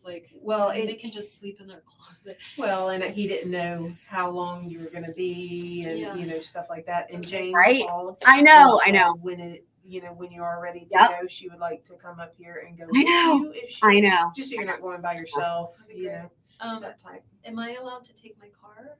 I believe so. Yeah. Okay. I don't. There's Did the I answer get- to that did I get one. The keys I or don't know if I know she had the keys. They're all Jewish, really. Jim did. Okay, Mhm. I'm sorry. He may not have given them back. I'll They're double all, check. they're all Jewish, but that's why it's just so odd about how Donna wanted to dress the children up in Hitler Youth outfits. Again, you know, we're all doing different things, so I may have missed something, but I'll double check. Wow. Okay, yeah, I don't have the keys. I'm gonna call my parents. And Okay. y'all spoke with Exon? Yeah. Okay. Yeah, he said that Everybody's they- Jewish. Do you need Except for the law enforcement. I know you know, some people won't. She had a big lunch, people. She had a big lunch. I don't know how to tell them this. I think you're gonna be upset. They're very angry with him, right? They're Well, this isn't like it's their son, but he's the father of my kids, and this They're is a very, part of my language, fucked up situation. You're Yeah. I would Accurate. I let them first because you're upset, so let them know that I'm okay. Yeah. As in you're okay. Well, that's why Yeah, I wanted to call because my mom. Yeah, knew I'll you. repeat that so you can make sure. Yeah, so Donna, the matriarch of this Adelson family, she's currently waiting trial, she wanted to, they have it and it's in evidence, like it's corresponds. She wanted to dress up the two boys, the young children, in Hitler Youth outfits just to be traumatizing towards Dan or anybody. But again, adding to the fact that all of them are Jewish. Ugh. But yeah. What happened? If the police called, my mom would lose her shit. Donna is all right. Thank you. Thank you for that. Yes, Donna is also a laundromat. What do I mean by that? She literally took money and laundered it because she thought that's what money laundering was, and then handed over to the middle person a whole bunch of mildewy, moldy, wet cash. And that is also something that is in evidence that has come up in all the other trials and is like a whole thing. Like it was a very memorable cash situation for Katie McDaniel when she received it. So it was laundered. It was laundered. The money was laundered. Get people there in person or get so just say Y'all are so funny. Y'all are so funny. Danny. 7 o'clock already. I have to see my kids before they go to bed. I'm sure they're not going to want to go to bed without me. Wendi. But and I'm sure they're going to be hyped up a little bit because they're over at Oh my someone's God. house. Oh my God. This is not a normal situation, and things are going to happen a little bit abnormal. The fact that she has to explain that to her. Listen, here, remember Wendy's like, do I need to cancel my freaking dinner plans? Are you joking me? House. Oh my God. Oh, This is not a normal situation, and Should things not need are to be going to happen explained. a little bit abnormal. And, No, I know. I'm just picturing and part they're of just it. so innocent. They don't know anything, and they should not have to go through this. So bringing it back to her kids so she doesn't have to continue talking about why the fuck is she so selfish right now and it doesn't make any sense. little. Now we have this. But you know what? Kids are resilient, and the younger they are, the more resilient they are. And you, I can tell already, are a compassionate and strong woman. That's funny. And better That's than all funny. that, too, is you've got an awesome support system, whether it be your family or just you've got a ton of people calling you. I mean, she's right about that. She's got a lot of people calling her. You've got a network, so you'll have people to help be strong for you. People must be figuring this out. I just got a call Right. from Karen, who's friends with Robin, who used to live here but is in Oregon now, and she just got Right? a call from Robin. Yeah, no, it was, oh my God. I'm doing feedback on the microphone. You know what it is? This microphone is like, I've had enough of her because it held out strong for like the first few hours, and then it's like I can't take her anymore. So I was just gonna say, right. So she moved out. Right. So that's depends on who you ask, right? Because if you ask Wendi, she like. So I was trying to remember this earlier. So what it is she ends up like getting, in order to try to make it seem like she's not moving down by her mom, she like rents an apartment or something in Tallahassee, but she doesn't live there, so that she can be like, oh, I have a place or whatever, or something like that. Is what I recall. But she actually goes and lives and moves down with her by her mom and her brother and whatnot. But then she can, like, that whole thing was just to make it look like she still wasn't trying to run away from Tallahassee. I remember in Charlie's trial,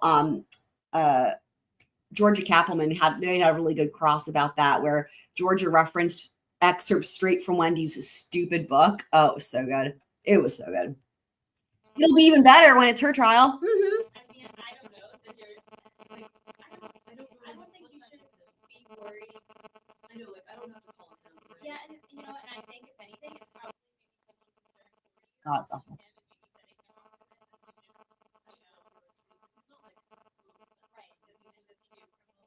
At least, oh my God, the sound. Oh my God. I know.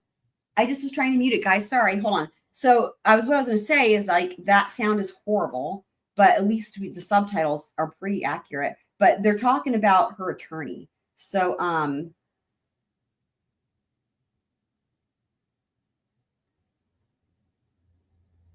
oh, part of my language, we were past that about being fucked up. Okay, hold on. Let me just see here where we're at. Put the sound back on. Okay, we're past this. I can't. I hate to advise on kind of those like legal situations. Here.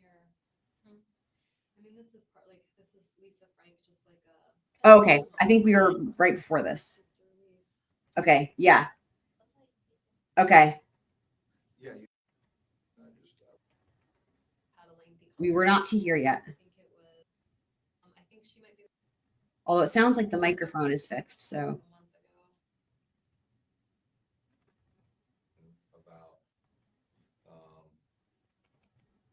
say like, wow, that was my house. Like, isn't it pretty? Or, you know. Yeah, we didn't hear this part, I don't think. Sometimes not, kind of depending. Like, this is good stuff.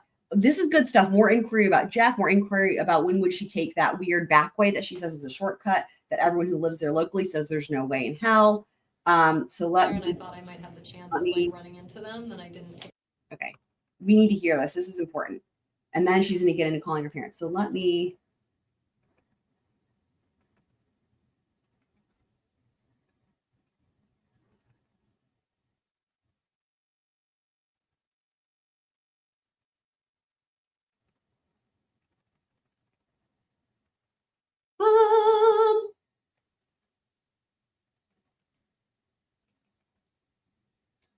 So before, sorry guys, I think it was right around here when they were talking like this. Let's just see. Yeah. Oh, good. Well, there's the microphones. That's Jane. And she says she's here if I need company or a ride. Do you think she meant here like metaphysically, or here like in the lobby? No, I think I would hope metaphysically. And again, remind me, Jane's the neighbor down the street that oh no, Jane. Okay. Are you here? Right. Correct. Yeah, there it is. I think it sounded like Joanna said. All right. I'm going to put it on mute. We've got the subtitles. Yes. Correct. To make it legally look like she didn't move with the kids. Correct. Because it would have looked really sus, right? Right after the murder, she skedaddles on out of there. Because the only reason, one thing she talks about a lot, right? Is like she hates Tallahassee, but the reason she had to stay there is because of the custody, right? So that Dan could still see them. So the whole thing was like, if he's gone, she can get out of Tallahassee. And she talked a lot of shit about Tallahassee. And so you're absolutely right about that. But she had to try to make it look like that wasn't the case, right? So he says, I'm going to cut to the chase. We're going to follow you home. Let me see if the sound is okay. Yeah. And then I'm going to get your computer from the house Okay, and everything. And then, so you're not going to go home by yourself. Okay, Just well, for I'm happy to permission. go to the house and I can give you my password and stuff to get into the Okay. computer. And do you want, I mean, I'm do you gonna want me pick to up some drive things. your van home? He can follow Can us. we do and- that? Can Yeah, you and I Yeah. go home and then I'll give you my password and, that's fine. You're in law school, right? I teach at the law school. So you need this computer, or do you have backup somewhere? I mean, I don't imagine I'll be getting much work done. Right. No, but But- you need it like next week. I do. Well, she says like while laughing. Yeah, I mean- "Oh." She's like, I mean, Wendy. whatever. Wendy's like, I won't be getting much work done. Oh.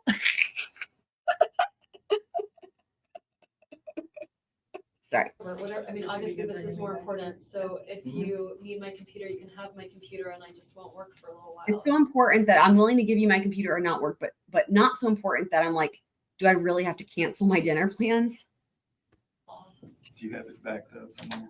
It's backed up to there's a drive A hard drive? into the External law hard drive? school. No, not an Oh. external, but like the law school has a server that, or a, I don't, You can work off of it in the love building or I something. mean, I don't think I'm gonna be Mhm. going back to I work, understand. so you can have my. I mean, computer. maybe she's saying that because like she's like, yeah, I'm leaving town tomorrow. Maybe that's what it is.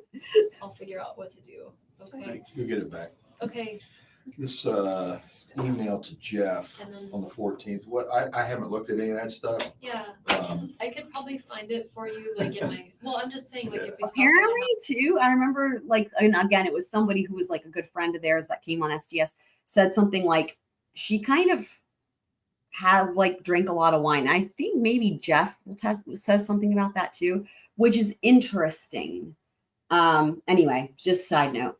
house, I can Yeah. go to my sent mail and find it for you. What do you remember what she says? Basically, just, I was kind of vague, but I just said, like, I'm having a hard time. My head and my heart are saying two different things right now, and I just would really appreciate if I could have a week of no contact from you to figure things out. Okay. That's basically it. I mean, you'll see. But you didn't telegraph anything at yoga.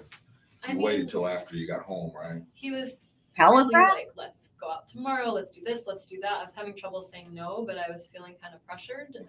And so I just, no, I mean, I'm a little bit on the passive aggressive side. So I was having trouble like with the confrontation.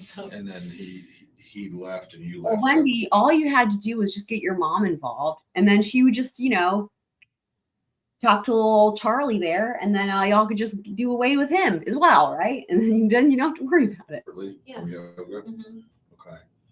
And then that's when you went home and I went decided. home. I actually was having a conversation with a friend who suggested the no contact for a week just to get some heads, like just to clear my head. And so I thought it was a good idea, and I wrote on.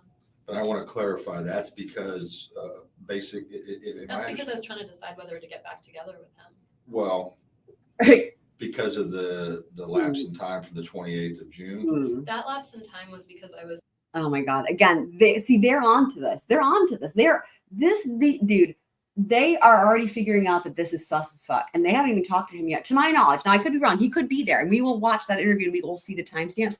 But the thing is that it's very clear again, especially when you watch that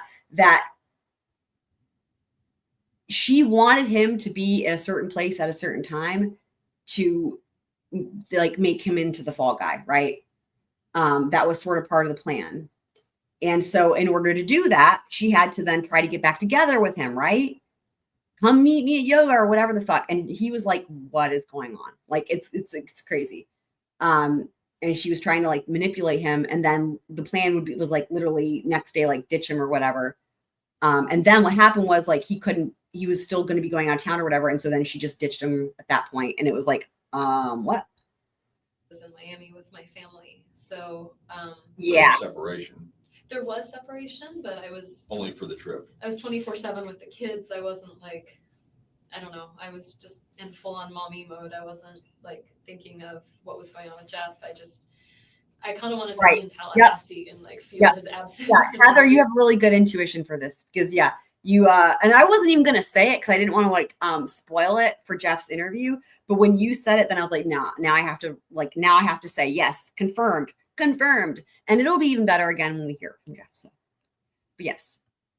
And know, like, am I missing Jeff or am I missing having a boyfriend in general? Like, I just wanted to get some clarity for myself. All right. When you're in Miami or South Florida, I guess Coral Springs, isn't it? When you're down there, are you and Jeff constantly in communication? This 2-week period, you mean? The one after? The one that just happened? Yeah, the one that we were in matters, Wendy. constant communication. I'd say we were in communication. We talked a few times over the 12 days. We talked maybe 3 or 4 times. We texted a little bit. I would tell him something funny the kids did or something, but I don't think that's what he. I honestly didn't have a lot of privacy or time to myself, and so I was feeling sad about what was going on, but I wasn't communicating with him that much. You're feeling sad about? Well, I felt like he and I were in a great relationship, and he had done this thing to kind of make it not so great. How would you describe his actions in Gainesville as far as the coming back from dinner? Yeah. Going through your phone? No, that he did like months Yeah, earlier. this is a good one. I'm sorry. So that didn't happen that night. He came back and he was upset, and he said, like, I was asking about this, like, every year FSU picks a book for all the freshmen to read, and this year they picked my book, and so I'm giving this. Oh my God, that's right. I forgot about this. They picked her stupid ass book. They picked her stupid book. I forgot about that. Oh my God, just when you think it can't get any better. Oh my God. In August in front They of picked her stupid book. the whole freshman class. Oh wow. He was like, I was going to wait until your big speech was over in August to tell you this. Oh my but, God. like, I just can't like keep it in anymore. Like, I know that you were cheating with Daniel. Like, I know that you were seeing Daniel. And then he just kept talking about it. And the way he was going about it, it just felt very much like he was like, I have evidence. And, you know, it was very kind of legal in a way. And it just seemed, I don't know, like he just didn't trust me. And I was kind of feeling like that was going to be the end of us. Okay, I misunderstood. So he did not go through your phone or anything? He did previously. He had said to me, like, well, on March 19th, where were you? And I was like, I don't remember what I ate for breakfast. And so he was like, well, when I looked at your agenda book, it said that you were supposed to see Daniel that day. Now, and one thing I will say is this, and this just now dawned on me. This just now dawned on me because of thinking about her book, and this matters. So remember, Charlie was convicted, her brother, right? Now, initially, it was like this whole thing of like, is any of the family going to turn on each other, right? And so far they hadn't, and so far they have not, to my knowledge. However, right? Charlie was convicted, right? And really, it seems like his role in this was literally doing what Donna told him to do because of Wendi, right? Like there was no reason for him to, he doesn't benefit. So, but remember, he is a mama's boy and he literally runs his mouth 24/7 on those recorded jail calls. And there are some crazy moments, man. I'm telling you, like there's this one where he finally starts to sink in that he's been convicted and it's life without parole. And it's like, it's slowly starting to dawn on him that he threw his life away literally for nothing. And his sister's out there traipsing about whatever she's doing, living her life. And it's like, it's slowly starting to thinking like, wait, hang on, this isn't fair. And you can almost like hear the wheels turning, in my opinion. And it's crazy. And so I'm like, literally Charlie, and he's on the phone with Donna and he starts to say, and this is like right after he was convicted, right? And he's like, starts to say, how come she's not been charged? And then he starts to say all these things. Dude, it is insane. He's like saying about the way that she went by Prescott, the way she said that she couldn't get down because of the power lines, and that was all bullshit. The things about the Bulleit Bourbon, her stupid ass book. And he just goes through this list. And it's like, oh my God, it's like he's having an epiphany. And here's why I'm mentioning that. Because what reminded me about this is the talk about the book. But here's the thing. So remember, his attorney, Daniel Rashbaum, was first representing Donna and Harvey prior, okay? And then now there was this huge conflict of interest that came out because he had his trial and Dan Rashbaum was already, like, he was representing everybody in the family. Like, if there was a whole, it's a shit show with this, okay? Dan has fucked everything up.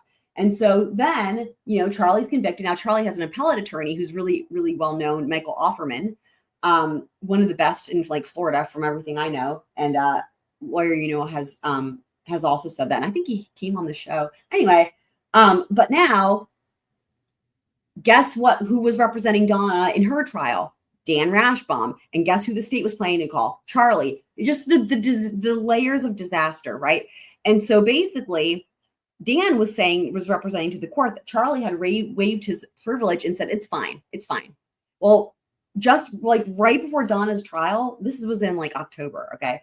Right around Sarah Boone, she was supposed to go to trial, like the day before or something like that, before they were going to have jury selection. It was learned that Charlie never agreed to anything, never signed anything, and there was a problem. Either Daniel Rashbaum was like intentionally misrepresenting it, or it was a misunderstanding. But Charlie was like, no. And then what happened in the process after that is that Michael Offerman, rightfully so, went back and looked over everything, and he was like, hang on. How did this trial even happen? This is a huge conflict of interest. This is actually like gross, like ineffective assistance of counsel. Like, what the fuck? Right?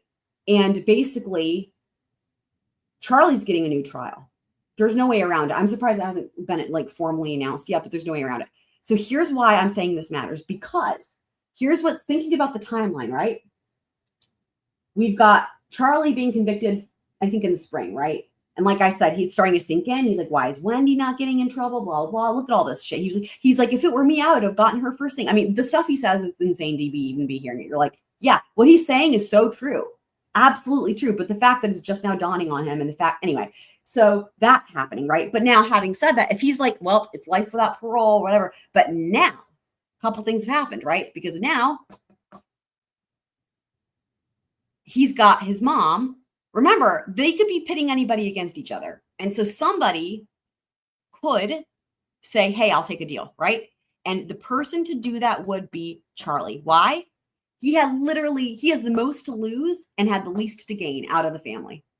And I think that this whole thing about a new trial could be a whole change. We could see, this is just my personal opinion because of just thinking about this, right? The timing of it.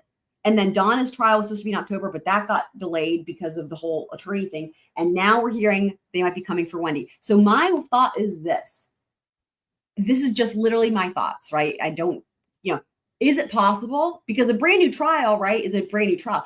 Is Charlie saying, hey, I want to take a plea deal and I'll throw Wendi under the bus? Please, for the love of God, the way I would love that. The way I would love that. And honestly, that would be the fair thing. That would be the fair thing for that to happen. That would be the fair thing.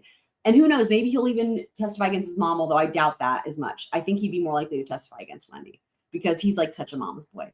But this entire thing, which has been crazy anyway for over 10 years, could just get even crazier when you think about all it takes is like a little bit of a change in circumstances and a shift in perspective. When you're convicted of life, life without parole, right? Sentenced to life without parole, and the rest of your family is still free at the time, right? And it's starting to sink in. And now you've got a new trial ahead on the horizon. And now you know that like your mom didn't have your best interest because she was like trying to act like it was all fine about the attorney. I don't know. It just makes one wonder if that's the thing that has in terms of the timing of this. Boy, oh boy, how I would love to see that. How I would love to see that. That would just be the right thing. That would be the right thing. That would be the right thing. Really. Anyway, I haven't even looked at the chat, but like, this is insane to think about, really, the implications of this. Wow. Wow, wow, wow.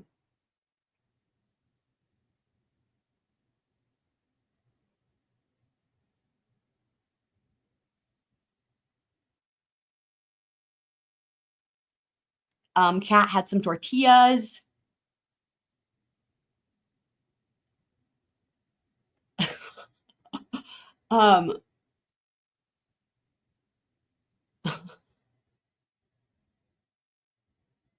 Right. Yep. Yep.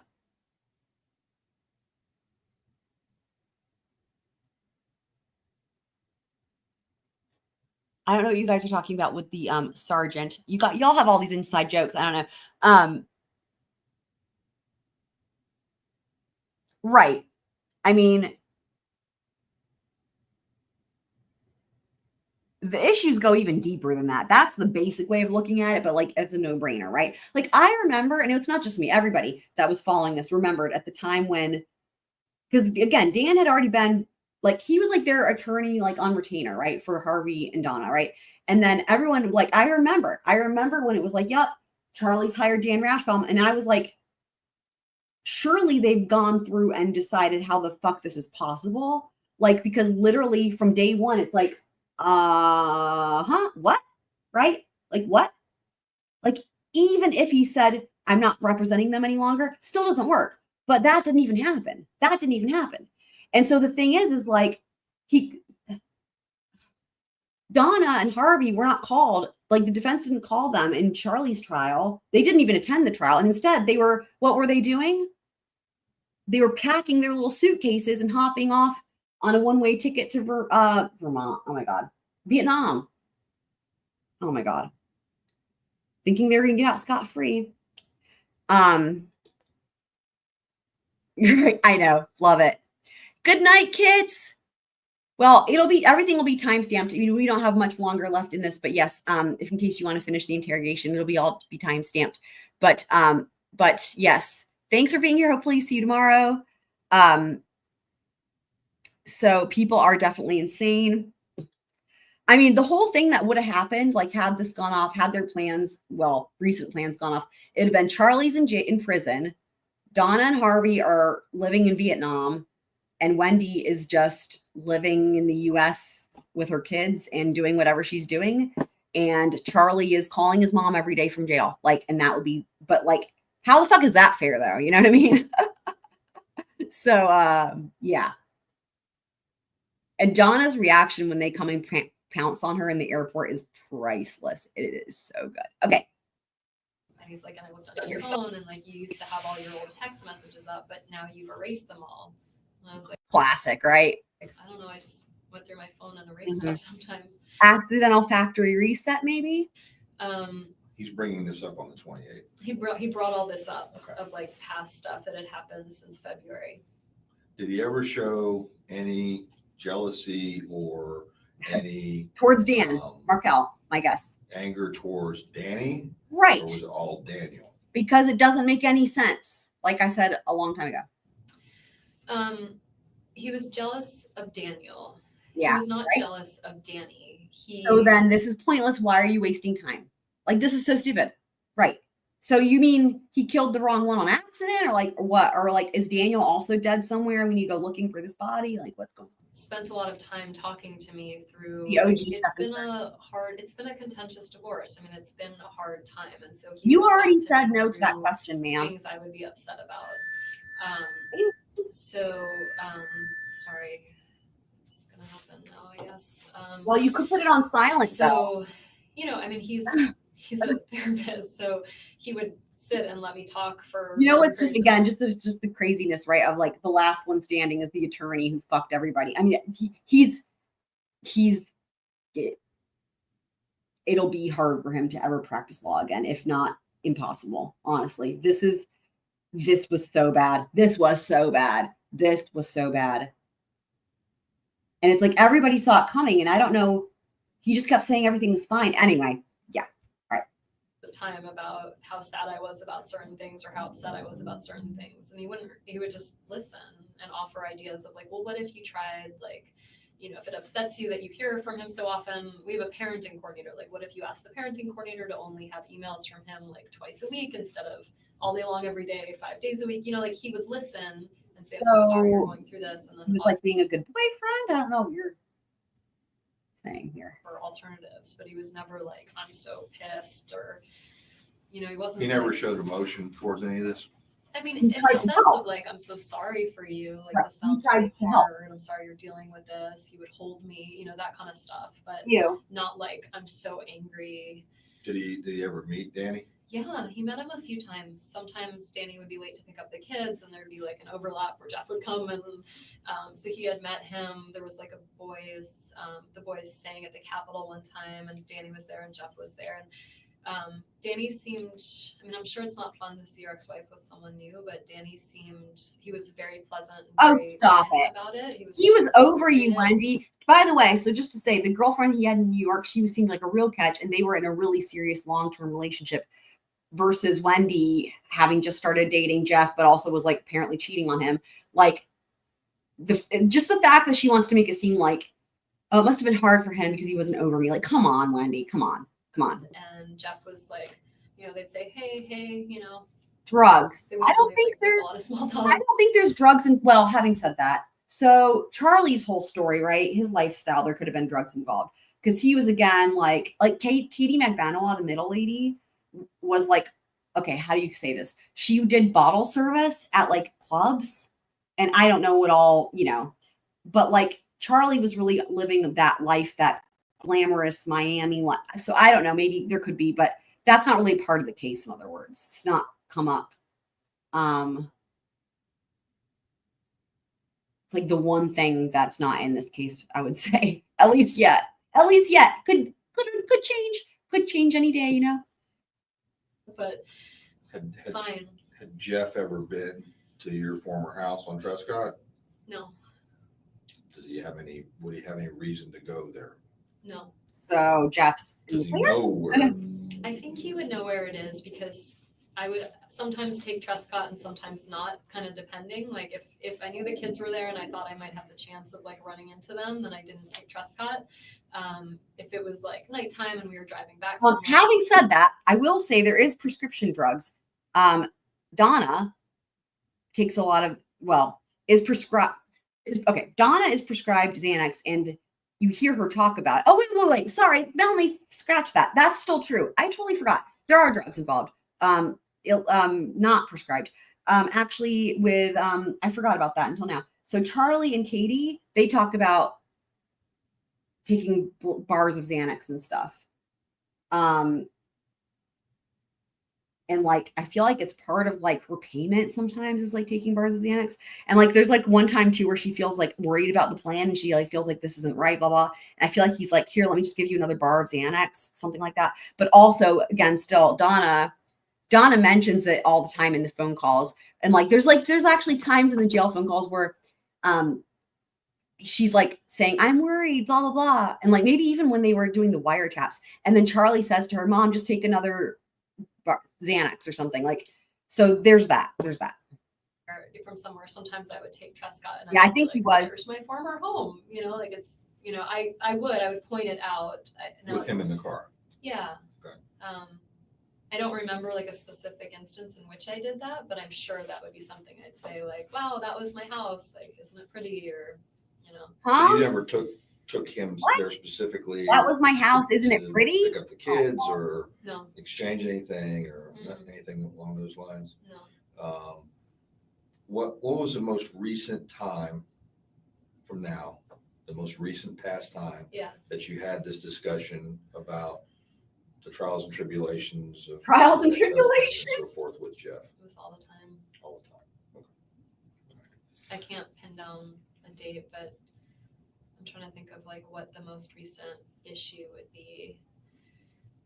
I haven't talked to Jeff all week, so it wasn't now. You didn't talk to him since Monday night, and Not you since emailed him with Monday. no response after that. Yeah, so it wasn't this week. Yeah, they're on. You can tell. But I'm trying to think of.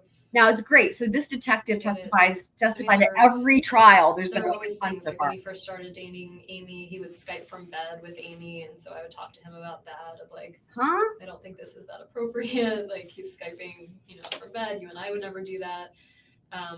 But I think that was more like a month ago. What was the last? Yeah. Just wondered if there was anything recently. Funny though, speaking of that, since you put the word tribulations by itself, then I was like, wait, trials. How funny. Wow, the foreshadowing. Could he have seen into the future? When he said trials and tribulations, the trials. The number of trials. I mean, Katie Magbanois had a mistrial and then like she had 2 trials. Charlie's gonna have 2 trials. I don't know how many trials the other 2 dudes had, the initial 2 dudes had. Maybe one, I don't know. I think maybe one of them was also mistrial. And then we haven't even gotten to Donna and Wendi. So the trials, like as many as there are tribulations, there are even more trials. There was nothing like a huge thing of like, oh, I can't believe he did X, Y, or Z. And in fact, I feel like we were trying to figure out the school decision this week, but that happened. I got the call. So that's a good question. So, well, that would only be if there is like some type of like a protective order in place, or a do not contact order or something like that, where they could have a rule. But they did not have that. Like they had a very contentious divorce, but they did not have. Neither of them had filed for anything like that puts any type of legal restrictions on their whereabouts. Like on Tuesday or Wednesday, so Jeff didn't even know about that. I honestly can't think of a Right. Did you have a contact person at this prospective school for one of your kids? Who was that? Danny and I both talked to her. So it's a woman named Erin Lombardo. I think she might be the assistant principal there. So what's the name of the school? It's the School of Arts and Sciences. Okay. It's a charter school in town, and I had put in an application for Ben, and he got picked from the lottery to go. And so they called. I can find when they called. I think it was. They probably called. Wendy, they already extracted your phone. I can't actually remember what. Now, they called I it will some point say, this week, maybe Monday. it would have been a logical, like an advanced logical, because it was so quick. But yeah, anyway. Or Tuesday, Wednesday, maybe. And then Danny and I were trying to figure out whether this was a good lawyer, option for him. the only word you need. What night did I was at work on. I'm so glad you're back, Thursday Kat. morning. So I talked to Erin Lombardo Thursday morning, and she said that she'd had a lengthy conversation with Danny the night before. And I was like, oh, I'm sorry, you have to do this twice. And she was like, I'm used to blended families, it's okay. And so he had a long conversation with her Wednesday night. I had a long conversation with her Thursday morning. This past. Erin, yesterday. All right. You did a note to yourself referring to something about, if you want to look it up on your phone. Oh boy. That was. I think I had to buy super glue. No, it was before that. It was. Oh, I feel like I can't remember. I feel like this is something good. A note, like a note on her phone to herself. Oh boy. To JRL, or as in reference to JRL, as a note to yourself. Mm-hmm. What did I say? He said, I can't remember what exactly it said. Something to the effect of. Note like in the notes? Yeah, you have a note thing or a date book thing or something. Yeah. I don't see it. I don't see a JRL thing. But okay. Do you refer to? Do you ever type anything? Jeff. That's Jeff.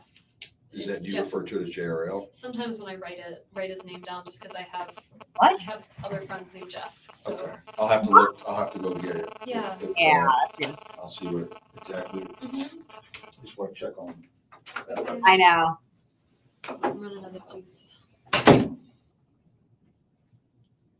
I mean, apparently, I will say, apparently she wasn't like ever a great lawyer, and she was not a trial lawyer. Like, I think her thing was like probate law or something, which is just basically like contracts. Like, she was not like, okay, she went to law school, right? She like passed the bar, but she wasn't a stellar lawyer like the way there are other people that are really gifted. You know what I mean? I feel like she was, maybe my impression is like she was passable. And honestly, she was probably jealous of Dan, as she should be, because he was extremely intelligent and the opposite. I mean, he was, again, a great legal mind. That's what everybody said. And just the whole legal community was devastated because he was doing so many cool things and making such a difference in people's lives. And especially those of his students. And making them think of things differently and all that. I mean, which I understand and appreciate. And meanwhile, she's like writing a stupid book and like being dumb, basically. Yes, accurate. Oh, okay. I thought you were like running out of juice. Yes, you got it. You got it. So I sure am. Getting some emails. Is Jane still here, or did she? No, I think she. Jane left. Okay.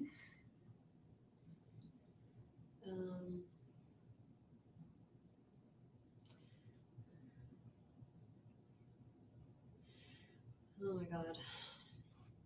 Well, my parents sounded really surprised, so it's at least a relief. I was trying to think of who would be angry enough to do something to him. My parents would be angry, but they're not capable of this. Well, yeah, maybe because they don't know how to use a gun and like they're old and they're too fancy. But you know what they do have is money. And you know what you can do with that money? Buy people. Do it. Thank God. I really couldn't handle that right now. Yeah. Weird. Why? Like, again, no one. I guarantee you it would never, ever, ever, ever at this point have crossed any of these law enforcement officers' minds thinking her parents were involved or her mom was like, but you know what? She offers it up. Like, what the fuck, Wendi?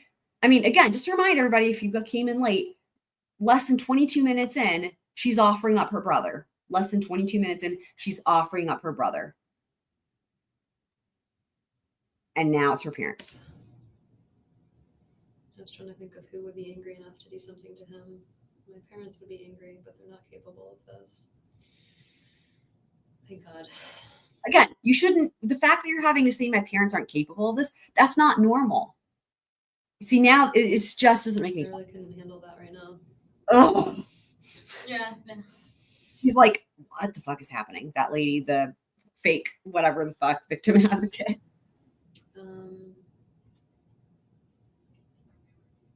Can I ask Robin why Jimmy needs to talk to me, or just leave it alone? Leave it alone. I can't. I know. I hate to I just- advise on kind of those like Right. legal She can't be situations. giving you legal advice. Oh, also, you're the quote unquote lawyer, Wendi. She's just a fake victim advocate. But also, are you guys talking about what's his face? What's his face? Oh my God. Matt Gaetz? Just seems like maybe. Oh, here. Hmm. I mean, this is this is Lisa Frank, just like a friend of mine. I just read Lisa that there was a Frank? shooting on Trescott today. I hope you and the boys are safe. It's weird though. It's like, I guess the reaction is they're worried like that Danny did something, right? Because Again, with this again, circling on back, coming full circle. Because she's like, wait, why are they thinking, why do they hear about this and connect it to me? Great question, Wendi, right? otherwise they know, like Lisa knows I don't live on Trescott. So I don't know. Wait, Jane is on her way to TPD, but I don't need her here, right? Because I'm going to Ellen's. I think from my read when Joanna came in here, that someone was going to drive you and Joanna was going to drive your car last step to kind of, so that way your car would be somewhere safe. Okay. But maybe something has changed because things don't have to change. Okay. I'll just leave her here for the minute. And I think, She you lives know what, pretty your close. friends want to be here for you, and if things change, they're flexible, especially if she's a social worker. Yeah. Used to flexibility. Thank So God I have so many social workers in my life. Jeff sounds Well, crazy. that works out for you, Wendi, doesn't it? I don't think so. I really hope he didn't do this. Oh my God. Is there something that would make you feel like he would be capable of something? Because you said Okay. Here's what she's asking. Well, I think what she's asking is, well, so you already said there was like literally no reason. So now that we got that out of the way, would he be capable to do it without any reason? Doing something like this. I don't know anyone that like.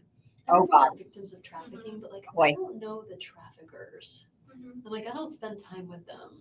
And so in my mind, like someone who's capable of like extinguishing a human life or like thinking someone else's life is less than theirs, like I work with the victims who have been thought as less than human, but not with the people who think that's okay. You can look at the full one. It's kind of hard to see here because it printed sideways. For notes, Do you think there is insecurity that has nothing to do with But is something? this like a It's a calendar thing. So it's telling you to talk to Oh, JRL. okay, yeah. So I have been talking to friends this week about like what to do about Jeff, whether to get back together with him. And yesterday I talked to my friend Joey, who had some ideas. Fuck And so I Joey. put that in my calendar for Monday because that'll have been a week since I've not talked to him. So I Right. put it in to remind myself, like, okay, now it's been a week. And of like to Huh? ask him these questions, like these are the things I was thinking about and things I want to talk to him about. And when you're referring to this, you're saying Daniel, not Danny. Daniel Sack. Right. That's who you're saying. His aggression or his jealousy, however you want to talk about it, however you want to describe it, Yeah. is towards Daniel Sack. Because Jeff really felt Right. like, yeah, no, it's We all have about established- because Jeff just felt like We have established that Jeff literally had no reason to kill anybody. We get it. everything was fine. Well, Yeah. except Daniel, but so far he's still alive from what we know. Positive to Amherst, and I kind of felt like if you're gonna be insecure, it's gonna be someone else some other time, but it's not just Daniel, that it's like something going on. But this has never happened. This is for this This is coming my Monday. calendar for Monday I'm writing down things to No, talk she's about. she came fresh out of a nice fancy big lunch at a nice restaurant prior to this interrogation. No, that's fine. I just was curious because I saw What it is, Daniel and I yeah. know you told me it's to Well, because I your dated him ex-husband and is it's Danny. like, and he goes by Danny, like anyone who's friends with him. Nobody calls him Daniel. I mean, it's just his given name, but there's not a person on earth that calls him that knows him. So he goes by Dan or Danny, and his niece and nephew call him Bo. A lot of the family calls him Bo as a nickname. But Daniel Sack is Daniel Sack. When's the last time you talked to Daniel Sack? I talked to him this week. Okay. Everything's fine with him? Yeah, he's living in Massachusetts. He's happy. Okay. We had a nice chat. You know what he's really He's my asking? friend and Are you sure he's still alive? All right. yeah. Okay. We're gonna get ready to leave here just a minute. Great. Oh, And boy. I think we've determined We're that, gonna go to my house. I'll Right. give you my computer. right, and passcode or whatever, Yeah. and then from there, you're gonna go to the friend's house. I'll pack a bag and we'll go. Okay, so Joanne Joanna? is gonna come with us. Yep. I think my friend Jane is outside. She said she's parked outside TP. I thought she was supposed to leave. So we can tell her, I guess, that Jane that was here. McPherson? Yeah, Mm-hmm. that I don't need her, I guess. I mean, she can come with, but We just want to make sure you get someplace that you're comfortable and you've already told me enough reasons that you feel like that maybe whoever did this. I don't want to go home. Right. So we're going home just to get the Okay. clothing. the Again, computer. just another strategy right out of the Murdoch playbook, right? About like the boat people. And then we can get you on to the Okay. other, I can't remember their names now. Alan and Lynn. Right. They live really close to me. Okay. You look like you've had a long day. I have. Okay, so we'll be getting ready to go in just a minute, okay? Okay, well, I don't have a lot of stuff to take with I me. know, Can I I know. throw out the tissues in a trash can? Yeah, but we're not there yet. I just wanted to. I'll get a trash can for you before you go, don't worry. Okay, because I'm making some It's shit. okay. Do you want me to go with you on any of this? You're really sweet. I'm okay. Okay. I mean, I'm not. I mean, I'm gonna call you I'm- to check. I'm I'm gonna call most you. definitely not okay. But I'm on call this weekend. Okay. I'm gonna give you my number. I'm gonna give you my cell phone, and I'm available. Okay. I know, I so just any, I have friends and I don't really that's get good. And into. you know, friends will know more than I. But you might have questions that come up. No, I mean, there's a lot that you can answer, and I'm sorry. I If you're can't gonna- believe this is happening. And I'm sorry this is happening. God, everyone's sorry this is happening. You know, it's like my parents have more reason to dislike Danny than almost anyone else. He hurt their daughter, but listening to my mom just like cry and be horrified on the phone and be like, "Oh, good." She sounded like That's horrible. And normal, good-hearted people don't wish nobody would. things like this to happen. You know, like you might say like, I get frustrated. You might be like, I hate someone, but you don't ever. Saying stuff out of emotion isn't something you really want sometimes to happen. This is a very strange day. Using the word strange is very kind of you because you could use a lot of other explicitives to probably describe today for yourself. I want to write Renee just because if there's any way I could.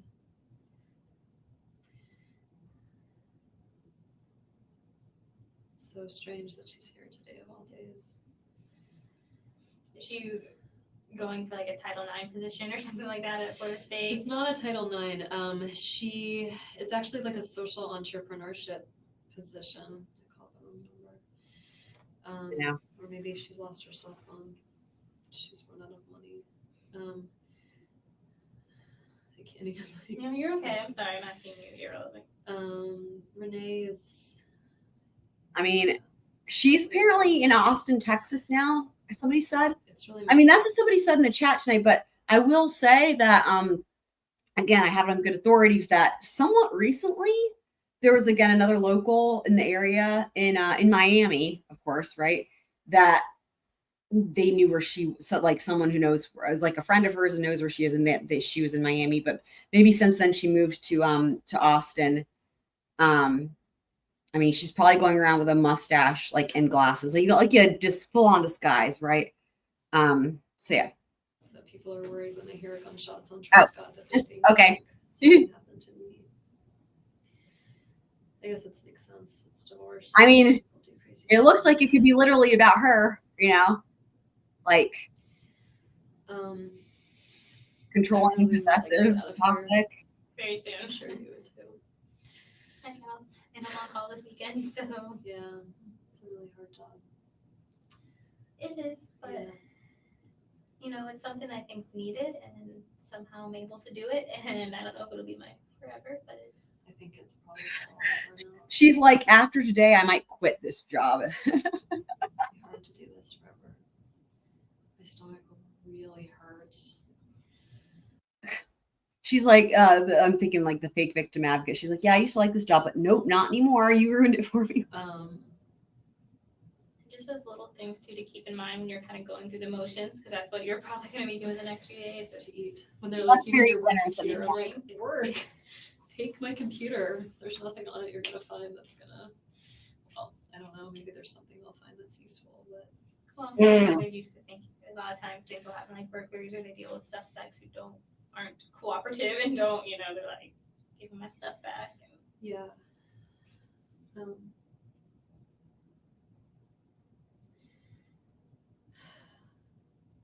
main thing, your parents will get here. Yeah. Focus on the boys. They will. Meet them where they're at. Maybe talk to your friends at a, psychologist? Psychiatrist. Child psychiatrist. She might have some good pointers, but I always say meet kids where they're at. Be honest, let them know, when you're sad, if they get sad, if they see people around them that are sad, that's okay, because people are gonna be upset. It's Sarah. Yes. And I'll give you my card and write down my number too for you. I was calling him General. I mean, I just am not okay. Well, this is a traumatic experience, and your brain's gonna kind of process the stuff differently, so. Is it good? Like, should I be taking the kids to school when Monday comes around? Like, is it good to have like a routine for them? I mean, it's up to if you want to keep that. And that's well, I say it, and now I'm like, I don't want those kids away from me. Like, what if there's like a deranged gunman in town? Like, Come on, Wendy. Weekend and time kind of goes on. Hopefully, they could department arrange. give you some more information. Let's just remember these two fools accidentally shot a hole in the floor of their rental Prius. Deranged gunman. I think you're okay. And this is just a basic kind of how a criminal investigation works. They may know more than they're telling you, but they don't disclose much because if it gets out to someone who tells someone who tells someone, and yeah, and of course I'm gonna tell a friend, and they're gonna be like, right, because I need to talk to someone. Right. Oh no, you're fine. You're fine. So it can be frustrating sometimes dealing with us because you're like, well, what are you doing? Why haven't you told me this or that? And it's kind of all to protect the integrity of the case. So I just, as he was bringing me there, I'm like, oh my god, I'm like, I wonder if I could be like framed for something, like if I didn't do something, but I'm still gonna end up in jail. I mean, that's your attorney mind probably thinking, but you've been more than forthcoming with information, and you're doing everything you can to help. I can't imagine who would do this. I can't imagine that Jeff would do this. I see why he's a good suspect. He's not a good suspect. What is happening? So, well, okay. I guess you could say she's improving because for the first 4 hours of this thing, she kept calling herself a suspect, even though they hadn't said, read me my Miranda rights. I know I am a suspect. Well, and it's like, she was like trying to do their job for them. It was crazy. So now she's moved on to Jeff being a suspect, which he's not. He's not. This is so stupid. And Jane thought of him right away, but I didn't. I don't know why that is. I wasn't trying to be protective of him. I even thought of my own family. Maybe you weren't really thinking of him at all right now in your brain. Right, because he's right. Because anyway, obviously. I feel like a fierce mama cat right now. Like I just want to get to my boys. Yeah. And I know they're fine with Alan and Lynn. Like, and I think that you want to hold them and Oh see my that they're God. okay with your own eyes. And You have to get out of that room. Yeah, I really need to be with them. Well, I tell him I can't see it. I don't want to. Okay, so we think like Danny's not waking up. Like, is that? Oh my That's God. the thing, and, That's like, the I one. don't want to tell my kids that their father is gone if he's not.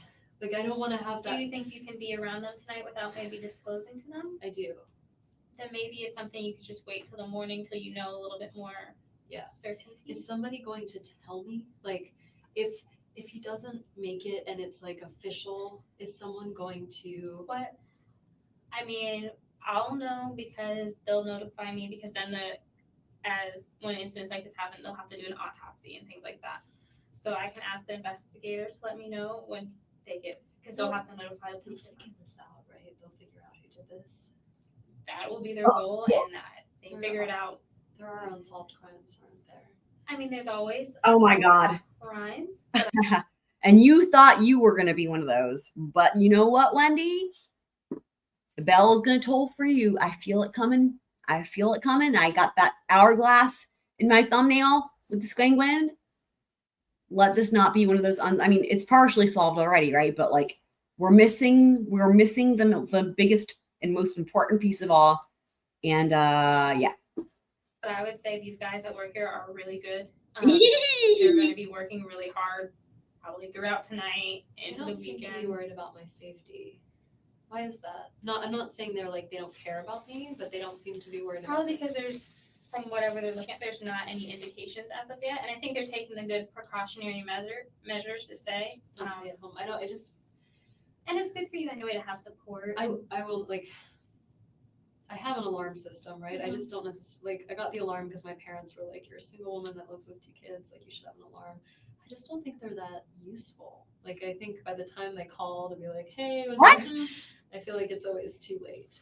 Well, and I think it's good for you tonight to just stay somewhere, and if anything, be with have support. Yeah. And kind of a little bit of a distraction. It'd be nice right? Just not to worry about like, I don't know. I'm just picturing like getting up and trying to like, the kids being like they're 3.5 and 5, right? Like they'll wanna eat ice cream or do whatever, and like I don't have the energy to like impose any restrictions right now. And then it's difficult time. They might not need those restrictions and. Wow, what is happening?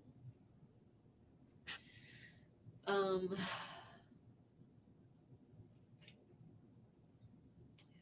I think if you think you'd be comfortable tonight, just kind of waiting to see. I do. You think that makes sense? Like not just because I am still not. Well, because this is. I would say maybe yes, it would make a little bit of sense. And talk it over with your family and friends. But the thing is, Heather, oh my God. You're gonna have to tell them. Oh my God, I'm dying. Oh my God. Hurt. What? You can't see him, and stuff like that. Exactly. And then you're gonna have to come back and be like, oh, well, actually, What do you tell your children?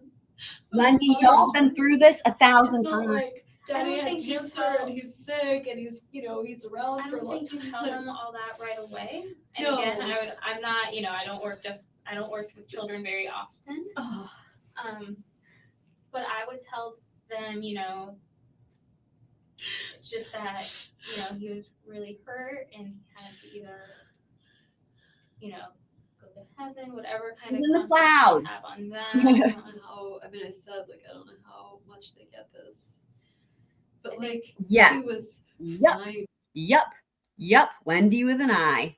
And there's even that song, da da da, but everyone knows it's Wendy. I'll have to look up the lyrics to that. You know what? I'll have to make a Wendy version. I'll have to look up the lyrics and change it to where you can leave the name Wendy, right? But like change it to where it's like about her. That'll be fun. He was healthy. He was strong. It's not like he was sick and they saw him get sick. Yeah. Like, well, that's why you said he was hurt, because, and I know they don't understand this, but think of this: he could have gotten in a traffic crash or something. I have questions though, and I And you don't.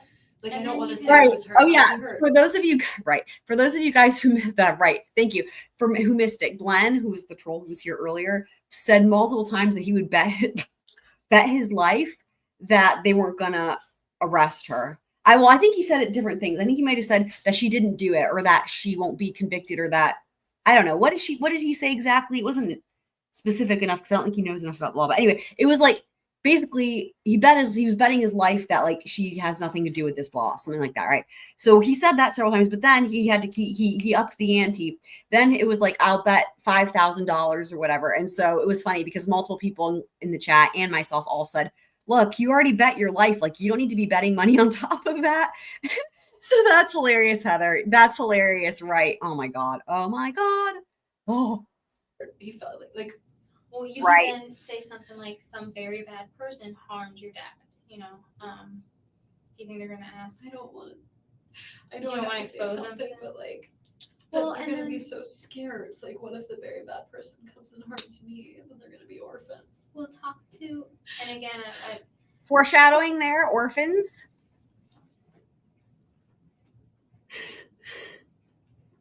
take it one day at a time. Though we're kind of getting ahead of ourselves again. Just- I know, but I'm just trying to figure out how do I go to the house and tell them, Yeah. I mean, they're going to hate her. what's going on. You know, when you were talking to your parents, you were very composed given the situation. I'm usually a really good advocate for other people, just not for You know, myself. how did we miss the phone call? Yeah, with I the mean, I can parents? like. Was that because the microphone was fucking up? Because I don't know how we missed that. I'll go back. We're almost finished with this. I'll go back and take a look because it must have just been when I was like, when the microphone was fucking up or something. Because that's like a highlight. So we'll I'll make wear sure. my girl pants if I have to, but talking to my parents. Oh my and God. talking to my kids. Wait, I'll I'll put on my Your big girl parents, pants. You were very composed given the situation.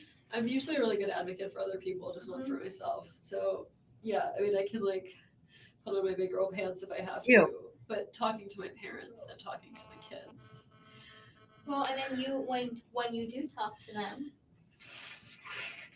you know, like I always look, I could be there with you, but they don't know me. So I think that would freak them out right. more to have you there. Be Right, like, who's exactly. this and why do you need her? So And they I would think- ask you like, who are you? Right, and then we'd be little friends, but still the same. Right. You know, but have a support there for you. So when Yeah, things get a little definitely. bit hard on you, Can I text Ritu and just my friend who's a child psychiatrist? and ask her? absolutely. Because I think Yeah, and again, I'm not a psychiatrist, and I don't work directly with children on do a you regular mind if I basis. talk to her? Like, I'm sorry, I just No. keep feeling like I'm a suspect and I need to ask. Like, No. Now she's like, I'm feeling like I'm a suspect. Well, Wendi, you offered yourself up as a suspect a bunch of times, and now you're like, I don't know. It's just interesting. It's interesting. And she'll probably call you after you send her this text, and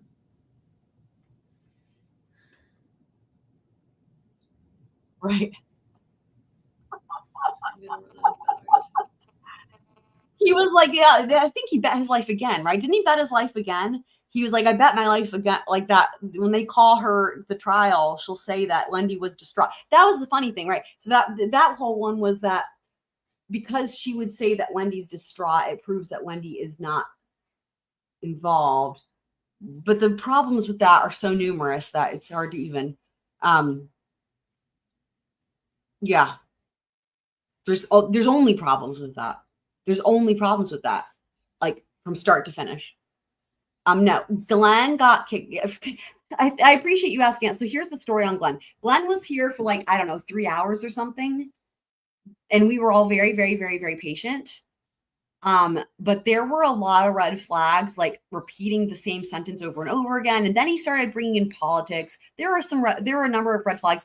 And eventually I had to do something I don't think I've ever done, which I had to boot him. I mean, it was just, and I even said before I booted him, I was like, I'm sorry, because I'm like, we really tried, but it wasn't gonna, there was just nothing. There was nothing there. Yeah, so you, no, I'm going to lose it. Oh my God. Gladys.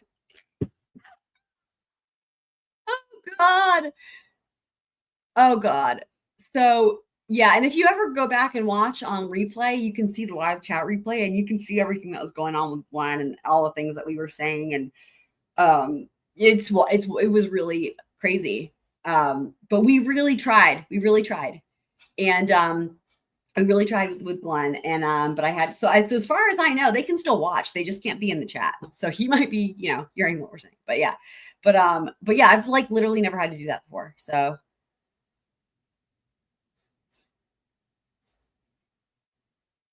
Yeah, I mean, it just was very weird. It was very weird. There's a lot of weirdness. Well, good. I'm glad you enjoyed the summary, Kat. I can't believe it's almost 8:00 at night. How bad is your battery?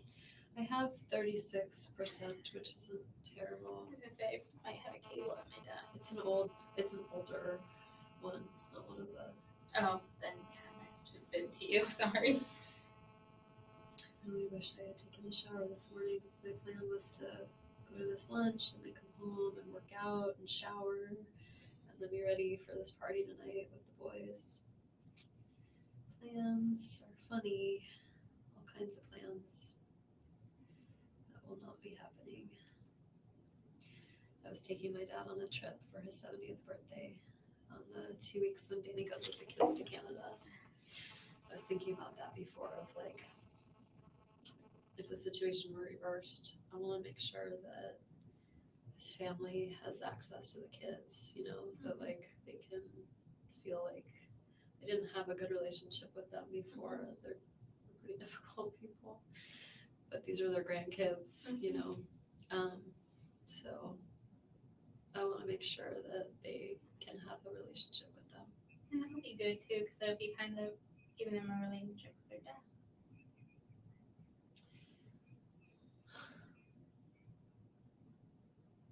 How did this happen?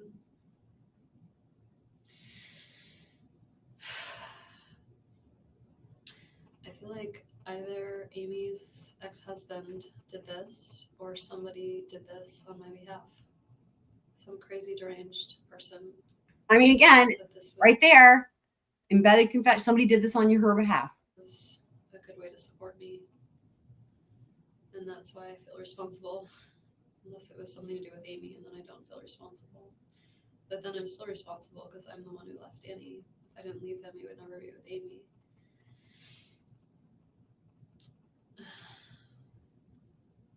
And now my kids don't have a father.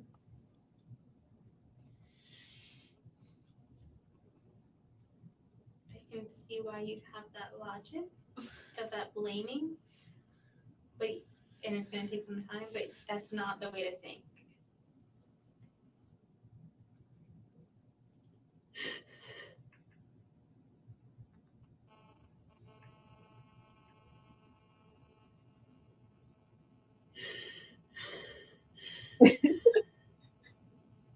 You did what was best for you and your kids.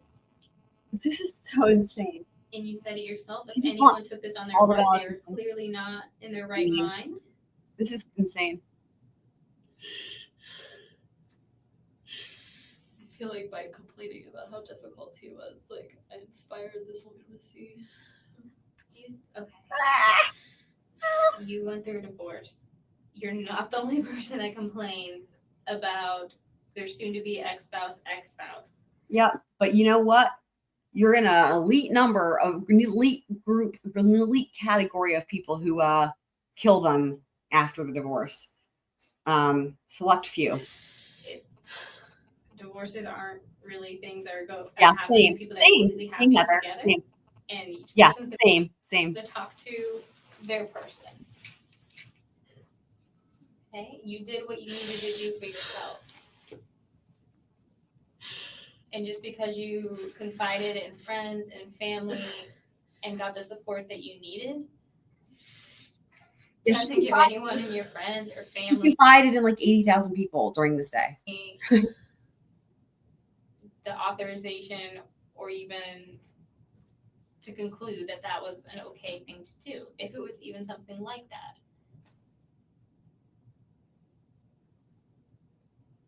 And you don't stay with someone for forever just in case something might happen. do this? Like, what if it's Jeff? Like, then I did this by asking. Oh my God, we're back to this again. Wendi, she will just stay here. If they just left her in this room, she would still be here.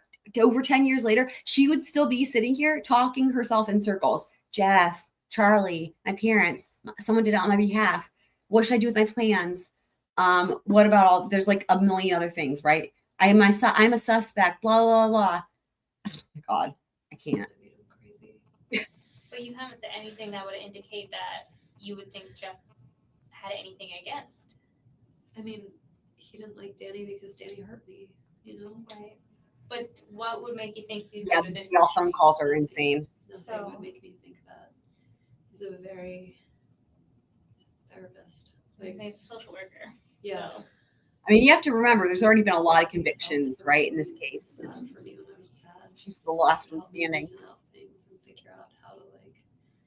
But even that, it's like we have a parenting coordinator, and Danny didn't like our last parenting coordinator, so he fired her.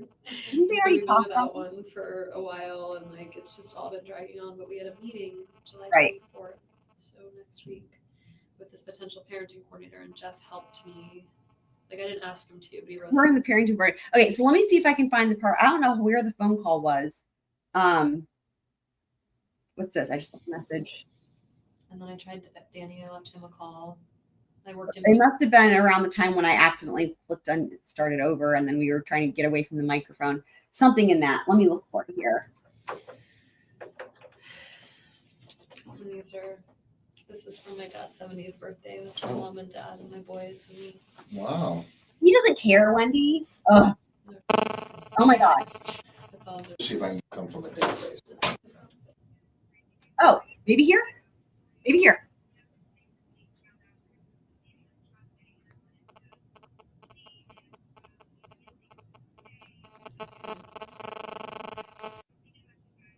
No, that's not Donna's voice. No.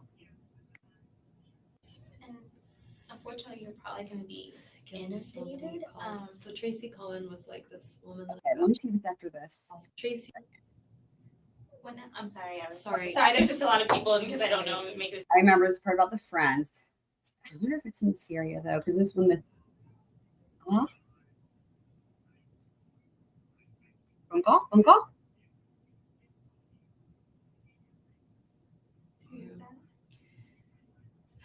He's the academic dean at the law school, and he's saying it's an emergency. I'm guessing it's an emergency because he wants to know what's going on with Danny. I think this has got to be around the time when she talks to her parents. But yeah, so the brother hired a hit, but she doesn't even say that. She says like, you know, she references, could Charlie have done this or something like that. And then she said that Charlie had the joke about having a hitman because of the TV. But like, I mean, she honestly makes it even worse than it is, like as if Charlie could have done it himself. So. It's locked.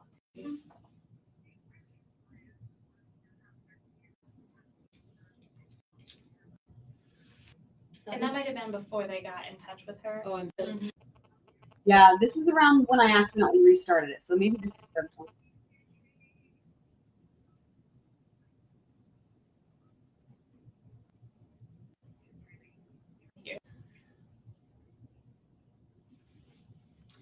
That's really.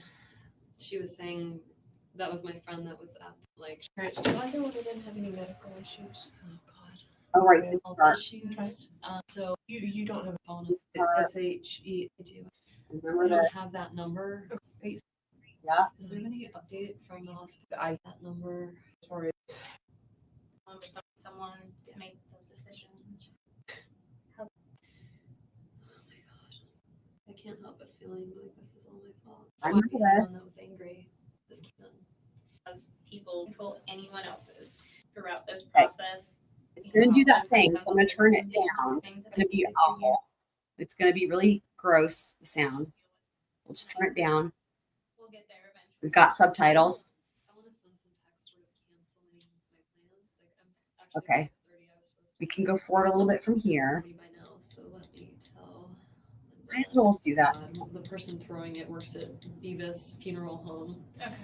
My friend Elizabeth is a mortician. She's the prettiest mortician. Mortician, weirdness. Oh my God, why? Why? What did we say I should tell people? Just say, Can't if you make want it to keep it, tonight. yeah, just say, That part. Okay. So I was just trying to fast forward it a little bit. Stock the bar. Remember this. Okay. Okay. There it is. You're going to talk to your parents soon. Perfect. Here we go. Here we be go. able to help guide you on Excellent. what's best. Yeah. So don't- Okay. So my thought was correct, which is somewhere in the mix with the microphone being stupid and me accidentally restarting it. We missed. That's when the call. So we're almost there because it hasn't Don't worry happened. about canceling tomorrow's plan. You have a bunch of time to do that in between, and this is, you know, the most important thing. and That's keeping yourself crucial. Remember, as this least is amount a of phone stress. call, right? Where she's going to break the news, quote unquote, to her parents and pretend like none of, and they have to all pretend like none of them know. Come on now. Sane, unstressed, whatever word you want to use. So Robin kept telling me I had to call Jimmy. Should I call? Who's Jimmy? Jimmy is my divorce attorney. Okay, we can go. Again, I don't think You need agreement with and selling. So it just keeps going on. Of like a meeting this like, and that's unusual. And she's not like, and going on, you know, well with each other and everything. Their Danny needed to pay me. The judge was like, you need to pay her. It's judge. I'm gonna put you. I never did that, but like emotions. My attorney's like, I can't represent. All it says is basically we have a new judge, and I think this is good news. And like, here's some stuff we have to do on our case. Okay. Yeah. And I'm again, gonna skip it. It's yeah, not, I it can't be don't that think urgent. you really need to be stressed. I mean, Yeah. I think any Law school. This guy went yoga back, so Right, the guy that almost died. it is part of the university, but like, yeah. Were you?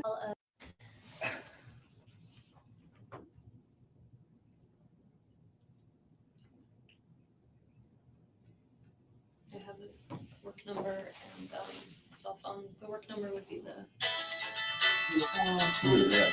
the Bainbridge, Georgia. I bet you that's the Greenbergs in Cairo that I was saying. 294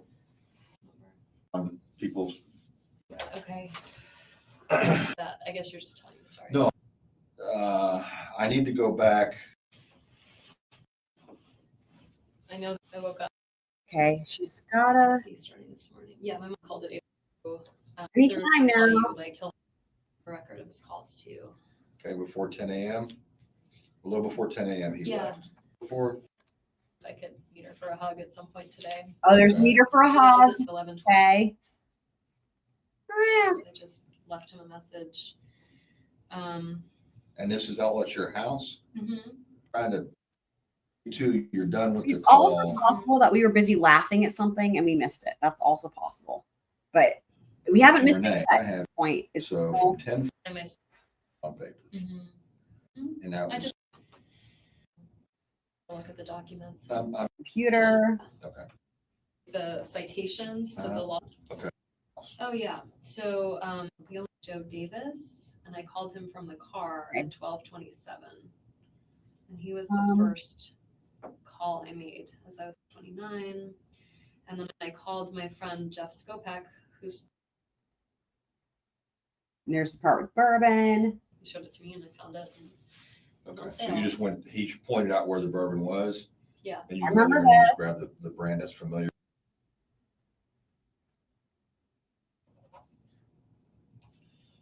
I remember this. I didn't date it.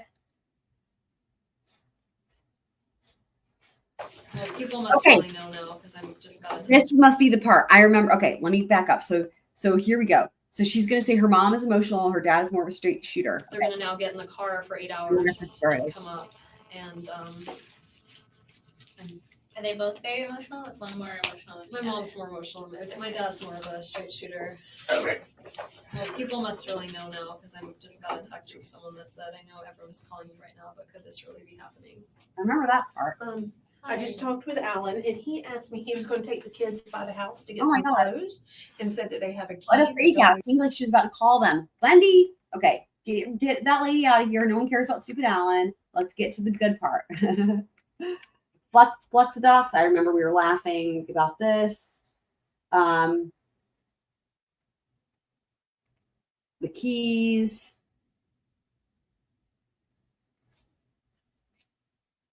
Right. It's fucked up.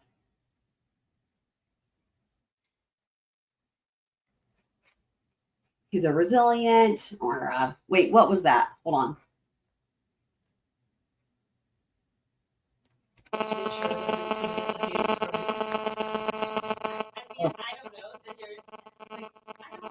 I don't think you should be worried. I know, like, I don't have to call him. Right? Yeah, and you know, and I think if anything, it's probably maybe someone concerned for you that's calling him and maybe setting him up to this. Okay, that's not it yet. This is just the sound. Okay, let me go forward. Oh, they're talking about her attorney again. God, the number of times they talk about that attorney is insane. People on Facebook.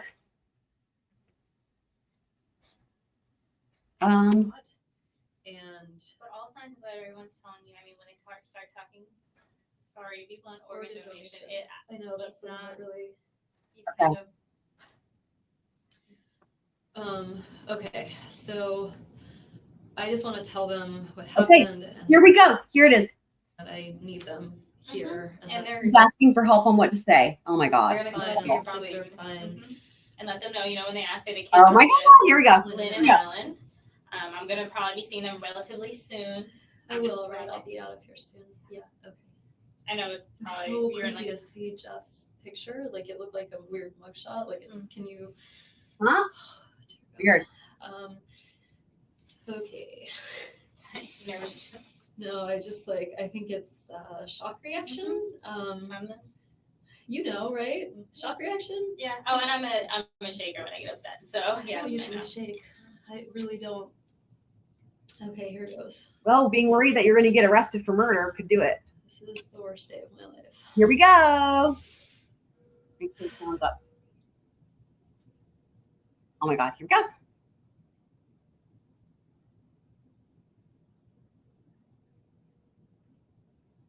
Maybe I should text them if I can't reach them. Hi, Mom. How's it going?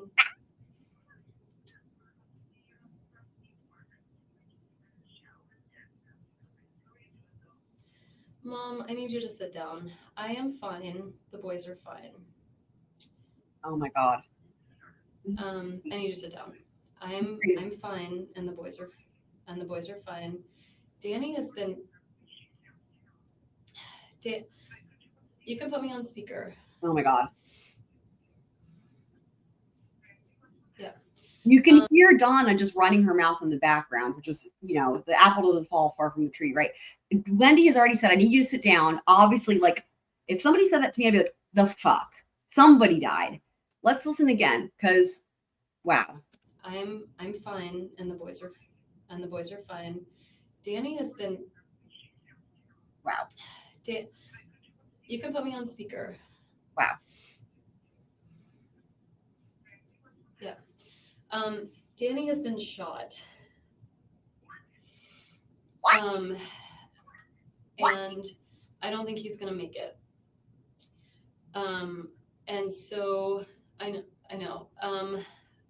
So I found this out around 1 or 2 today, and I'm at the police station, and I'm trying to help them figure out who may have done this. The boys are fine. I had Lynn and Alan pick them up from school, and they're with Lynn and Alan right now. And I'm gonna leave here soon and go be with them. But I really need you to come here and be with me. There it is. But I want you to either fly, I mean, obviously you can't leave right now, but I need you to get yourself together. If it's too much to drive, I'd really rather that you flew up. I'm at the police station, and I'm gonna leave soon and be with the boys before they go to bed. They're with Alan and Lynn, and they're totally fine. Yeah, the boys are fine, but they don't know anything yet. In his house, I know. I know. So I just need you to calm down before you get in the car, okay? Okay, so, and it's, you know, it's evening, so if you want to come here tomorrow, I have a lot of people that'll, you know, be here with me, and, you know, we'll have a lot of support. So I want you to take your time and just be safe in getting here, but I'd like you to come when you can, okay? Okay, all right. I love you. There it is. I think Jane might, I have the car here, but Jane might take me. I'm not gonna be alone, so I have a lot of support and I'll be fine. But yeah, if you could just come here, that would be great.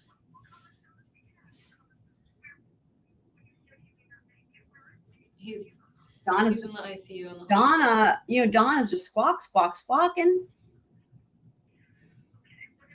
She could give the lolly bird a run for his money.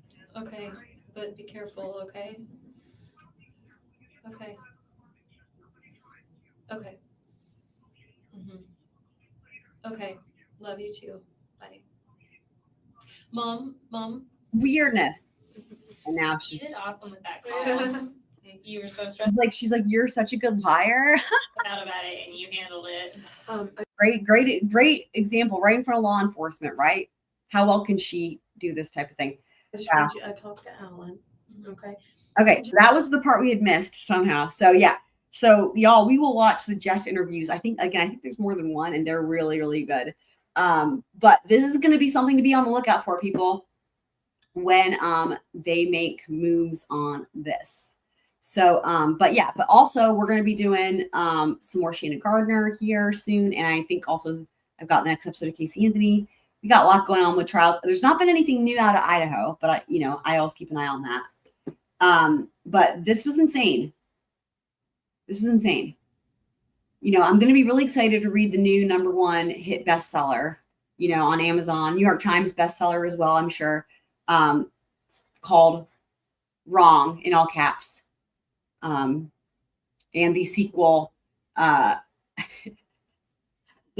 Awkward, Eccentric, and Misunderstood. Oh my God. And then it'll say for the author to just say bye, one word, Glenn. Oh God, I'm dying. The legend lives on. The legend of Glenn.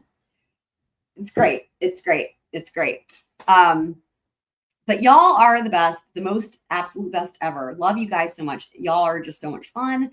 I appreciate you guys just being appreciate you guys just being funny and open-minded and handling, especially those of you guys who were here for the Glenn thing. Y'all were awesome for that too. It was a plan. It wasn't even a setup. Like, he was asked to go find hitmen. And, you don't want to, their plan was to involve more people, thinking that would help.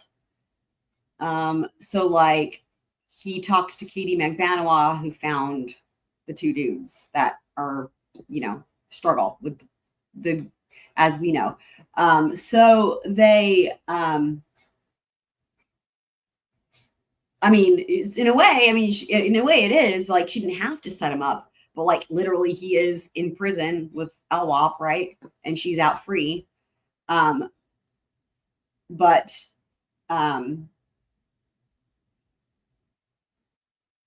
I don't think she thought it would ever come back to her, what it says about her really is that she must have in some point in her mind accepted and been like, I'm okay with like the potential of my brother and my mom going to prison and me not going to prison and them going to prison because of me and me being free and them being in prison. Like, how do you even do that as a person?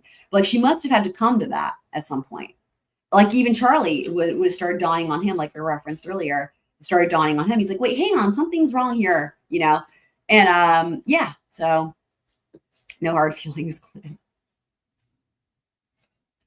Glenn. So that's why I'm like wondering, it would be totally appropriate for him to have a change of heart now that things look a little bit different. And it would be fair. And if that's what they need, if that's the missing piece for them to get her, I guarantee you they would run it by the Markels and they would say, do it. If it means life with parole, okay, fine, or whatever, right? Honestly, I think even if he got like 30 years, that would be fair. Fuck it. Well, even less than that would still be fair. When you look at like the deal that they gave Henry Tennant, the 15 years, Charlie has no prior record. So honestly, that deal would be appropriate for him, even, 15 years. If you're going to give that to someone with a record. So, anywho, but y'all are the best. So, hopefully see you guys soon, and happy holidays to everybody. Stay safe. Don't do any self-snitching. Love y'all, and I will see you guys next time.